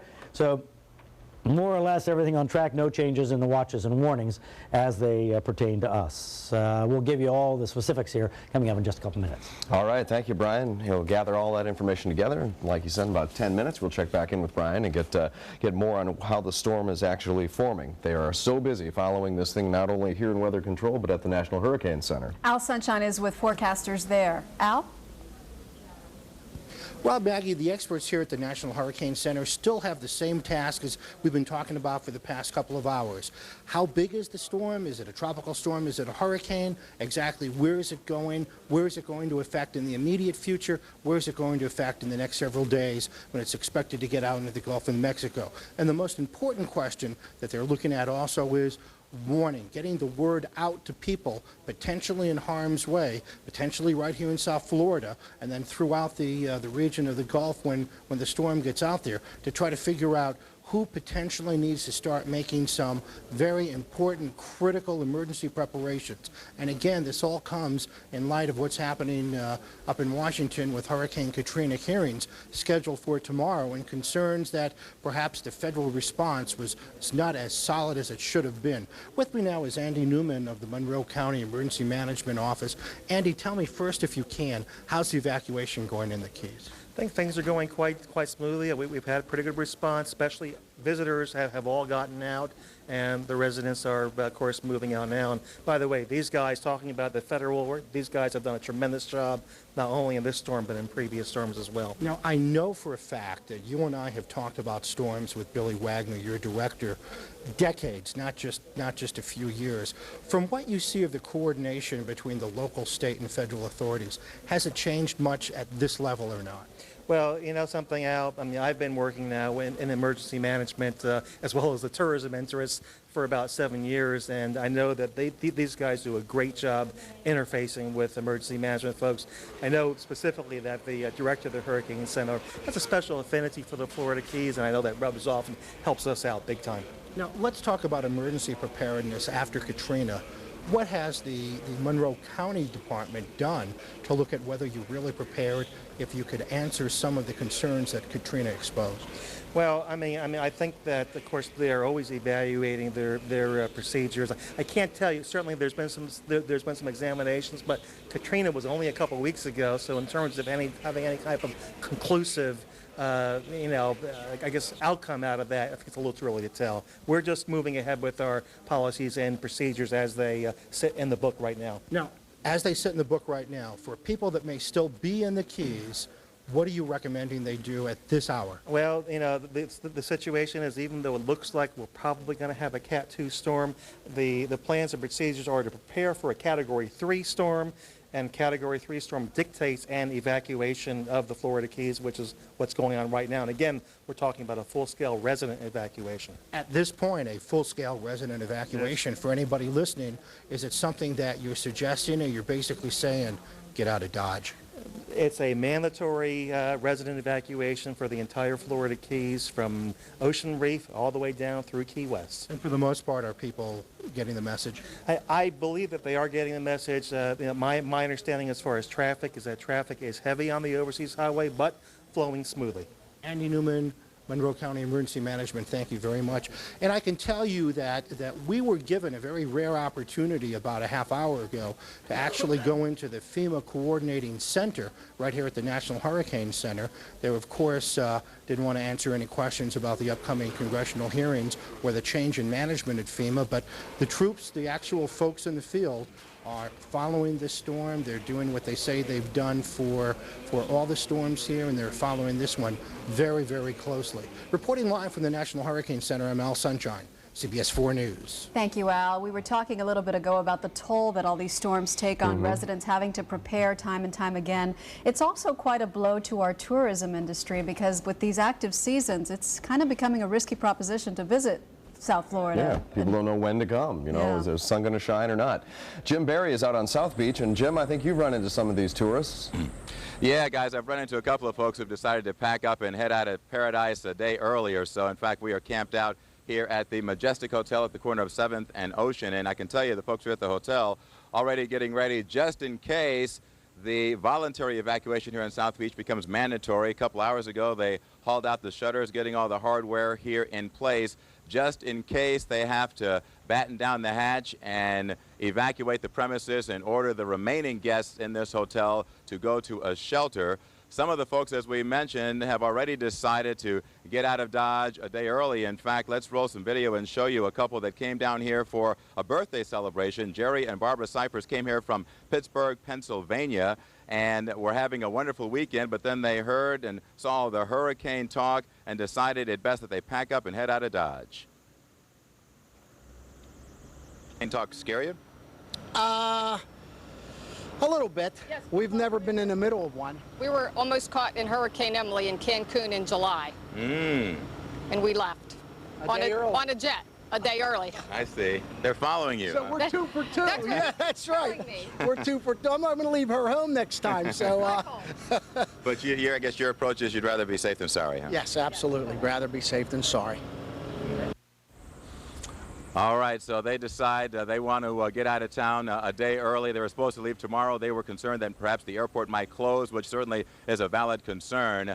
A lot of folks here are making this a typical day at the beach. You see folks strolling and jogging and rollerblading and walking, but they're also keeping a close eye on the situation. In fact, a lot of them are stopping to ask us exactly what's going on with the storm. Ironically, one of those people who stopped by to say, hey, what's going on, was Miami Heat superstar Shaquille O'Neal. Rolled by just a few moments ago, saw me and said, JB, what's going on? And I said, Shaq, like everybody else, we got to keep track of what's going on. So obviously the awareness level is high, and that's a good thing. And again, if the voluntary evacuation here on South Beach becomes mandatory, then we expect to see the folks here at the Avalon and the Majestic Hotel and all of the hotels up and down Ocean Drive get into action very, very quickly, and then I think we could see a flurry of activity change here on the beach. And certainly we'll keep you posted. For now, live on South Beach, I'm Jim Barry, CBS 4 Sports. And we've got breaking news now concerning Rita and New Orleans. Let's go to Beatrice Canals at the breaking news desk. Beatrice, what's going on? Rob, it just seems the folks in New Orleans cannot get a break. As you take a look at these pictures, severe flooding, as we know, and damage in New Orleans as a result of Hurricane Katrina. Well, now because of Rita, it is affecting residents as well. The mayor there, Ray Nagin, saying that he is putting a stop to all returns of residents to the city. Apparently, some of the residents were finally making their way back to some of the region there. In fact, today at a neighborhood across the river from the French Quarter, residents began to return there. 2 other neighborhoods were supposed to be repopulated later this week, but now the mayor, under pressure from President Bush and from federal officials as well, the fear that Tropical Storm Rita, possibly a hurricane by the time that it reaches their area, if it does head that way, could bring even more flooding to the area.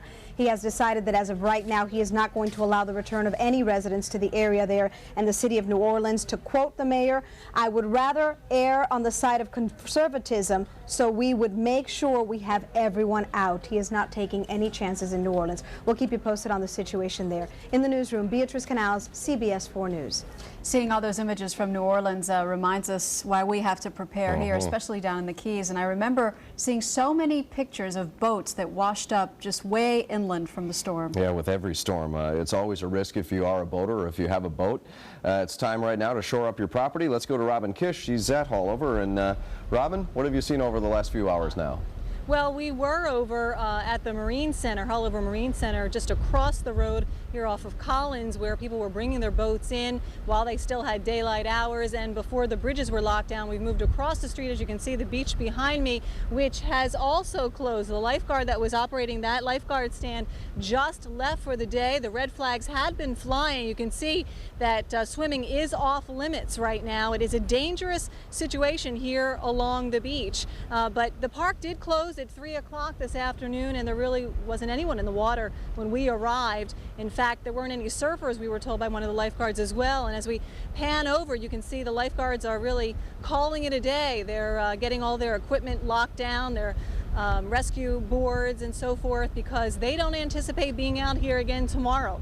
So really, anyone who comes out here is taking his or her own risk, because these are not ideal conditions to be out in the water. Again, this park is closed as of 5 o'clock this evening, and we do see some people who are stopping by just to see what the conditions are like. I can tell you, just standing here for the past 20 minutes, the sand is already blowing towards us and stinging our skin, which usually doesn't happen until winds seem to be picking up. But it is a little windy out here, so even though it looks nice, the water is just a beautiful color, has been all day.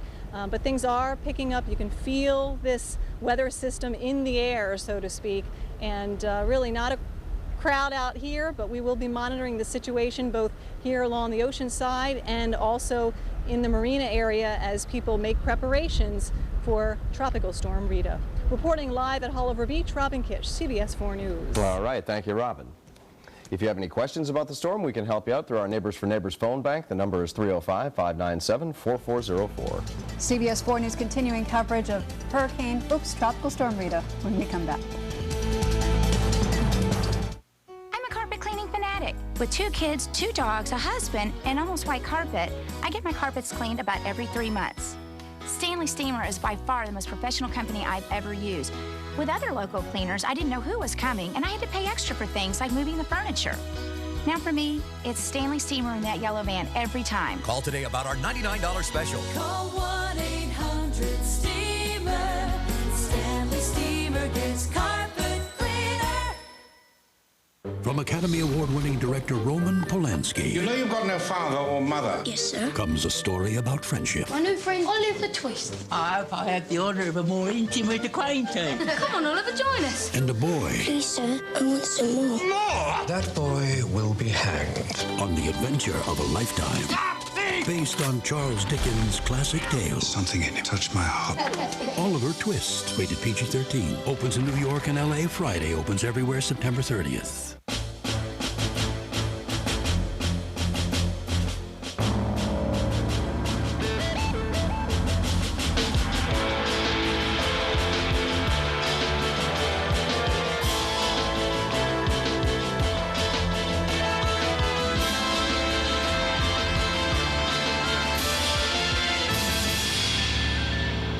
Well, hello.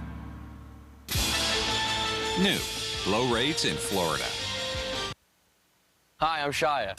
You dug him in holes. Now you won't believe what Shia LaBeouf can do with 18 holes. You think I can beat the best players in the world? You're just gonna have to play better. The greatest game ever played. Rated PG. Starts September 30th. Do you need to sell your house fast? Behind on payments? Facing foreclosure? Want to sell your house without making repairs? Call 1-800-CASH-OFFER today. Your fast cash solution. Call now or log on to cashoffer.com. There's no inspections, no fees, and no commissions. Call 1-800-CASH-OFFER. Tropical Storm Rita. For continuing coverage, keep it on CBS 4 News. Now live, this is a special edition of CBS 4 News, tracking Tropical Storm Rita. And welcome back to our continuing coverage. I'm Rob Hanrahan along with Maggie Rodriguez. We are tracking Tropical Storm Rita. And we begin with Brian Norcross in Weather Control. Brian. All right, thanks Maggie and Rob. We have the new advisory, the new information in from the National Hurricane Center.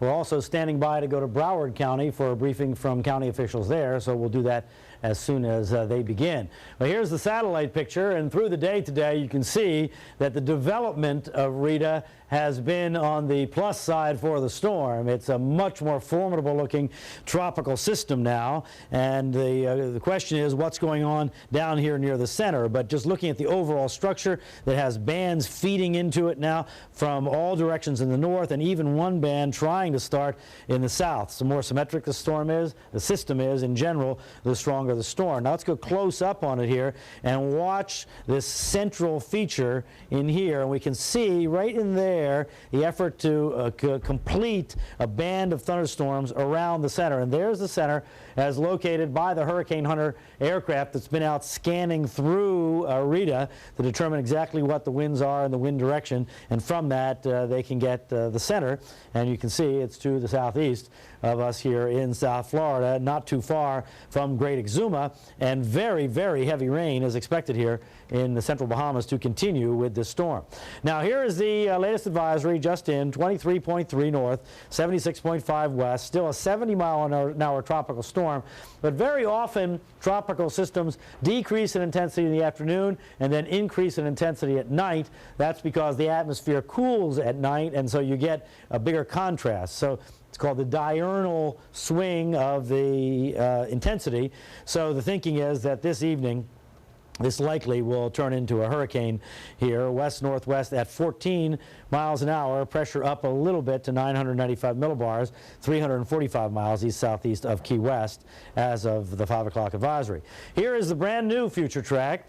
Now you see there is really no significant change here, still expected to be in the general vicinity of the southern part of the peninsula in the afternoon hours of Tuesday. That PM there referring to mid-afternoon, somewhere near the Keys. So it arrives in our general vicinity in the morning, and it departs in the evening. Now, because it's a little bit closer to us, the future track has narrowed some, so you see it, or the center, as far as the center goes, it's only the Keys and extreme South Dade are really involved. But the thing is, as the storm gets up in this vicinity here, the winds are expected to expand out, the strong winds. So still, even outside of the future track, this just talks about where the center is. This doesn't talk about where the winds are.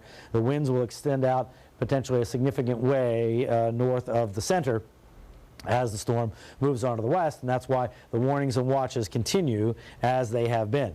Then on Wednesday, the storm moves on by, and here in the Gulf of Mexico, the likelihood is that it intensifies to a Category 3 or Category 4 hurricane, and then begins to make a bend to the north. So all of Louisiana and the Texas coast on high alert for a late week, early weekend potential landfall of a major hurricane with storm surges in here in the 20-foot range.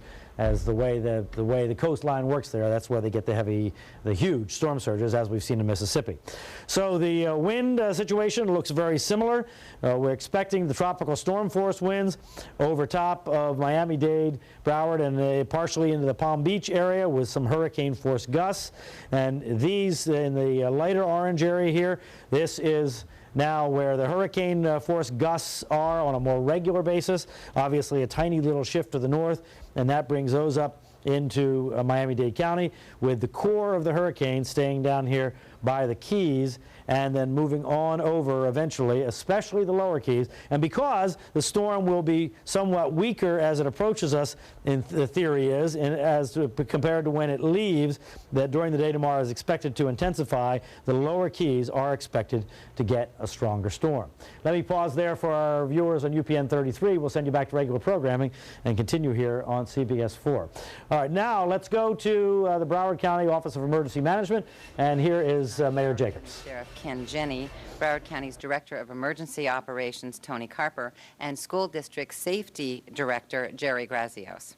At this hour, Broward County remains under a tropical storm warning and a hurricane watch, and we are currently under a local state of emergency.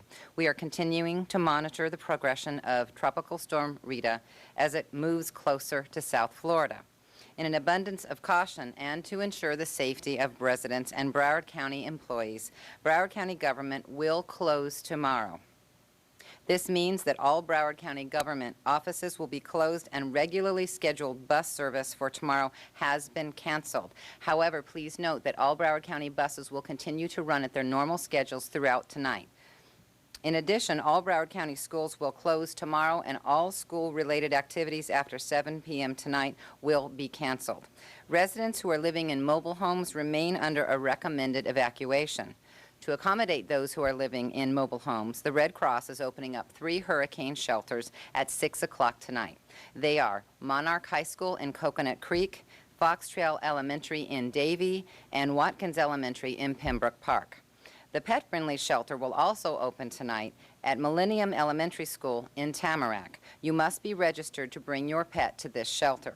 We have made these preparations with the safety of all Broward County residents in mind, and we'd like to tell you a little bit more about safety by introducing you now to Broward County Sheriff Ken Jenney. Sheriff? Thank you. Madam Mayor, thank you so very much. Obviously, during this period of time, our thoughts on shelter safety is a top priority within the Broward Sheriff's Office. We want to emphasize to those of you in the public that are thinking about going to a shelter and wondering, are they safe or not? We want to assure you that they are. They're very safe. Deputies will be staffing each and every shelter.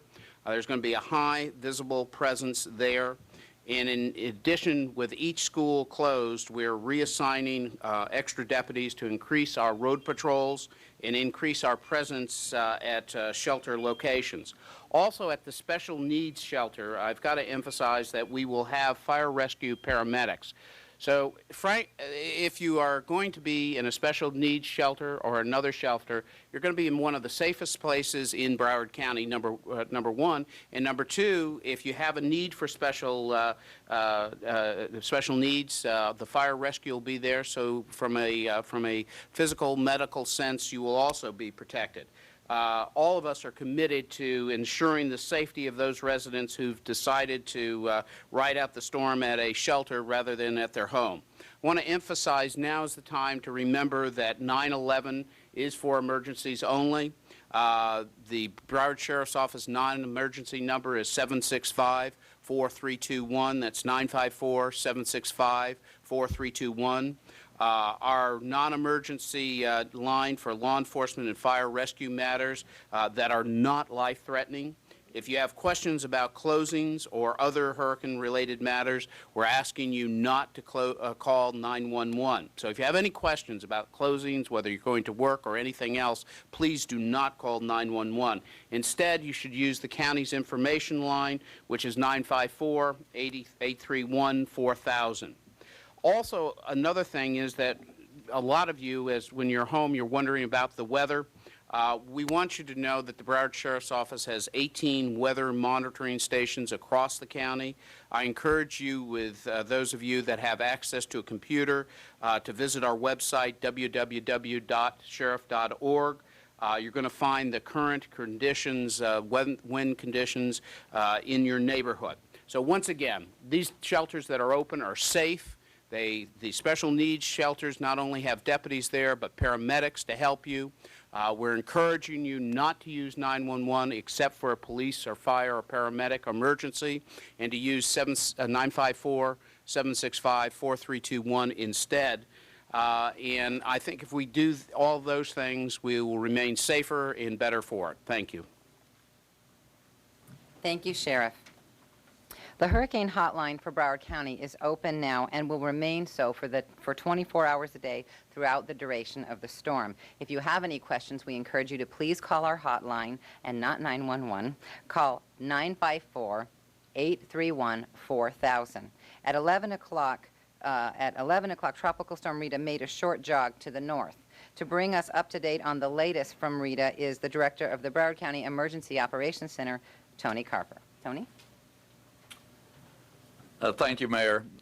Yes, and at 5 p.m., we've got more information on Tropical Storm Rita that hit the forecast track, maybe buried a little bit to the south. I want to caution everyone that, these things happen with tropical systems. There are wobbles right and left along its forecast path.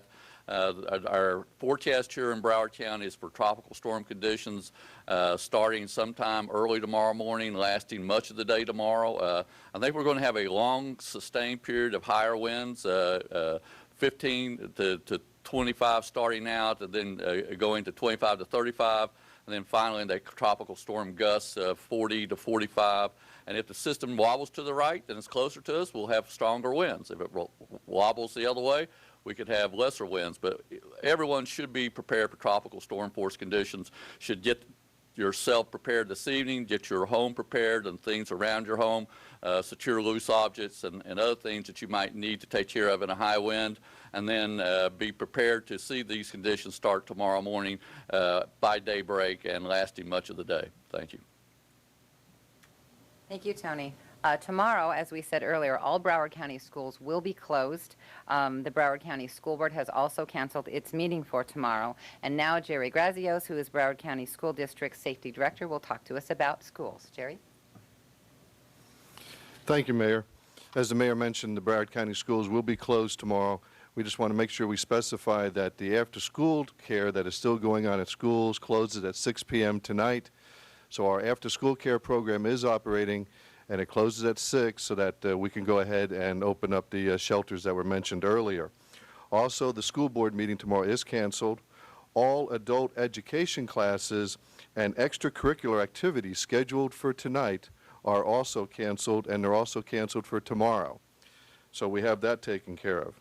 Also, for additional information, because we're going to be updating our sites for parents and staff to check, they can check our website at browardschools.com, or they can call the district's rumor control hotline, which is up and running, at 754-321-0321, or you can go to Beacon on Channel 19 on Comcast for running information on the bottom of the screen. As conditions warrant tomorrow, we will have crews go out, take a look at the schools so that we can make a decision tomorrow afternoon on the status of schools for Wednesday. But right now, schools are closed, and all extracurricular activities tonight and tomorrow night, including adult ed, are canceled. Thank you. Thank you, Jerry. Port Everglades has been closed to incoming vehicles. However, petroleum operations on land will continue. All ship traffic will end tonight at 8 o'clock p.m. This means that cruise passengers should check with their cruise lines for updated itinerary to make sure that they all know exactly what's going on with their particular cruise. The Fort Lauderdale Hollywood International will remain open throughout the duration of the storm. You are encouraged to please call your airline to make sure that your airline is still arriving. If you are picking up someone, we want you to also check and make sure that that flight has not been canceled. Hurricanes can be, as we all know, especially dangerous and possibly even deadly for persons without shelter. Buses will begin to pick up unsheltered homeless folks tonight all the way through, starting at 5 o'clock and all the way through the evening and running on until 8 o'clock this evening. There are 3 pickup points for homeless. I'd like to share those with you now. They are St. John's Episcopal Church at 1704 Buchanan Street, that's in Hollywood. Pompano Beach City Hall at Atlantic Boulevard and Dixie Highway. The Salvation Army Lodge, which is at 1445 West Broward Boulevard, that is in Fort Lauderdale. Those are all pickup points for homeless in Broward County. As the sheriff said, now is not the time to panic. Now is not the time to go out and trim trees and leave loose objects around that you may have picked up around your property. They may become projectiles and damage either your property or somebody else's. You should make sure that your hurricane supply kits, if you haven't already done so, are complete and have been restocked. Materials such as water, canned foods, medication, personal hygiene supplies, and baby supplies as well. Check around your home and yard and make sure that you have secured it appropriately. It's always a good idea to make sure that you have a full tank of gas. But if you are one of those people in line for gas, we ask you to please be patient, to exercise a great degree of courtesy, as there will be others, in addition to yourself, seeking a full tank of gas, and that is sometimes not as readily available as we would like. Tonight, we encourage you to continue to monitor your television and radio broadcasts so that you are as up to date on all of the issues facing us tonight with this storm. And again, Broward County's Hurricane Hotline will remain open throughout the duration of the storm. You can call that number if you have any questions or concerns. The number is area code 954-831-4000. if you have any questions. Or you may also go to Broward County's webpage, which is www.broward.org. And with that, we'll conclude with any questions that you all might have. Any questions? All right, that's Mayor Kristen Jacobs at Broward County Emergency Management and Plantation. Now let's go from there to the National Hurricane Center. Deputy Director Ed Rappaport is standing by. So the hurricane hunters are looking and looking, but not quite a hurricane yet. But we were talking earlier about the afternoon and the diurnal shifting, cycling of intensities of tropical storms. So we do expect this is going to become a hurricane. Essentially, it's on track. That's right, and as you picked out earlier from the satellite pictures, there's been at least a leveling off temporarily of the intensity. It doesn't look quite as impressive on satellite pictures. The pressure came up 1 millibar from what we saw in the reports from the hurricane hunters. So that's some good news, but all the conditions appear to be favorable for strengthening later tonight and tomorrow. All right, let's go back to, we were talking earlier, Ed, about the threats here. Obviously, in fact, in South Florida, we haven't had a big water threat in a long time. It's really been wind. We think back to Hurricane Andrew. In spite of the massive storm surge, it turned out to be a big wind event for most people. And even the Keys and Hurricane Katrina got hit pretty good by wind. And in George, they did have some storm surge, but it was really in the Big Pine Key area.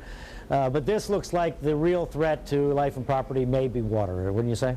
That's right, and that's where we've lost most people in this country over the years from hurricanes, is from the storm surge. And we're forecasting now a surge of on the order of about 6 to 8 or 9 feet in the lower Keys. That's with a Category 1 to Category 2 intensity, and somewhat lesser of a surge farther north. The problem is, though, that even if this forecast track that we have is right, which has the center passing well down to the south in the lower Keys, is that this 4 or 5 foot surge can go over the roadway, and of course we have the waves on top of that. So the folks need to get out this evening because the water is likely to come up over the road by tomorrow morning. And looking to the north end of the Keys up there, up on the road going up to Florida City, I can see that on your storm surge map there, you have green over all where that road is, the Lake Surprise area. That's right, and again, this is for the hurricane passing well to the south. We're seeing green, which is on the order of 4 to 5 feet up here. Of course, if the track shifts up just a little bit, that pulls up some of these higher surges here as well. So 4 to 5 feet in the middle and upper Keys, and then 6 to 9 feet in the lower Keys. I know it's always a tough thing in terms of trying to figure out how far out from the center the strong winds are going to extend. What has the hurricane hunter found? Have the winds been expanding out as the storm has looked more impressive on the satellite picture today? It did earlier, but as you pointed out, there seemed to be some hesitation in the development during the afternoon hours, and that's been reflected as well in a little bit of a contraction, actually, of the wind field. But we still have tropical storm force winds extending out about 100 miles from the center to the north, and that would put tropical storm conditions up into Miami-Dade and Broward County if it didn't change at all. But we think there'll be some strengthening and perhaps even some further expansion in the next 12 hours or so. The idea being that the stronger the storm is, if it's a stronger hurricane, then the winds are strong further out from the center. That's right, and so at this point, if nothing changes in terms of its intensity or its track, we're still going to get tropical storm conditions up into at least Miami-Dade County. Any expansion or any northward movement, then we pull hurricane conditions up to Miami-Dade County and tropical storm up through Broward County. All right. Let's talk briefly here, then I know you have to go, about the storm surge from Florida Bay. Because a lot of folks may be thinking, oh, I'm on the bay side, I'm protected from the hurricane that's coming from the ocean side of the Keys. But there's a long history of big storm surges, bigger storm surges, as a matter of fact, from Florida Bay.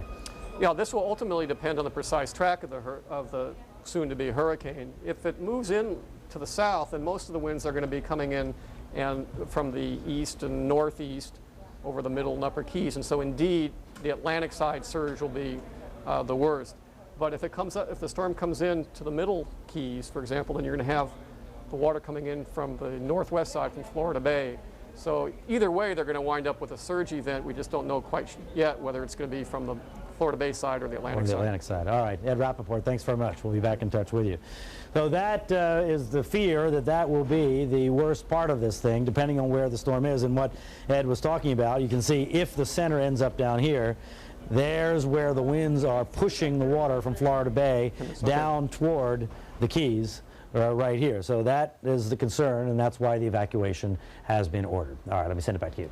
Thank you, Brian. As you have been mentioning all day, the time to prepare is now, and this is one reason, because the weather has been deteriorating since we've been on the air. A live look from Holliver Beach is proof positive as we see the wind kick up and the surf as well. Well, the storm reached areas of the Bahamas much earlier than it has here. Let's go to Ted Scout, and he's joining us live right now. Ted. Yeah, Rob, areas of the southern Bahamas, the southeast Bahamas, central Bahamas, they got the storm a lot worse than we got it here in Nassau. Right now, people here are really feeling pretty lucky. This is the worst we have seen so far. You can just to get a reference there, look at the treetops. You can see how the wind is blowing. Not really all that strong in the grand scheme of things. So right now, folks here are hoping that they were spared the wrath of Rita. The rain and wind came in waves, but it was a whole lot less than it could have been, but enough to chase away many tourists. Not a good day at all. Everybody deciding right now to close up and go home, you know. Not only because of the tourists, but, you know, the weather. The famous straw market in downtown Nassau is nearly empty. And Bay Street, the main tourist drag, is usually packed. The problem, there are no cruise ships in port. There should have been 3. Awesome business today. If the weather wouldn't prolong it, but it's really rough today. But a little rain and wind didn't scare off everyone. This family from Delaware was bound and determined to have a good time. We've been watching it on TV, and it seems to be going below us, so it's not as bad as it could be. And for this couple from Louisiana, a Bahamian vacation was supposed to be a break after Katrina. Rita's nothing compared to Katrina. This is just a little windstorm here, but we plan to come down here every year, and we do at the same time, and you just take your chances, but I don't think Rita will be anything that we have to worry about. And a live look now over Nassau. You can see what we're experiencing at the moment is just some pretty gusty winds, nothing too serious, and we've been getting that intermittent rain here and there. So right now, folks here just waiting for it to finally go away so they can get back to normal. We're live in Nassau, Bahamas. I'm Ted Scout, CBS 4 News. Ted, did this storm seem to scare away a lot of the tourists that are usually there? You know, what it did is it kept the cruise ships from coming in. And so with the cruise ships not coming in, that just brings in hordes and hordes of tourists into here. And today there were supposed to be 3 ships in port, 2 large ones and 1 medium-sized one. So that's a lot of people. That's up to about possibly 6,000, 7,000 people who would have been flooding the streets of downtown Nassau, going to all the shops, to the straw market, to Bay Street, to all the different restaurants. So when you look at it that way, it really did keep a lot of the tourists away because the ships didn't come in. However, when we were at the airport earlier, we did see tourists still coming in, but obviously tourists kept away because of those cruise ships not coming in. All right, Ted Scouten live in Nassau. Thanks for the update. All right, I want to show you a live picture right now, the 18-mile stretch of US 1 down near Florida City here, and this is what we've been talking about throughout the day. Traffic had been moving fairly well, but it is starting to get jammed up as people continue to evacuate the Keys. There's a mandatory evacuation underway throughout the Florida Keys in advance of Tropical Storm Rita. Our Jawan Strader was one of just a few people headed in the opposite direction from that evacuation to bring you the very latest from Key West.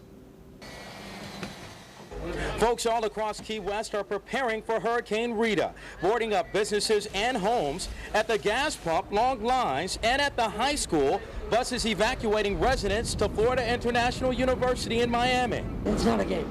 It's not a game at all. I mean, you got people here that have nothing.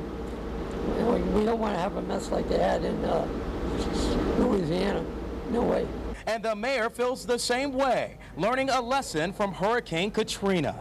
You know, one of the things that I think we need to do is prepare for the worst, you know, and make sure that we have everything in place that if this storm does hit us at a Category 3 and there is some devastation in our community, to make sure that, one, we be honest with the people and let them know exactly what's going on. But unfortunately, there's still some who refuse to leave. You're going to stay put? I'm staying. Yep, I've stayed through all of them since I've been here, so why leave now? That report from Jawan Strader in Key West. This is another live look at Florida City, the 18-mile stretch of US 1 one of two routes from Florida City into the Keys. Card Sound Road is the other.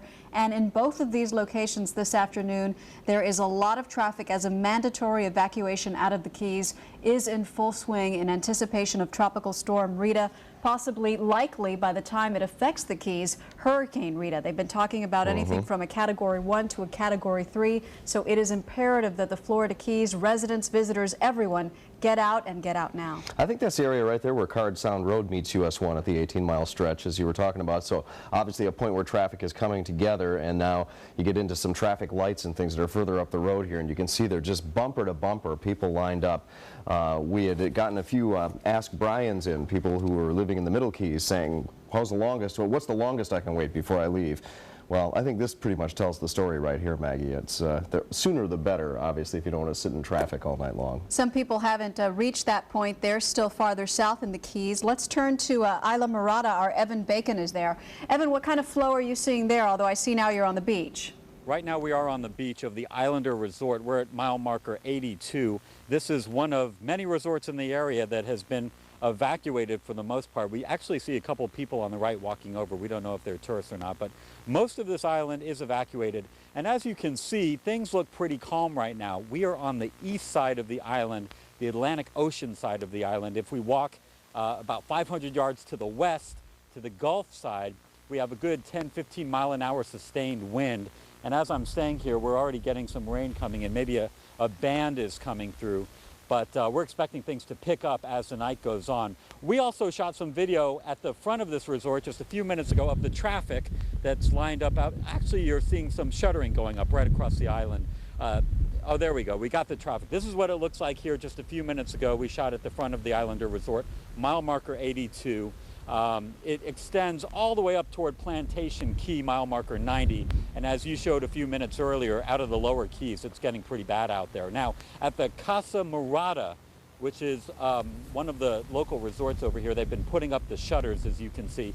This resort has, it's a smaller resort, about 16 rooms. They had all their visitors move out this morning. The owners were waiting to hear that 5 o'clock advisory that came through to see whether or not they were going to stay. So they're making that decision right now. And off the coast of this resort, I want you to look out into the water. We saw about 24 sailboats out there. We're told the people on board are called stay on boards. A lot of them do not want to evacuate their boats for fear that if they come north, that their boats would be vulnerable to people maybe coming on, vandalizing them, stealing them. So a number of people are going to wait it out there on the water. Not necessarily a good idea. Back out live here at Isla Mirada, you can see that the winds are picking up a bit. A big dark cloud has suddenly come over us. And I got to tell you one thing. If you are heading out of the Keys, as you get into the upper Keys and the traffic starts to dissipate a little bit, you need to watch out because state troopers are posted all over the place. Every couple miles we saw them off the side of the road. They want to make sure everybody evacuates safely, and if people are trying to speed out of the Keys or maybe try to do some unsafe passing on a double yellow line, not a good idea. There's a very high probability you'll get caught. So we're going to be here on the Atlantic side. We'll be checking on the Gulf side, where it's substantially more windy and rainy, and we'll be updating you throughout the night. We're live in Isla Mirada. Evan Bacon, CBS 4 News. All right, Evan, we'll check back in with you later. Live picture again here of the 18-mile stretch where it dumps out in Florida City, and you can see the traffic is bumper to bumper, and Evan mentioned the heavy presence of FHP. All right now we turn to Florida Power and Light, which has been so busy. Oh, I'm sorry, I thought we were talking to FPL.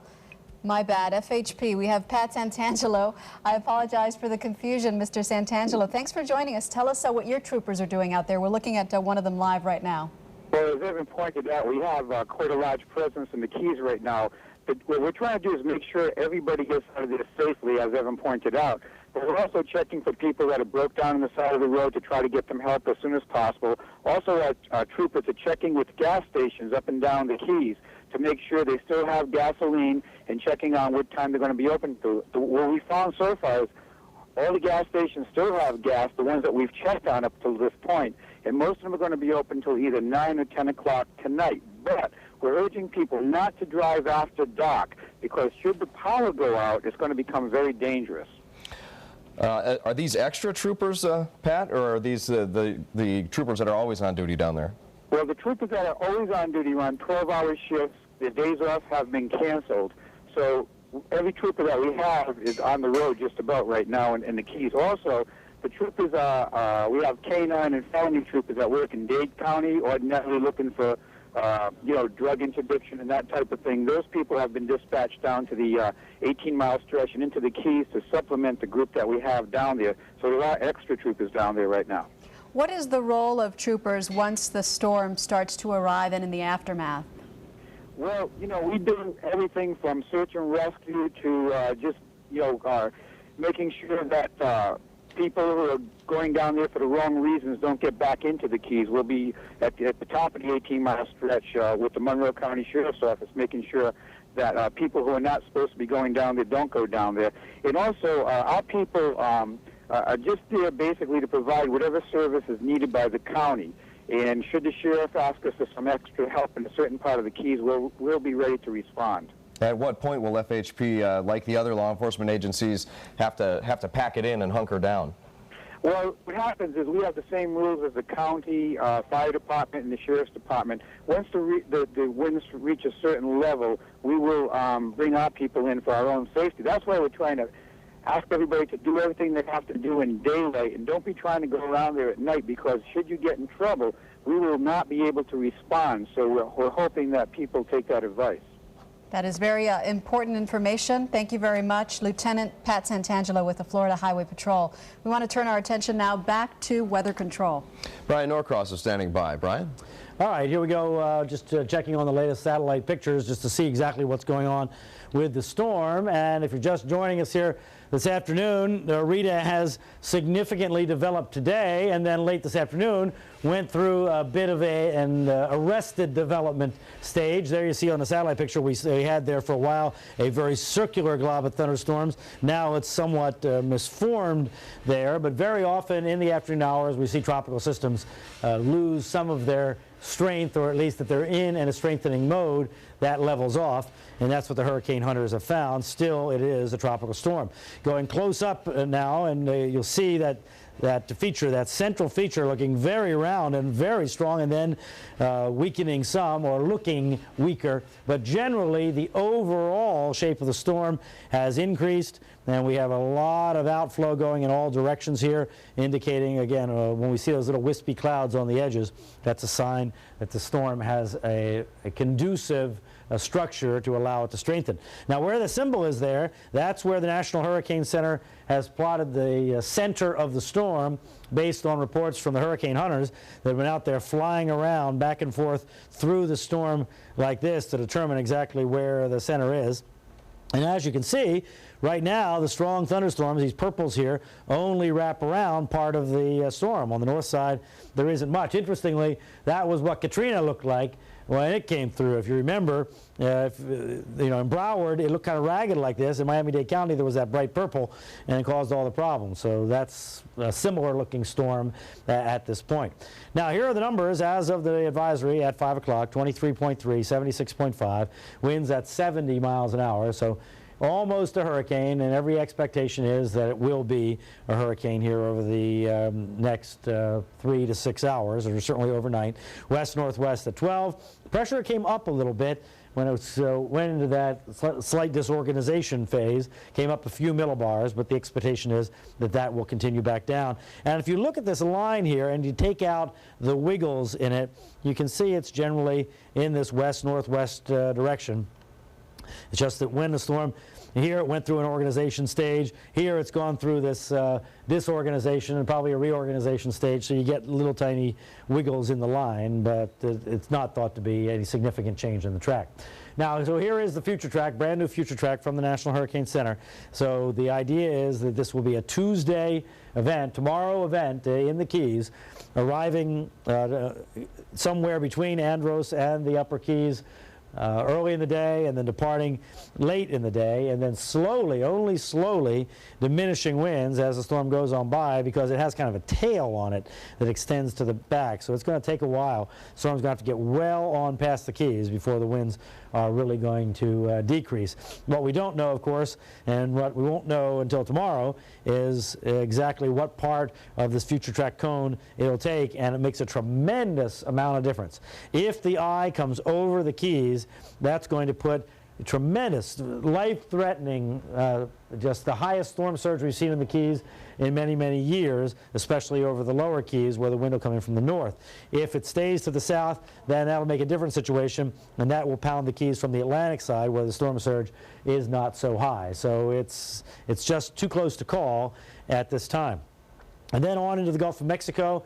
All indications are a very strong hurricane, perhaps a Category 3, maybe a Category 4 hurricane heading toward the western Gulf, somewhere between Louisiana and Texas late in the week. Every expectation is that that's going to be very, very bad. So here's the way the storm, just picking a location for midday tomorrow, located there. If the storm is right there, the National Hurricane Center, right in the center of the future track, it would be a structure something like this, where the hurricane force gusts, the orange area, hurricane force winds just south of the Middle Keys at that time, but moving west-northwest. So in this scenario, the core of the hurricane would come over the lower Keys. That's if it went right down the middle of the future track. The hurricane force gusts would be up all through the Keys, and the tropical storm force winds with heavy rain would extend up into Palm Beach County. But the slightest amount of move to the north, obviously, and these hurricane force gusts, this hurricane force gust is very much like what we saw in Hurricane Katrina, this light orange color. So a little bit of a jog to the north, and that puts that up into Miami-Dade County. Also, by the way, if the storm strengthens some beyond the forecast, that would expand out the hurricane force winds and expand out the hurricane force gusts. So that's why the hurricane warning is in effect for Miami-Dade County. It's just too close to call if these oranges are going to be in Miami-Dade County or not. Just too close. Broward County, the National Hurricane Center, feeling more confident, so only having a tropical storm warning with a hurricane watch